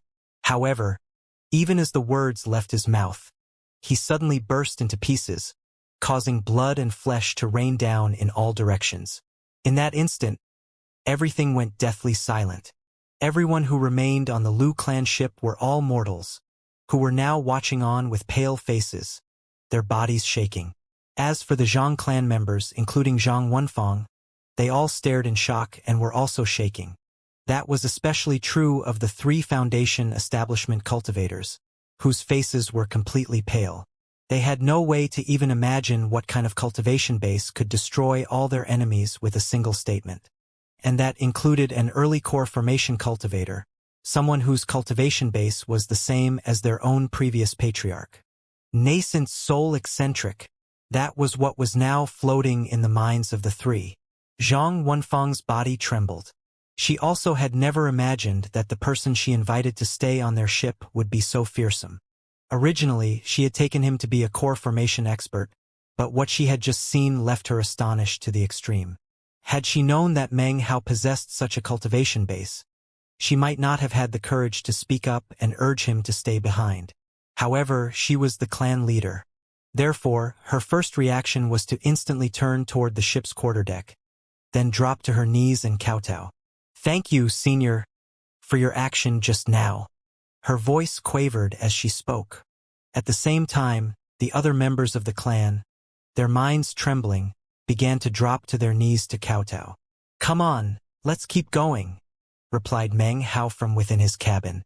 Zhang Wenfang ignored the Lu clan ship, and, her anxiety deepening, respectfully complied, having the mortal members of the Zhang clan send their own ship forward.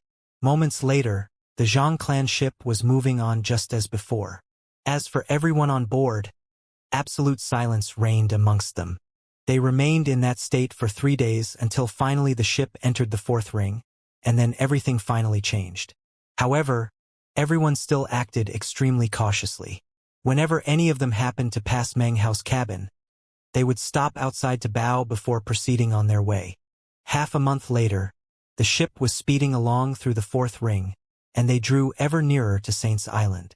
Although they weren't sure why, they hadn't encountered even a single sea beast or rogue cultivator. Perhaps it was luck. That was not even to mention the pirate cultivators who would cause anyone who discussed them to grow pale in the face. Meng Hao had treated his injuries to the point where he was now 60% recovered. The meat jelly had finally sloughed off of him, His fleshly body was now recovered to complete stability. As long as he didn't get involved with a magical battle of the spirit-severing level, he would be fine. This injury was inflicted by the 10th Wang clan patriarch, who has a Tao-seeking cultivation base. That's why the violet pupil transformation has been so ineffective. His eyes finally opened. After taking a moment to examine his cultivation base, a smile appeared on his face for the first time in many days. His cultivation base, which had originally been compressed to 8 parts, now only consisted of 7 parts.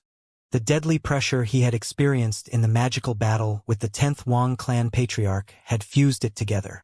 My path to spirit severing is already opened. Soon, if I encounter anything that wishes to dominate me, I will have to be stronger than it and anything. He rose to his feet and pushed open the door of his private cabin. For the first time in a month, he finally stepped foot outside. The parrot had long since left for who knew where. Its personality was such that it couldn't remain quietly in one place for days on end. Once the meat jelly removed itself from Meng Hao, the two of them flew off to have fun somewhere. It was midday, and the sun shone brightly. When Meng Hao stepped out onto the deck, the warm sun fell onto his back, and it felt good. There were a few youngsters of the Zhang clan playing nearby. One of them was the boy named Nanner, and he was also the first to notice that Meng Hao had emerged. At first, his little face filled with hesitation. But then he remembered what his mother had said to him about being courteous. Ignoring his fear, he clasped hands and bowed to Meng Hao. Nanner offers greetings, senior uncle. His words caused the other youngsters to notice Meng Hao. Instantly, their young faces went ghastly pale and filled with fear. The scene from half a month ago had been like something from a nightmare. All of them quickly began to bow. Seeing the children caused a smile to break out on Meng Hao's face. He liked children. Even back in Yunjie County when he was a scholar, he had been especially fond of kids. After so many years had passed, after traveling the path of cultivation and acquiring a longevity that far exceeded any mortal, there were many wonderful things about being mortal that seemed increasingly far away. Seeing these children caused his eyes to grow soft and gentle. Glancing them over, he could see that their latent talent was all completely ordinary, except for the one called Nanner. His was slightly above the others. Meng Hao smiled and asked, "What are you guys playing?" "We're playing hide and seek," replied Nanner a bit nervously. The other youngsters around him were even more nervous as they nodded their heads. "He can hide really good," said one of the other children bravely. He was a boy of about 11 or 12 years of age. "Yeah, that's right. Every time he hides, nobody can ever find him," said another child. Soon, all of the kids started talking one after another, saying this and that. Meng Hao's warm smile widened as he listened. Gradually, the nervousness they all felt began to dissipate. "It's not that I'm good at hiding," said Nanner, his voice strong and clear.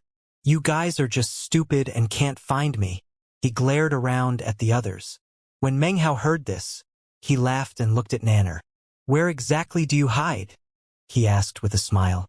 Some of the other children cocked their ears, obviously quite curious. Nanner's face went a little red as he looked at the other youngsters. He seemed to be considering whether or not say anything.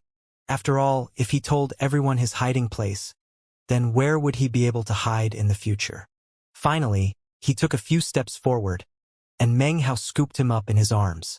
Nanner rested on his shoulder and then carefully whispered into his ear, "Senior uncle, I always hide under my mother's bed. I just go where nobody else can go. It's simple, right?" Meng Hao's eyes glittered. It really was a simple truth. If you were playing hide and seek, you should hide where no one else can go. In that case, of course, they would be incapable of finding you. Now that he thought about it, he and the 10th Wang clan patriarch were essentially playing a game of hide and seek. It was in this moment that Zhang Wenfang suddenly emerged from the quarterdeck. When she saw Meng Hao with the children, and especially the way that he was holding Nanner, she immediately started panting and grew incredibly nervous. "Nanner," she said. She tried her best to remain outwardly calm, but her voice still quavered a bit. When Meng Hao saw her looking over at them, he put the boy down and tousled his hair. "Sly little fox," he said with a smile. Nanner blushed and then ran to hide behind his mother. Junior offers greetings, Senior, said Zhang Wenfang, breathing a sigh of relief as she bowed. Meng Hao nodded, and was just about to say something when suddenly, his expression flickered. He looked off into the distance. There, within the range of his divine sense, an island had appeared. It was incredibly large, and just glancing at it, almost seemed like a continent.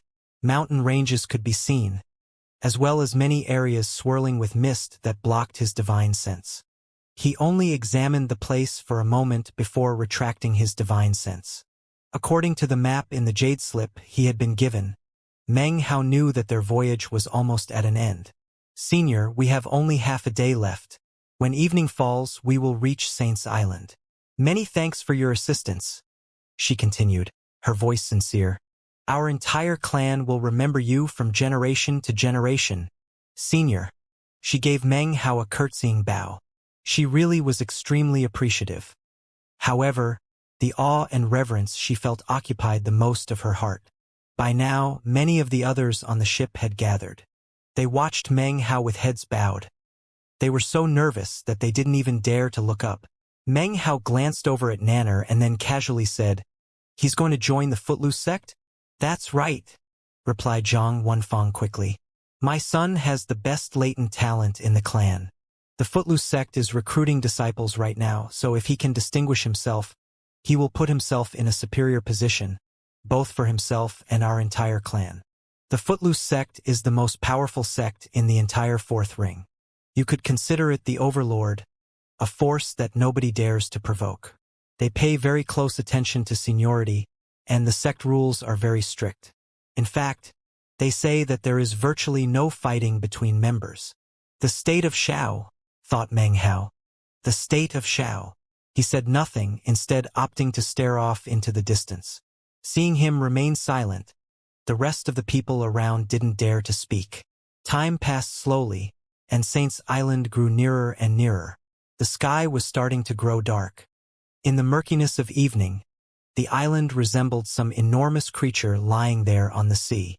From a distance, it looked very grand and magnificent. At the same time that Meng Hao neared the island, an old man wearing a Taoist robe sat in a luxurious palace deep in the mountains. He bore the semblance of a transcendent being, and was dignified in appearance as he sat on his white jade throne. Next to him was an incense burner, beside which stood a beautiful girl.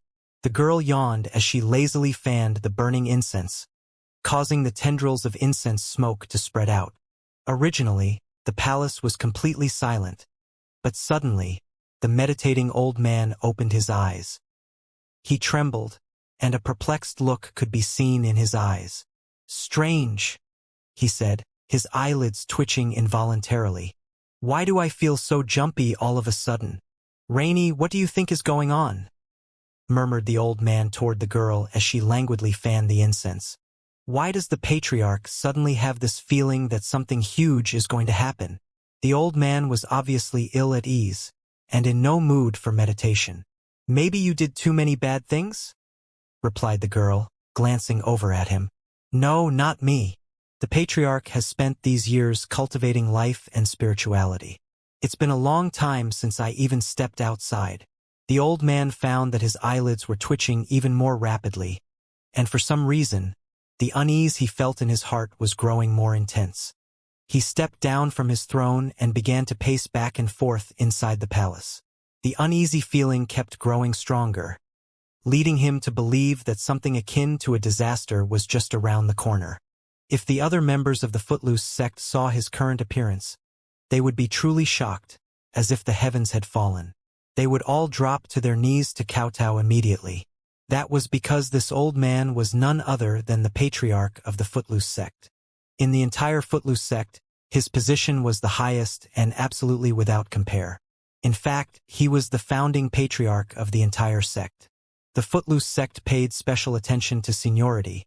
It was actually a sect rule that he had established. People with different levels of seniority were required to show proper respect to those above them, which made a clear distinction between everyone.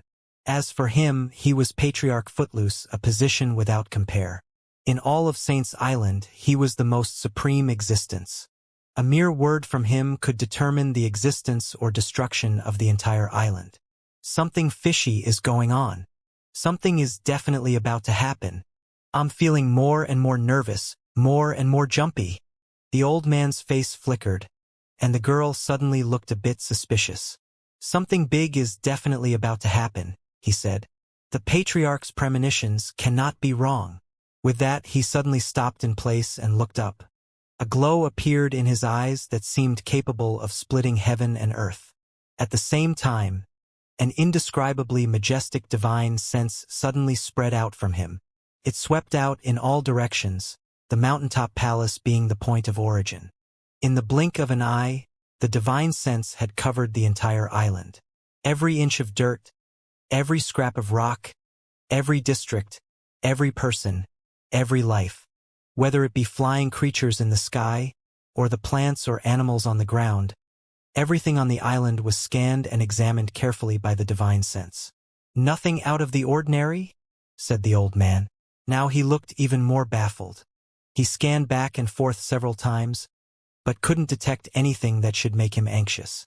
Then, without even thinking about it, he caused the divine sense to expand out a bit further, to cover the sea area surrounding the island. It was at this point that a tremor suddenly ran through the old man's body. His eyes went wide, and he looked off in a certain direction, a look of disbelief on his face. In that direction, he could see a ship with his divine sense, a ship currently on its way toward the island.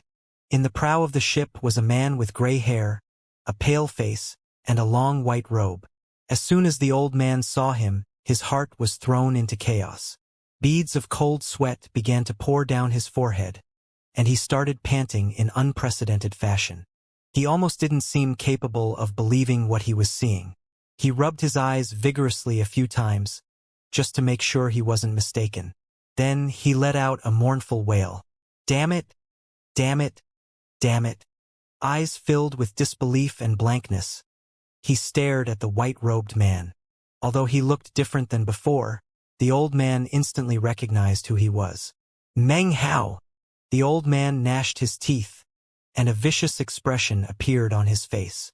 His entire body began to shake, as if he were infinitely furious. "I hid here from you, and you actually tracked me down, you bastard? You actually came from the southern domain looking for me? You. Won't you ever give up? The League of Demon Sealers is a bunch of bastards. Yeah, that's right. All bastards. Stinking bastards." This old man was none other than Patriarch Reliance. The so-called Saints' Island was in fact the former state of Zhao. However, it had been transformed into something completely new by Patriarch Reliance, to the point where even the residents of the state of Zhao would never recognize it. As for the state of Shao, it was the new name for the old state of Zhao. Regarding the Footloose sect, it was nothing less than the old Reliance sect.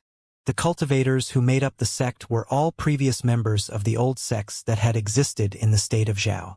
After having fled the southern domain, the old Turtle Patriarch Reliance had forced them into a corner, and they had joined the new Footloose sect. Hundreds of years had passed, so by now, they were all fully integrated into the Footloose sect, and followed Patriarch Reliance's orders without question. As for Patriarch Reliance, in his efforts to hide himself from Meng Hao, he had changed his name to Patriarch Footloose. In his mind, he had been conned all those years ago, and had been given no choice but to become the Tao protector of the 9th generation Demon Sealer. With the Demon Seal in place, he couldn't fight back, and definitely couldn't harm Meng Hao. However, even though he couldn't fight, what he could do was hide. In his mind, hiding within the vast Milky Way sea meant that he would most likely never meet Meng Hao again in his life. In that way, he could live a happy, Footloose life. That was how he had come up with the new name Patriarch Footloose. However, after seeing Meng Hao, everything changed in the blink of an eye. "ARRGGHHHHHHHH!" roared Patriarch Reliance. "The Patriarch's life is filled with suffering. I hide out here, and, damn it, I hide out here and the bastard can still find me." All the lands trembled slightly, and the seawater surrounding the island began to churn. It almost seemed as if there were some enormous creature under the water, flailing about. How could I possibly end up running into that heaven-damned little bastard again? That year in my Immortal's cave, he took away all of my treasures, all of my savings. He took my good luck charm, my thunderclap leaf, my outlander tree, my divine spirit plants, my spirit stone mountain. Patriarch Reliance was obviously stingy to the extreme. He still clearly remembered everything that Meng Hao had taken from him hundreds of years ago. In response to Patriarch Reliance's angry ravings, the beautiful girl next to the incense burner suddenly looked up. A look of reminiscence appeared in her lovely eyes. She thought back to all those years ago, to the vow made by the young man on the shore, who wanted to help the North Sea turn into a real sea. Meng Hao, said the girl, covering her smile with a hand. She started to laugh, and then, without even looking at Patriarch Reliance, flew into the air.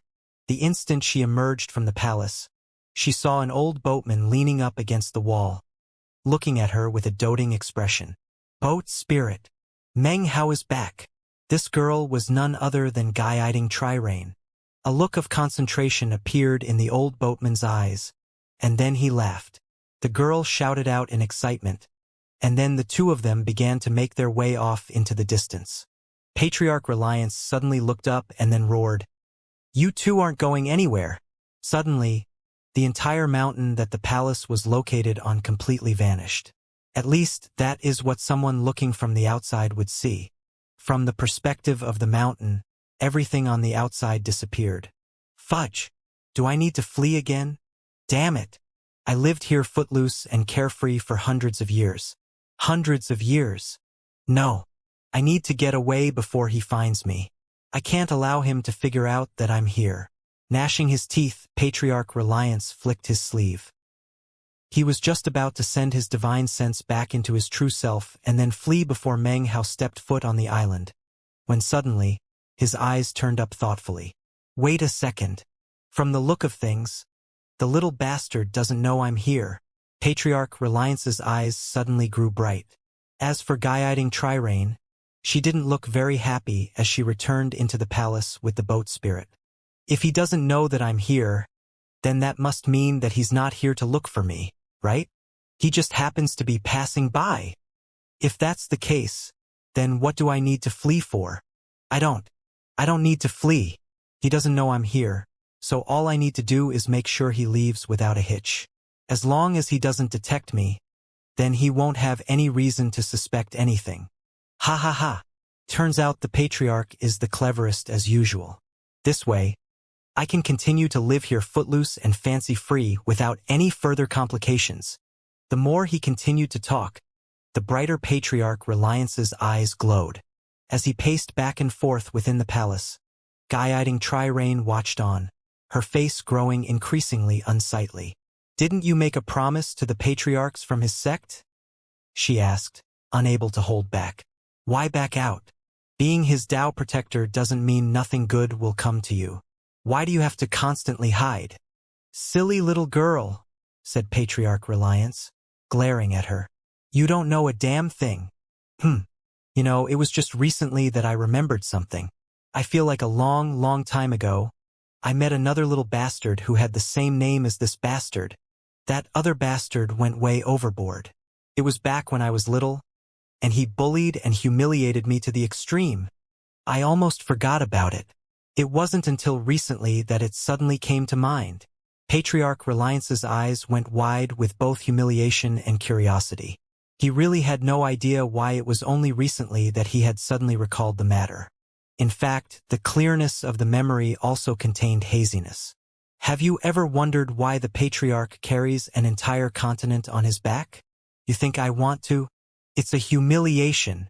It wasn't clear what Patriarch Reliance was thinking about exactly, but his face was filled with fury. He must just be here to handle some matter or another. After he takes care of his business, he'll be gone. Once the little bastard is out of here, then everything will be fine. Patriarch Reliance took a deep breath, and his eyes flashed like lightning. Having made his decision to get Meng Hao to leave as quickly as possible, he would now spare nothing to accomplish his goal. Meanwhile, Evening was approaching and the sky was growing dim. The seawater gurgled as the Zhang clan ship neared Saint's Island. Meng Hao stood at the prow, looking at the sandy beach up ahead and the densely packed docks. Scattered cultivators flew about above the island, and people bustled about busily on the beach.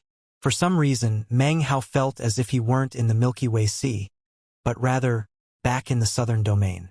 In the following moment, Meng Hao noticed that the entire island seemed to tremble. His eyes narrowed. At the same time, the surrounding water surged with waves, causing the ship to rock up and down. Everyone on the ship cried out in alarm. Meng Hao was astonished at the sudden appearance of the waves. However, in the space of just a few breaths, they calmed down. His brow furrowed, and he stood there thoughtfully for a moment before sending his divine sense out. Although he didn't detect anything out of the ordinary, he remained vigilant inwardly. Not much time passed before they entered the docks. After the ship was secured, they disembarked, and finally managed to step foot onto Saint's Island.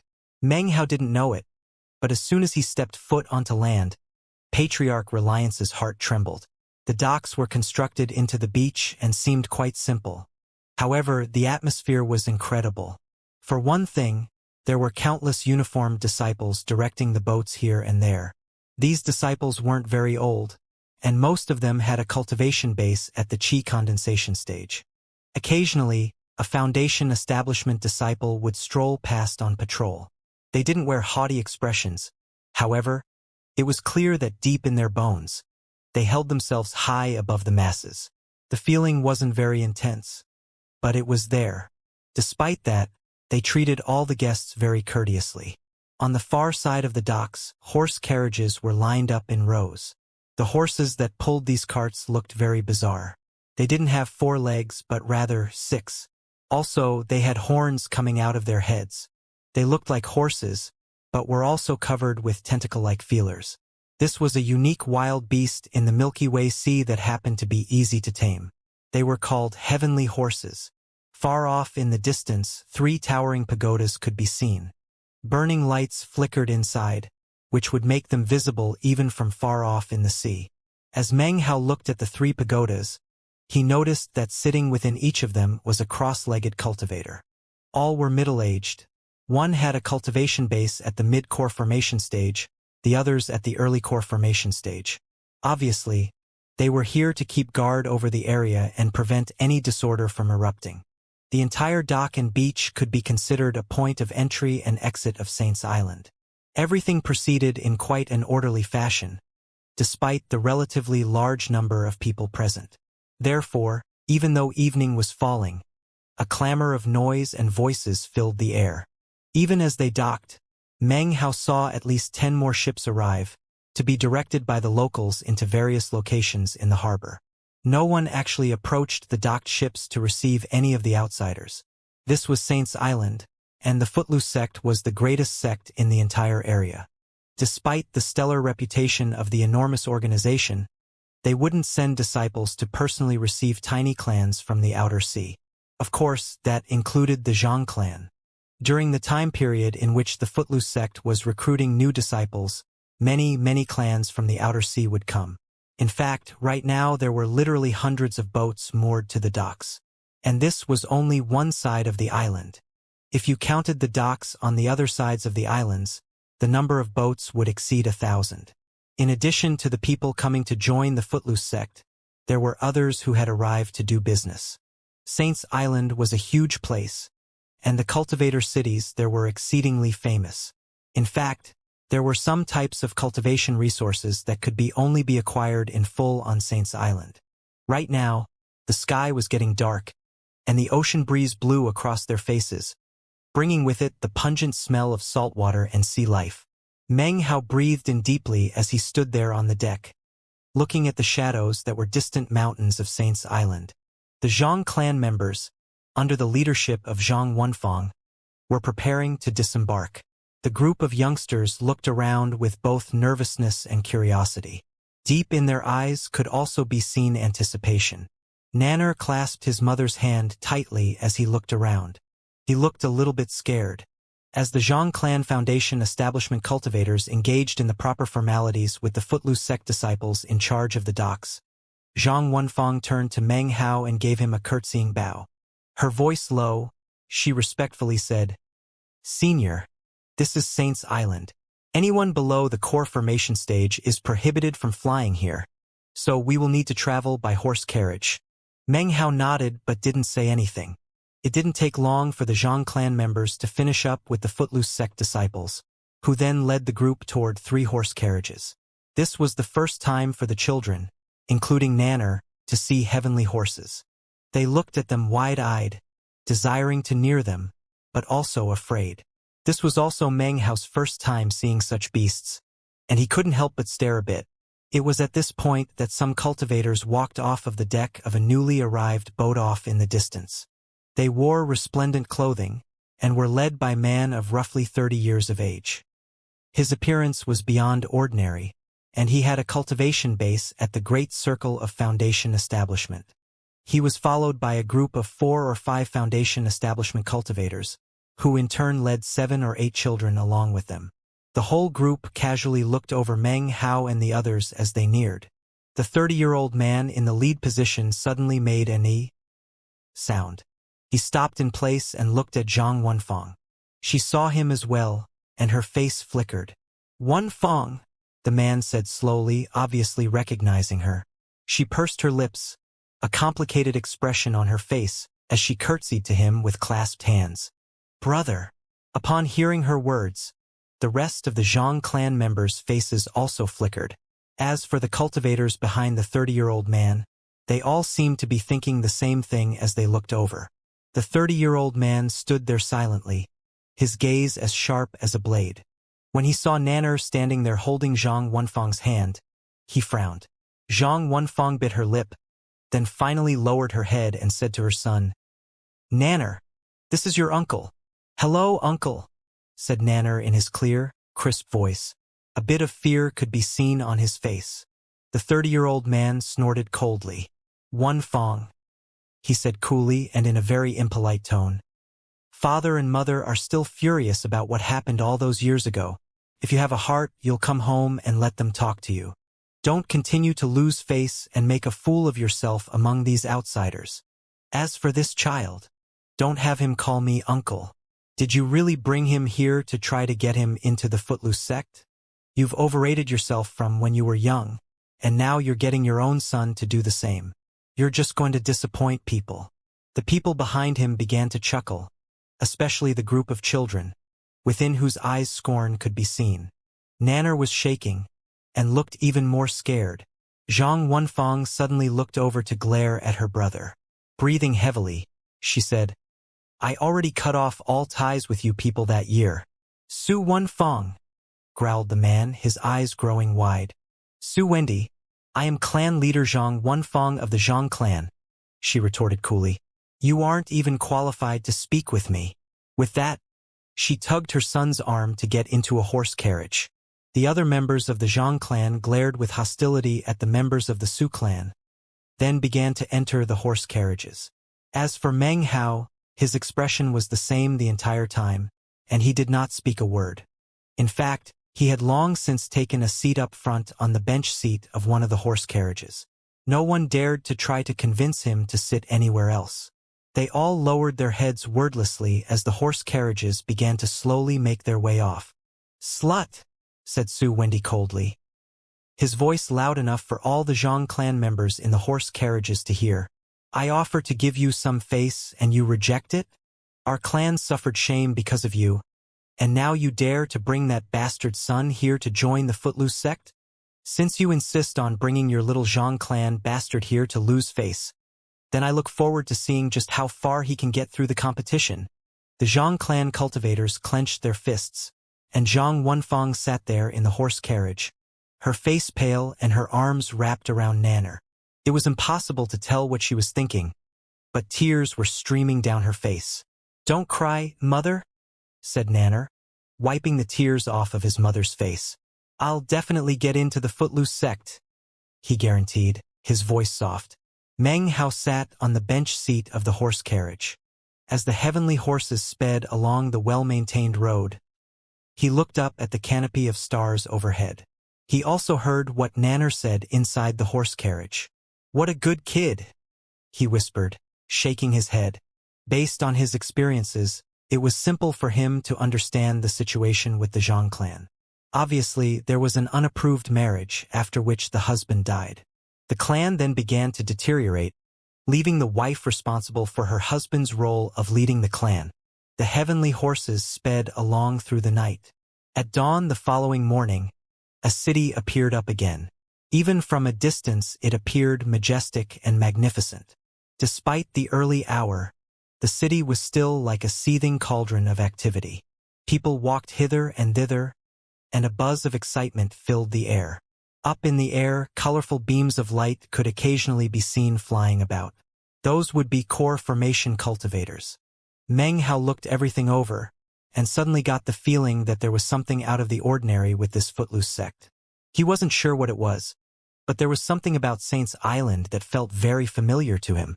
Upon close examination, he was sure he hadn't seen any of these places before, but he still had an intense sensation of familiarity. However, after much thought, he wasn't able to determine what the source of that familiarity was. They entered the city through the east gate, and then eventually reached a tavern. Zhang Wenfang respectfully escorted Meng Hao to a luxury room, and then was about to go to arrange rooms for everyone else. She wasn't sure what Meng Hao was thinking, and wasn't certain that he would continue to escort them. Before leaving, she hesitated for a moment, then lowered her head and asked, "Senior, there are still 10 more days until the Footloose sect begins the formalities of recruiting new disciples." Meng Hao nodded but didn't respond. Zhang Wenfang respectfully left. It was currently early morning. Meng Hao opened his window and looked out at the people walking around on the street below. There were quite a few mortals mixed in with the cultivators. The rays of the rising sun shone down to illuminate everything. He took a deep breath, then sat down cross-legged and closed his eyes, surrounded by the sounds of the bustling city. "Why does this place seem so familiar?" he thought once more.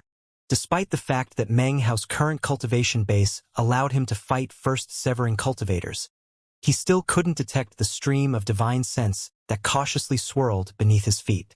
The owner of the stream of divine sense was of course Patriarch Reliance, who sat in his palace, more jumpy than ever. "Fudge! The little bastard is here. And it turns out he's escorting some people who want to join the Footloose sect." Patriarch Reliance was incredibly depressed. If he had known this was the situation, he would have simply cancelled the Footloose sect's call for new disciples. That way, he could have completely prevented Meng Hao from even coming. "I can't let this stand. With him here, the Patriarch can't sleep well. I need to get him out of here as soon as possible. Damn it. There's still 10 days before the recruiting begins? No, that won't work. We'll start tomorrow. Fudge. Let's start now." With that he raised a hand, causing a jade slip to appear. Instantly, flames appeared on its surface and it flew into the air. It transformed into a shocking beam of light which then sped directly toward the Footloose sect. The Footloose sect was located in the east region of Saints Island, in a boundless stretch of wild mountains. There, 9 great valleys could be seen, spread out in concentric rings. Although they looked majestic, there was also something strange about them. Inside of the 9 valleys were countless richly ornamented palace buildings. Everything was luxurious and lavish. The jade slip immediately entered the 9th valley, and a huge temple that lay therein. It came to stop in front of an old man who sat there cross-legged, somberly providing admonition to the group of people sitting in front of him. As soon as he saw the jade slip, a tremor ran through the old man's body. He quickly pinched the jade slip, then prostrated himself on the ground and lifted it high above his head. Instantly, the voice of Patriarch Reliance could be heard. "Disciple recruitment begins immediately."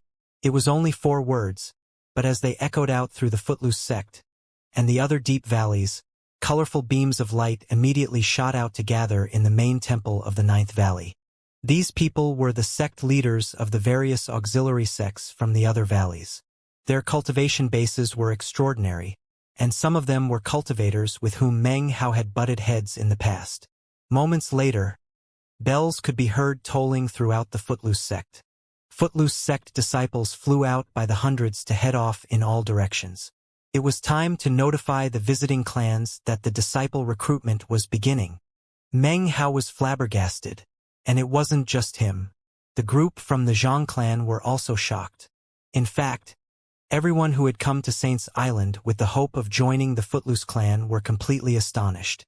The day for disciple recruitment was clearly 10 days away, but then suddenly, the date was moved up. Many people began to feel nervous and alarmed, as if something incredible was about to happen. An enormous event like disciple recruitment was no child's game. As such, even if the date were moved up, it shouldn't have been changed to earlier than the next day. There definitely should never have been a situation in which it began that very day. After all, it was already noontime. Most importantly, there were many people who were still out at sea, hurrying on their way. There were many speculations and inquiries, of course. Even the Footloose sect disciples were complaining. They had no idea what major event was underway. All they could do was carry out matters according to the orders from the sect. Therefore, the Footloose sect dispatched large numbers of disciples to begin to gather together all the prospective new disciples and bring them to the main gate of the Footloose sect. Before the Zhang clan left the tavern, Zhang Wenfang hesitated, then invited Meng Hao to proceed along ahead with her.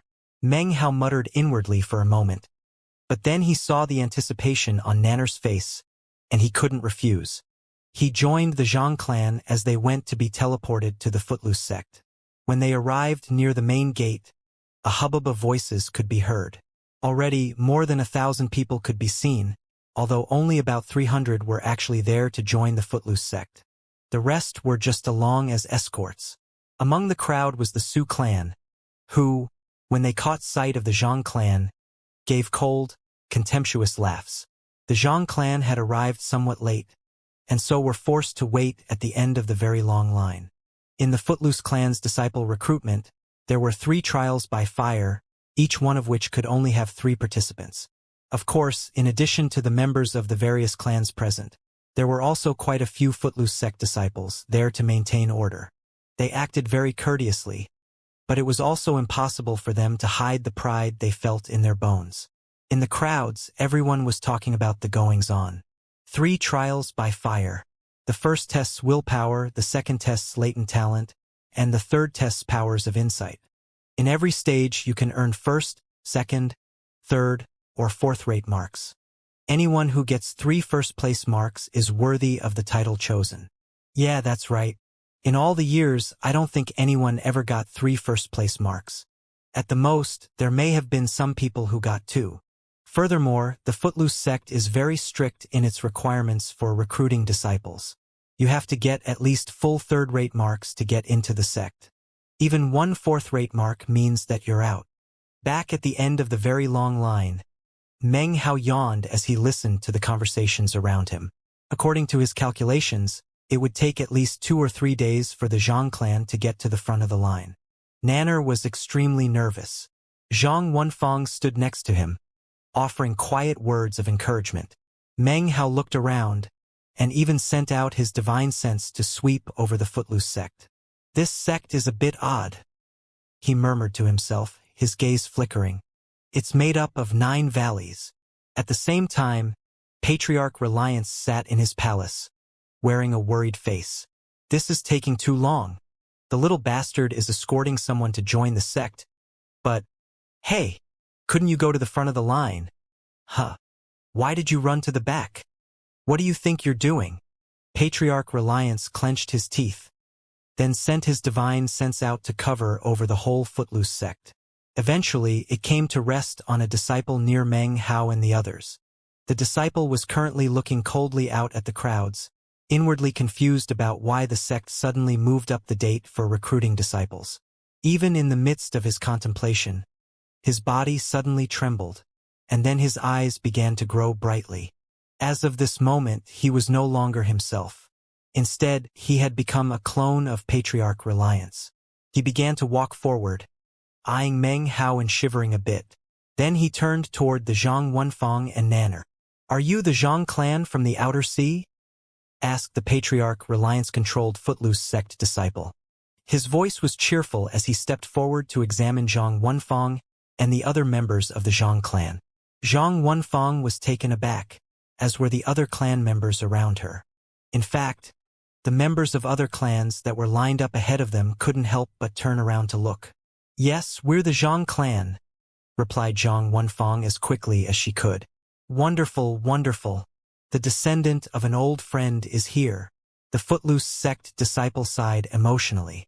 "Years ago, I used to be very close to your husband, and even owed him a favor.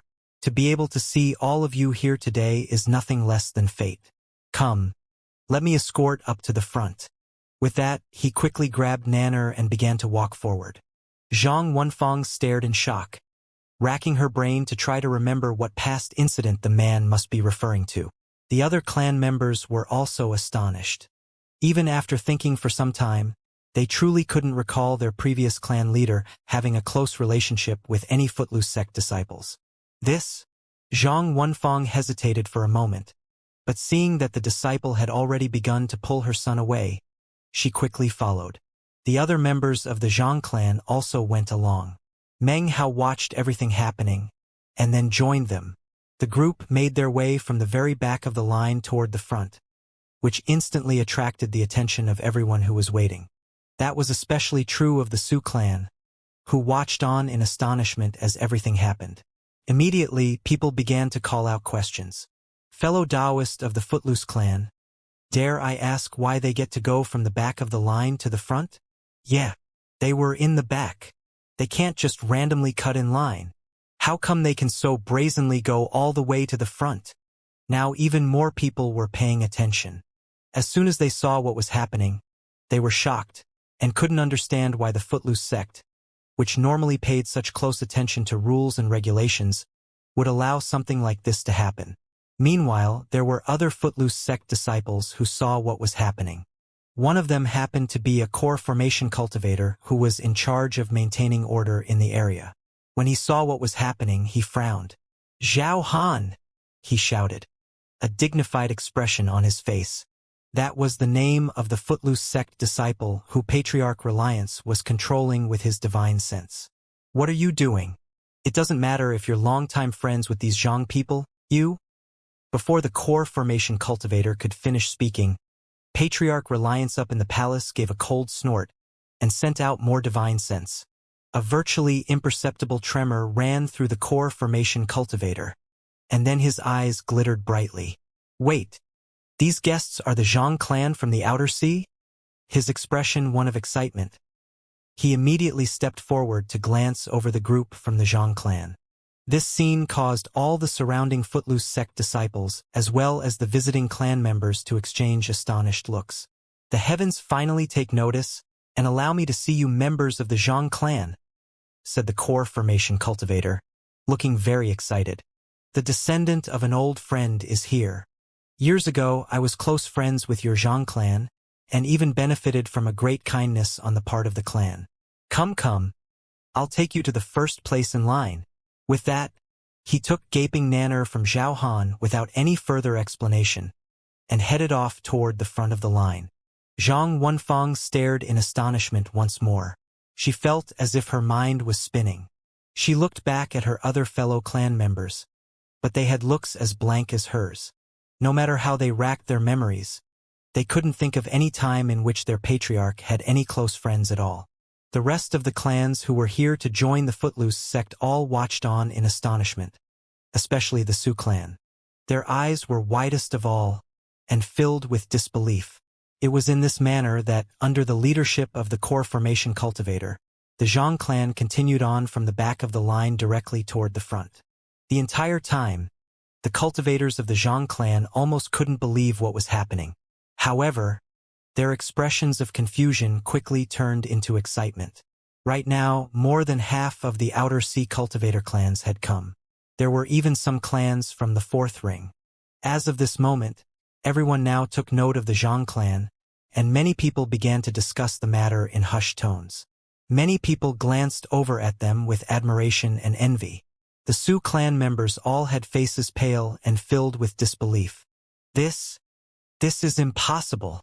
By the time Nanner arrived in the very first place in line, Meng Hao's shock at the sudden change of events caused him to feel that something fishy was going on. Meanwhile, back in the Saints' Island Palace, Patriarch Reliance looked quite proud of himself. Humph! The Patriarch prevails again. The only thing to do is to get the little bastard out of here as quickly as possible. I don't care what price I have to pay. Wait, no, I need to speed things up. The best thing would be to settle things within 10 breaths of time. I need to make sure he has no reason at all to stay here. That way he'll screw off as quickly as possible. Again, Patriarch Reliance sent Divine Sense out to cover the Footloose sect. In the blink of an eye, the Divine Sense split into dozens of streams that all settled into different individuals. And then, suddenly, an old man flew out from within the Footloose sect. He obviously had a core formation cultivation base, and as soon as he appeared, he laid eyes on Zhang Wenfeng. The Zhang clan is here. The Zhang clan from the Outer Sea. The clan members in the line immediately gaped. That's Honor Guard Han. Honor Guard Han is one of the most powerful experts in the Footloose sect. He has an incredibly high position. Don't tell me that he also owes a favor to the Zhang clan? The old man quickly approached. So it really is the Zhang clan. Excellent, excellent. The descendant of an old friend is here. I will definitely take advantage of this day to pay back the favor I owe to the Zhang clan. However, before he could even get close, before the crowds in line could digest what was happening, while the Zhang clan members were all still in a daze, roaring shouts could be heard from within the sect. The Zhang clan is here? So it really is the Zhang clan. They actually made it to the Footloose sect. The benefactor is here. I, too Dahai, must go to pay my respects. Shockingly, 10 figures appeared from within the Footloose sect. Each and every one was of the late core formation stage, and they actually comprised more than half of all the core formation cultivators in the clan. As they flew out, a buzz could be heard from within the crowds in line. All of the cultivators from the Outer Sea clans were trembling in astonishment. The fourth ring cultivators were even more dumbstruck as their gazes followed those of the 10 core formation cultivators to fall onto the Zhang clan. Zhang Wenfeng stood there dully, as did the other Zhang clan cultivators. They were even starting to get a bit frightened. They had never heard anything about their deceased patriarch having so many friends. Meng Hao's eyes were wide as he watched on. What was happening really was far too strange. Heavens, it's actually true. Those 10 or more Footloose sect honor guards are all figures who could shake the entire area with the stomp of a foot. And they all actually owe a favor to the Zhang clan. The old Zhang clan patriarch was only at the early core formation stage. How could he get these people from the Footloose sect to owe him a favor? The crowd was abuzz, and the Zhang clan were standing there wide-eyed. Was the patriarch really so illustrious back in the day? Thought Zhang Wenfeng. She looked a bit dazed. She had never heard such a matter spoken of back in the clan. In her memory, before the patriarch died, although he'd had a few friends, few were the sincere type. Besides, he had been dead for so long that any friendly sentiments had long since faded away. Were that not the case, the clan wouldn't have been forced into the dead end they had been, with no choice but to give up their island and come to this place. However, what was happening right now was very real, causing Zhang Wenfeng to grow even more confused. Intermittent gasps could be heard coming from the crowds in line, and their faces were filled with disbelief and astonishment. All eyes in the area were completely fixed on the members of the Zhang clan. Although most of them dared not allow their envy and jealousy to show on their faces, such feelings filled their hearts. That was especially true of the Su clan, whose faces were pale white, and whose hearts had seized with terror. How could they ever have imagined that the people they had just looked down upon and even shamed, the down-and-out Zhang clan, could have such a glorious past? No wonder little sis cut ties with the clan to marry into the Zhang clan, thought the man from the Su clan. I didn't understand back then, but now, having gained this new understanding, he suddenly felt a bit different. As for the other Outer Sea clans who had conflicts with the Zhang clan, they were now scared witless and panting heavily. Not only were their hearts filled with fear regarding what might happen later, they were also inundated with intense animosity. I can't believe the Zhang clan has such incredible connections. Why didn't they say something earlier? Nobody in the outer sea would have dared to pick on them. Zhang Wenfang subconsciously glanced at some of her fellow clan members. What they all saw was mutual shock regarding what was happening. Could it be because of me? Thought Meng Hao. He couldn't help but think this, and as he did, his eyes glittered. He looked at the honor guards from the Footloose sect, and although it was impossible to tell what they were thinking, his eyes narrowed. Descendants of our benefactor, please accept our salute. With that, the Footloose sect honor guards excitedly clasped hands and began to bow. There were even a few of the elderly members who had tears streaming down their faces. The joy they felt seemed beyond description. The Zhang clan members were overwhelmed by the unexpected show of favor, and even tried to shrink back. Zhang Wenfang had no idea what she should say. However, her heart filled with joy that she simply couldn't suppress. It was like the saying, when the bitterness ends, the sweetness begins. Tears began to roll down her face. From the day she had married into the clan until now, she had never experienced anything like this. The proud and elated feeling and the looks on the faces of her clan caused the excitement in her heart to be equal to that of the Footloose sect members in front of her. The 10 honor guards all began to speak one after another. Does this child wish to join the Footloose sect? What need is there to wait in line? We've been waiting for the descendant of a benefactor to come join the sect. We can accept you immediately. Inner sect disciple. That's right. He's an inner sect disciple. They reached their decision very quickly. The scene caused all the other outer sea clans who were waiting in line to be filled with envy. Any clan would wish their child to be treated in such a way. Who wouldn't want to be invited into the clan, as opposed to have to pay respects to enter? Meanwhile, in the palace of Saints Island, Patriarch Reliance's face was covered with a complacent grin. He stood up and began to stroll back and forth, giving guiding Trirane no choice but to watch on helplessly. The Patriarch is the smartest yet again, he said. Ha ha ha. Now the little bastard has no reason whatsoever to stay behind. Get out of here immediately, kid. Screw off with no delay. As Patriarch Reliance thought about how proud he was of himself, he began to laugh heartily. However, in the midst of his laughing, his face suddenly fell, and he sent his divine sense out one more time.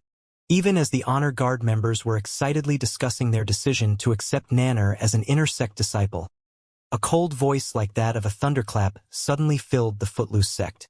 The voice immediately caused everyone's hearts to tremble. What's the commotion? The cold voice which echoed out from the mountains belonged to that of an old man. Accepting new disciples is a great matter within the sect, and yet you people are here causing a racket. What a travesty! As soon as the grim-faced old man appeared, the ripples of a nascent soul cultivation base emanated out. Everyone immediately began incredibly nervous. That's Lord of the Third Valley. The Great Valley Lord came personally. Don't tell me he's also friends with the Zhang clan.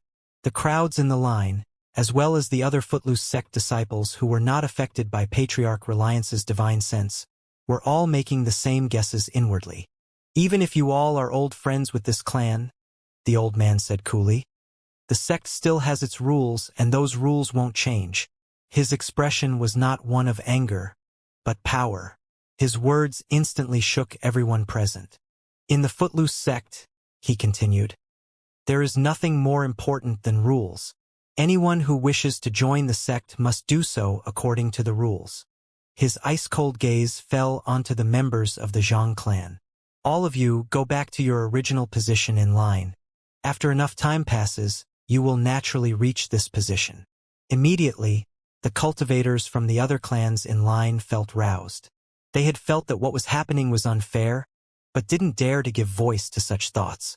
Now that they saw a Valley Lord of the Footloose sect administering justice, they felt that the rumors about the sect were true. They really did strictly adhere to sect rules. Zhang Wenfang's face was pale white. She immediately bowed her head and voiced compliance. The feeling caused by joy being reversed into the opposite filled her with complete shame.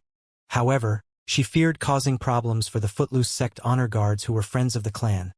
So she immediately acquiesced, grabbing Nanner, who was trembling with fear, and began to make her way back to the end of the line with her other fellow clan members. The Sioux clan immediately went wild with joy when they saw this. They said nothing, but the looks of ridicule and disdain in their eyes were impossible to cover up. As for the lot of you, continued the old man, his eyes cold, your honor guard members of the Footloose sect, your actions just now were completely beyond the bounds of propriety. You will all be punished by being confined to your quarters for 3 months. His words rang out, filled with an incredible feeling of might and dominance. However, as soon as the old man spoke the words, he suddenly heard a furious voice echoing in his own ear. I'll punish your ass. The raging voice was like thunder, although no outsider could hear it, only the old man. As soon as the powerful sound echoed about in his head, his face fell. Naturally, he knew exactly who it was who was speaking to him. All of this was by the order of the Patriarch, raged Patriarch Reliance, sounding flustered. Fudge! You completely ruined my big plan. I'll skin you alive. He seemed truly enraged. Just when the goal he had worked so hard to reach was about to be accomplished, a bit of interference ruined everything. Of course, Patriarch Reliance was scared. He was scared that Meng Hao would figure out that something was going on. He was so furious that he wanted to slap this old man to death immediately. When he sensed the Patriarch's rage and killing intent, the Lord of the Third Valley instantly began to shake. Suddenly, he looked up at the Zhang clan retreating toward the end of the line, and his mind became very clear. Wait! He cried, immediately hurrying forward. Are you people from the Zhang clan? He then asked, his voice filled with excitement. Teardrops could be seen forming in the corners of his eyes. His voice caused the other Outer Sea clan members in line to instantly gape in shock. They simply couldn't wrap their minds about what was happening. They weren't the only astonished ones. The surrounding Footloose sect disciples all had blank expressions on their faces. The events of the day were simply too strange for them to understand. As for the Zhang clan members, they stopped in their tracks, then turned to look at the old man who was scurrying over. Zhang Wenfeng looked at him and hesitated for a moment before quietly responding, Senior, we are the Zhang clan from the Outer Sea. So it is the Zhang clan after all, said the old man. He stamped his foot, causing the nearby mountain peaks to rumble and the ground to quake. This is all my mistake, he said. Earlier I was inside, and when I sensed that something big was going on, I came out. However, I didn't recognize you. I have only myself to blame. With that, the old man laughed emotionally. From his expression, he seemed to be thinking about past times. I'll never forget how your Zhang clan patriarch showed me such kindness that year. He even saved my life 6 times. If it weren't for him, I would not be alive today. The descendant of an old friend is here. Ah, the descendant of an old friend is here. He sighed again as his words echoed about. Everyone was instantly stunned. That was most true of the Sioux clan, who watched on with wide eyes, breathing heavily, their minds trembling. They truly could never have imagined that the Zhang clan would have such deep relationships, to the extent that one of the 9 Valley Lords of the Footloose sect owed them a great favor. Now that his descendant has come to the Footloose sect, even if we have to bend the rules a bit, I will assume all the responsibility, said the old man resolutely. I will not allow a descendant of the Zhang clan to suffer any shame here. His gaze swept about, and all of the Outer Sea clan members had no choice other than to bow their heads. Inwardly, they were completely shaken.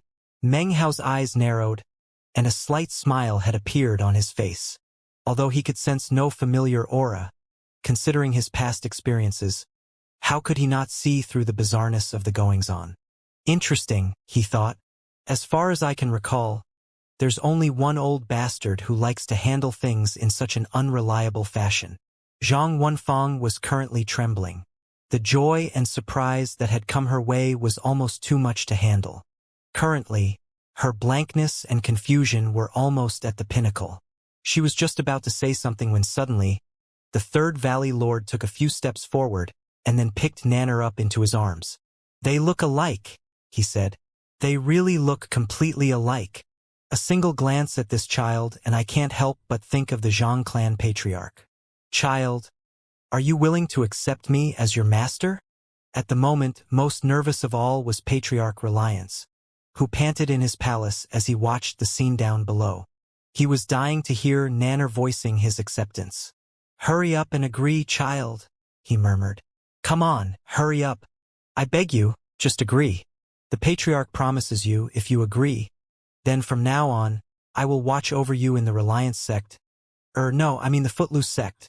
However, he didn't dare to do anything too obvious, lest Meng Hao sense something amiss. Nanner was extremely nervous, and even scared. His face was pale, and without even thinking about it, he turned to look back at his mother, and then for some reason Meng Hao.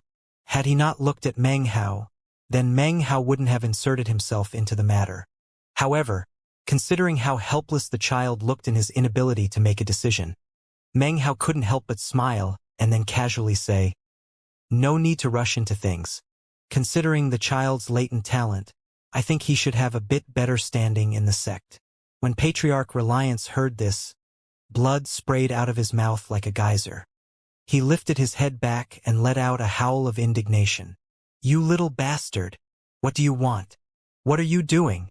Patriarch Reliance clenched his hand into a fist and then slammed it into the ground. A boom filled the palace, causing the entire mountain to shake. In fact, waves rolled out across the sea surrounding the island. "You're messing with me, aren't you, you little bastard?" fumed Patriarch Reliance. "I'm acting with goodwill and good intentions. I helped you pull everything off smoothly, and then you refuse?" His voice rolled back and forth within the palace, but did not echo outside. He was now agitated to the extreme, and on the verge of flying into a rage. "Are you really trying to push the Patriarch into going insane? Fudge! The Patriarch refuses to play your little game. I'll just take the Footloose sect and leave. The Patriarch can't afford to provoke you, so he'll just avoid you completely." Patriarch Reliance was just about to follow through with his words, when suddenly he seemed to think of something. "Wait, no!" A look of suspicion suddenly appeared on his face. "That little bastard is crafty to the extreme. At the moment, he still doesn't know that I'm here. If I appear, then the cat will be out of the bag. If he finds out I've been hiding in the Milky Way Sea." Suddenly, Patriarch Reliance's eyes flashed. HMMPPHH. The Patriarch is intelligent, divine, and mighty. How can I possibly be fooled? Patriarch Reliance's voice dripped with disdain. Clearly the little bastard is feeling out the situation. Therefore, I will not reveal myself no matter what happens. I'll just hold on. So what if he takes a master? That doesn't count for crap. He won't accept one nascent soul master? How about a group then? I can't believe that he'll refuse. Once again, his divine sense spread out through the entirety of the Footloose sect. Meanwhile, outside the main gate of the Footloose sect, Meng Hao's words echoed out, causing Zhang Wenfang to gape in surprise. Nanner looked at Meng Hao wide-eyed for a moment, then immediately spoke in his crisp, clear voice. "I don't accept." The Third Valley Lord's heart immediately quivered, and he glared at Meng Hao hatefully. He was just about to say something when, all of a sudden, 8 streams of divine sense shot toward them. 8 figures became visible in mid-air. Although their faces were not clear, the ripples of a nascent soul cultivation base were quite clear. The entire Footloose sect trembled, and the sky flashed with a riot of colors. The wind and clouds were thrown into upheaval, and brilliant rays of light shone out in all directions. It instantly caused countless disciples to approach the area. As for the Footloose sect disciples who were already at the main gate, their faces flickered and they all began to drop to their knees to kowtow. The Outer Sea clan members in line began to pant. They watched the scene in shock, their minds trembling. The 9 great valley lords are all here. What exactly is going on? Don't tell me. Don't tell me all of them are friends with the Zhang clan. The Zhang clan members stood there trembling, filled with blankness and also fear because of everything that was happening. A deathly silence then filled the air. Meng Hao looked up, eyes glittering. Although all of these people were nascent soul cultivators, there were odd ripples emanating from their bodies. With Meng Hao's cultivation base, he could sense them, but couldn't see clearly exactly what they were. Of course, considering they were lords within the sect, they would certainly possess some secrets to elevate their level of dignity, which Meng Hao understood. "This child has destiny connecting him to the Footloose sect," said an archaic voice from within one of the 8 streams of divine sense up in mid-air. The voice echoed out throughout the entire Footloose sect. "After discussion, we 9 Great Valley Lords all accept this child as an apprentice. He will join the Footloose sect as a conclave disciple." The voice reverberated out into the ears of everyone present. The other clan members from the Outer Sea watched on, panting with unprecedented anxiety. Far too many unexpected turns of events had occurred, to the point that they would be unable to forget this day for the rest of their lives. The disciples of the Footloose sect were completely shocked, and they all began to look over at the young child held in the arms of the Third Valley Lord. It must be stated that within the Footloose sect, there were only 3 conclave disciples. As of this moment there were 4. Complete silence followed, after which an explosion of sound could be heard. That sound was caused by the voices of the crowds in line as they expressed their disbelief and utter shock. The matter that had just occurred would soon spread out through the entire Outer Sea, as well as the 4th ring. Throughout all the years, such an event had never occurred in the Footloose sect. The 9 Valley Lords had all accepted a single person as an apprentice. That person would quickly become completely famous. As for the Zhang clan, they would experience a meteoric rise because of the events of the day. Whether it be in the Outer Sea or the 4th ring, because of their relationship with the Footloose sect, no one would ever dare to provoke them. It wouldn't take very long for word of this matter to spread everywhere. The Zhang clan was destined to rise to fame. Zhang Wenfang panted at this unexpected blessing. It was simply too amazing, causing her entire person to tremble, and tears to pour down her face. The Zhang clan members around her were also excited to the extreme.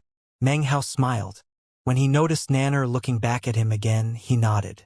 Nanner mustered his courage, and then clearly spoke out. "Nanner accepts the senior grandpas as masters."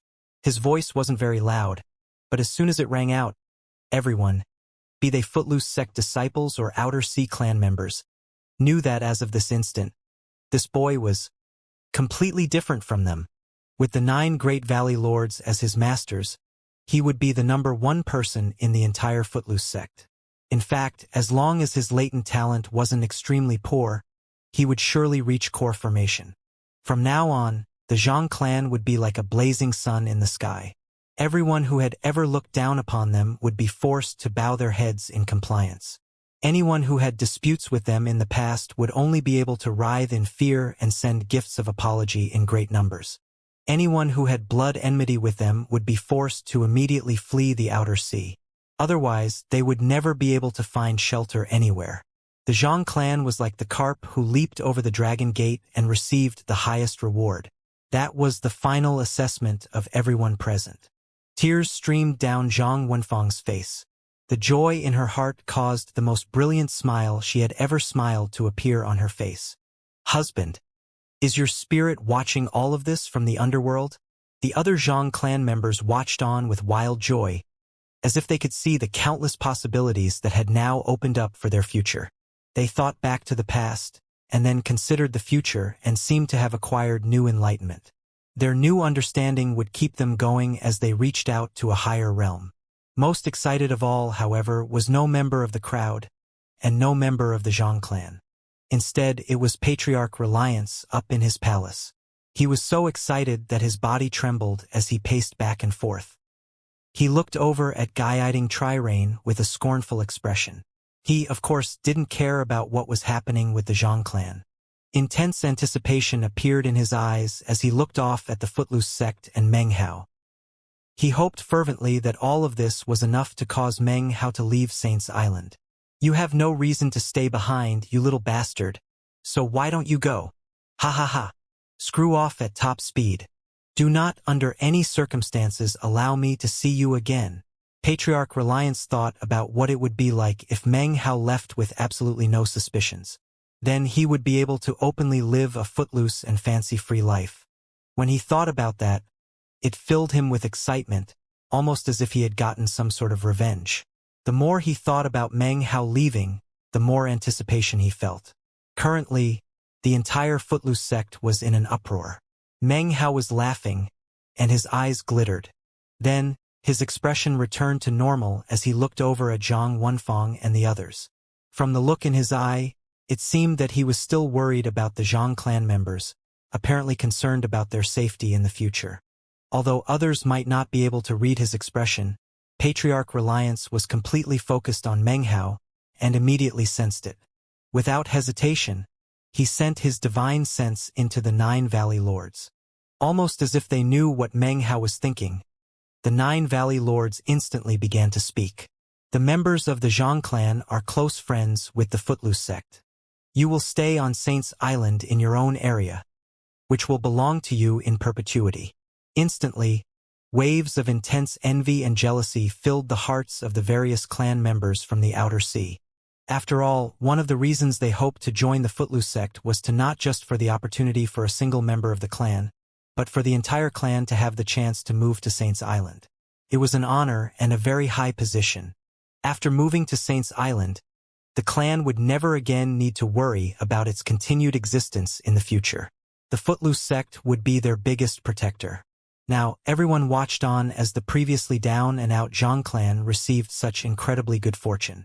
Various complex thoughts filled the hearts of everyone present. Everyone immediately made the decision that they would spare no effort or cost to become friends with the Zhang clan. As for the Su clan, their hearts began to pound with fear and intense terror. They worried that retaliation would come from the Zhang clan, which would turn into a great catastrophe that they couldn't withstand. This particular phase of a disciple becoming apprentice to a master was now concluded. The crowds of clans waited to continue with the process of trying to join the sect, while the Zhang clan, to everyone's envy, was led away respectfully by Footloose sect disciples. As for Meng Hao, Patriarch Reliance watched with eager anticipation as he finally parted ways with the Zhang clan. Nanner gave Meng Hao a deep look. He waved, his face filled with unwillingness to part. Meng Hao reached out to tousle the boy's hair. Then he muttered for a moment and slapped his bag of holding to produce a bottle of medicinal pills, along with a few magical items, all of which he gave to the boy. Focus on practicing cultivation, said Meng Hao. You never know.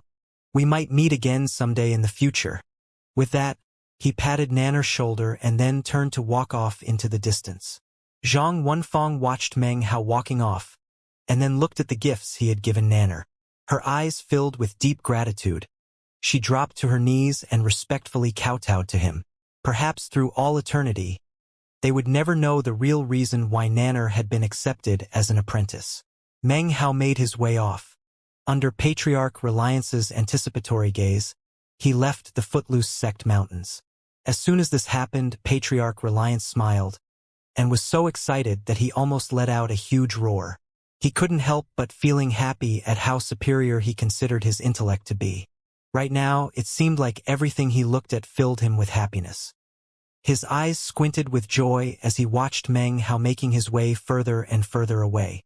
However, in the midst of all his smiling, he suddenly gaped. That was because even as Meng Hao turned into a beam of prismatic light that shot throughout the air, he suddenly stopped and looked down. There below him, not far away from the Footloose sect, was one of the largest cultivator cities on Saints Island. Come on, get going, said Patriarch Reliance, staring. What are you waiting for, huh? Meng Hao hovered in mid-air, rubbing his chin. Although it was impossible to tell whether or not he was doing it on purpose, he began to mutter to himself. Before I leave, I really need to purchase some items.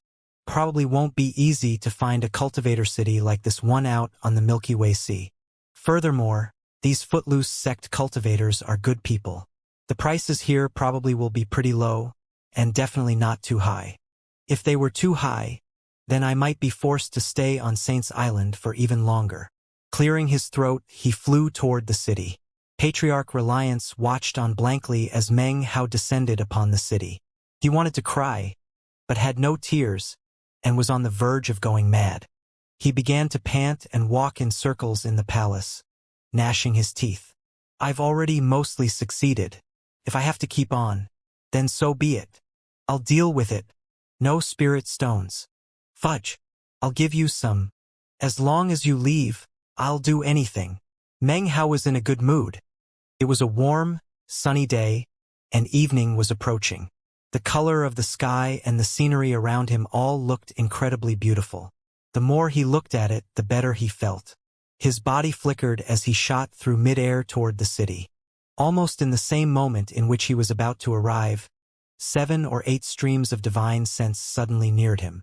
Almost as immediately, they dispersed in amazement. Meng Hao had only revealed an early nascent soul stage cultivation base.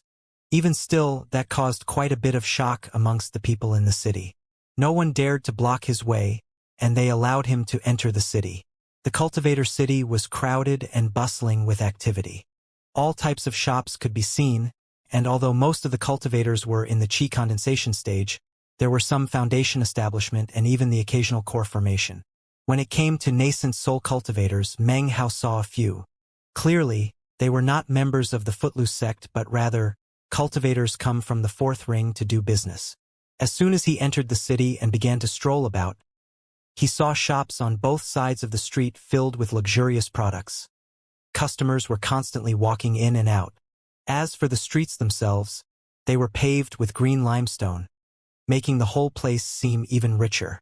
As he walked, Meng Hao noticed a mid-core formation stage cultivator up ahead. He wore a light green robe and looked quite mighty, even threatening despite his lack of angry expression. He was walking up ahead of Meng Hao and was just about to enter a shop off to the side, when suddenly a growl could be heard off in the distance, and a bright beam of light shot toward him at top speed. "Zhou Jian, you traitor! So it turns out you hid here after daring to steal my spirit stones? Well, I, son, swear that you will be slain this very day." A middle-aged cultivator could be seen approaching. His cultivation base was at the core formation stage, and his power seemed boundless. He performed an incantation gesture with his right hand, causing 2 flying swords to emerge with sharp glows. They instantly shot toward the cultivator with the light green robe. The man's face fell, and he had no time to evade. Instantly, fighting broke out between the two of them. Attacks exploded out, forcing quite a few nearby onlookers to dodge out of the way. They fought openly, surrounded by explosions that rose up into the sky.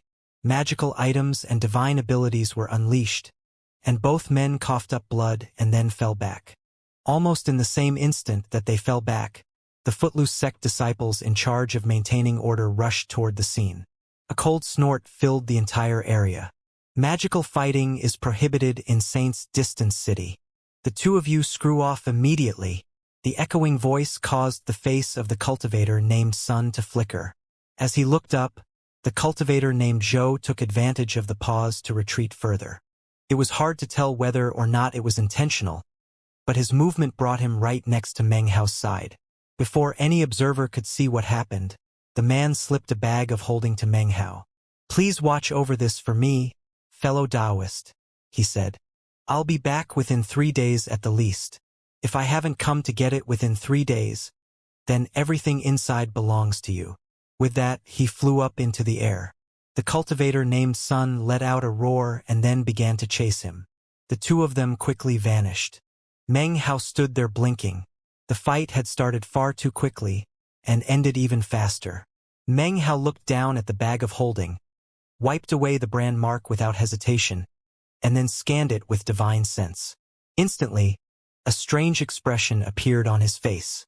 There was nothing inside other than spirit stones. Furthermore, there were more than 30,000 of them. Meng Hao cleared his throat, then calmly put the bag of holding away, his expression the same as ever. There really was nobody he knew so unreliable as to be able to pull off something like this, which was so full of sloppy mistakes. Upon first stepping foot onto Saint's Island, Meng Hao hadn't thought too much about why the place seemed so familiar.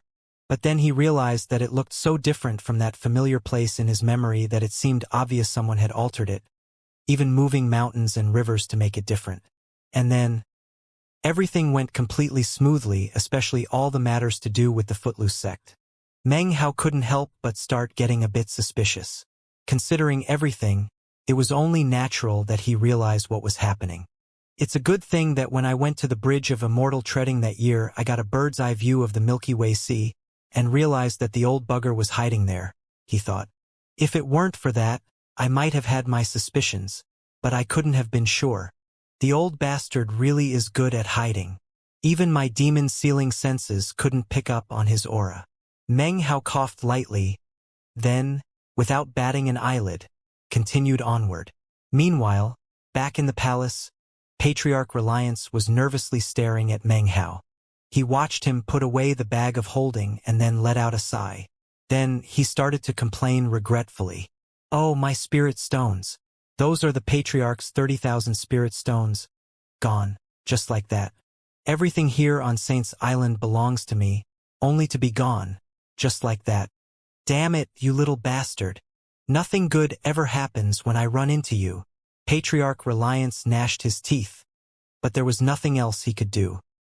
He could only silently pray that Meng Hao would leave as quickly as possible. As for Meng Hao, he patted his collection of free spirit stones, and then glanced around. Soon he caught sight of a shop that specialized in magical items. His eyes narrowed as he strode toward it. Even on the outside, the shop looked extremely luxurious. Upon entering, he could see that it had 3 floors, and that the glow of magical items was shocking. The products available started from the chi condensation stage and even went up all the way into the nascent soul stage. There were special and incredible items available for all stages.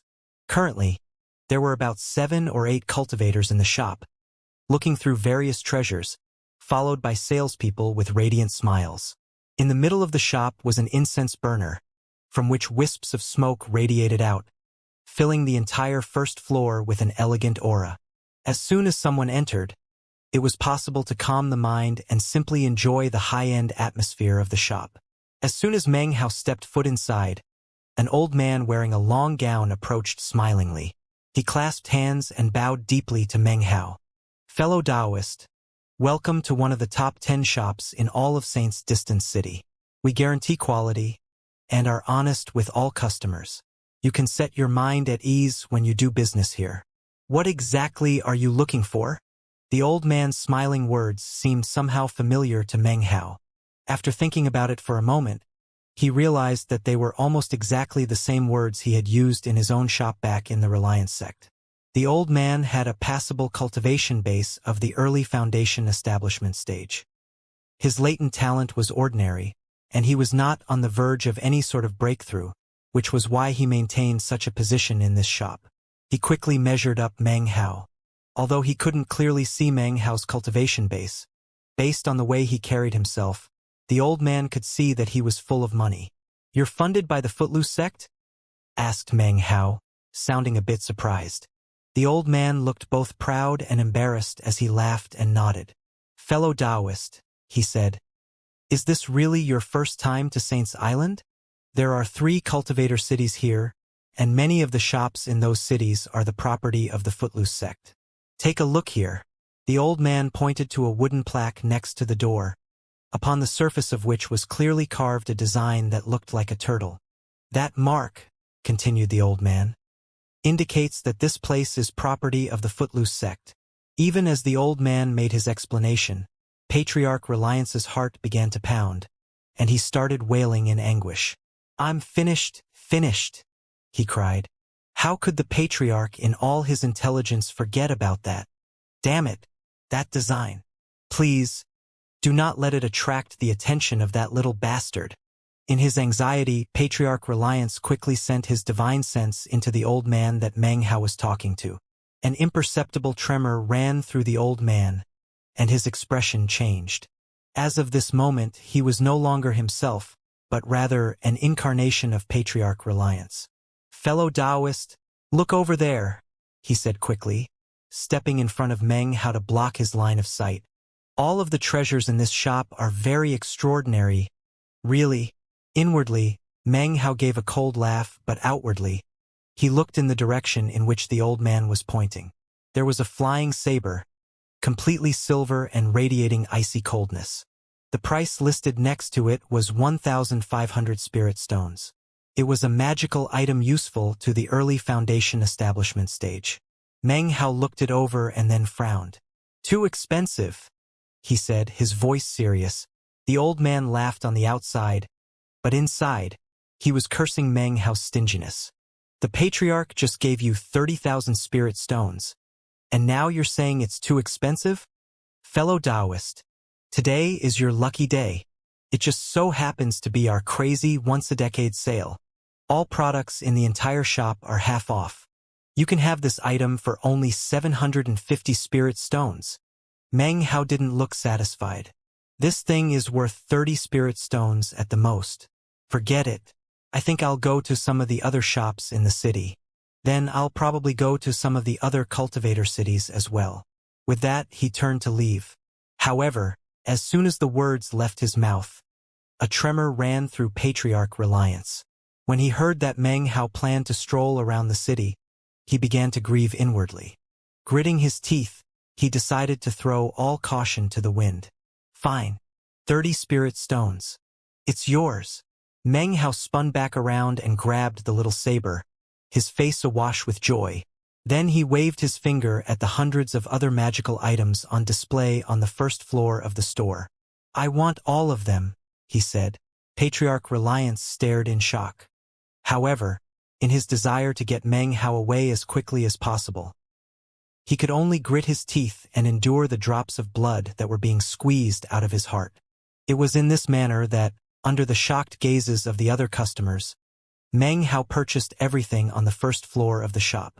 Then, even as Patriarch Reliance was starting to get excited, Meng Hao didn't leave, but rather made his way toward the second floor. "Everyone says that the people from the Footloose sect are good people. Although I've seen many things, I have to say that this is the most honest shop I have ever been into. Alright, I'm going to take a look at the second and third floors. Assuming I like what I see, I'll take it all.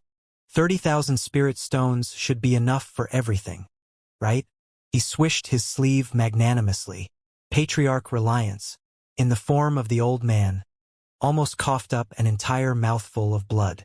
His eyes were bloodshot, and he was just about to howl out in rage, when Meng Hao continued to speak in a soft voice. "I'll leave after I finish shopping." The sentence caused Patriarch Reliance to gasp. He continued to remind himself that he just had to hang on a little bit longer. As he comforted himself in this way, he gave a smile that looked worse than a wailing grimace, and then escorted Meng Hao through the second and third floors.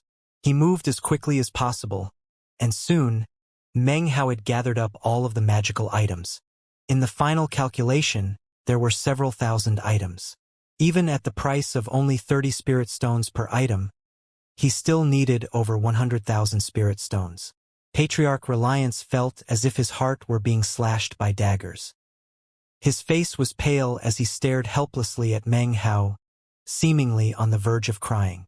When it came time to settle the bill, Meng Hao rubbed his bag of holding, and a thoughtful look appeared in his eyes. "I don't think I have enough spirit stones," he said a bit bashfully. When Patriarch Reliance heard this, he gaped in shock.